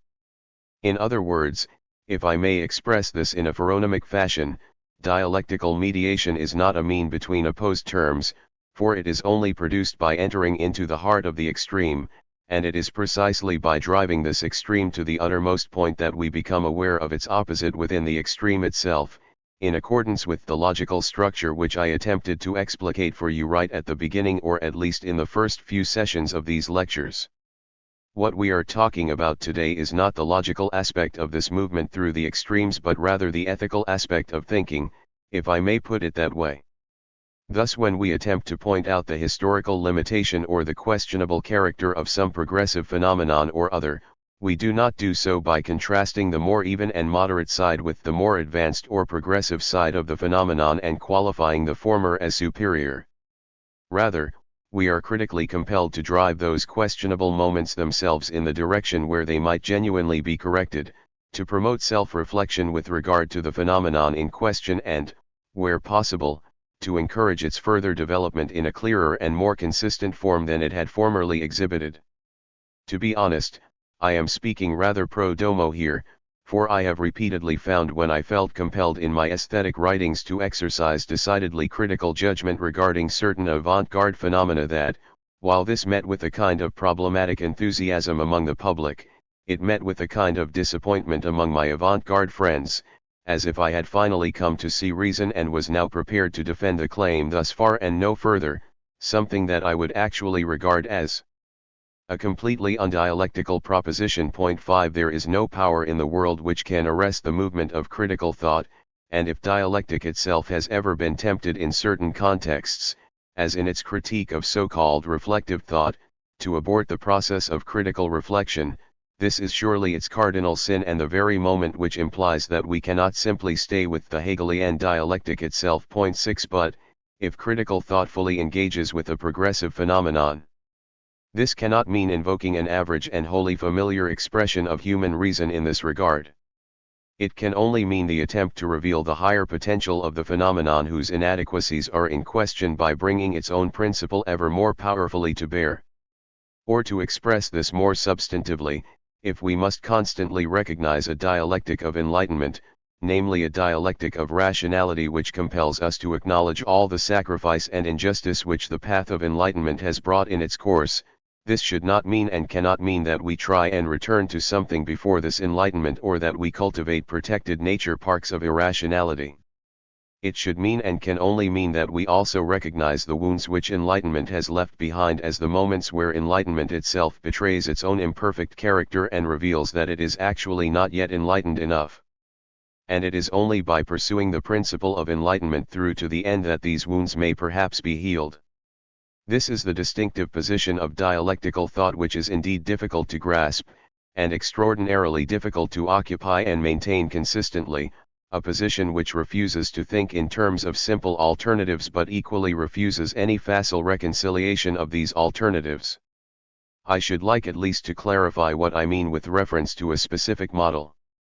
When I express these things in a rather general way, as I have been doing here, it may well seem quite clear to you, or at least to those of you who have followed me up to this point. But whenever concrete thought is involved, and particularly whenever concrete methodological arguments are involved, you will repeatedly discover that this proves much more difficult than it all sounds in abstracto. Thus it seems to be an almost ineradicable intellectual disease in Germany that we typically adopt a dual perspective with regard to the social sciences. On the one side, we have those who say, of course, we have to think in a radically sociological and empirical way, to think in a historicist manner, and there cannot really be anything firm or solid here, for all that is clearly relativized through insight into the dynamic character of things. On the other side, we have those who defend the view that every social science or every science that takes human beings as its subject matter must be oriented towards what people love to call a set of firm or supposedly eternal values, or a Reihe of values, as we might say in German. Only recently, when I gave a lecture in Munich on Individual and Society 7, a young academic, hailing from sociology I believe, informed me that I would either have to think in radically sociological terms or I would have to provide an anthropology, and that we would get nowhere without one or the other. And if in response one tries to unfold the rather more complex and differentiated dialectical structure which I am attempting to present here, people immediately tend to assimilate this conceptual approach to a relativistic historicism or to a form of thought for which in the final analysis there is no such thing as the concept of truth.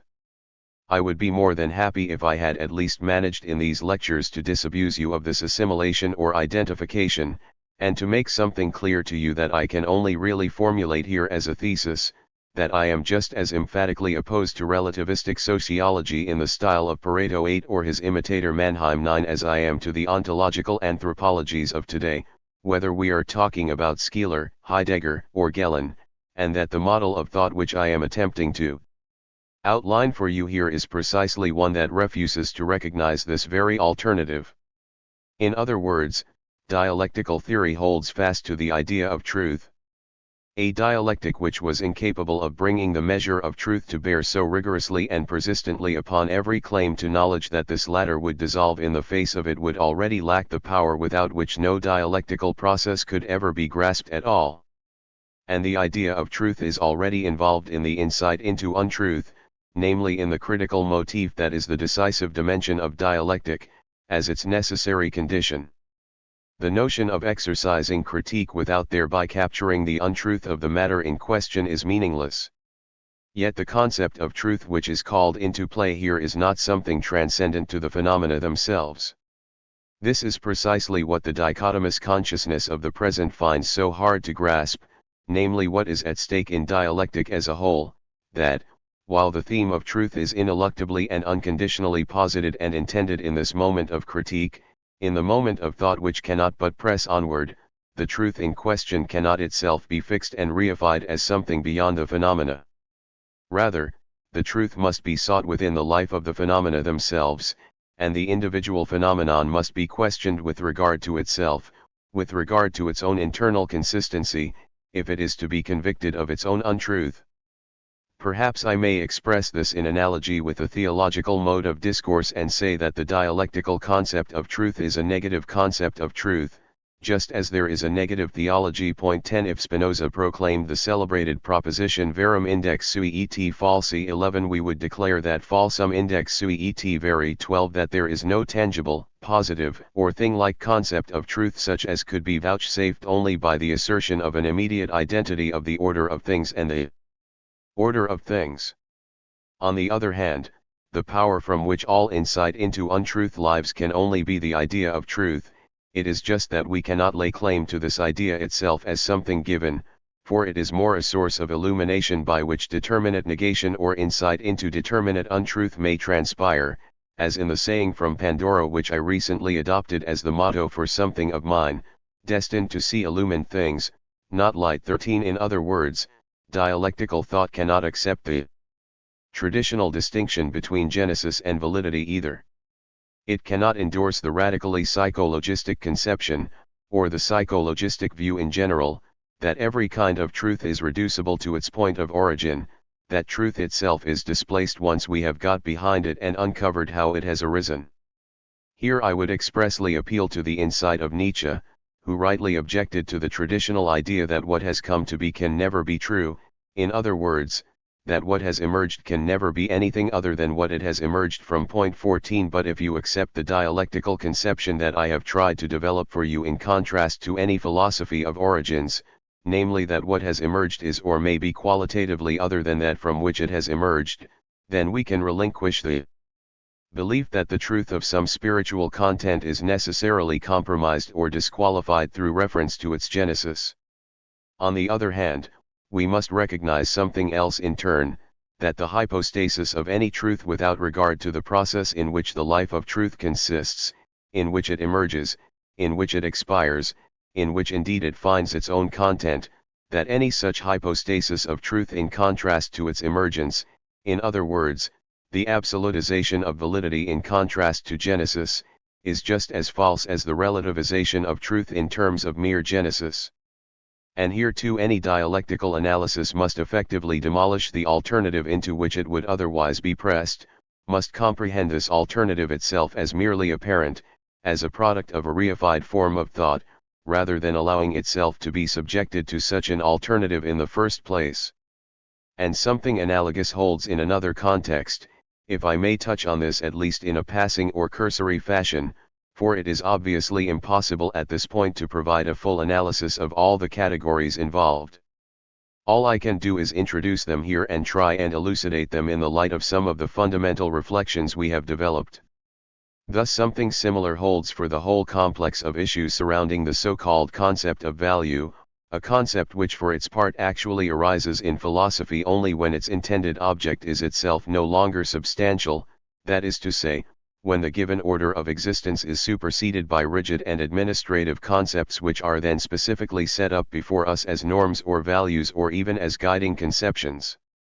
On one hand, the notion of supposedly value-free thought, as emphatically defended by the positivist conception of science and as epistemologically formulated by Max Weber, already strikes me as extremely problematic precisely because the very distinction between true and false is, if you like, a value distinction.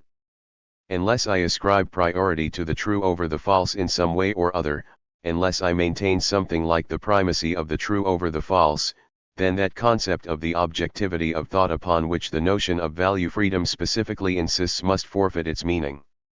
On the other hand, however, it is just as dogmatic to swear by certain values supposedly enthroned beyond all history, and then, like Skeeler 15, introduce an external criterion defined in terms of these rigid values, and in relation to which all content is measured.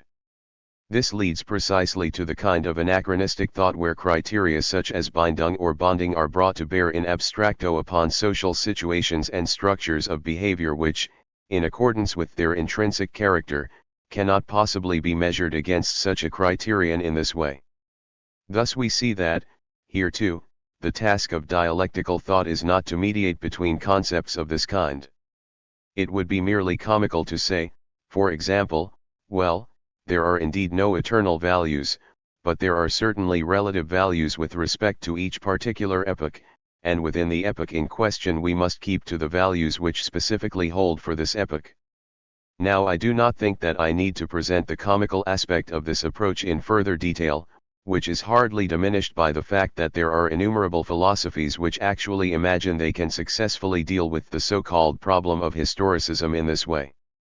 The solution to this problem, it seems to me, lies in the recognition that a genuine analysis of the concept of value itself leads us to its conditions and its inadequacy, while it is equally clear that the concept of value freedom cannot strictly be realized either. Thus a form of thought which understands these categories themselves in the process of their constitution will not simply negate one of these concepts in favor of the other, but will rise above this alternative and thereby specifically attempt to appropriate those normative moments which are generally grasped by the concept of value only in their abstract and reified form. I have already said that the relevant criterion, or the only possibility which dialectical thought acknowledges as such, must be immanent in character. And I believe that it is precisely here, if anywhere, that genuinely contemporary thought can learn something absolutely decisive from Hegel's thought, namely from his demand that thought must not bring any external criteria to bear upon the matter, which was indeed the characteristic approach of the time, but rather abandon itself to the matter itself and derive its criterion solely from the latter precisely by simply looking on, as Hegel himself puts it. Point 16. And this is the decisive moment of the dialectic, that the object to which dialectical thought addresses itself is not something intrinsically featureless which acquires determination only through the way in which we impose a categorical network upon it. Rather, the object in question is also already something determinate within itself. In other words, there is no object, precisely insofar as it presents itself to us as something determinate, which does not also already harbor thought, does not harbor subject, within itself. In other words, at this point in the dialectic there is a moment of idealism, namely the reference to subjectivity as something mediated, a moment which must also be retained, however critically or sceptically we otherwise resist the general claim of idealism to grasp or produce the world out of itself. On the other hand, this approach is not idealist in character, for the moment which I have just described as subjective is itself precisely only a moment, and the underlying concept of subjectivity itself in this connection is something abstract, is an abstraction from those living subjects, those living human beings, whose thought belongs to the determination of the oppositions in question. And precisely on account of this abstractness, on account of this untruth, if you will, this moment cannot itself be turned into something absolute either, cannot be turned into something which simply exists in itself. For the subject is just as inevitably mediated through the object as the object in turn is also precisely mediated by thought. In this connection there is one other thing that I would just like to say here. The prevailing form of thought typically proceeds in a dichotomous fashion. On the one hand it undertakes to gather facts, while on the other it says, of course, we also need some kind of value system to organize the facts, for otherwise we shall never be finished with them. Yet there is also an arbitrary and contingent moment inscribed in such dichotomous thinking, even and indeed especially so when it presents itself in a highly absolutist or dogmatic manner, and it is this: the act of evaluation, or whatever it is that appears to transcend the relativity and contingency of the merely given with which I am engaged, is inevitably referred back to some standpoint or other, and the choice or adoption of this standpoint itself is implicitly treated as something which is effectively contingent. I am talking about the way someone will pursue their investigations as a scientist, for example, and then say, but as a Christian I also have to assess the facts I am dealing with in the light of my norms, or, speaking as a socialist I must assess them in this way, or again, speaking as a German, or whatever it may be. Perhaps you will forgive me, ladies and gentlemen, if I offer you some rather crude and banal intellectual advice here, but in the course of these lectures you may rightly learn to be skeptical about all statements which involve the word speaking as. I think, the moment that you say speaking as, I think, you have yourself already relativized the truth you are about to claim as an absolute truth in adopting this form of words, and thus effectively fall short of your own intentions. And, what is more, you thereby confirm and strengthen that social schizophrenia of thought which splits up human consciousness in such a way that individual consciousness may function precisely as scientist, as citizen, as Christian, as private person, as professional person, or as whatever else. I am well aware that this phenomenon of social schizophrenia that I have just described is itself of course grounded in the functionalized character of modern professional life and ultimately in the unfolding economic tendencies of our time, and that this cannot therefore be changed merely by an act of will or a philosophical edict. So I harbor no great illusions about the effect of my sage advice in this regard. But if we reflect on these things, if we no longer naively go along with them, if we draw them within reach of philosophical critique, as I have attempted to do here albeit in a rather fragmentary way, then I believe we may move beyond these habitual ways of thinking. On the other hand, it is quite clear to me, and what is a poor dialectical thinker to do except to show the difficulties, to show how far we are actually imprisoned, how far thought is walled in on every side. That any appeal to the whole and undivided human being, indeed to the undiminished human being fully capable of genuine acts of cognition, also has a rather powerless ring to it. And it remains the case that the insight which the specialist possesses with regard to a particular field, a field which he or she really understands something about, and this holds for poetry just as much as for medicine, is generally superior to that possessed by someone whose undiminished humanity actually depends on never being exposed to the discipline involved in any concrete specific field. In short, dialectical thought refuses to provide intellectual recipes. I have often said as much in abstracto. I believe I have shown with reference to certain models today just how little the dialectic has to offer in the way of recipes, how little it can provide for anyone. And I believe that, unless you can renounce the idea that thought should give you something, as they say, unless you are prepared instead to give something to thought, namely to give yourselves to it, then you should eschew dialectical thought altogether. I would strongly recommend anyone who cannot do these things to stay with traditional forms of thought which are not only generally accepted but also provide a rather comforting sense of security which anyone who engages with dialectical questions must abandon.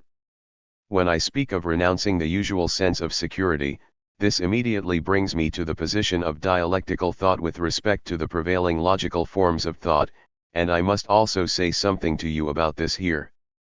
The most important question that arises in this connection is the issue of definition. And it is most curious to note that, while very significant philosophers such as Kant, Hegel, and Nietzsche have emphatically eschewed the concept of definition, standard intellectual practice in countless areas of thought has continued to insist upon definition, and indeed not only in the context of the natural sciences but also in the field of jurisprudence, in contemporary forms of mathematical economic theory, and in numerous examples of what we may perhaps call hyphen philosophies, that is, philosophies which are concerned with logistical methods. And all this in the belief that, once we have firmly and cleanly defined a certain concept, we are thereby absolved of all further worries and now stand on absolutely secure ground. This sense of security is a deception, and one of the tasks of dialectical thought, among others, is to shatter the deceptive confidence of this faith in definitions. I would just like to make some brief observations here about the problem of definition and then offer some related comments about the problem of certain other logical forms, in the hope that you may at least find it helpful to recall some of this when it comes to your own concrete work. A definition is basically a way of determining concepts by reference to other concepts. It is astonishing to see how widely and unreflectively this procedure of determining concepts through concepts is generally regarded as obligatory today, without people even realizing that it involves us in a kind of infinite regress which undermines the very sense of security that one wanted to ensure in the first place. But in addition to that, I would like to remind you here of the elementary logical fact which may not actually be as familiar to some of you as it ought to be to all of you, namely that we can in principle determine concepts in two ways, either through other concepts or, and for didactic reasons I remain entirely on traditional logical ground here, by pointing to the states of affairs which are brought together by the concepts in question. and traditional logic specifically tells us that every concept, insofar as it is reduced to other concepts, ultimately requires a final fulfillment where we can directly indicate or point to the thing or state of affairs which is intended by the relevant concept. Thus, to point out the obvious, you cannot define the concept red but can only show what is meant by the concept red by presenting various shades of red before the eyes of those to whom you are trying to explain the concept and allowing them, within the parameters of the psychology of perception, to grasp the feature common to all these individual perceptions of red under the concept red. In other words, we can define concepts or we can determine them deictically, to use the technical epistemological term, and this already indicates the limitation of the usual concept of definition. The primacy which is accorded to definition today harbors a kind of archaism, a regress to the sort of thinking which predated the critique which first emphatically showed that no truth can properly be derived from concepts alone, that truth can only be fulfilled. But this produces a whole series of consequences for the position of dialectical thought in relation to the practice of definition itself, something I would like to talk to you about in our next session. Lecture 19. July 29, 1958. Ladies and gentlemen, in the last session we had begun to address the problem of definition, and, as you may recall, I had specifically drawn attention to the difference between two possible ways of determining a concept, namely the deictic approach, which refers us directly to object intended by the concept, and the definitional approach. This distinction belongs, of course, to traditional epistemological theory, and you may justifiably ask what such an elementary point is doing in a series of lectures about the dialectic, although I must confess that I am not always sure that the principles and assumptions of traditional logic and epistemology are always as present as they should be to those who would specifically like to develop a dialectical logic, so that we cannot perhaps completely dispense with the occasional recapitulation of such issues. But, however things stand in this regard, I mention this distinction precisely in order to introduce you to a whole series of expressly dialectical problems. For it is quite evident that recourse to the deictic approach is only possible, can only really be accomplished at all, in a very small proportion of cases, whereas with more complex concepts, which are embedded in a much broader context, such deictic reference is impossible, and that not only because it would presuppose an endless regress but because quantity here also springs over into quality. Point 1. Thus if we had to show by direct reference to the object itself, let us say, what class or what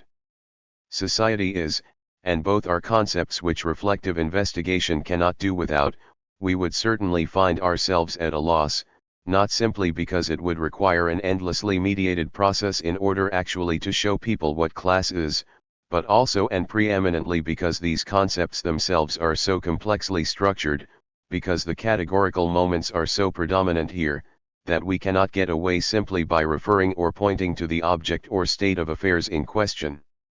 And as a rule these are precisely the concepts which, as philosophers, and especially Hegel and Nietzsche too have objected, effectively elude definition because they involve a historical content which cannot be reified or tied down, as it were, which cannot be straightforwardly related to other concepts without those concepts forfeiting all determinacy in the process. This problem arises directly wherever the relationship between dialectical thought and concepts in general is concerned, and this whole complex of issues involved in definition is very difficult to separate from the complex of issues involved in the question of the relationship to conceptuality as such. Thus, while concepts cannot be sworn to a determinate content in such a way that everything else that it brings with it is thereby simply excluded from the concept itself, our concepts must still possess a certain determinacy sui generis. And from this perspective, and you will have seen how I have always attempted in these lectures to introduce you to what dialectic actually means from a fresh perspective each time, you can look upon the dialectic, if it may here be regarded for once as a method, as a way of thinking which expressly does justice to this distinctive character of the concept, since it refuses either to treat the latter as simply vague and indeterminate or alternatively to arrest its movement by an arbitrary recourse to definition. I would indeed generally encourage a certain skepticism on your part regarding the whole procedure of definition, not merely for the kind of epistemological reasons which have become sufficiently evident in the course of these lectures, but also, if you will permit me this metabasis eis allogenos, for moral reasons. I have been able to observe, on repeated occasions, that, when someone insists in the course of a discussion that it is necessary to define this concept before we can really talk about it, this involves a wish to evade responsibility, as it were, for the concept in question, and that the impulse behind this insistence on defining concepts rather smacks of the sophistry which imagines that it can evade genuine reflection on the matter and responsibility for the issues involved by manipulating all conceptual devices available. Thus, if you are engaged in a discussion about the entire complex of guilt regarding the concentration camps, and someone tries to postpone the discussion by saying, before we can discuss the concept of guilt at all, we must first be entirely clear about how we actually define the concept of guilt here, there is already something unspeakably obtuse and even malignant about this in view of the fact of Auschwitz, namely a certain tendency to conjure away the thing itself through the seeming intellectual freedom and scholarly sobriety with which we aim to ensure a well-grounded judgment about the issue involved. And I believe this leads to something else, the generally accepted and frequently defended view that we first bestow meaning on concepts precisely through definition, that concepts are in effect therefore arbitrary subjective products that do not really stand up. That which appears to us, in the concepts with which we generally operate, as a vague horizon of associations is not, or at least not entirely, something contingent, something merely constituted in and through the subject, but something which is always also harbored in the concept itself, certainly not unambiguously contained there, certainly contained there in a potentially aberrant form, and certainly exposed to all kinds of potential misinterpretations and merely subjective interpretations. Nonetheless, it is a nominalist error to believe that every concept we employ is a tabula rasa which can be transformed into a richly furnished table only by virtue of our definitions. If that were really so, then all meaningful speech, indeed language itself, would be impossible. And you will repeatedly be able to observe how those who speak ex cathedra in a scholarly or scientific capacity are still by no means inclined to entrust themselves simply to that other language, the language of definitions, as if its concepts already involved or provided something meaningful in itself. This aspect of language, namely the way that concepts always already bring something to us that we do not ourselves first produce, something which we must already accept, as it were, along with language itself, this is precisely what is inhibited by the need for definition. The concept that has not specifically been defined, namely the word itself that is initially acknowledged just as I receive it, brings a greater wealth of the objectivity which it intends than the definition which effectively excises what the word contains in order to serve the idol of security, the indubitable concept which henceforth stands at its disposal. Now the art or task which the use of concepts in any dialectical method sets before us is precisely to preserve what is contained in every concept rather than to excise it or to conceal it through arbitrary posits and stipulations of our own. It is to become aware of this content as such so that it may emerge from its initial ambiguity and problematic vagueness. But this comes about not through definition but by virtue of the constellation into which our concepts are drawn. And this brings us back to our earlier insight that the concept of truth is not fulfilled in relation to any one particular moment of cognition, that no particular cognition can redeem its whole truth since each refers back and relates back to every other. I think I can illustrate what I am driving at here by reference to a relatively simple kind of experience, something to which I also alluded in my piece The Essay as Form, a text that is particularly relevant in this connection. Point 3 I am referring to the situation of someone who wants to learn a foreign language without participating in the blessing or the curse of regular instruction in school or other institution. I imagine that such a person will broach a text in the foreign language with a certain enthusiasm, even though he is probably familiar with only a rather limited number of concepts, with the auxiliary verbs or a range of other plastic expressions, for example. But, once he has read a certain word 30 times, its sense will become clear to him from the specific context in which it appears, he is eventually able to extrapolate its meaning in further contexts, but he will also probably be capable in the end of appreciating an even greater wealth of meaning when the word is transformed in the context of varying constellations, something that is generally closed to us if we simply look up the relevant word in a dictionary. You only need to try looking up some concept or other in the dictionary, and then looking up the same concept in a thesaurus, to appreciate all that the concept in question involves, and what it does not immediately involve, to see how much this life of concepts fully unfolds within a constellation rather than in isolation. On the other hand, we must also say of course that, while the concept only assumes determinacy through the varying constellations into which it enters, and only reveals its life in this process, the concept also changes at the same time. In other words, the particular value that any concept assumes at each new position, if we are not dealing simply with relatively primitive and undifferentiated terms that are drawn from the world of things, amounts to a transformation of the meaning which the word enjoys in a different position. And the crucial thing where an appropriate relationship to language is concerned, it seems to me, is that we have both aspects at the same time. On the one hand, with the precise view of the concept, or I would almost say with an obstinate insistence on the concept, we become as precisely aware as possible of what it intends, while on the other hand we also become aware of the transformation which the concept undergoes. In this way we grasp the concept as both internally determinate and susceptible to transformation.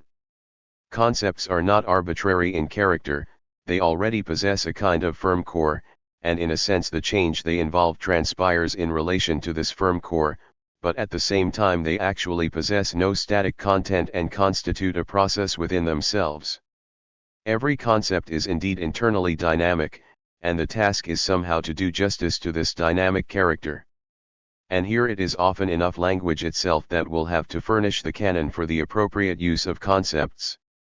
I do not want you to misunderstand me here. These critical observations on the practice of definition are not meant to encourage an arbitrary approach to concepts, for what I have been suggesting to you here, I would like to say, is precisely an attempt to become aware of the concept itself in a much more binding way than is available to mere definition. Nor is it my intention simply to impugn the practice of definition as such. And realizing how easy it is to turn such thoughts into nothing but a series of taboos or warning lights, I would not wish to frighten you away from definition in principle and not only because I worry as a result that the jurists and economists among you would soon encounter serious difficulties in the academic context, something for which I would not like to bear responsibility. For I believe that definitions can play a part in philosophy, and indeed specifically in philosophy with emphatic claims, and even must play a certain part in this context. But then such definitions, I would still argue, are radically different in kind from the verbal definitions which are generally required in the business of the sciences, where the reification of things accomplished by science takes precedence over the experience of the thing itself. Perhaps for the sake of clarity, although I would not like you to imagine that I am ascribing too much importance to this particular example, I could offer you a definition which I myself once deployed in Minima Moralia, and which may show you what I am trying to say with these observations, and what I really understand by a definition. For there I claimed, in short, that art is magic which is delivered from the lie of being truth. 5 If someone does not already know what a work of art is, if we may assume there are people who are unresponsive to art, and there are such people, as we know, then a definition such as this will certainly not tell this person what it is, and if the concept of art is not already bound up with a host of other living ideas in the mind of such a person, then this definition will certainly provide no further help. 6. 7 Precisely what art is. Well, art is magic delivered from the lie of being truth. This definition will naturally leave us high and dry. But unless I am deceived here, I would argue there is a higher sense in which a definition such as this is superior to the more standard and widespread definitions of art, such as the notion that art is a sensuous form or structure which lies beyond the world of immediate practical ends and purposes but is simultaneously experienced as meaningful in itself, and other similar approaches. And it is superior to these precisely because a definition such as the one I have proposed can prove illuminating for someone who already has some conception of art,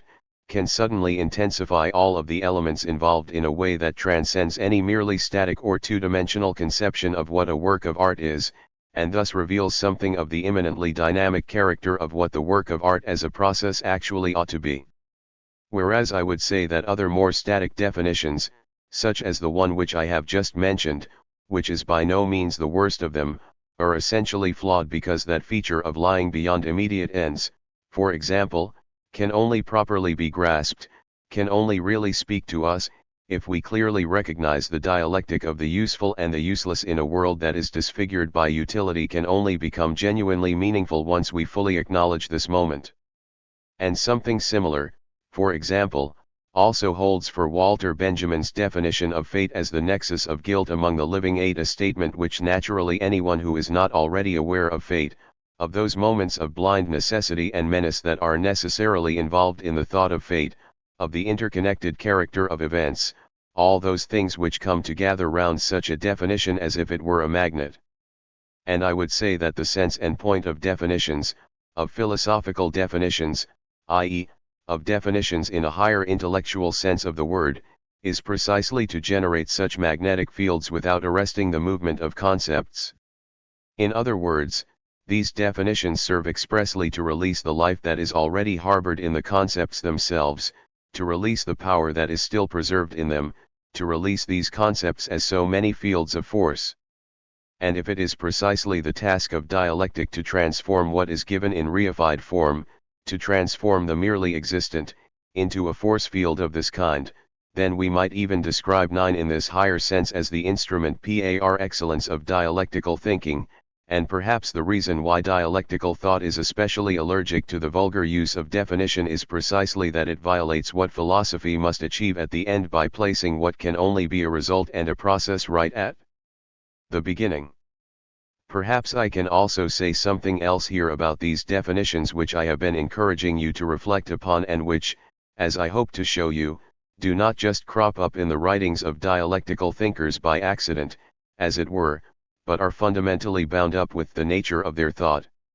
For an essential moment and distinctive feature of these definitions is their very concentration. The highly pointed character of such formulations brings them into specific tension with the extensive character of the actual process which they present for us. And this specific contradiction which they embody, the contradiction between something inconceivably extended and something inconceivably intensified, is the flame, so to speak, through which this kind of dialectical definition is able to perform its illuminating role. In other words, such definitions are not to be taken à la lettre, as if these were mere conceptual determinations. Rather, I would almost like to say, what we need to recognize here is the gentle moment of implicit irony which lies in the way the very formulation intensifies the most extensive content in terms of some proposition which essentially narrows that content without thereby being taken for the matter in its entirety. Rather, the sole purpose of this intensification is to bring out the life implicitly at work in the matter itself. The stylistic ideal of dialectical definition would thus be a Taciten 1,10, and this type of definition is infinitely to the sort of mere conceptual determination and manipulation of concepts which is deployed in framing research projects, for example. Definition as this is usually understood, the type of definition which flourishes today in particular, is what is known as operational definition. And although I do not regard it as my task in these lectures to examine the contemporary positivist conception of logic, I would still like to say something, especially for the sociologists among you, about this operational concept of definition. It is certainly the case, whenever we work with the kind of reified methods which are effectively modeled on the procedures of the natural sciences, that we cannot simply dispense with definitions in the usual sense. And the point of my remarks here is not so much to disabuse you of this necessary tendency as to encourage you to reflect upon these modes of procedure, which may well have their tau pi omicron nu omicron eta tau iota kappa 11 within the accepted practices of the special sciences, but not to ascribe some absolute status to them or not to confuse them with the source of truth. An operational definition is one where the concept in question is determined by the operations undertaken to secure the applicability of the concept in relation to some specific material. Thus, if you were ever to carry out an investigation into social prejudice, God help you. You would find yourselves in the position of having to present your experimental subject with a series of 10 propositions, for example, and you would be expected to identify the occurrence of specific prejudices by applying a quantitative method to these propositions as an interrelated totality.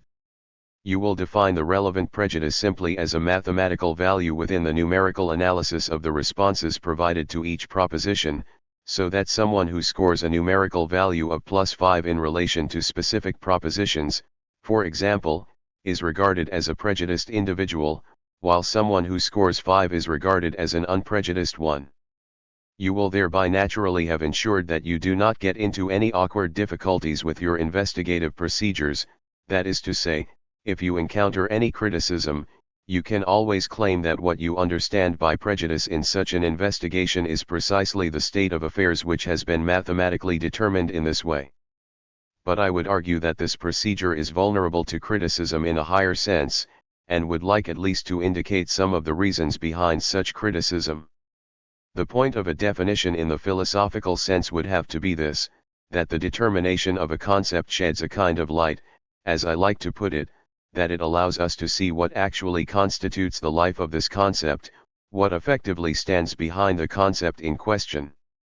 In other words, a genuine or productive definition would have to be a synthetic definition. It would have to furnish something new beyond what is already contained in the concept, would relate it to something new that has not already been thought, and by virtue of this very relation would bring what we already know to speak.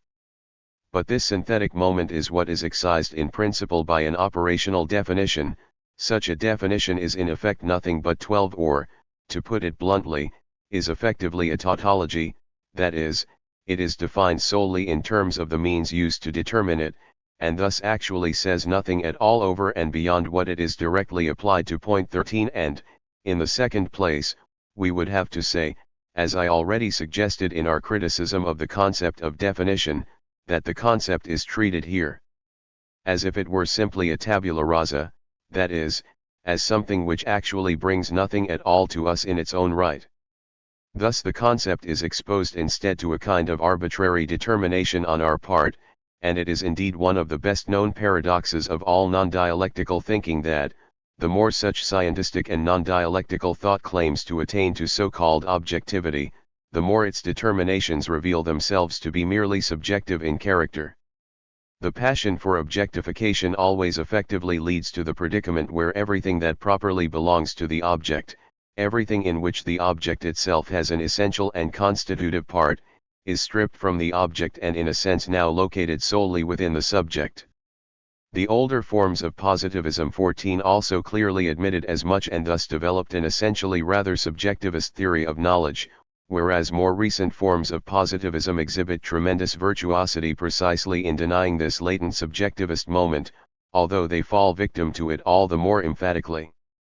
In other words, if you define prejudice as the behavior of an individual who provides the answers A, B, C and D to propositions 1, 2, 3, and 4, such an interpretation would only be meaningful if you already possess a theory which goes beyond these propositions, which also situates the statements which constitute the definition, irrespective of the quantitative relationship through which the definition is arrived at, in a certain theoretical context, which could develop, for example, a social psychological model for individuals who respond in precisely this way rather than that because they exhibit a rather specific if nonetheless complex kind of character structure. If you do not proceed in such a way, you actually falsify the life which also inhabits a concept such as prejudice, if in God's name you wish to employ this concept for once, and if you continue talking about prejudice in this case you fail to capture what the expression prejudice intrinsically signifies. The problem I have been talking about here is by no means simply an innocuous one, and by no means simply an epistemological subtlety, as it might initially appear to you once we proceed to employ operationally defined concepts in this way over and beyond their operational definition, which is what always happens, which is what also happened, for example, in the authoritarian personality at this particular point. Point 15. In other words, you will repeatedly find that, once a concept has been operationally defined, and this not merely through some intellectual error but for reasons which are deeply rooted in the matter itself. What such a prejudice effectively means already gets smuggled in, even though the operational definition would actually exclude this use of a concept beyond what is strictly defined by it.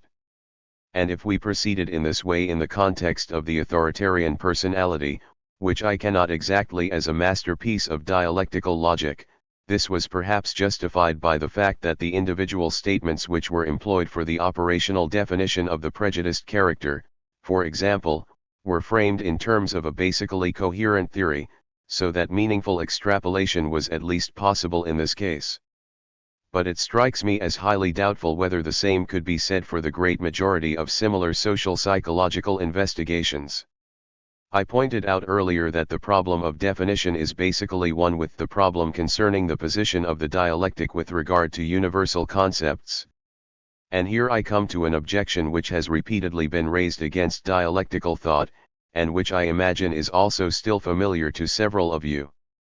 You have from these lectures, and especially from our critique of definitions, that purely isolated universal concepts are really defensible, and, insofar as you have not fully grasped the motivating impulse here and failed to see beyond the surface of what I have been saying, it may well strike some of you, in spite of my best efforts to prevent this, as if this simply amounts to the relativizing of our concepts.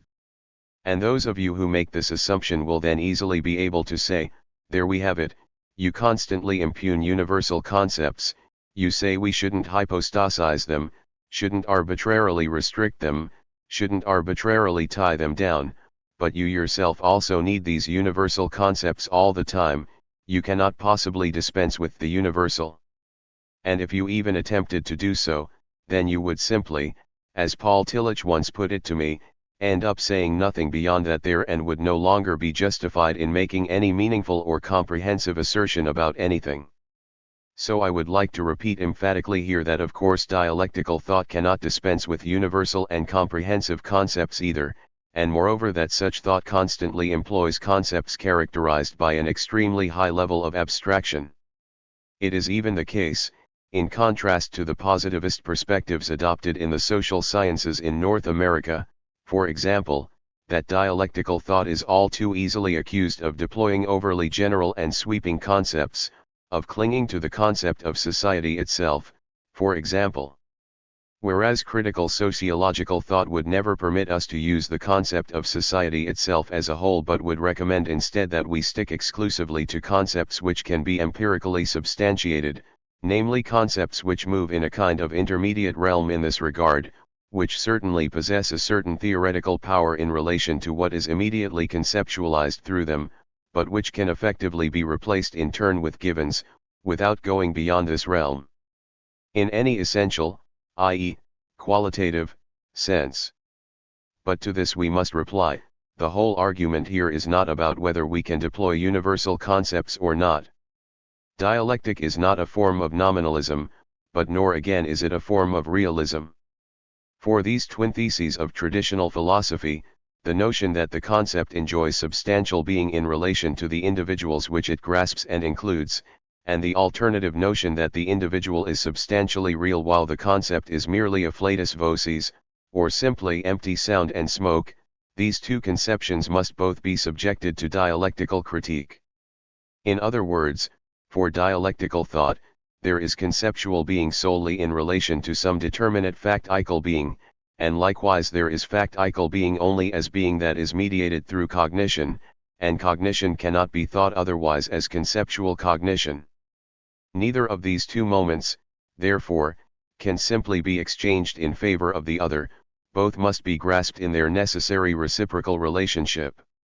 As separate they must indeed be distinguished from one another, cannot simply be identified or collapsed with one another, but neither of them can be turned into an absolute either.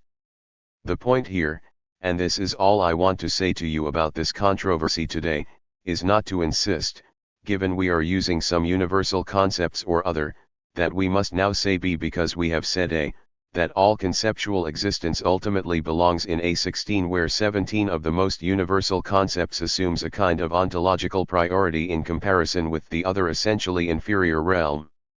Thus we are already forced to adopt an ontology simply by employing concepts at all, for everything which is not ontology would then be just pure nominalism, would be reduced to a pure there. It is precisely the task of dialectical thought to overcome this divergence, this external and unmediated disparity between these two logically possible extremes, which itself finds particularly drastic expression in the external juxtaposition of the schools of ontology and positivism which we see today. The position we adopt with regard to concepts is neither an attempt to legitimate them by recourse to a realm of highest and absolute concepts independent of any actual beings, nor an attempt to legitimate them by treating them merely as an external cast or dissolving them into the things they encompass. Rather, the task of philosophy is specifically to display the interdependence of these concepts in each case, to display both the unity and the variety which is involved in them. But to say that this B is derived from that A, to say that when I use any general concepts I must also use the highest conceivable universal concepts, to which I of the A, if you say A, you must also say B, all this seems to me to be an element of the kind of fettered thought which dialectic is expressly called upon to challenge. It seems to me to be an expression of that compulsive character of thinking which demands that once a thought is moving in one direction it must always continue in this same direction in order finally to lay hold of something absolute, whereas due reflection on this very movement actually reveals instead that there is no such absolute first and no such absolute last. But I would emphatically ask you to remember in all of this that our concepts can affirm this kind of partial substantiality that I have talked about only as long as we refuse to treat them as mere products of the process of abstraction, as long as we recognize that they always already mean something in themselves, mediated as they are history, and that, in being possessed of such meaning in themselves, they are also necessarily related to one another. I have expended a considerable amount of criticism upon phenomenology, and perhaps some all too destructive criticism at that. But today I would like to do to phenomenology after all and point out that it was a merit of Husserl's, but also of his successors, that with their attempt to provide an objective analysis of the meaning of concepts they actually strove to grasp this moment we have been talking about here, strove not simply to meaning into concepts constitution by recourse to mere but something which already inhabits them in each case. Point 18 But they then fell into the mistake of fetishizing this objective moment, of objective meaning of conceptual content in turn, of arresting it, of turning it into something that enjoys a kind of absolute existence in itself, in other words, the mistake of not fully grasping the dialectic of universal and particular. 19. Lecture 20. July 31, 1958. One recognizes a feature of these concepts which exhibits a certain freedom in contrast to traditional logical procedures.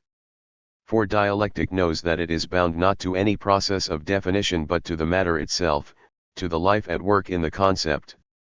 Insofar as such conceptual determination does not appeal to definitions, it can only emerge, as I think I have indeed already pointed out to you, through the configuration, through the reciprocal interaction into which these concepts are drawn.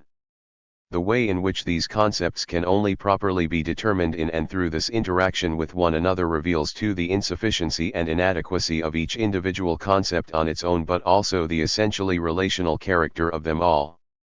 On this view, therefore, in the higher sense, there is no such thing as a partial individual truth.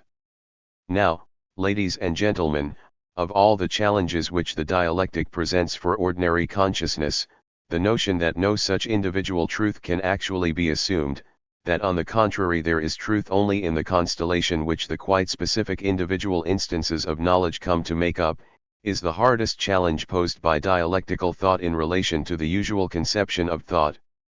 And it is also precisely this dialectical challenge which is most strongly resisted by that need for security which in its backward and regressive form possesses such extraordinary significance for our position with regard to knowledge today. Without wishing or being able to eliminate this skandalen for you in any way, I believe you will still see that we are not dealing here just with a wild claim on the part of an excessively self-reflective philosophy. Rather, we are dealing with how philosophy at this point suspends something which appears so self-evident, which has become almost second nature to thought, which has now exerted its influence over an inconceivably long period of time. For the idea that we can lay hold upon an essentially stable and reliable truth first in individual concepts, and then in the highest generalizations and in highest fields of scientific knowledge, is itself nothing but the projection of the social division of labor upon knowledge as such and ultimately upon metaphysics. In other words, the particular contributions to knowledge which have been facilitated through the necessary specialization of human experience in terms of highly specific roles and professions, and without which the progress of civilization itself would not even be conceivable, have been hypostasized into a very limited conception of intrinsically stable truth. It then comes to look as though the individual field, along with the conceptual apparatus bound up with it, were something that essentially existed in itself, while the interconnection of the concepts involved, of the areas of knowledge, and finally of the spheres of social production as a whole is treated in this regard merely as a result of the interplay between these individual moments. What is actually primary thus comes to appear as something secondary.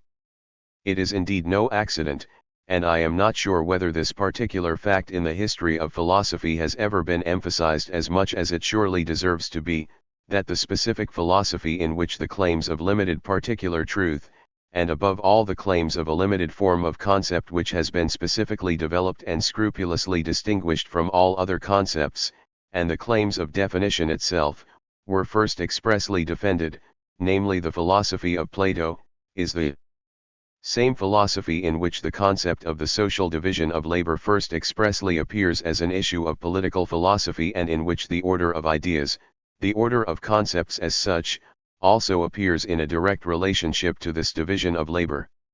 You will encounter something rather similar in what is called Plato's psychology, and the term psychology is quite inappropriate here, with the division of the highest faculties of the soul as pure concepts which are distinguished from one another in turn by reference to the different functions exercised within a city-state organized in terms of the division of labor. 3 The much earlier philosophers, by contrast, especially the ancient Indian thinkers but also the early pre-Socratic metaphysical thinkers, captured the moment of the particularity which belongs to the individual concept and to individual knowledge in their conception of the interdependence of all beings. But this conception, which was permeated of course by mythological notions of a single overarching fate, was challenged, and in a sense quite rightly challenged, by the criticisms of Greek Enlightenment and showed itself to be unsustainable in the face of more rigorous knowledge. It effectively declined as a result and now survives in an impoverished form only in a kind of salon metaphysics, like that of Hermann Kaiserling or in certain doctrines which basically belong in the realm of cultured dilettantism like those of C.G. Jung, for example. And this degeneration of philosophy into a sort of salon gossip, on the one hand, is the counterpart of the scientistic conception of philosophy, of its transformation into a purely specialized enterprise, on the other. In truth, however, concepts do not simply become vague when they take on various meanings in specific constellations, for they are actually vague precisely when they function in a purely isolated way. And they assume genuinely determinate character only in the context of such constellations, namely the kind of determinate character and particular value which I attempted to clarify for you last time when I compared this with the process of reading stories in a foreign language without a dictionary constantly to hand. In this connection I drew a comparison from the realm of language, and it strikes me in retrospect that this was not exactly accidental.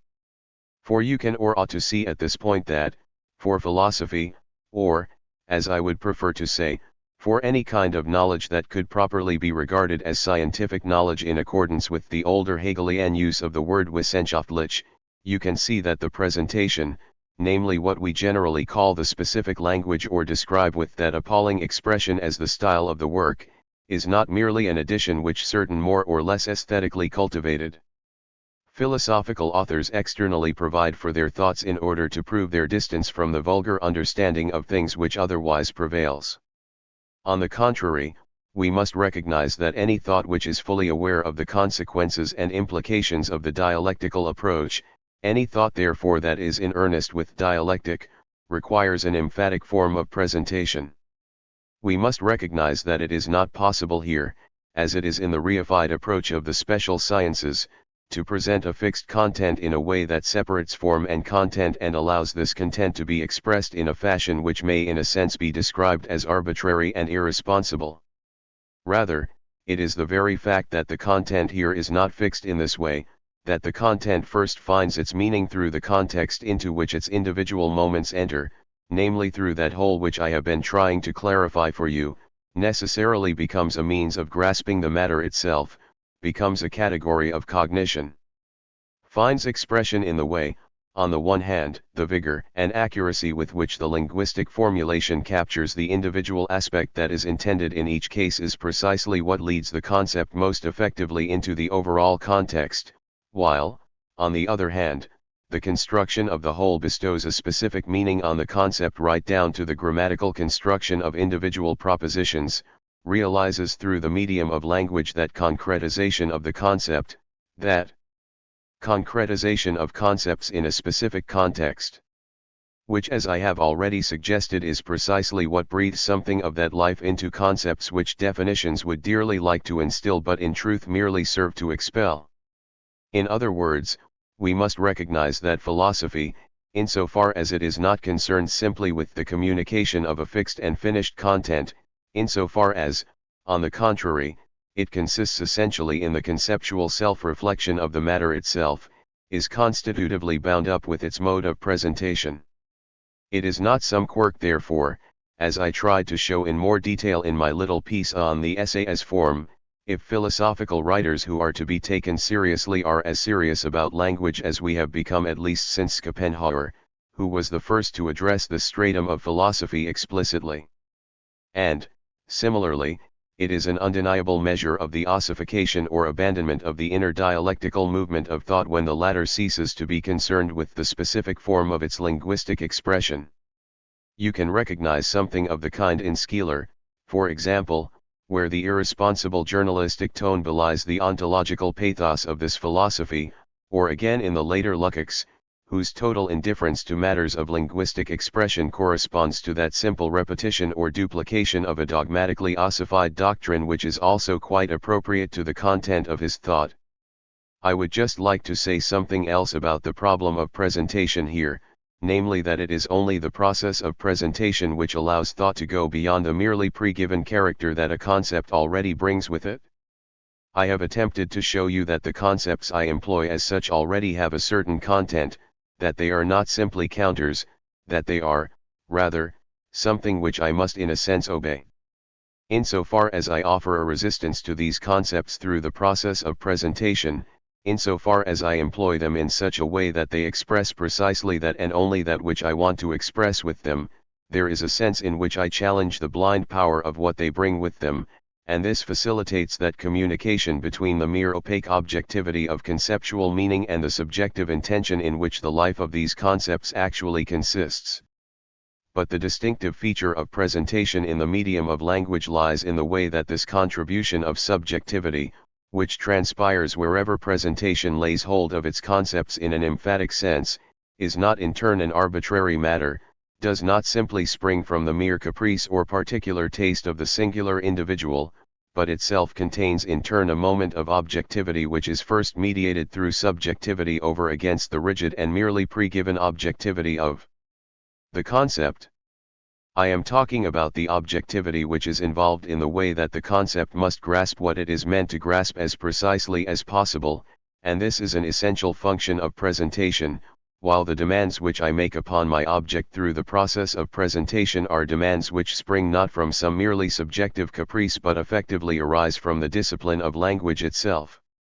Thus, insofar as I follow the postulates of language, insofar as I take up the concept by virtue of language, and indeed attempt thereby to realize my subjective intention, I still do so in such a way that, through the subject, I also bring out that objectivity which is indeed necessarily involved in the logic of language and the rigor it demands.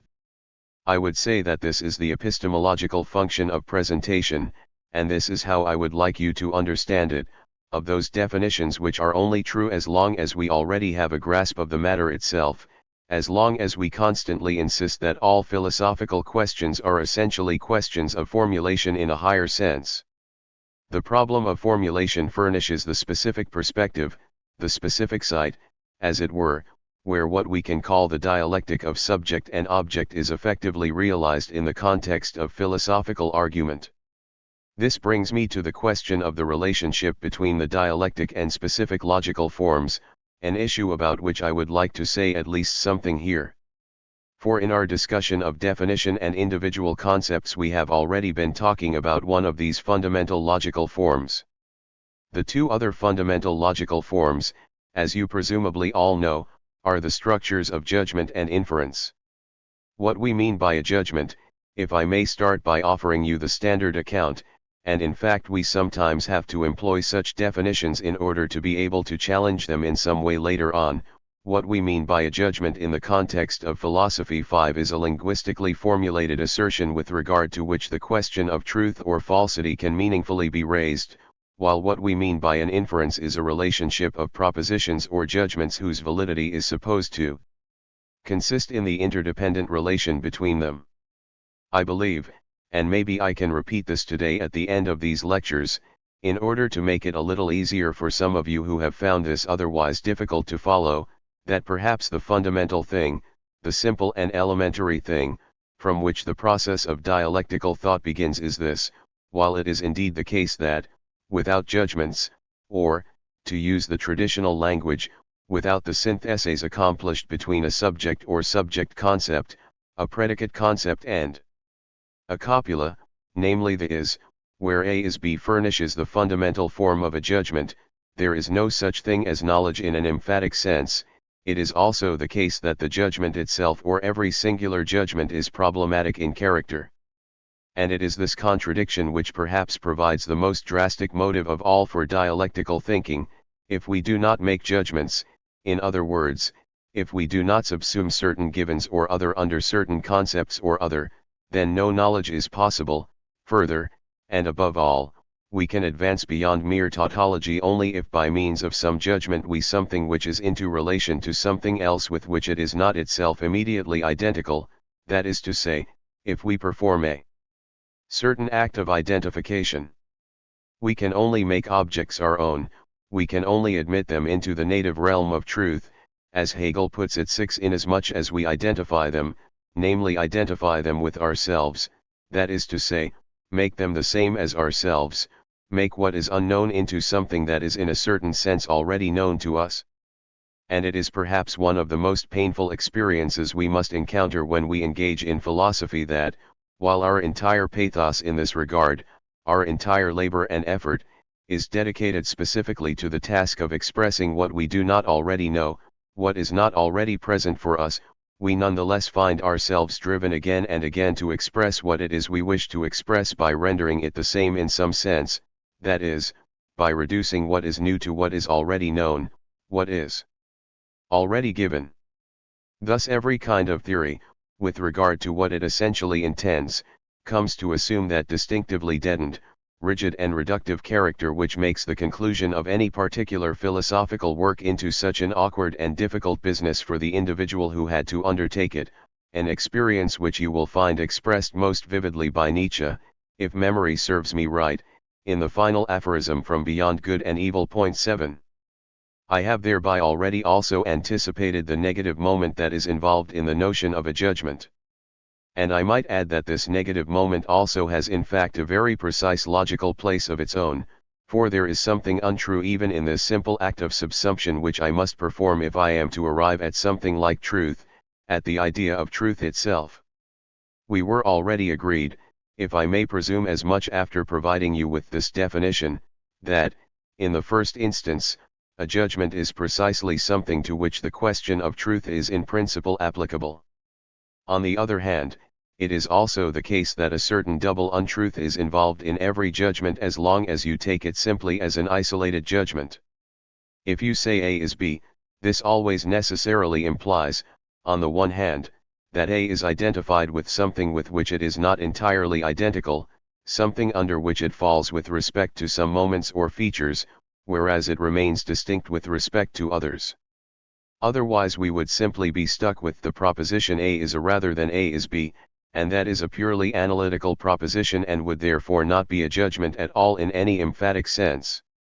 On the other hand, however, it is also the case that the predicate concept too, under which the subject concept is brought, precisely through its incomparably greater range or extension with respect to the individual instance which I bring under it, cannot possibly be identified with the individual thing in question.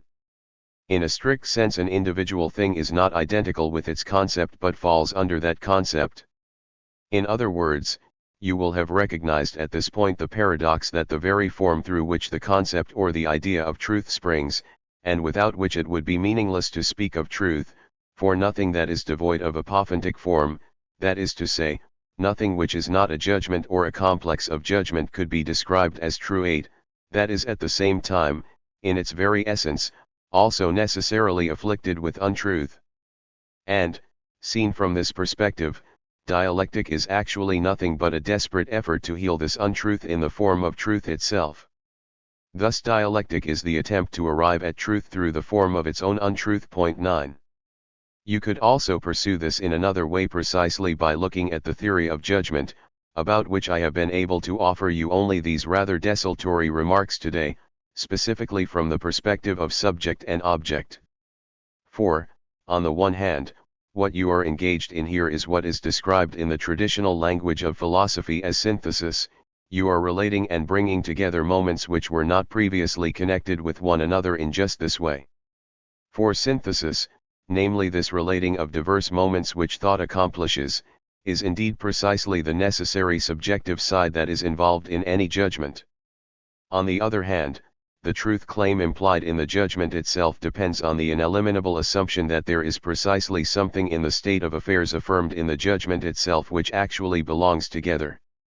Thus, when you judge 2 plus 2 is 4, the very sense of this judgment is impossible without the synthesis accomplished in consciousness insofar as the latter enacts the multiplication, namely insofar as it duplicates the concept 2 as such. But the proposition is true only if there is actually also something in the matter itself such that 2 plus 2 is 4. Now of course you may say, that is all very well, I have two moments here, on the one hand I bring something together, on the other hand there are two things that are already connected with one another, so on the one side there would be the mere form of the judgment, and on the other side there would be the matter, as phenomenology describes it, namely the state of affairs itself which is judged. And yet, ladies and gentlemen, we have to say, and here once again I can offer you a glimpse, as it were, into the hidden life of the dialectic, that the issue is by no means so simple and straightforward.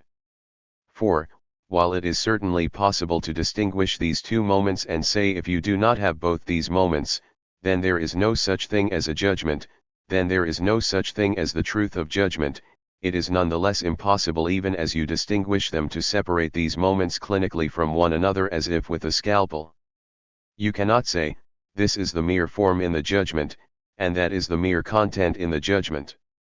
For unless you accomplish the aforementioned synthesis qua subject, you cannot be conscious of the state of affairs that is being judged and which underlies 10 in question. And unless, on the other hand, the synthesis relates to such a state of affairs, that is, unless it finds support in the material itself, it cannot arise at all. In other words, the subjective or noetic side of the judgment, as the phenomenologists call it, 11 the objective or noematic side of the judgment do not stand opposed to one another specifically as form and content, respectively, but are reciprocally mediated one with the other. You may say, therefore, that the dialectic of subject and object, the reciprocal self-production of the subjective and objective moments can actually be recognized even in the situation of a judgment which appears so formological in character.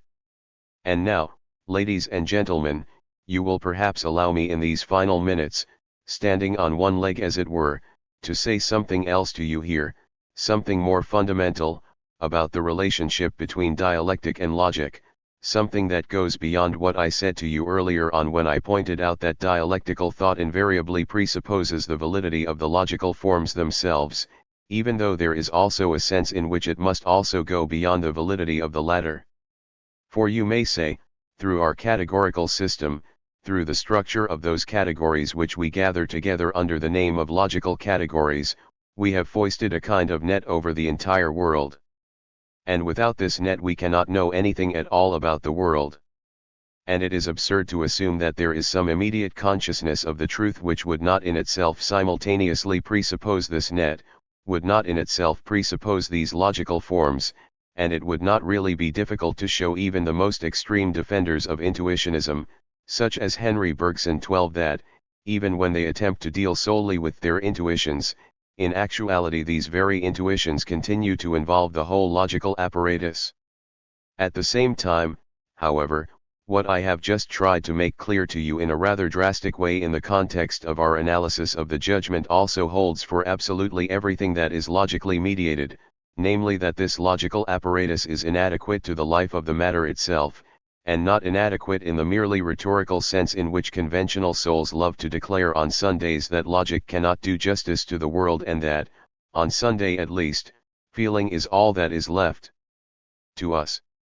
Rather, it is inadequate in the more rigorous, precise, and unsentimental sense that the same logic which first allows us to know the world simultaneously shows itself, in terms of its own meaning and object, as always also false, as also always internally contradictory. Now inasmuch as the dialectic specifically grasps these things of which I have spoken to you today, of which I have been speaking throughout these lectures, inasmuch as it reflects upon these things and expressly tries to bring them to consciousness, it is effectively attempting to square the circle, as it were, to carry off the feet of Munchausen, and, while I admit that it is highly questionable whether this can successfully be achieved, it perhaps still represents the only chance that the claim to knowledge possesses at all. For dialectic is the attempt to break out of the prison of logic, to break free of the compulsive character of logic, in which indeed the compulsive character of society is comparably reflected, just as the primordial form of a judgment is that which condemns to death, but certainly not to break out in a merely declamatory archaizing way, somehow imagining that we can appeal to a pre-logical dimension as the immediately true and substantial, although the latter would thereby be consigned to a realm of chaos. Rather, the course of logic must be challenged by appeal to its own means, challenged therefore by bringing logic itself, concretely in relation to all of its determinations, to an explicit consciousness of its own insufficiency, allowing it to disintegrate through its own power.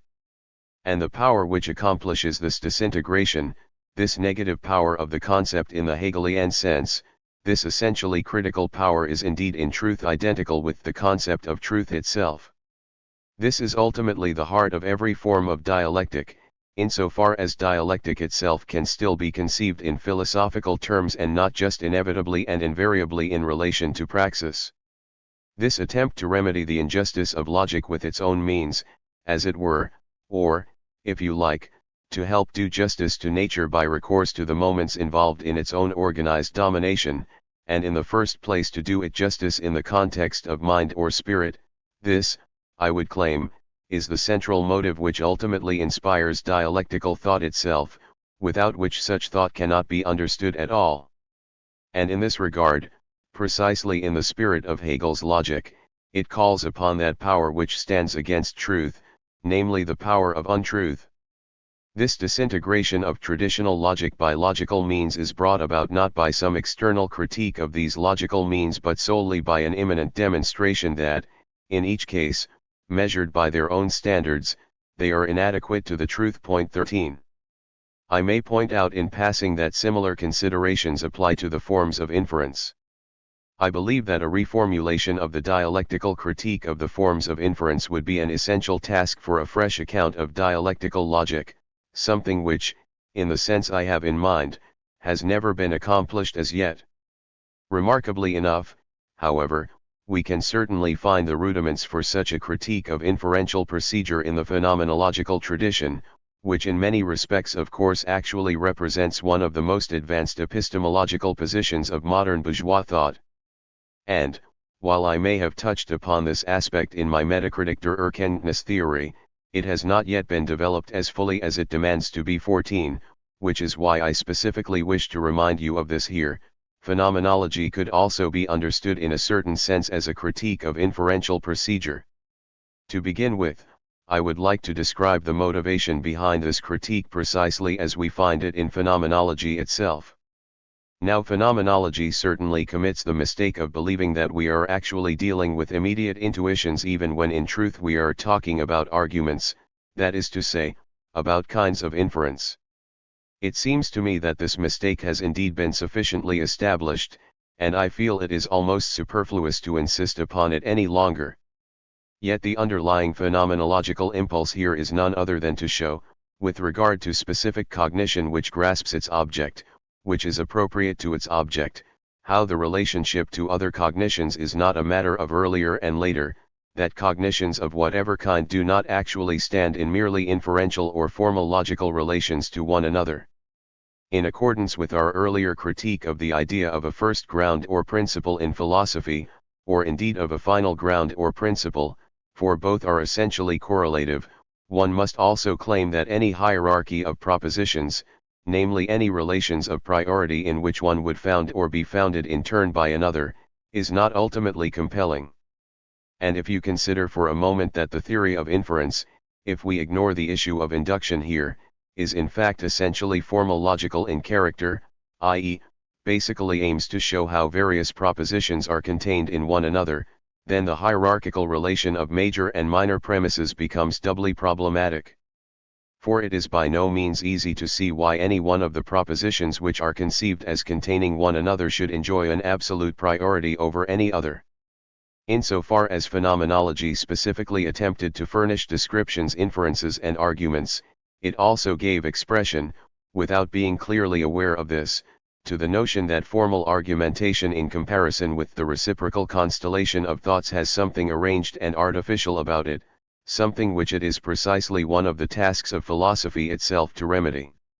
I would say, therefore, that, while any philosophy which does justice to its own idea must certainly avail itself of argumentation in a critical sense, it should be directed not towards argumentation itself but towards the dissolution of such argumentation. And George Simmel's observation that anything that can be proved can also be disputed, and that only the unprovable is indisputable, actually possesses a stronger meaning than it was supposed to have in the specific context, namely that of a psychological relativism, in which Simmel himself originally defended it. 16 If I may simply remind you for a moment how thin and arbitrary are the arguments that are generally introduced in philosophical writings as intermediate concepts between what we might call the theses in question, and how much, even in Kant for example, that which serves the specific domain of argumentation actually reveals itself merely as a kind of architectonic bridge, as a device for sustaining the overall systematic structure, then you will clearly understand what I mean by the dissolution of argumentation in this context. This too, and here I come back to the issue which I actually wanted to talk about in our session today, is essentially a question of presentation.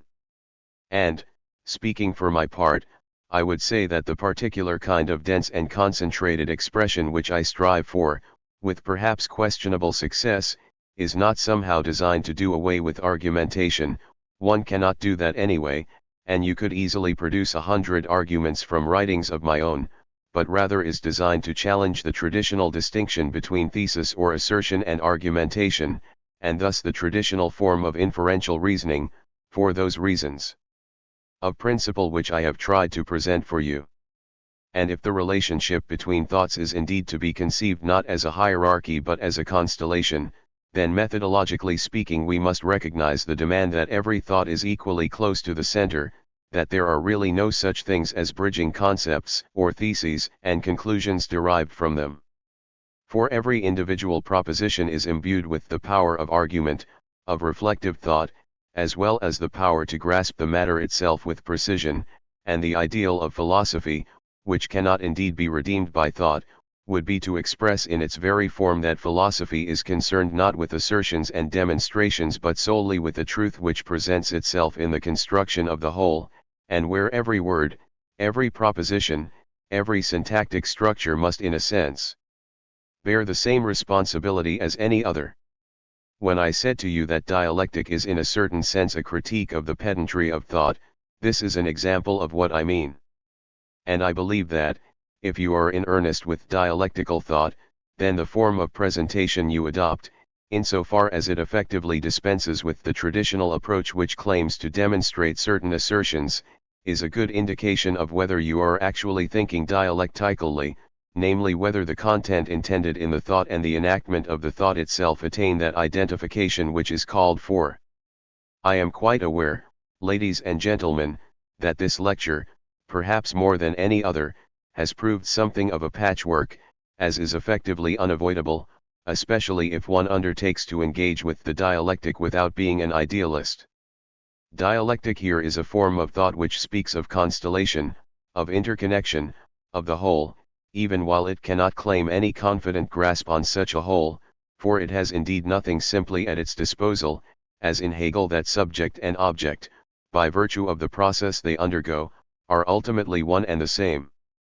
And in presenting such a philosophy, and especially given the inadequacies which freely improvised spoken lectures inevitably involve, all we can do is emphasize that fragmentary character which is perhaps the only form in which dialectical thought is possible today.